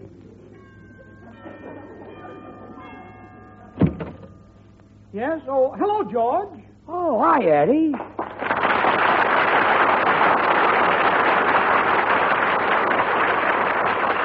Oh, George, come on in. Come on. Sit down, George. What's on your mind? Well, I'll tell you. There's a club. Oh, by the way, is Ida here? No, she hasn't been home for 4 days. 4 days? Oh, it's all right. She's just out shopping for a pound of bacon. Go ahead, George. What were you saying? Well, you know, Gracie belongs to this club called the Beverly Hills Uplift Society. Does Gracie belong to that outfit? Yes, yes. You poor sucker. Any man who'd let his wife join that organization ought to have his head examined. You know, Eddie, that's why I came over to see you. Your wife. I know. My wife is different. But that's because I've trained her, George. When I give orders, Ida jumps. When I say to her, Ida, get your coat off this bed so I can make it, she gets it off. You're the boss in your house. You said it. When I tell Ida to move a chair, she moves it. And believe me, she doesn't put it back until I'm through sweeping under it. I know my... Look, I hate to say Don't this. be ashamed to bring your personal problems to me, George. After all, you and I have a lot in common. I'm in show business. You're in show business. I've been fairly successful. You've been fairly successful. I've got a certain amount of talent. Gracie's got a certain amount of talent. Eddie, I'm going to try once more. That's the spirit, son. And let me give you a little tip about wives. There's nothing like a good old-fashioned spanking to keep them in line. I know. You spank Ida? You bet your life I spank her. Of course, not so much anymore. Not so much anymore. My bones don't knit like they used to. Eddie, for the last time, Gracie's club... George, you're a dope to let Gracie belong to that club. You, Daddy. Yeah, Janet? Daddy, did my welding tools come? They're in the closet. That's daughters for you, George. She's a welder. One's a whack. Another's a wave. One's studying to be a doctor. The other's working in a law office. Now do you see why I'd like a son? I want somebody around to help with the housework. Where were we, George? What were we saying, George? Well, you were saying I was a dope. Oh, yes. Now, if I were married to Gracie, I'd have her eating out of my hand. And what's more, I'd throw those club members right out of the house. Eddie, it just happens that the club is meeting at my house right now. Yeah? Would you like to come over and show me how you'd get Gracie to eat out of your hand and how you'd get rid of the club women? You bet I would. I'll turn those girls out in 2 minutes and say that'll be a new record for me. What do you mean? It took me 30 years to turn out the last 5 girls.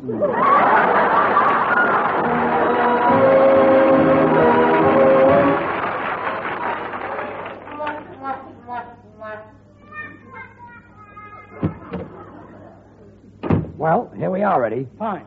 Now, where's that club meeting? Lead me to him. Well, just open that door.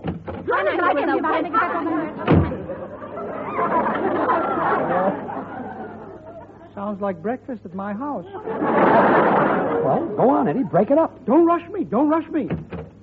Oh, George, I'm so glad you're home. The funniest-looking little man just stuck his head in. Yeah. Oh, there he is again. Gracie, this is Eddie Cantor. Who? I am Eddie Cantor. Oh, I'm sorry. Then you do know who I am. Well, of course, you're Ida Cantor's husband. Well, look, most people say that Ida is my wife. Well, naturally, if you're her husband, how could she avoid it? Eddie, make her read out of your hand. Don't rush me. Mr. Cantor, your being here is a coincidence. The girls were just talking about you. They were? Yes, come on into the meeting. Watch how I handle them, George. Oh, sure. Oh, girls, please, let's come to order now. Now, you know what we were just talking about. Well, here he is.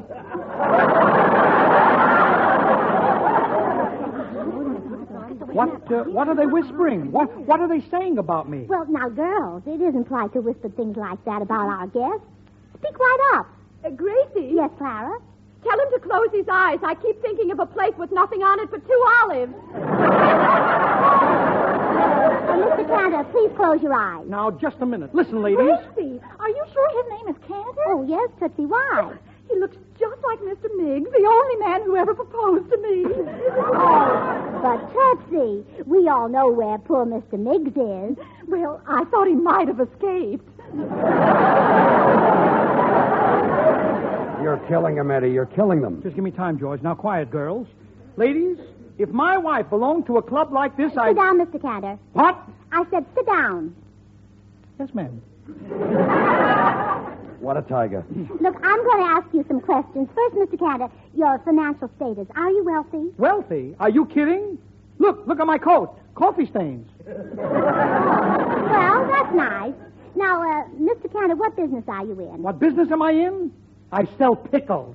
Oh, wholesale or retail?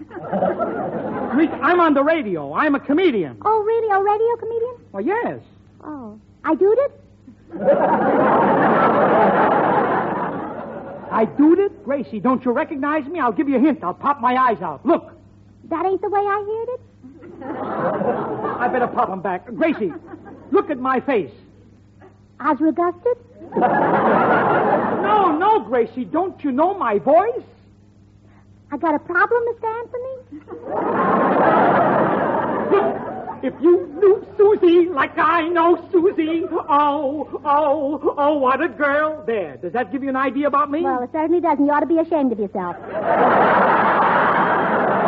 Oh, wait till Ida hears about her. No. Listen.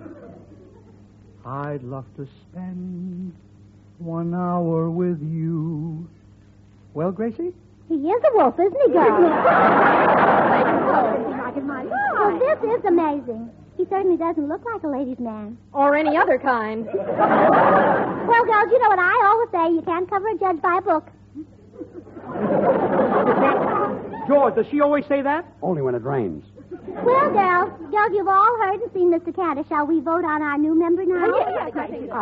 Any discussion? Well, I'd like to say that if that unfortunate woman has to see and hear him every day, she certainly deserves some pleasure. What, who? What is this? What goes on here? All in favor, say aye. Aye. Good, it's unanimous. Well, you can go now, Mr. Cantor. Now, wait a minute. Would you mind telling me what you girls just voted on? Oh, no, not at all. We just made your wife a member of this club. Oh, no.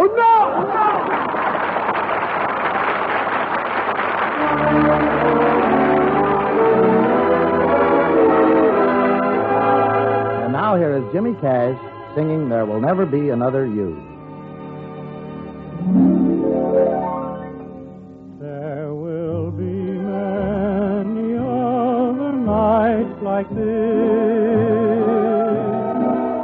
and I'll be standing here with someone new. There will be other songs to sing, another fall, another spring, but there will never be another you. There will be other lips that I may kiss, but they won't thrill me like yours used to do. Yes, I may dream a million dreams, but how can they come true if there will never, ever be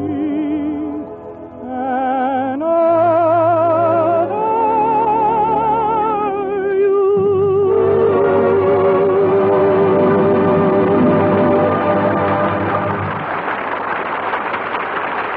Well, when Cantor found out that Ida had joined the Beverly Hills Uplift Society, he knew that something drastic had to be done. So he sent for Paul Whiteman and me to come over to George's house. Boys, I've got a great idea to break up this club of Gracie's. We fellas will hold a meeting just like one of theirs. Then when Gracie sees how silly it is, no more club. Eddie, that's a swell idea.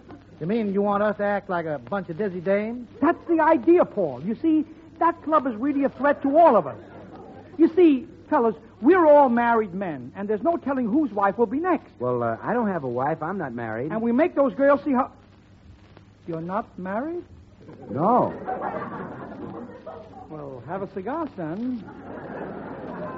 Why don't you come over to the house and meet my daughter, Janet? Well, thank you, Eddie. I'm very anxious to meet her. He's anxious. Come on, Eddie, let's get started. You have Just a an minute. idea. Well, come on. Wait a minute.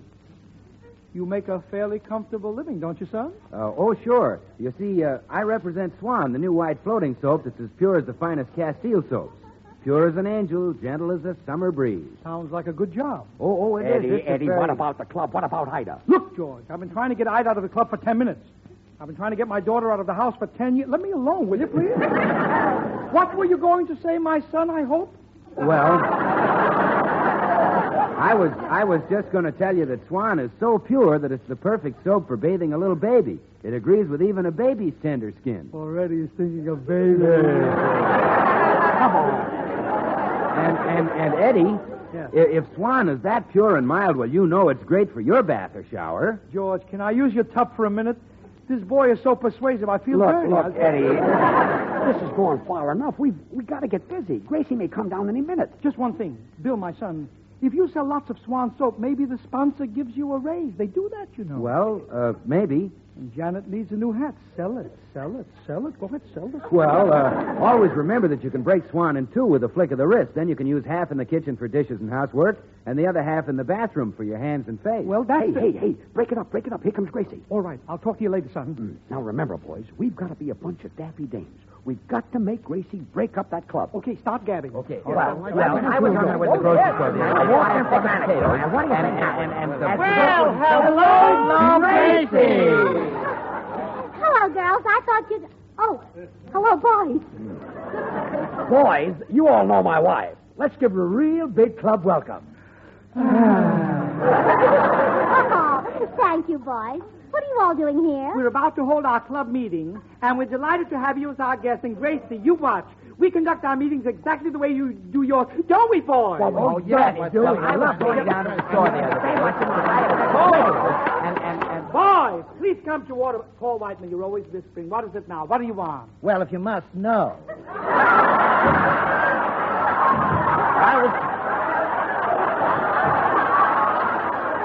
I was telling William that with this rubber shortage, I don't know where to get my girdle. Well, girdle and no girdle, just pull yourself together. Now, as your president, it is my privilege to open another meeting of the Beverly Hills Downtrodden Society. Now, I'm going to read the meetings of the last meeting. The last meeting, the minutes of the last meeting is as follows. The Beverly Hills Downtrodden Society was held at the home of Mr. Paul Whiteman. Mr. Whiteman prepared a delicious light luncheon for 4, but as usual, he ate it before the other 3 arrived. It's no wonder all the boys call him Mr. 5x5. Oh, hi. Oh, 5. Oh, stop. Oh, he started it. I did not. He started. You started. You started. Why don't you two make up? Well, if he wants to make up, let him say A. I won't say A, you say B. All right, B. All right, A. Boys, please. Please, fellas, please. Remember our guest. Gracie is liable to walk out of here disgusted and break up her own club. Won't you, Gracie? Well, no, I think your meeting is wonderful. Wonderful? Well, don't you think it's kind of silly? Well, our club was a little silly when it started, but look at us now. Eddie, more minutes, more meeting. Leave it to me, George. Well, boys, back to the minutes. Mr. Goodwin made a motion that our next meeting be held outdoors on the corner of Hollywood and Vine, but the motion was voted down. It was very mean of you, too. Well, we older boys saw no reason why we should get rheumatism on that windy corner just because Mr. Goodwin likes to watch the girls getting on streetcars. Oh, I never have any fun. Oh, you do, too. No, I don't. I am not. Boys, please, boys. Fellas. Gracie, you'll think we're a bunch of old silly willies. Oh, no. Well, I can't believe this club has just started. You boys sound like you've been doing this all your lives. Eddie, it's no use. We're not getting nowhere. Don't worry, we'll break it down. All right, boys, we'll now hear a financial report from our treasurer, my son, William Goodwin. Oh, let's hear the report. Oh, thank you. Well, after the last meeting, I started for the bank with our club fund, $15. And in front of the Palladium, a gorgeous blonde said, "How do?" I said, "How do?" Gene Krupa's music was wonderful, and the club now has 83 cents. Believe me, if I do say it myself, this is embarrassing. Now, I know Gracie won't want to have anything to do with our club or any other club. Will you, Gracie? Well, you mean your total assets are 83 cents? Yeah. Isn't that awful? Awful? Well, that's 80 cents more than we've got. Eddie, it's no use. I give up. Not me. I've got one left I can't miss. We close the meeting by reciting the pledge of the Beverly Hills Downtrodden Society. Now, all together, boys. Oh, Downtrodden Society of Beverly Hills, we are thy sons, Eddie, Paul, George, and Bill. When business is good or when business is rotten, we'll always be faithful and true and downtrodden. Gracie, what are you crying about? Oh, George, that was the most beautiful thing I ever heard. Well, that does it. All right, Gracie, stop crying. Stop crying. Look, Gracie, we staged this whole thing for you. This club is silly. We don't know how to run a club, so we're breaking this one up. Does that give you an idea what we want you to do with your club? Well, it certainly does. You see, George? Thanks, Eddie. We girls will be glad to make you boys members of our club. Wait a minute, you can't do that. We're men. Well, don't worry about it. We'll make you all honorary women.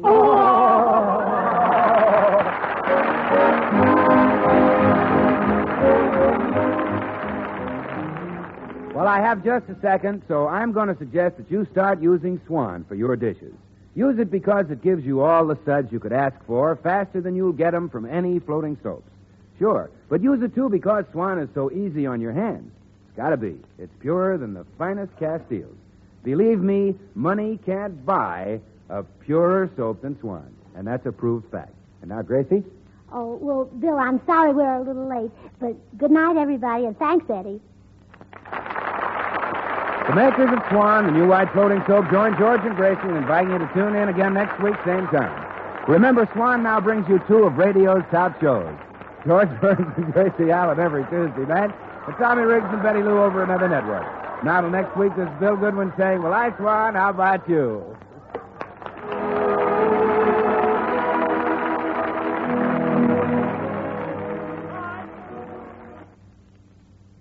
Try Spry. You'll find the baking you turn out fluffy and light. Try Spry. You're sure to hear your family shout, what a delight. For cake, pies, donuts, a thing to fry. Try Spry. What's that you say? You're going to try it today? Why, sure. Try Spry. This is the Columbia Broadcasting System. Columbia Broadcasting System. Columbia Broadcasting System. Columbia Broadcasting System. Columbia Broadcasting System. Columbia Broadcasting System. Columbia Broadcasting.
Impossible. Nothing's impossible now. Send those people in the other room away. I can't. Then I will. And how long do you expect this thing to last?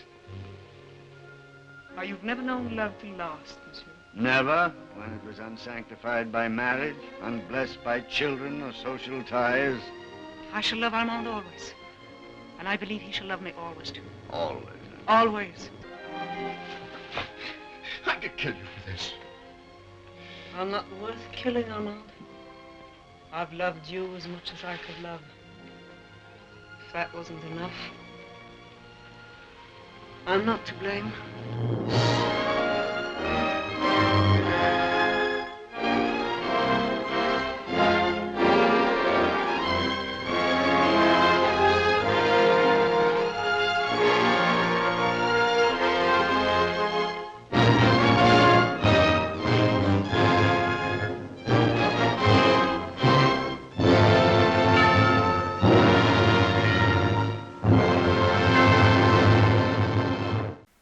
Hunt the biggest of all game with the Green Hornet and Cato coming up next.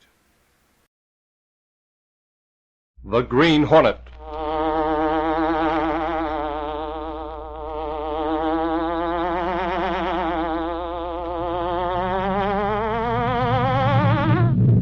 He hunts the biggest of all game, public enemies who try to destroy our America.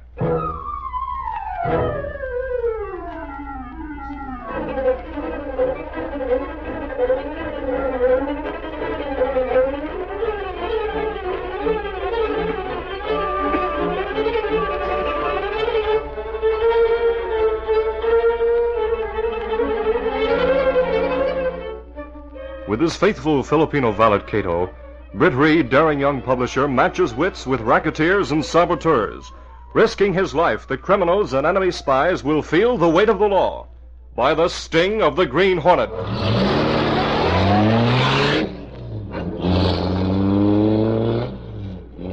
Ride with Britt Reed in the thrilling adventure, Picture in the Dark. The Green Hornet strikes again.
Michael Axford and Edward Lowry, reporters on the Daily Sentinel, had dropped in at the Swankmore nightclub and were seated at the bar. Sure, it's a waste of money to come into a place like this, Lowry.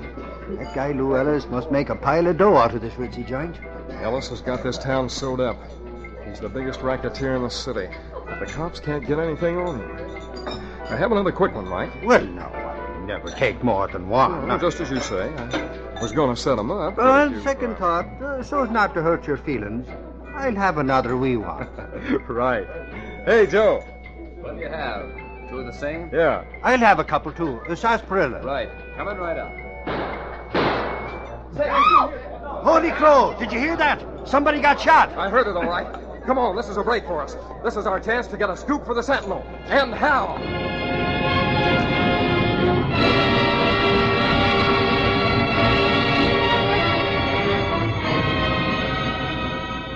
Set the Lexington paper! Man murdered at Swankmore Club. Read all about it! Set the Lexington paper!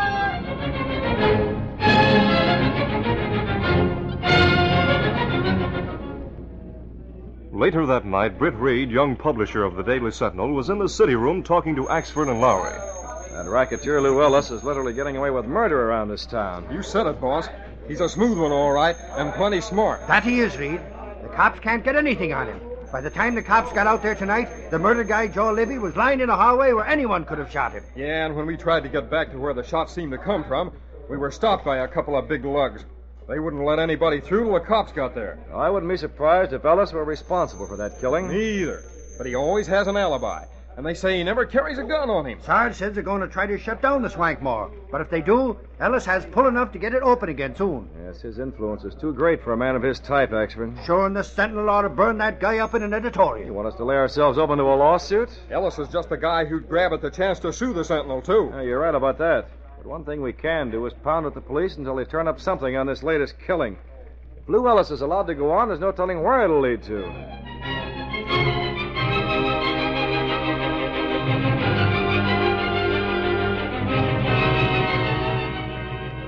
The following afternoon, Miss Case, secretary to Britt Reed, was busy at her desk when a man entered and, approaching hesitantly, stood nervously fingering his hat. Good afternoon. May I help you? Yeah, maybe you can. I want to see Mr. Reed. Well, Mr. Reed's rather busy at the moment.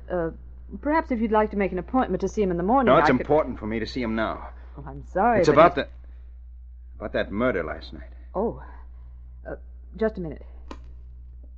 Yes, Miss Case. Mr. Reed, there's a man here to see you. He says it's in connection with that murder case. What?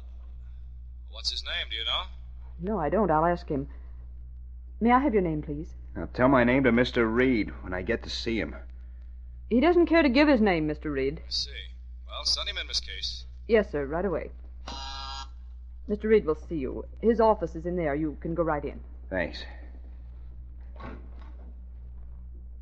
Come right in. Make yourself comfortable. Thanks. I was afraid I wasn't going to get to see you.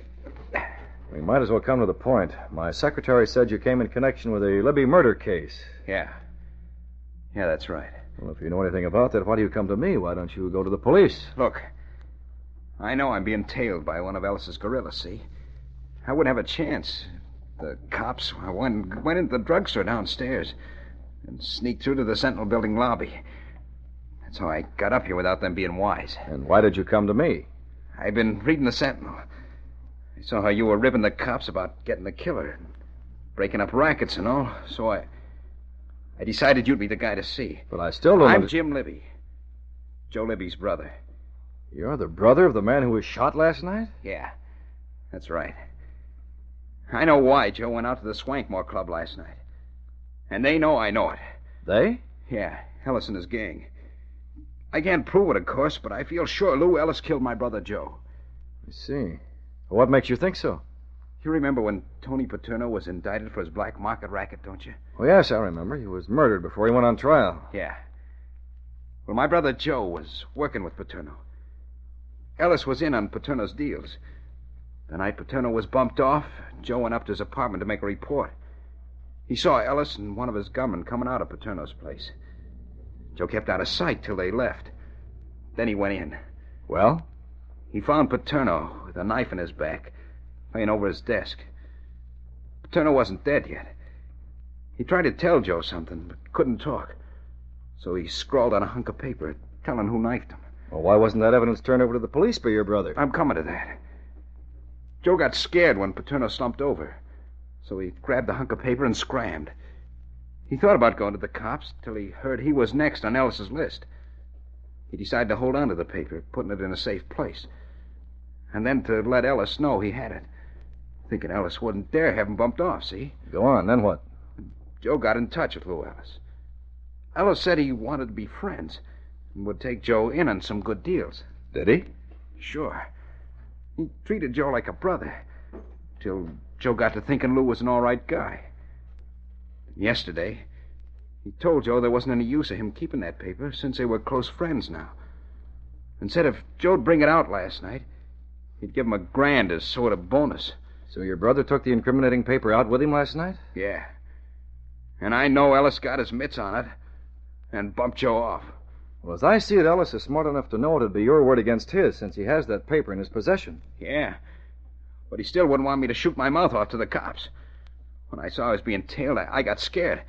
Then I thought of coming to you. Well, personally, I think you should go to the police with your story. Or you could phone them. Nothing doing. When Ellis found out the cops were grilling me, he'd get me somehow. I'm leaving this building by the back way. Try to find a hideout somewhere. Now, listen, perhaps it can be arranged later for you to tell your story to the police without it being known. I can understand, of course, why you fear to approach them openly at this time. But if somebody sees me and squeals, tell us where I'm laying low. Now, wait a minute. You go to the Grand Park Hotel. I'll have my secretary make arrangements. Register under the name of, Joseph Libb. We'll foot the bill, and I'll keep in touch with you. No one will think of looking for you at the best hotel in the city. Say, you got something there, mister. I'll sneak out the back way and go right over there now. Good. Stay in your room, have your meal set up, and don't see anybody unless I call you first. Okay, Mr. Reed. I'm sure glad I came to talk to you. So long. Goodbye. I'll get in touch with you soon. I'll have Miss Case get busy and make arrangements right away. It looks as though Jim Libby will be the wedge that'll break a case wide open against that hard-to-get-at racketeer, Lou Ellis.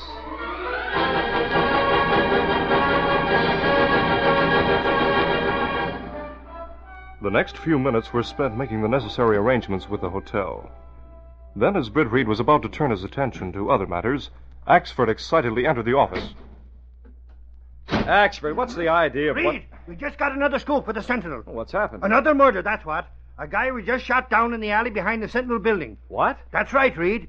We were in the lobby and heard the shooting. The killers got away. Did you find out who the victim is? Sure. His name was on his registration card. 'Twas a guy by the name of Jim Libby.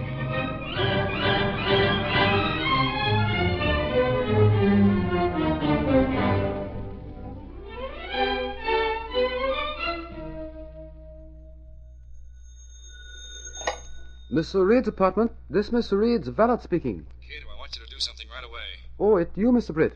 I ready? Listen, the police have closed the Swankmore nightclub. I want you to go there and watch from across the street. Call me if you see Lou Ellis, the racketeer, leave the place. Yes, Mr. Britt. If they find out you're watching, your life won't be worth a plug nickel, so be careful. I be careful. I go right away. I'll be anxious to hear from you. I call you right away quick when Ellis leave nightclub. Good. I'll be waiting. Goodbye. Goodbye.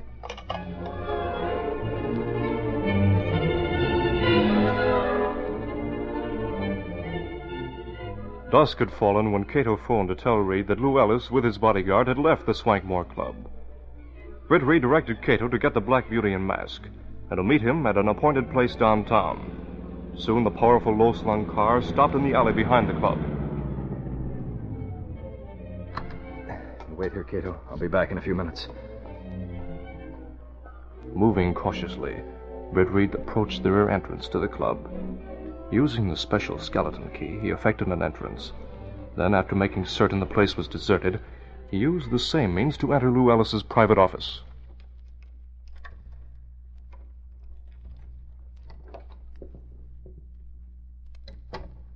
Now to have a quick look around. I better stick to my flashlight. I'll have a look through his desk first.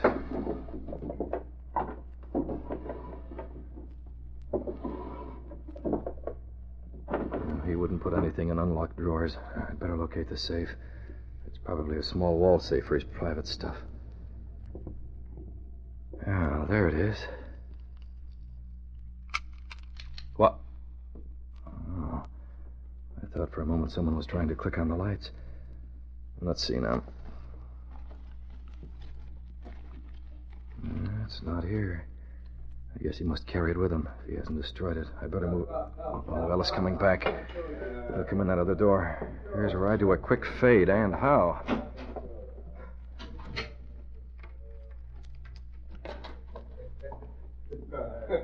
Well, now the Libby brothers can have a double funeral, huh, Slug? That's right, boss. You sure were troublemakers. They won't be in your hair anymore. Hey, what? What's the matter, Lou? Look, stuck on the inside of this drawer. Some kind of a seal, eh? That's the seal of the Green Hornet. You mean the Hornet's been here? That's right, Slug. Yeah. Now, I hope he decided to open my wall safe. You hope he did. Hey, are you crazy? Oh, no, I'm not crazy. I'm smart. Slug, if the Green Hornet did open that safe, he'll find out Lou Ellis isn't to be caught napping. I'll have him right in the palm of my hand.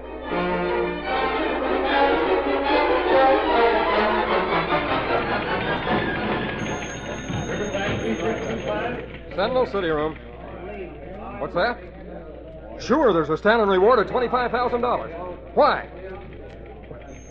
Who did you say you are? Lou Ellis. Say, if you're kidding me... Okay, Mr. Ellis, but how could you get anything like that? Oh. I see. Sure, Mr. Ellis, you bet. At 9 tonight, huh? Right. We'll have someone there, all right. Thanks for calling. Goodbye. Lou Ellis wants a reporter to come to the club at 9 o'clock tonight. He's having the cops there, too. Boy, what a story that's going to be. Stupid snakes, Lowry. Stop beating around the bush. Ellis says the Green Hornet was snooping around his office a while ago. See? Well, he says he's got an infrared ray camera hidden in the wall panel just over the wall safe and hooked up so as to take a picture of anyone opening the safe. So what? So he's got a negative showing a close-up, full-face picture of the Green Hornet himself.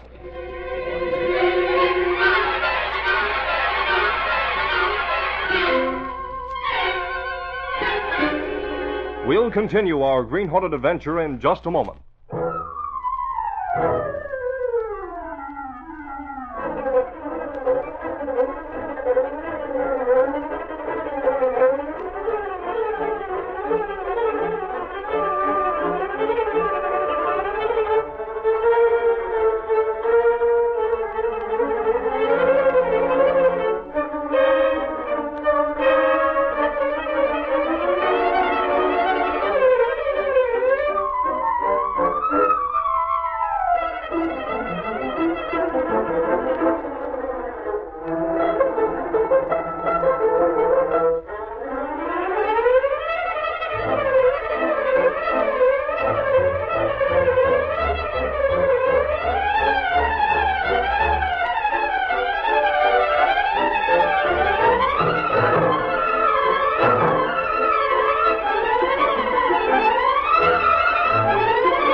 Now to continue our story.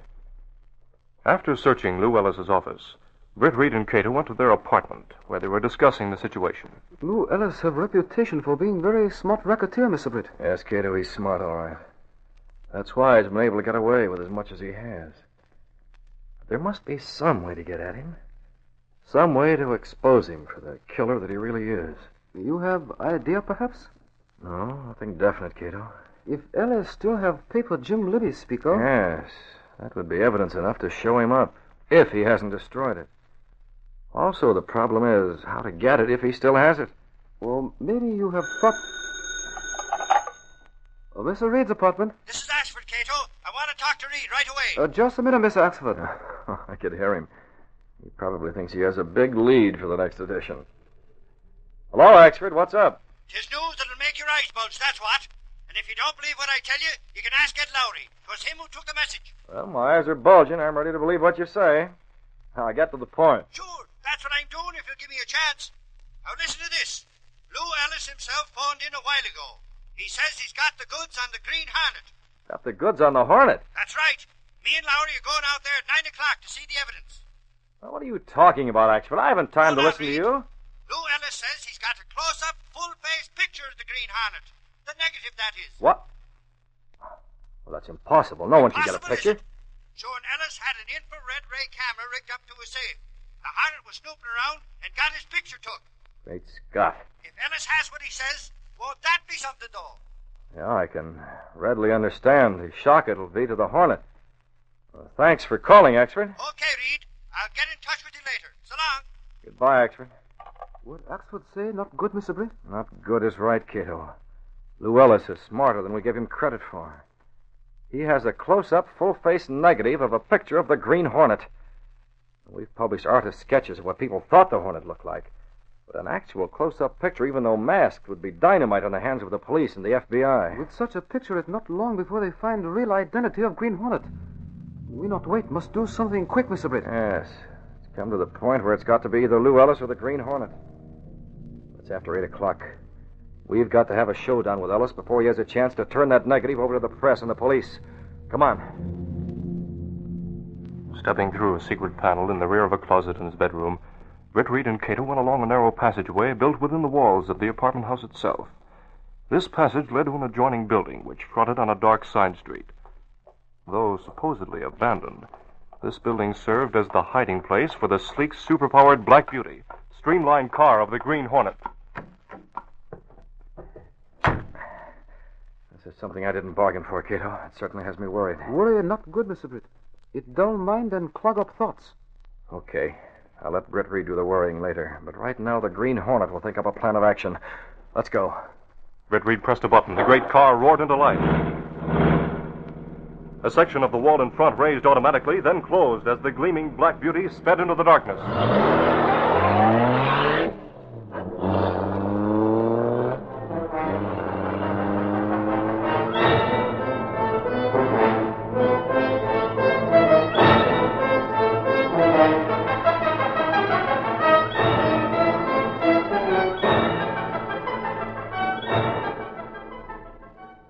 Meanwhile, Lou Ellis and his gunman Slug sat in the racketeer's office at the Swankmore Club talking. Hey, Lou. I just thought of something. Yeah, what now, Slug? Suppose that newspaper put something in the news about you calling and saying you had the goods on the Hornet, huh? I don't know whether they'll do that or not, but I already heard it mentioned in a radio newscast. You did? Well, look now, maybe the Hornet heard it too then. So what? Well, so he might come here gunning for you, that's what. Yeah, he might at that. Well, if he does, I'll have more than just a picture negative to turn over to the cops. You mean you ain't worried? Nope, I'm not worried. But I'm glad you brought it up. I'll need your help to trap him. How you gonna do that? He ain't easy to trap from all I hear. I'll tell you how. I have a button under my desk here. When I press it, solid steel sliding panels move into place outside of the two doors to this office. Gee, I didn't know that. Well, the Hornet don't know it either. If he comes in, I'll press that button. And we'll keep him covered until the cops get here. Even if he got the best of us, he couldn't get out, see? You mean we'll be trapped in here with him till the cops get here? Sure, but we're 2 against 1. When he realizes he's trapped, he won't have much fight left in him. You think of everything, don't you, Lou? I always think ahead of the other guy, Slug. That's why I get by. I got the jump on the Hornet once, and believe you me, before this evening's over, I'll do it again, one way or another. The cops get that negative at 9 o'clock. If the Hornet wants to come snooping around before then, I'm ready for him. So let him come.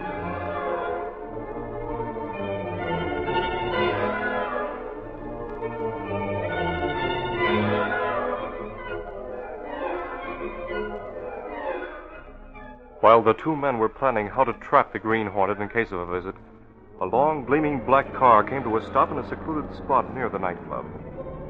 Britt, Reed, and Cato sat for a few moments discussing their plans.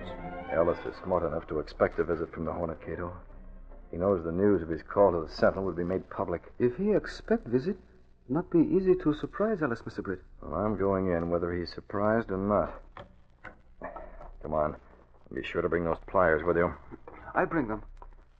When you want me to carry out plan? In exactly 5 minutes. Then hurry as fast as you can to the rear door of the office.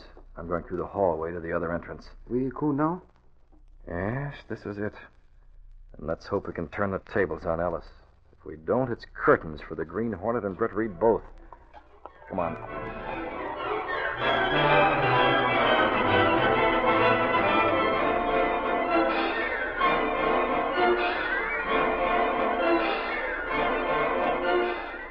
In Lou Ellis's office inside the nightclub, Lou and Slug waited as the time drew near for the arrival of the reporters and the police to get the evidence against the Green Hornet. Ellis sat with a smile of triumph on his face. But as time went by, his gunman Slug glanced about the office nervously, beads of perspiration gradually appearing on his brow. His hand shook as he reached for a match to light the cigarette which hung loosely from his lips.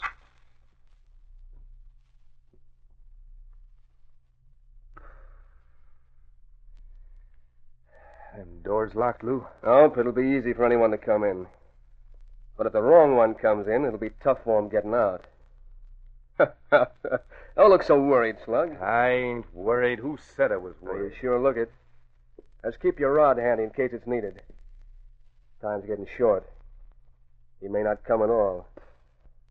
Maybe he took it on the lam when he heard the news. It's the wisest thing he could do, believe me. Yeah. Guess he got scared when he... Hey, what's happened to the lights? Hey, Lou, somebody just come in. It's a target I can't see. Maybe it's him. Press the button, quick. Oh, it won't work without power, you fool. Thanks for talking. Now I know where you are, Ellis. Oh, hey, let go. Slug, it must be the Hornet. I'll get you if it's the last thing I do. Drop that gun. Drop it. Oh, I'll blast them, Lou. No, Slug, you might plug me. This'll take care of you. Gas. Watch out, Slug. Gas, I can't...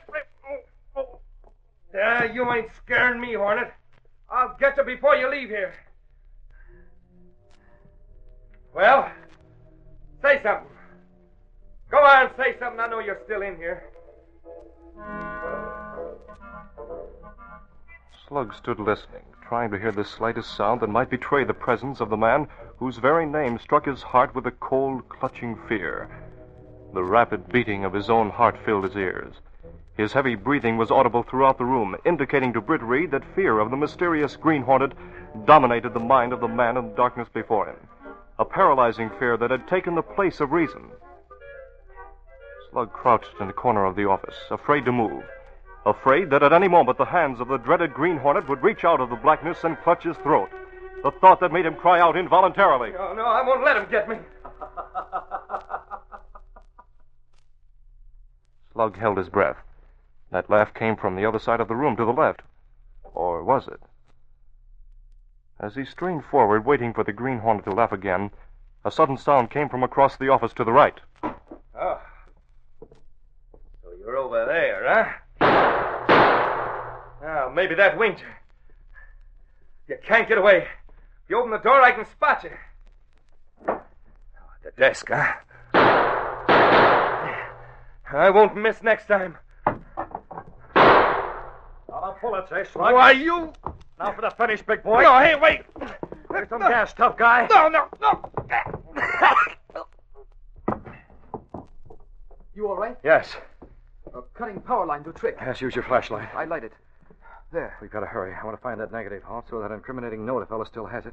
Bring the light over here near the desk. There, Ellis, on floor by desk. I looked through pockets. Yes, hurry. I'll search for the negative. He must have had it handy. Let's see. Yeah, here it is. The negative and 2 prints. Well, it's a good thing the police didn't get these. Oh, here are papers from Racketeer's coat pocket. Look, here's the note, all right. Police coming now. Well, I'll stick this paper in Ellis's hand. There, and the seal. All right, let's go, and fast.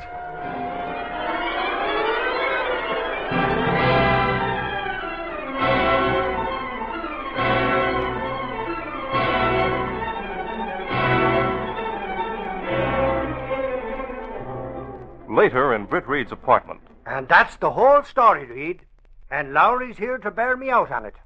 Well, what do you know? I tell you, boss, it's the biggest scoop of the year. Getting Ellis with evidence enough to hang him. All because he tried to double-cross the Hornet. Of course, Reed. Lowry means it's the biggest scoop so far. But not as big as if we got that picture of the Green Hornet. I know you're disappointed we didn't get that. Oh, I wouldn't say that, Axford. After all, we can't have everything, you know. You mean, then, that you're satisfied with the story we got tonight? Yes, Axford.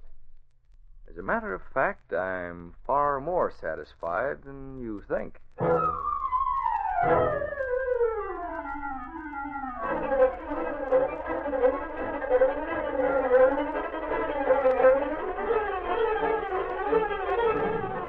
Let the Lux Street, Bob! Alex and gang indicted for murder. Green Hornet implicated. Read all about it. Green Hornet still at large. Let the Lux Street, Bob!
These copyrighted dramas originate in the studios of WXYZ Detroit. All characters, names, places, and incidents are fictitious. Bob Hall speaking. This is the Blue Network of the American Broadcasting Company.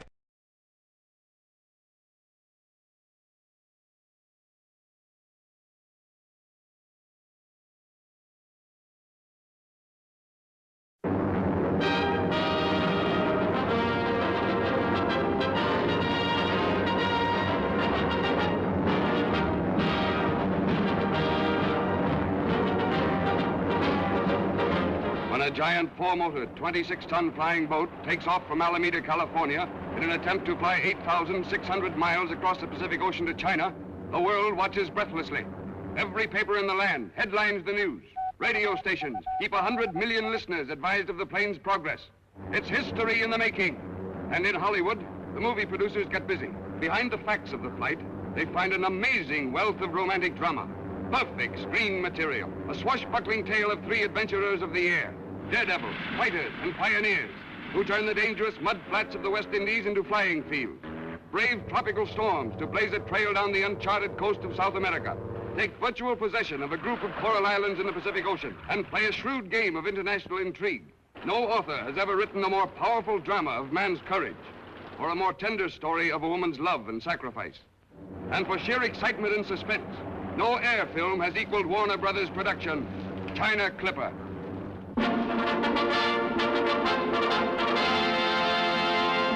Come on, don't stall. If you got something on your chest, spill it. Okay, sailor, here it is.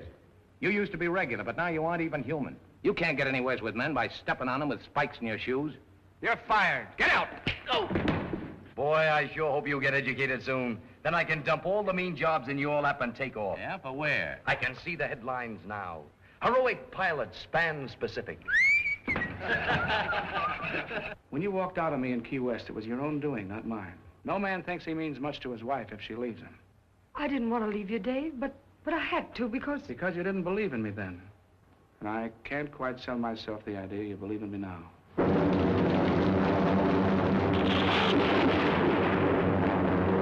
You can't order men to take off in weather like that. Let's not waste any time arguing. There's nothing wrong with that ship. It's had every test in existence. There's too much at stake.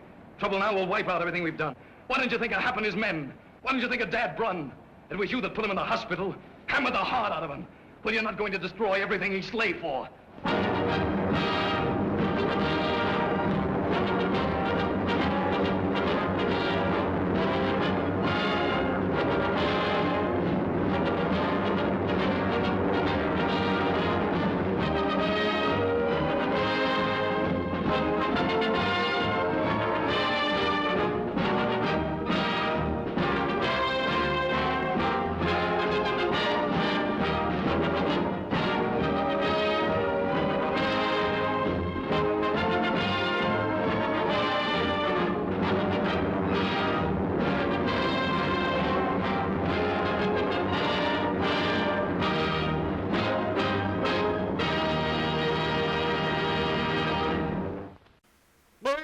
Silver, wait those thrilling days of yesteryear with the Lone Ranger up next.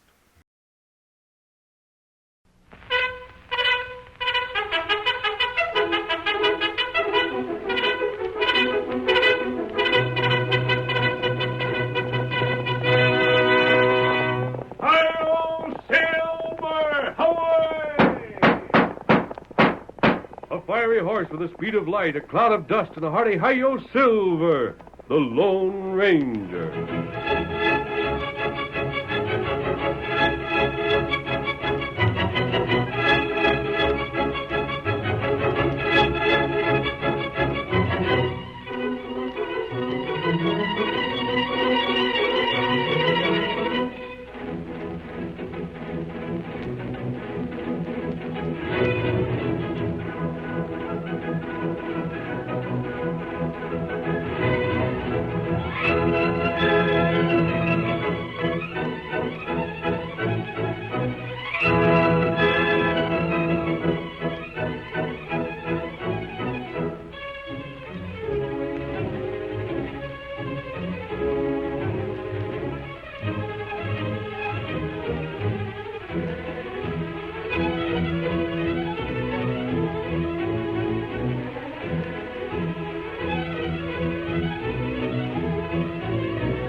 With his faithful Indian companion Tonto, the masked rider of the plains fought crime and criminals throughout the early western United States.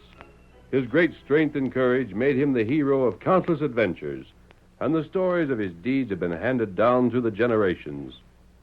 Return with us now to those thrilling days when the West was young. From out of the past come the thundering hoofbeats of the great horse Silver. The Lone Ranger rides again. Come on, Silver! We're heading back to Pecos. Someone's waiting on the trail ahead. Hi-yo, Silver! Away!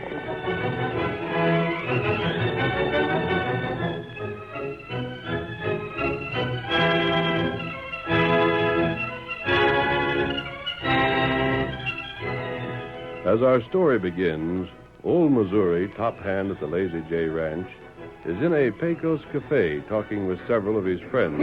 I tell you, gents, I never seen a man as put out in all my life. Morton has tried every way a man can think of to keep Mustang Mag from keeping her ranch, and we licked him at every turn. You and Mag better be on guard, that's all I can say. Them's my sentiments, too. Gangster, do you really think that critter Morton would have the nerve to try some other scheme to get the Lazy J? Ain't no question about it. Gosh, maybe I'd better start worrying all over again. Doggone it all, I figured we'd come to the end of the trouble with Morton. Just remember one thing, Missouri. What's that? Morton ain't got to be the biggest landowner in the Pecos region by giving up easy. Yes, sir, gents. I've got some worrying to do. Pardon me, gents. Well, stranger? My name's Higgins. Welcome to Pecos, Mr. Higgins. This is Duke. This here's Missouri, and my name's Al. Set yourself down and relax. I'm only stopping by hoping to get a smidge of information. Well? I've got a herd of sheep outside of town. Sheep? A sheep herder? Of all the out-and-out nerve. Well, only An one ornery can. sheep herder coming in here like he was quality and associating with cowmen like us. Why, Dad! My herd is as good as... Hold it! Just don't speak up too brash, Mr. Higgins, because it might lead to trouble. You're in company that ain't none too healthy for a sheep grower. I reckon I savvy. State your business, and then I'd advise you to shove on. I'm looking for the Lazy J. You're a-looking for what? Land sakes, mister. Did I hear you say the Lazy J? Yes. Well, you're looking at the top hand of the Lazy J right now. I'm Missouri. I wanted to see Mustang Mag. I reckon she owns it, don't she? She owns it, and that's all. I'm the top hand. If you'll tell me how to get there, I'd be downright appreciative. I'm darned if I will. There ain't no time for sheepmen, and neither is Mustang Mag, and neither is the Lazy J. I've got a message for her, that's all. I'll take that message. I don't know about that, Mr. Missouri. Well, I do. Now, take it easy, Missouri. First thing you know, your fighting blood will get roused up, then the sheriff will have to slam you into the calaboose. It's a letter. I got it here. What's that you dropped? Oh, just a cartridge I was told to hand to Mustang Mag along with the letter. Now, here you are. Mr. Higgins, you... What's the matter, Duke? Have a look at this cartridge, Al. Huh? What? Silver. That's what I thought. Say, who gave you this letter? I can't say another thing. Now, if you'll tell me how to get to the Lazy J, I'll deliver this. If you won't, I'll have to try and find it for myself. Hey, that letter must be from my partner. Your partner? Sure, the Silver Bullet, the Lone Ranger. Come on, Higgins. I'll take you to Mustang Mag. So long, gents. I'll see you later. Come on, Higgins. Al. Yeah, Duke? 6 horses couldn't drag me out in Pecos right now. I wouldn't miss what's coming for $100. Oh, what's coming? What do you mean? The Lone Ranger picking a sheep man to fetch a letter to Mustang Mag. By Ginger, there's something behind that, or my name ain't Duke Miller.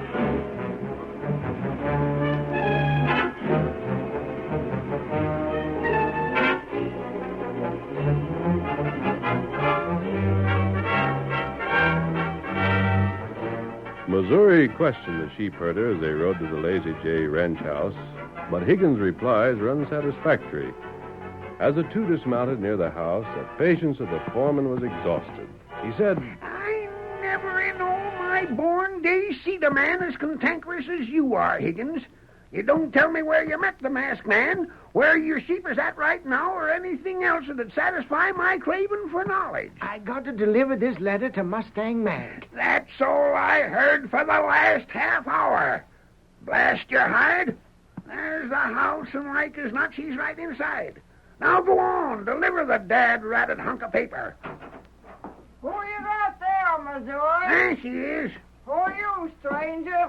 What do you want around the Lazy J? You must be Mustang Mag. I am. I got a letter for you and a silver bullet to show that it come from a friend of yours. Silver bullet? Land sakes. From my friend, Mag, from the Lone Ranger.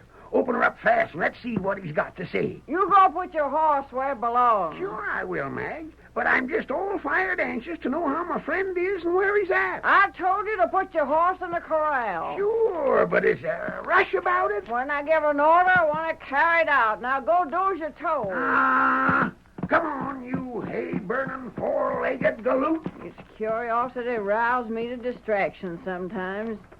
Well, let's see what the man who writ this has to say. Did he give you this personal? Yes'm, and he gave me particular instructions to go with it. So he says. Doggone curious. Hard to believe he read it. That's why he sent the silver bullet. He figured you might have doubts about it. Well, so you got a herd of sheep, eh? Yeah. You won't need ready cash, or you're willing to sell them to me at a low price? Just so. Sounds like a right smart notion. By darn, I'll bet it'd rankle old Missouri plenty. For special reasons, Mustang Mag, I got to have cash now. Got to send it east to my folks. So he says here. Yeah. Oh, where's the critters now? On the open range, the other side of the Pecos. I got a herder and some dogs a watching them. All right, Higgins, it's a deal. I'll do what the Lone Ranger says and trust to him to get me out of things. Hi-yo, Missouri. I'm a-coming, Mag. I'm a-coming. Get to the house here. We got some papers for you to sign your name to. I just finished putting the horse out and saddle up. What'd you let her say, Mag? What's so special about it? I'm going to make out a bill of sale and hand this gent some cash. I want you as a witness to the proceedings. Me? Oh, sure. Sure. I'm a darn good witness, Mag. Missouri, we don't have much stock now after shipping these. Nothing but a few yearlings. And just so, Mag. So I'm buying this gent's flock of sheep. That'll be right fine. What is that? I says, Missouri, I'm buying Higgins' sheep. You're not kidding me. Mag, you can't do it. You can't herd sheep. And who's to stop me? I can herd what I darn well please, and if you don't want to stay on here, just quit. But, Mag, your reputation. What'll folks say? What'll all the cattlemen say? What'll the association say? You can't double-cross everyone. You can't buy sheep. We all agreed to let no sheep get in here. Mag, leap and rattlesnakes, Come on in the house and shut up. I'm still buying a lot of wool on the hoof. They hang folks for less.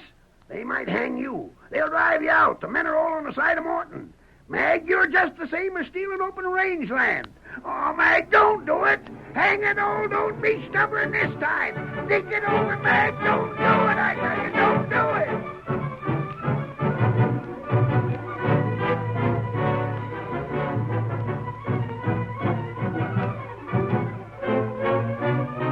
The news spread to Pecos. The ranchers, knowing that sheep would ruin the open range for cattle grazing, were at a loss to understand Mustang Mag's actions. They felt that she had betrayed them, that she'd violated her agreement with the other cattlemen. They fumed and raged, threatened and stormed at her house. You can't do it. We won't stand for it. You can't bring sheep in here. No. You gotta get rid of them, Mag. That's all it is to it. Now listen to me, you pack of loud talking galoot. All right, listen to what you got to say. Listen to me. As long as I run the Lazy J, I'll do what a doggone well please. Morton has made a special study of the laws around here, and he does what he pleases, being careful not to break a law and land in jail. Well, blast your hides, I'll do that same. If you think I can't herd sheep, go read your law.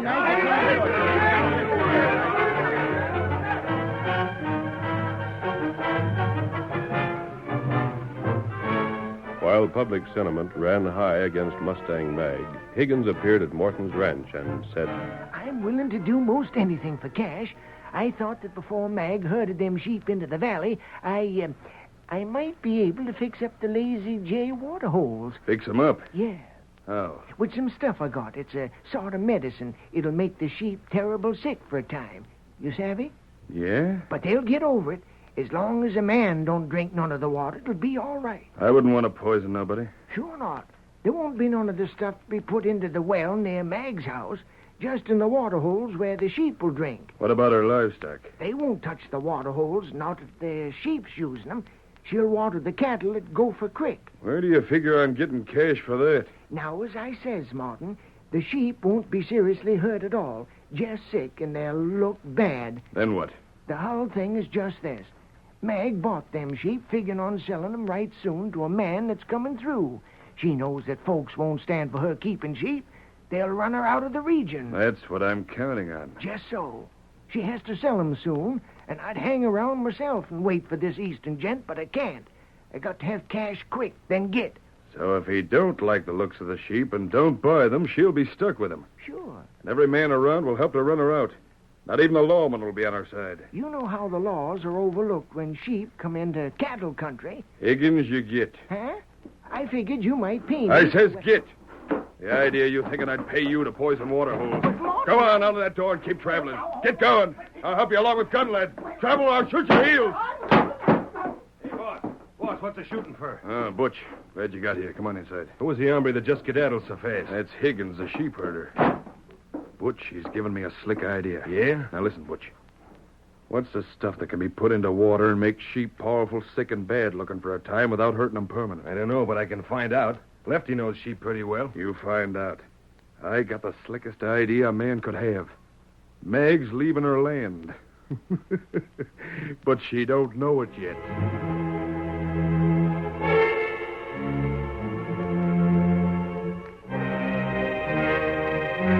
That night, two men rode among the herd of sheep some distance from Mag's ranch.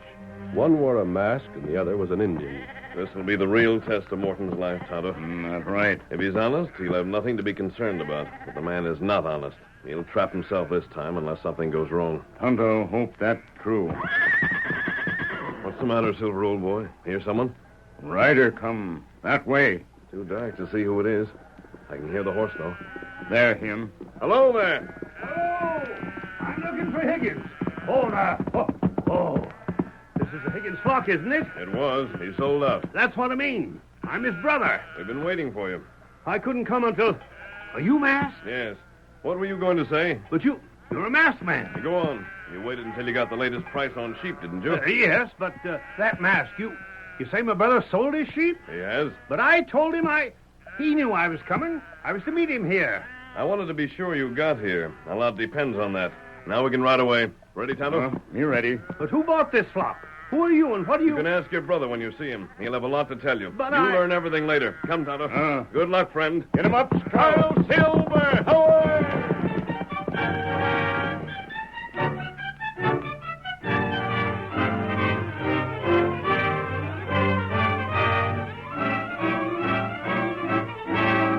The Lone Ranger will return in just a moment. But first, we have a message from your announcer.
Now to continue our story.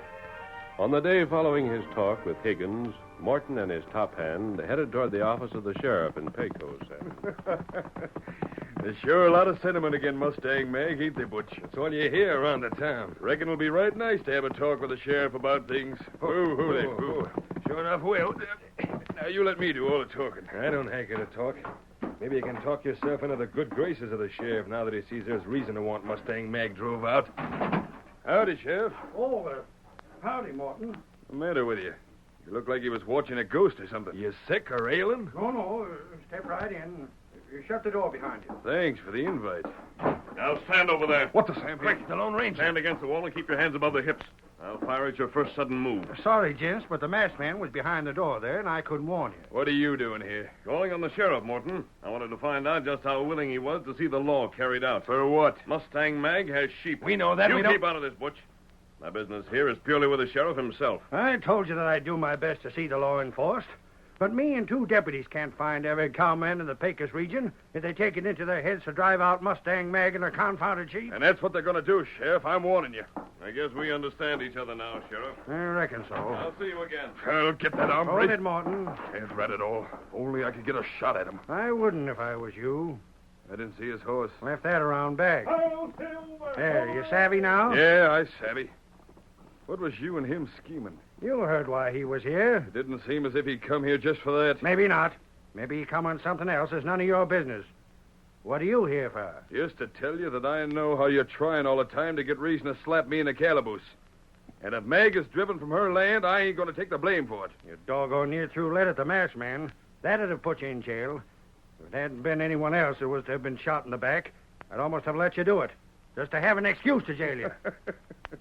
If that's what you're waiting for, you'll have a good long wait. Get him up, go! What the? It's the engine. Both of them in town. What are they doing here?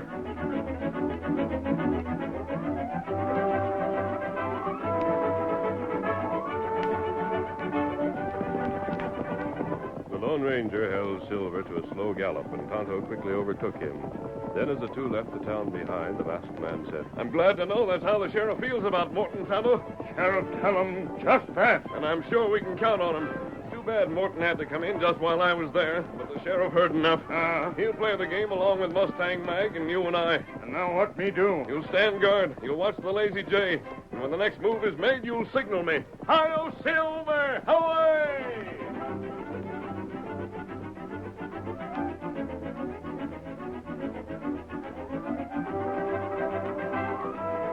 Old Missouri argued and complained, but Mustang Mag stood firm, and in due time 100 head of sheep were driven into her valley ranch. The ranch that was so greatly desired by Morton that he was willing to go to almost any lengths to secure it. Missouri sat stubbornly on the porch of Mag's home, rocking in an easy chair. He muttered to himself, Doggone if I'll take a hand. I'll be blasted and hog-tied if I'll turn to wrangling sheep. It's an insult to look for a man like me to do it. Then the house door opened, and Mag slammed it hard. Juniper! Mag, you shouldn't do such things. Sakes alive, I thought somebody'd fired a 6-gun under me. Sitting here wasting time. Why, Dad, rat, your wrinkled hide, your stubbornness is going to drive me to distraction. Get off in that chair. Won't do it. So there. I says get up. All right, if you're going to make an issue out of it, I'm up. Now step smart. We got plenty of business to take care of. What sort of business? I got to fix it so we can sell them sheep. Sell them?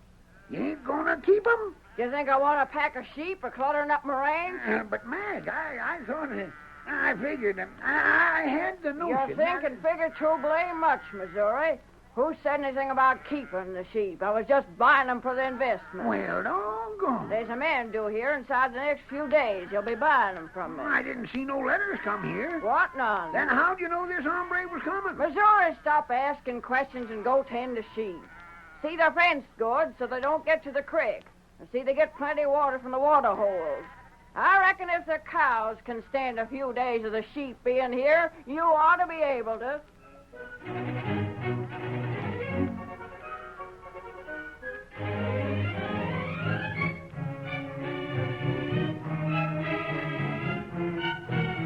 Missouri and the other Lazy J men felt relieved when they learned the sheep would not be on the ranch long. Meanwhile, the Lone Ranger watched the valley from a distant hill by day, while Tonto stood watch at night. Then, after several days and nights, Tonto saw the dark form of a man creep cautiously to each one of the water holes. The Indian gave the shadowy form time to get out of the valley, and then... Now, we go. Get him up, Scout.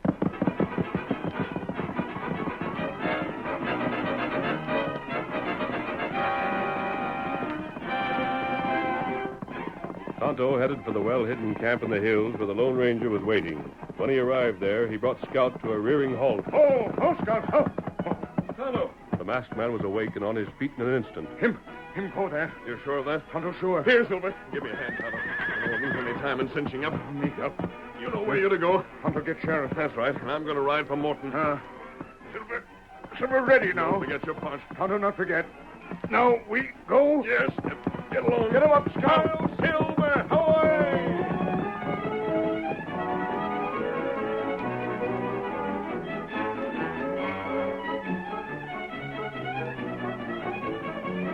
Riding like the wind, the masked man raced from Mustang Mag's ranch over the hills and into the adjoining land that Morton owned. When he reached Morton's house... Whoa there, Silver. No more.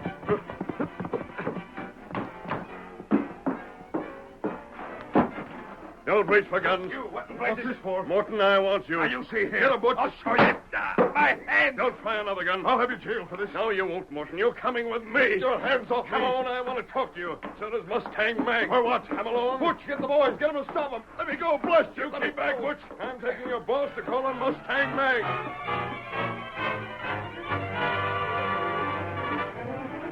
It was late in the evening, but Mustang Mag's house was lighted, and Missouri was there, complaining as usual. Said doggone many plans I never seen in all my life.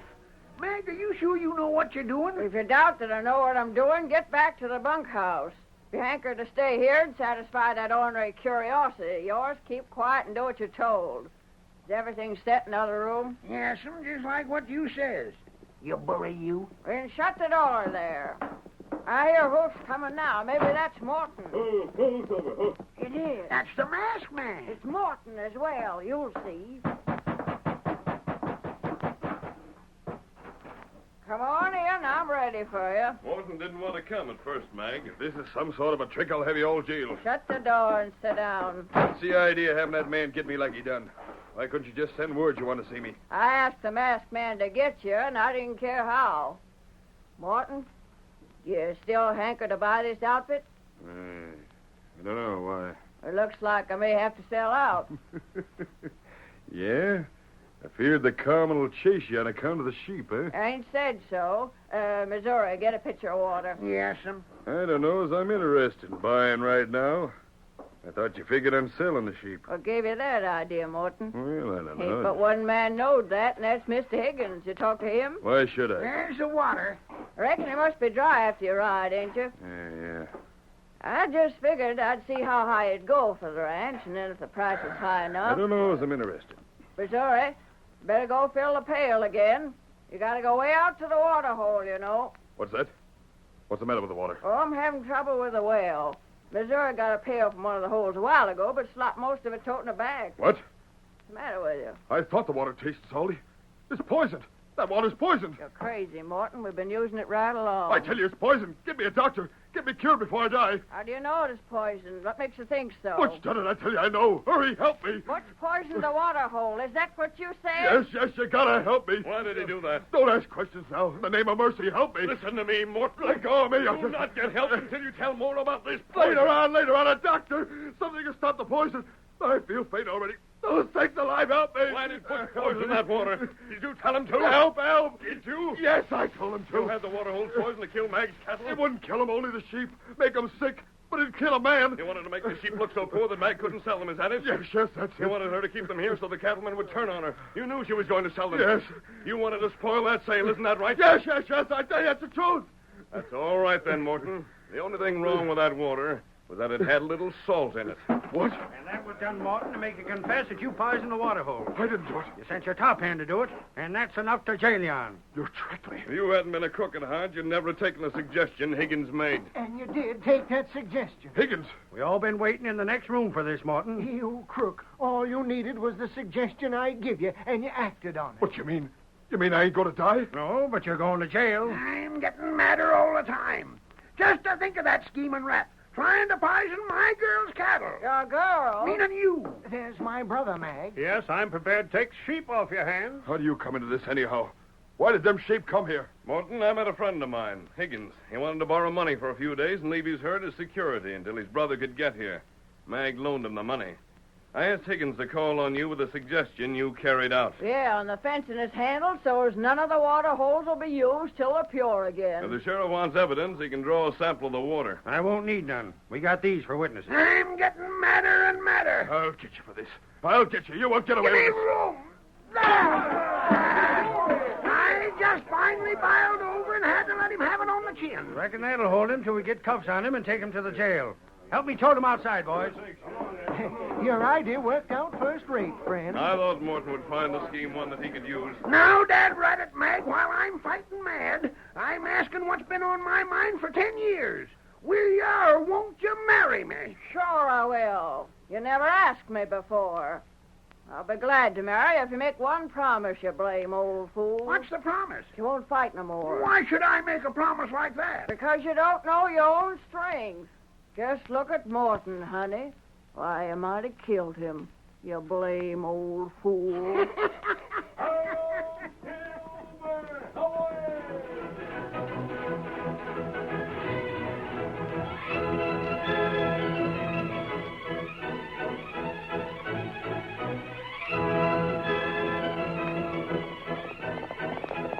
Come on there, Silver, old boy. There's danger on the trail ahead.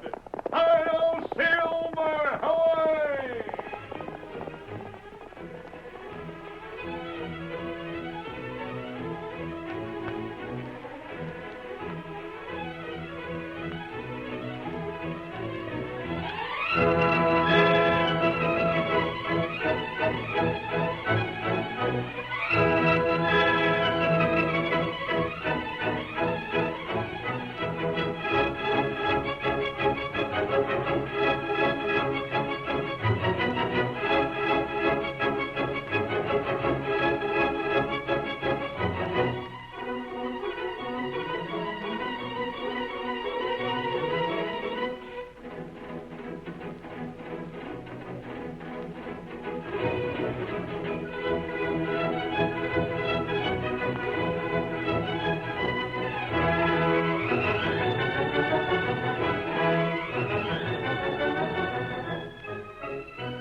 story you have just heard is a copyrighted feature of the Lone Ranger Incorporated.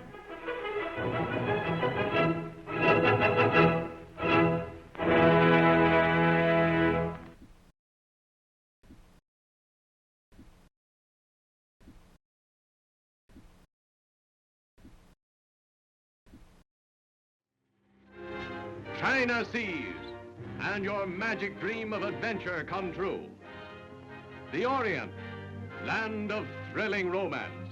Indochina, Malay, Singapore. Fabled cities, the meeting place of souls weary of the humdrum drabness of civilization, thirsting for the siren call of danger, the bizarre, the different. Where carmine lips entice and laughing eyes beckon. Here was a notorious, yet picturesque, dangerous, yet fascinating trio. There was the master of the most adventurous ship on the China seas, Skipper Gaskell. And the lady, known as China Doll, the mystery man, whom everyone knew, yet no one knew. You're with me from now on, or I'm going to break that pretty little neck of yours just like it was a...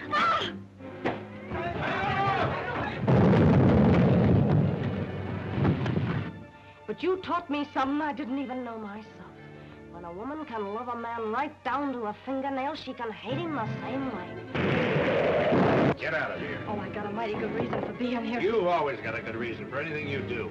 In fact, I don't know anybody that can think up any more remarkable reasons than you can on short notice. Listen to me, I took an awful chance coming here. I might have got heaved overboard. Well, don't run any more risk by staying.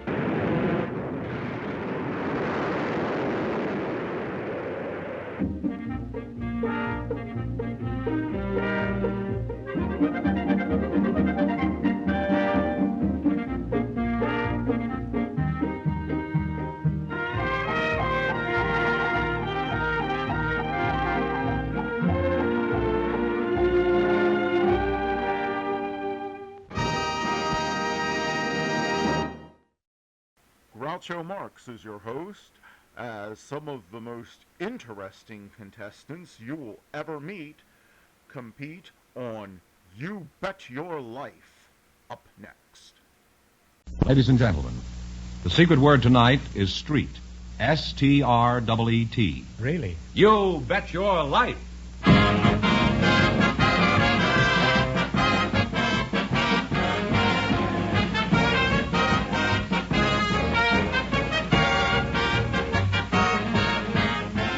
It's Groucho Marx in You Bet Your Life, the comedy quiz series produced and transcribed from Hollywood and brought to you by the more than 3,000 DeSoto Plymouth dealers.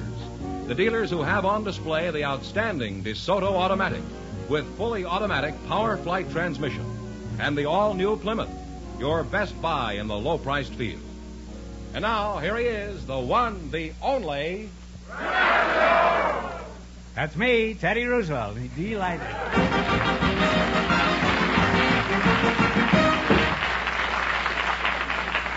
Well, here I am again with $1,000 for one of our couples.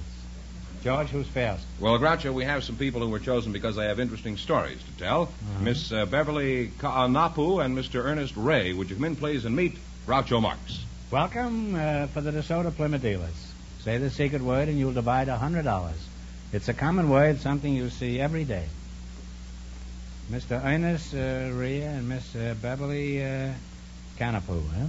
Beverly Ka'anapu. Ka'anapu. Oh, I see. Ka'anapu. Yes. Do you have a Hawaiian name? Is that your real name? Well, my full name is Beverly Phoebe Kamalulani Ka'anapu. What does that mean? Kamalulani, that means under the shade of heaven. Oh. Where were you born, Bev? I was born in Kalihi in Honolulu, Hawaii. I'm all right. How are you? But we always say that if anybody says Hawaii. Hawaii is the correct pronunciation, huh? Hawaii or Hawaii? Yeah. But over here they say Hawaii. Okay.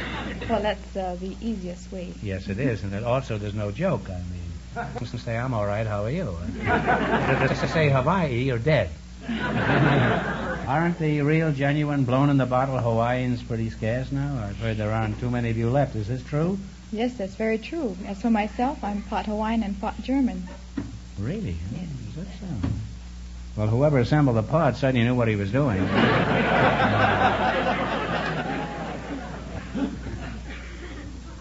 Who are you again? I forgot. Ernest Ray. Ernest Ray. Yes, sir. Oh, glad to hear it. I'm always glad to meet a man who's earnest. Yes, that's right. Where are you from, Laney? Billings, Montana. Billings, Montana. That's right out in the wild and woolly west, isn't it? Yes, sir. You spend a lot of time busting broncos and chasing buffalo? No, I spend most of my time practicing a flute up there. Oh, it's not easy on a horse when you're chasing a buffalo. No. The flute, you say? You practice the flute? Yes, sir. Well, are you pretty cool on the flute? Well, I was the best flautist in the state. The best flautist in the state? Best flautist. Flautist? Flautist. I thought you said you played the flute. What's a flout? A flout is a flute. Is a flute? Yes. A flout flute? Is it? Flout flute. Flute is a flout is a flute. It's the same as a flute. It's the same thing.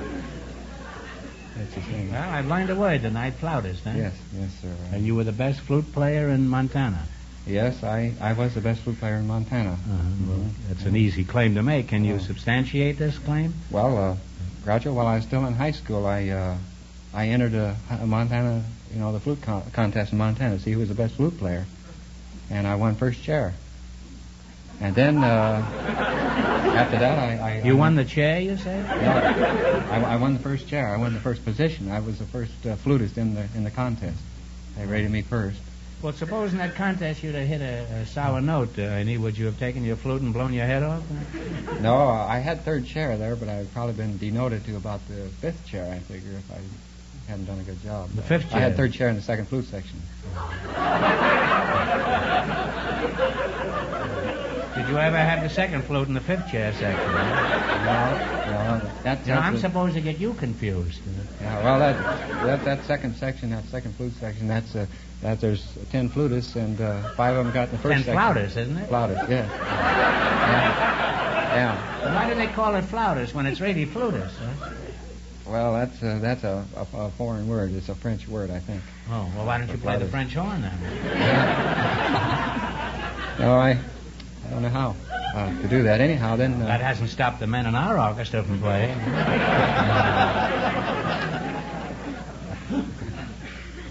Well, I've enjoyed this little chat with you two, but the time has come for some more serious endeavors, like winning some moolah. Is that a Hawaiian word, yes, moolah? Moolah. Moolah. Or kala. Or kala. Well, you're going to play You Bet Your Life. I don't know if you know how to play You Bet Your Life, but we made a little change in our quiz last week. You play the game this way, the same way, with the exception that we start you off with a bankroll of $100. And that's very nice. You can quit now if you want. No. Every time you miss a question, you lose half your bankroll, no matter what it amounts to at the time. Now, let's see how much money you can make. You selected science and medicine. And remember, the more the question is worth, the harder it is. Number 7. Number 7 is $70. In the laboratory, what do you call the small gas burner used to heat test tubes? Flask. Talk it over. Yes. Value. Yes. No, I'm sorry. It's a Bunsen burner. Well, you lost half of your original bankroll, so you now have $50. You have $50 left in the bankroll. Now, what do you want to go for? Well, let's try number 8. $80. What is the scientific name for the study of plants and plant life? Talk it over. You're partners. Etymology. Study of plants. Scientific name for the study of plants and plant life. Okay, let's try that. Etymology. No, I'm sorry. Wow. No, it's botany. What am I asleep today? You lost half your bankroll again. You now have $25. Well, you're still in the running. Now, don't get discouraged. Now, what do you want to try? $90 one? 10? 100? Yeah. Okay. How much? Five. $50. What rare element do we obtain from pitch blende? I think we get radium. That's right. Before you change your mind, it's radium, huh? Well, you now have $75. It's your last chance to beat the other couples now. Things are looking up a little, aren't they? Now, which one do you want to try now? Oh, I'm going to try number 9. $90. Scientifically speaking, animals with backbones are called what? Talk it over. What do you call them? Mammals? Vertebrae? Take a stab if you don't know. Mammals. Oh, vertebrae, probably. Yes, it was vertebrae. I wish I could have helped you, but I couldn't. Oh. Well, you lost half your bankroll, and you wind up with $37.50. I'm sorry you didn't win more. Thanks and good luck from the DeSoto Plymouth dealers.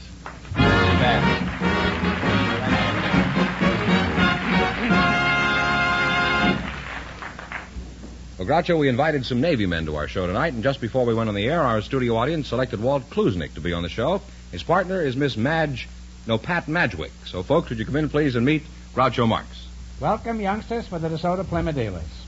Say the secret word and divide $100. It's a common word, something you see every day. Walt Kluznik, huh? You're a sailor, huh? You are a sailor, aren't you? Yes, sir. You don't have to say sir to me, you know. I'm just an apprentice comedian, 3rd class. Let's see, you're Miss Pat Madgewick? I'd prefer to be called Patricia Magee. You would? Well, certainly there's no problem for me to call you Patricia. Where are you from, Pat? Patricia? I'm from England. England, eh? Mm-hmm. Oh. Sorry. Sorry? You don't have to be sorry. We all have to be born someplace. Now then, what part of England were you born in? I was born in Surrey. Oh, this is like Hawaii. I'm all right. How are you?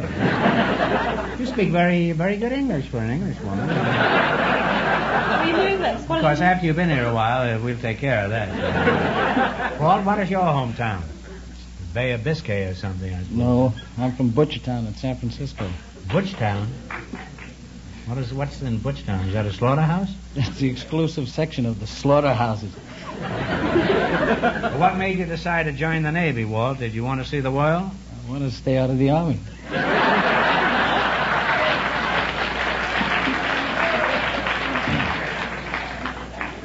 You realize you just wrecked 8 years of hard work on the unification of the services. What ship are you stationed on? I'm not on a ship. I don't have a ship. A sailor without a ship? The world is certainly coming apart. Where'd you lose your boat? I'm on shore duty. What kind of shore duty do you have, sailor? Well, I'm a boatswain striker and a what? A boatswain's mate striker. A boatswain's mate? Well, I hope you're very happy together. And I work down on Terminal Island, and I'm stationed What's a boatswain's mate? Well, they take care of the rope, the line on the ship and the securing of all the hatches. A deckhand, more or less. I see. But do you have a good line? Hasn't been working too well lately. I don't know why not. You're a pretty cute-looking sailor. What do you think of him, Pat? He's pretty nice looking. As sailors go. You don't think they don't, do you? They go hog wild. Well, specifically, what do you do in your job, sailor boy? Walter Kluznik? You sound like you ought to be playing for Notre Dame. Not me. Well, I know Notre Dame in South Bend years ago. I take care of the ball fields out there. I'm connected What? Take care of a ball field? Yes, sir. What do you do for the ball field? Well, I make sure that the field's in condition to play on. I'm connected with the baseball team. Make sure the grass doesn't dry. Throw a little fertilizer here and there. Just maintenance of the ball field. You never think of a sailor throwing fertilizer around.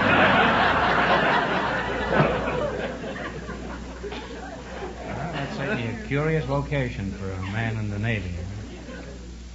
Now, Patricia, what about you? Are you married? No. You're not married? No, Cute I'm little not. girl like you, not married. What about you? Are you married, sailor? No. Well, we're wasting time. Is there anyone present here who knows any reason why these young people shouldn't be married? Speak up or forever hold your peace. Are you ready for the ceremony, Pat? Well, aren't you being just a trifle hasty? Well, I have to be. If I know sailors, he's got a date in half an hour. No, this is all in fun. Well, you're a very attractive couple, and I expect you to get married the moment you leave here. How are you going to play? You bet your life.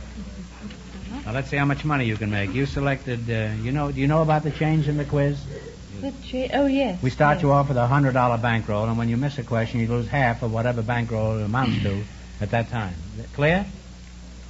In the race for the $1,000, the Hawaiian girl and the flute player won $37.50, and the secret word is street. Let's see how much money you can make. You select a general information quiz. Remember now, the more the question is worth, the harder it is. You talk it over your partner. See, what should we do?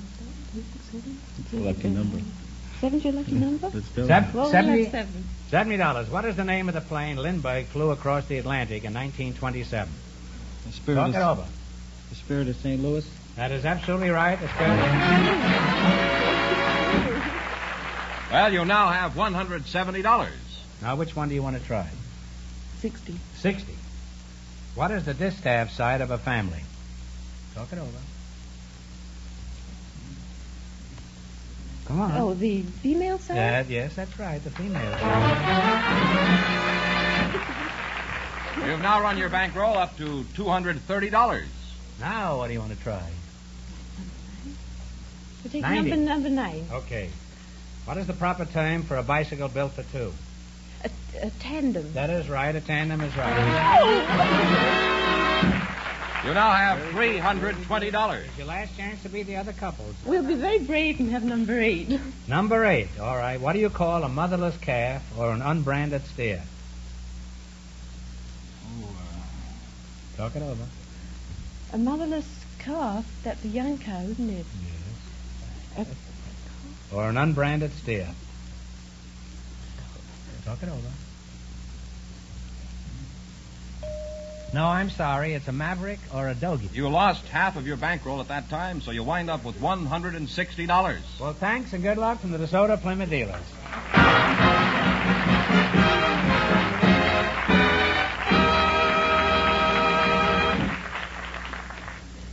Before we proceed, I have a note here to remind me of something. Last week, the owner of the Ocean Aquarium at Hermosa Beach, Art McBride, offered to give $500 toward the bus fund for the McKinley Home for Boys. Well, he gave us the money, and I have a further report to make. Mr. Slotkin, president of Abbey Rents, contributed another $500, and those of us on the show put in another $1,000. On top of this, some other contributors, who asked to be anonymous, came through with another $2,500, making a total of $4,500.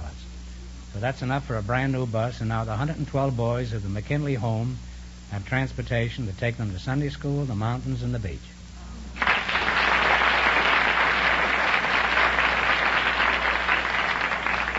And to all of you who kicked in, my sincere thanks.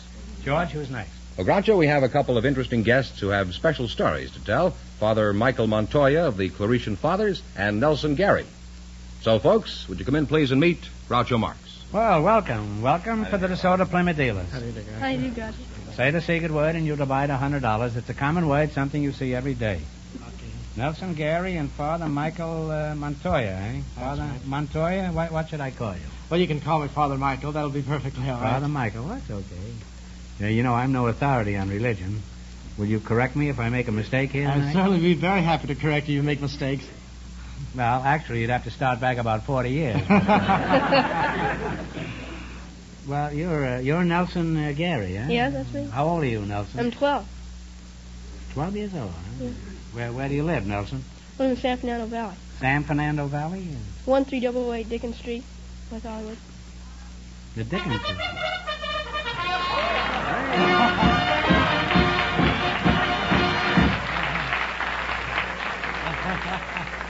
Well, you said the lucky secret word tonight, street, so you win $50, and Father Michael gets $50 for the parish. Thank you very much. I hope. That's positively sure. This was just an assumption on my part, Father.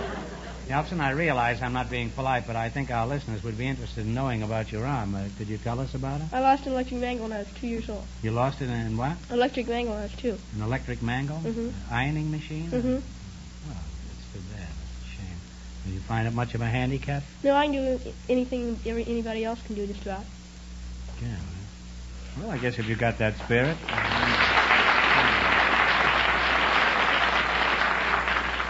There's no such thing as a handicap with that kind of spirit. Where do you go to school? Van Nuys Junior High School. Mm-hmm. Are you pretty good in school? Well, I belong to the Honor Society, and you got to keep up pretty high grades to keep in there. You belong to the Honor Society? Yes, you got to get more than half your grades A's. What is your biggest interest in school? Athletics, I guess, and in North Hollywood, I belong to a Y club called the Kryptons, and I play first string for their basketball team, and I did play first string for their football team. Really? Father, what do you think of this boy? Wonderful. I think a boy who apparently has this handicap and makes a go of things really can prove that where there's a will, there's a way. And I think he's wonderful. God bless him. Nice going, Nelson. He'd make a pretty good sermon for you, wouldn't he, Father? Certainly would. Makes a pretty sermon good... for everyone. Yes, he does. Make one for me, too. What a schlemiel I was in school. Speaking of sermons, isn't it a problem to keep them timely and interesting? I don't think so, Mr. Marks. No. A sermon should be short and to the point. And, of course, kept with interest. Well, how do you do that? Well, I remember when I attended the Catholic University of America, one of the professors insisted that we imitate the commercial announcers. He says when they talk about material things, they put their point right over. We could do the same when we bring the Word of God. Well, you probably keep yours shorter than most of the commercials. By the way, Father Michael, where is your church? In San Gabriel, California. I'm at the old San Gabriel Mission. Could you describe its history here? Yes, it's the oldest mission in the Los Angeles County. You see, very briefly, Father Cambon and La Samara came to the San Gabriel Valley back in 1771. And this was 5 years, incidentally, before the founding of our country, before the American independence. And this building was destroyed by the earthquakes and the floods, and they built a second one. And the beautiful building that you see now is the last structure, which was completed in 1804. That's a real old building. Is much of the original structure still standing? Oh, yes, and very little of it has been touched. You must have the same landlord I have, huh? Nelson, my favorite sport is baseball. How is it you're not interested in that? Well, I am. It's my favorite sport. In fact, I played on a Little League team that won the championship this year. Really? Yeah. What position did you play? I played the outfield, right field. Outfield? And how are you with batting? Are you any good? Well, I batted 365 this year. 365?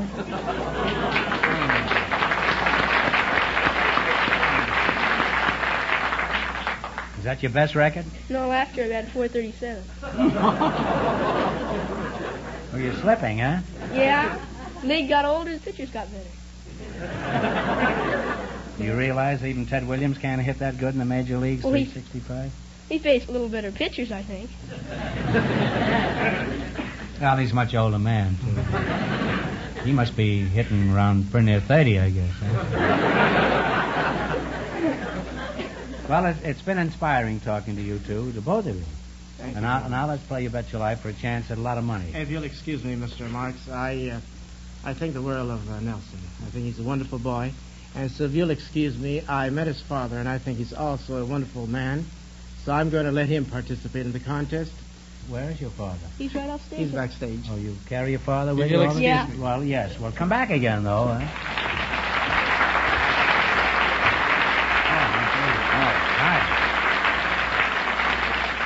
Well, you certainly got a boy to be proud of here. Thanks, sir. You think Nelson can count on you to come up with the right answers? I doubt that. Why is that? Well, I got tangled up in one of these men in the street programs one time, and I forgot my own name. Nelson, I hope you have better substitutes on the ball club than your father is going to be up there. All right, well, let's go. Now, Mr. Nelson, do you know how we play the game? Yes, I do, sir. You do, huh? And you too, Nelson? Yeah. Well, okay, well, let's go, and we'll see how you make out here. In the race for the $1,000, Miss Madgewick and the sailor are leading with $160. Let's see how much money you can make. You select the sports. And remember, the more the question is worth, the harder the question is. $70. $70. The world's record is 26 feet, 8 1/4 inches. What is the event? What event would this be? Broad jump. That's right, the broad jump is... Well, you've run your bankroll into $170. Your bankroll is $170. Now, what question do you want to go for? We'll go for the 80. $80. $80. Only one boxer has held 3 titles simultaneously. Who was it? Henry Armstrong. Henry Armstrong is right. now have $250. Say, Nelson, your old man is no dope. I hope not. How much have they got? $250. All right, what one do you want to go for? We'll go for the 90. $90. It's the three big races. A horse must win in order to capture the Triple Crown. What is the third one? Oh, it's something in Florida. I know it is. Saratoga? No. Hialeah? No, it's the Preakness. Oh. Well, you were up to $250. That was your bankroll. You lost half of it, so you now have $125. You have $125. Now, it's your last chance to beat the other couples. Take it. We'll shoot the worst. 100. You going $100? The Immortals of Baseball are honored in baseball's Hall of Fame. Where is it located? Cooperstown, New York. Cooperstown, New York is right. That's great. Thanks and good luck to the Soda Plymouth Dealer.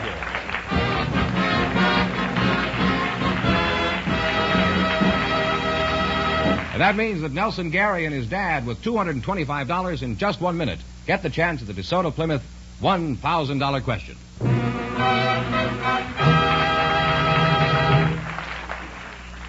And here comes our winning couple, Groucho, the two Mr. Garys. See, your father turned out pretty handy after all, didn't he, Nelson? Huh? All right, here we go for $1,000. I'll give you 15 seconds to decide on a single answer between you. Think carefully and please no help from the audience. Here it is. 40 years ago, an American minister wrote a novel called The Winning of Barbara Worth. It sold over 1.5 million copies. It's still one of the all-time records. For $1,000, who was this popular writer? Now talk it over. Oh, I know his name down there. Wouldn't he be fine? I don't know. If you don't know, take a guess. Okay, we'll wait. Rupert Hughes will say. Rupert Hughes will say. Rupert Hughes? No, I'm sorry. It's Harold Bell Wright. I'm sorry, but that means the big question next week will be worth $1,500. Well, they lost the big money, but how much did they win the quiz? $225 in the quiz. $225. Congratulations, and thanks to both of you and of all of our contestants on the show tonight.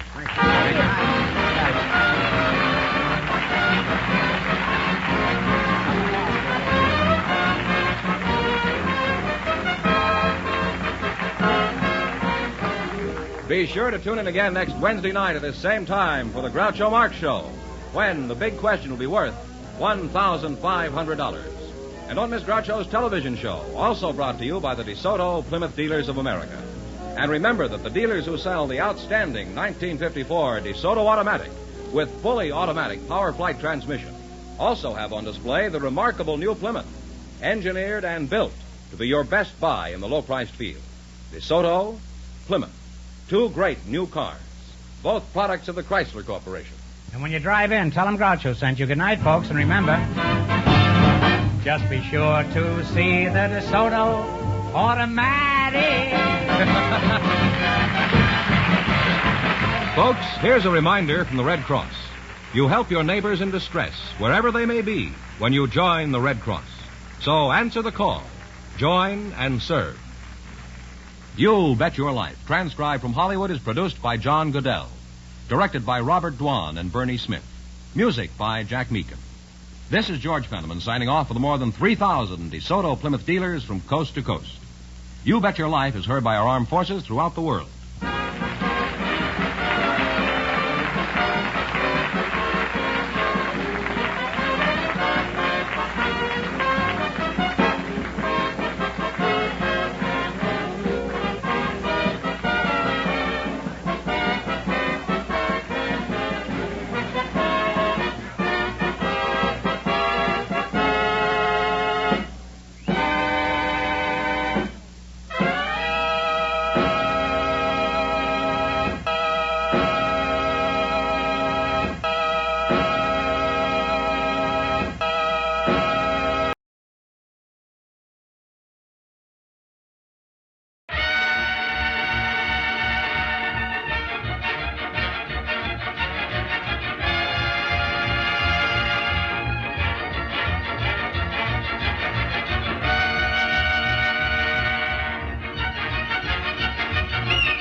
Hey, man, I think the French Mafia is starting to get serious about getting their money. Why? What are they doing now? They've moved on to tossing day-old baguettes onto our lawn. Oh, no. If this goes on much longer, they might actually toss some stale ones. I don't know. I feel like they're building up to something. I wouldn't worry about it. They're just French after all. What are they going to do? Surrender at us? Well, I guess they could unleash the French resistance.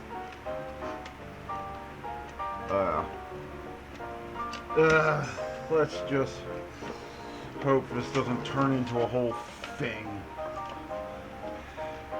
Yeah, well, good luck assuming that, given our track record. I'm just going to make sure the bomb shelter is still intact. See you next time, folks.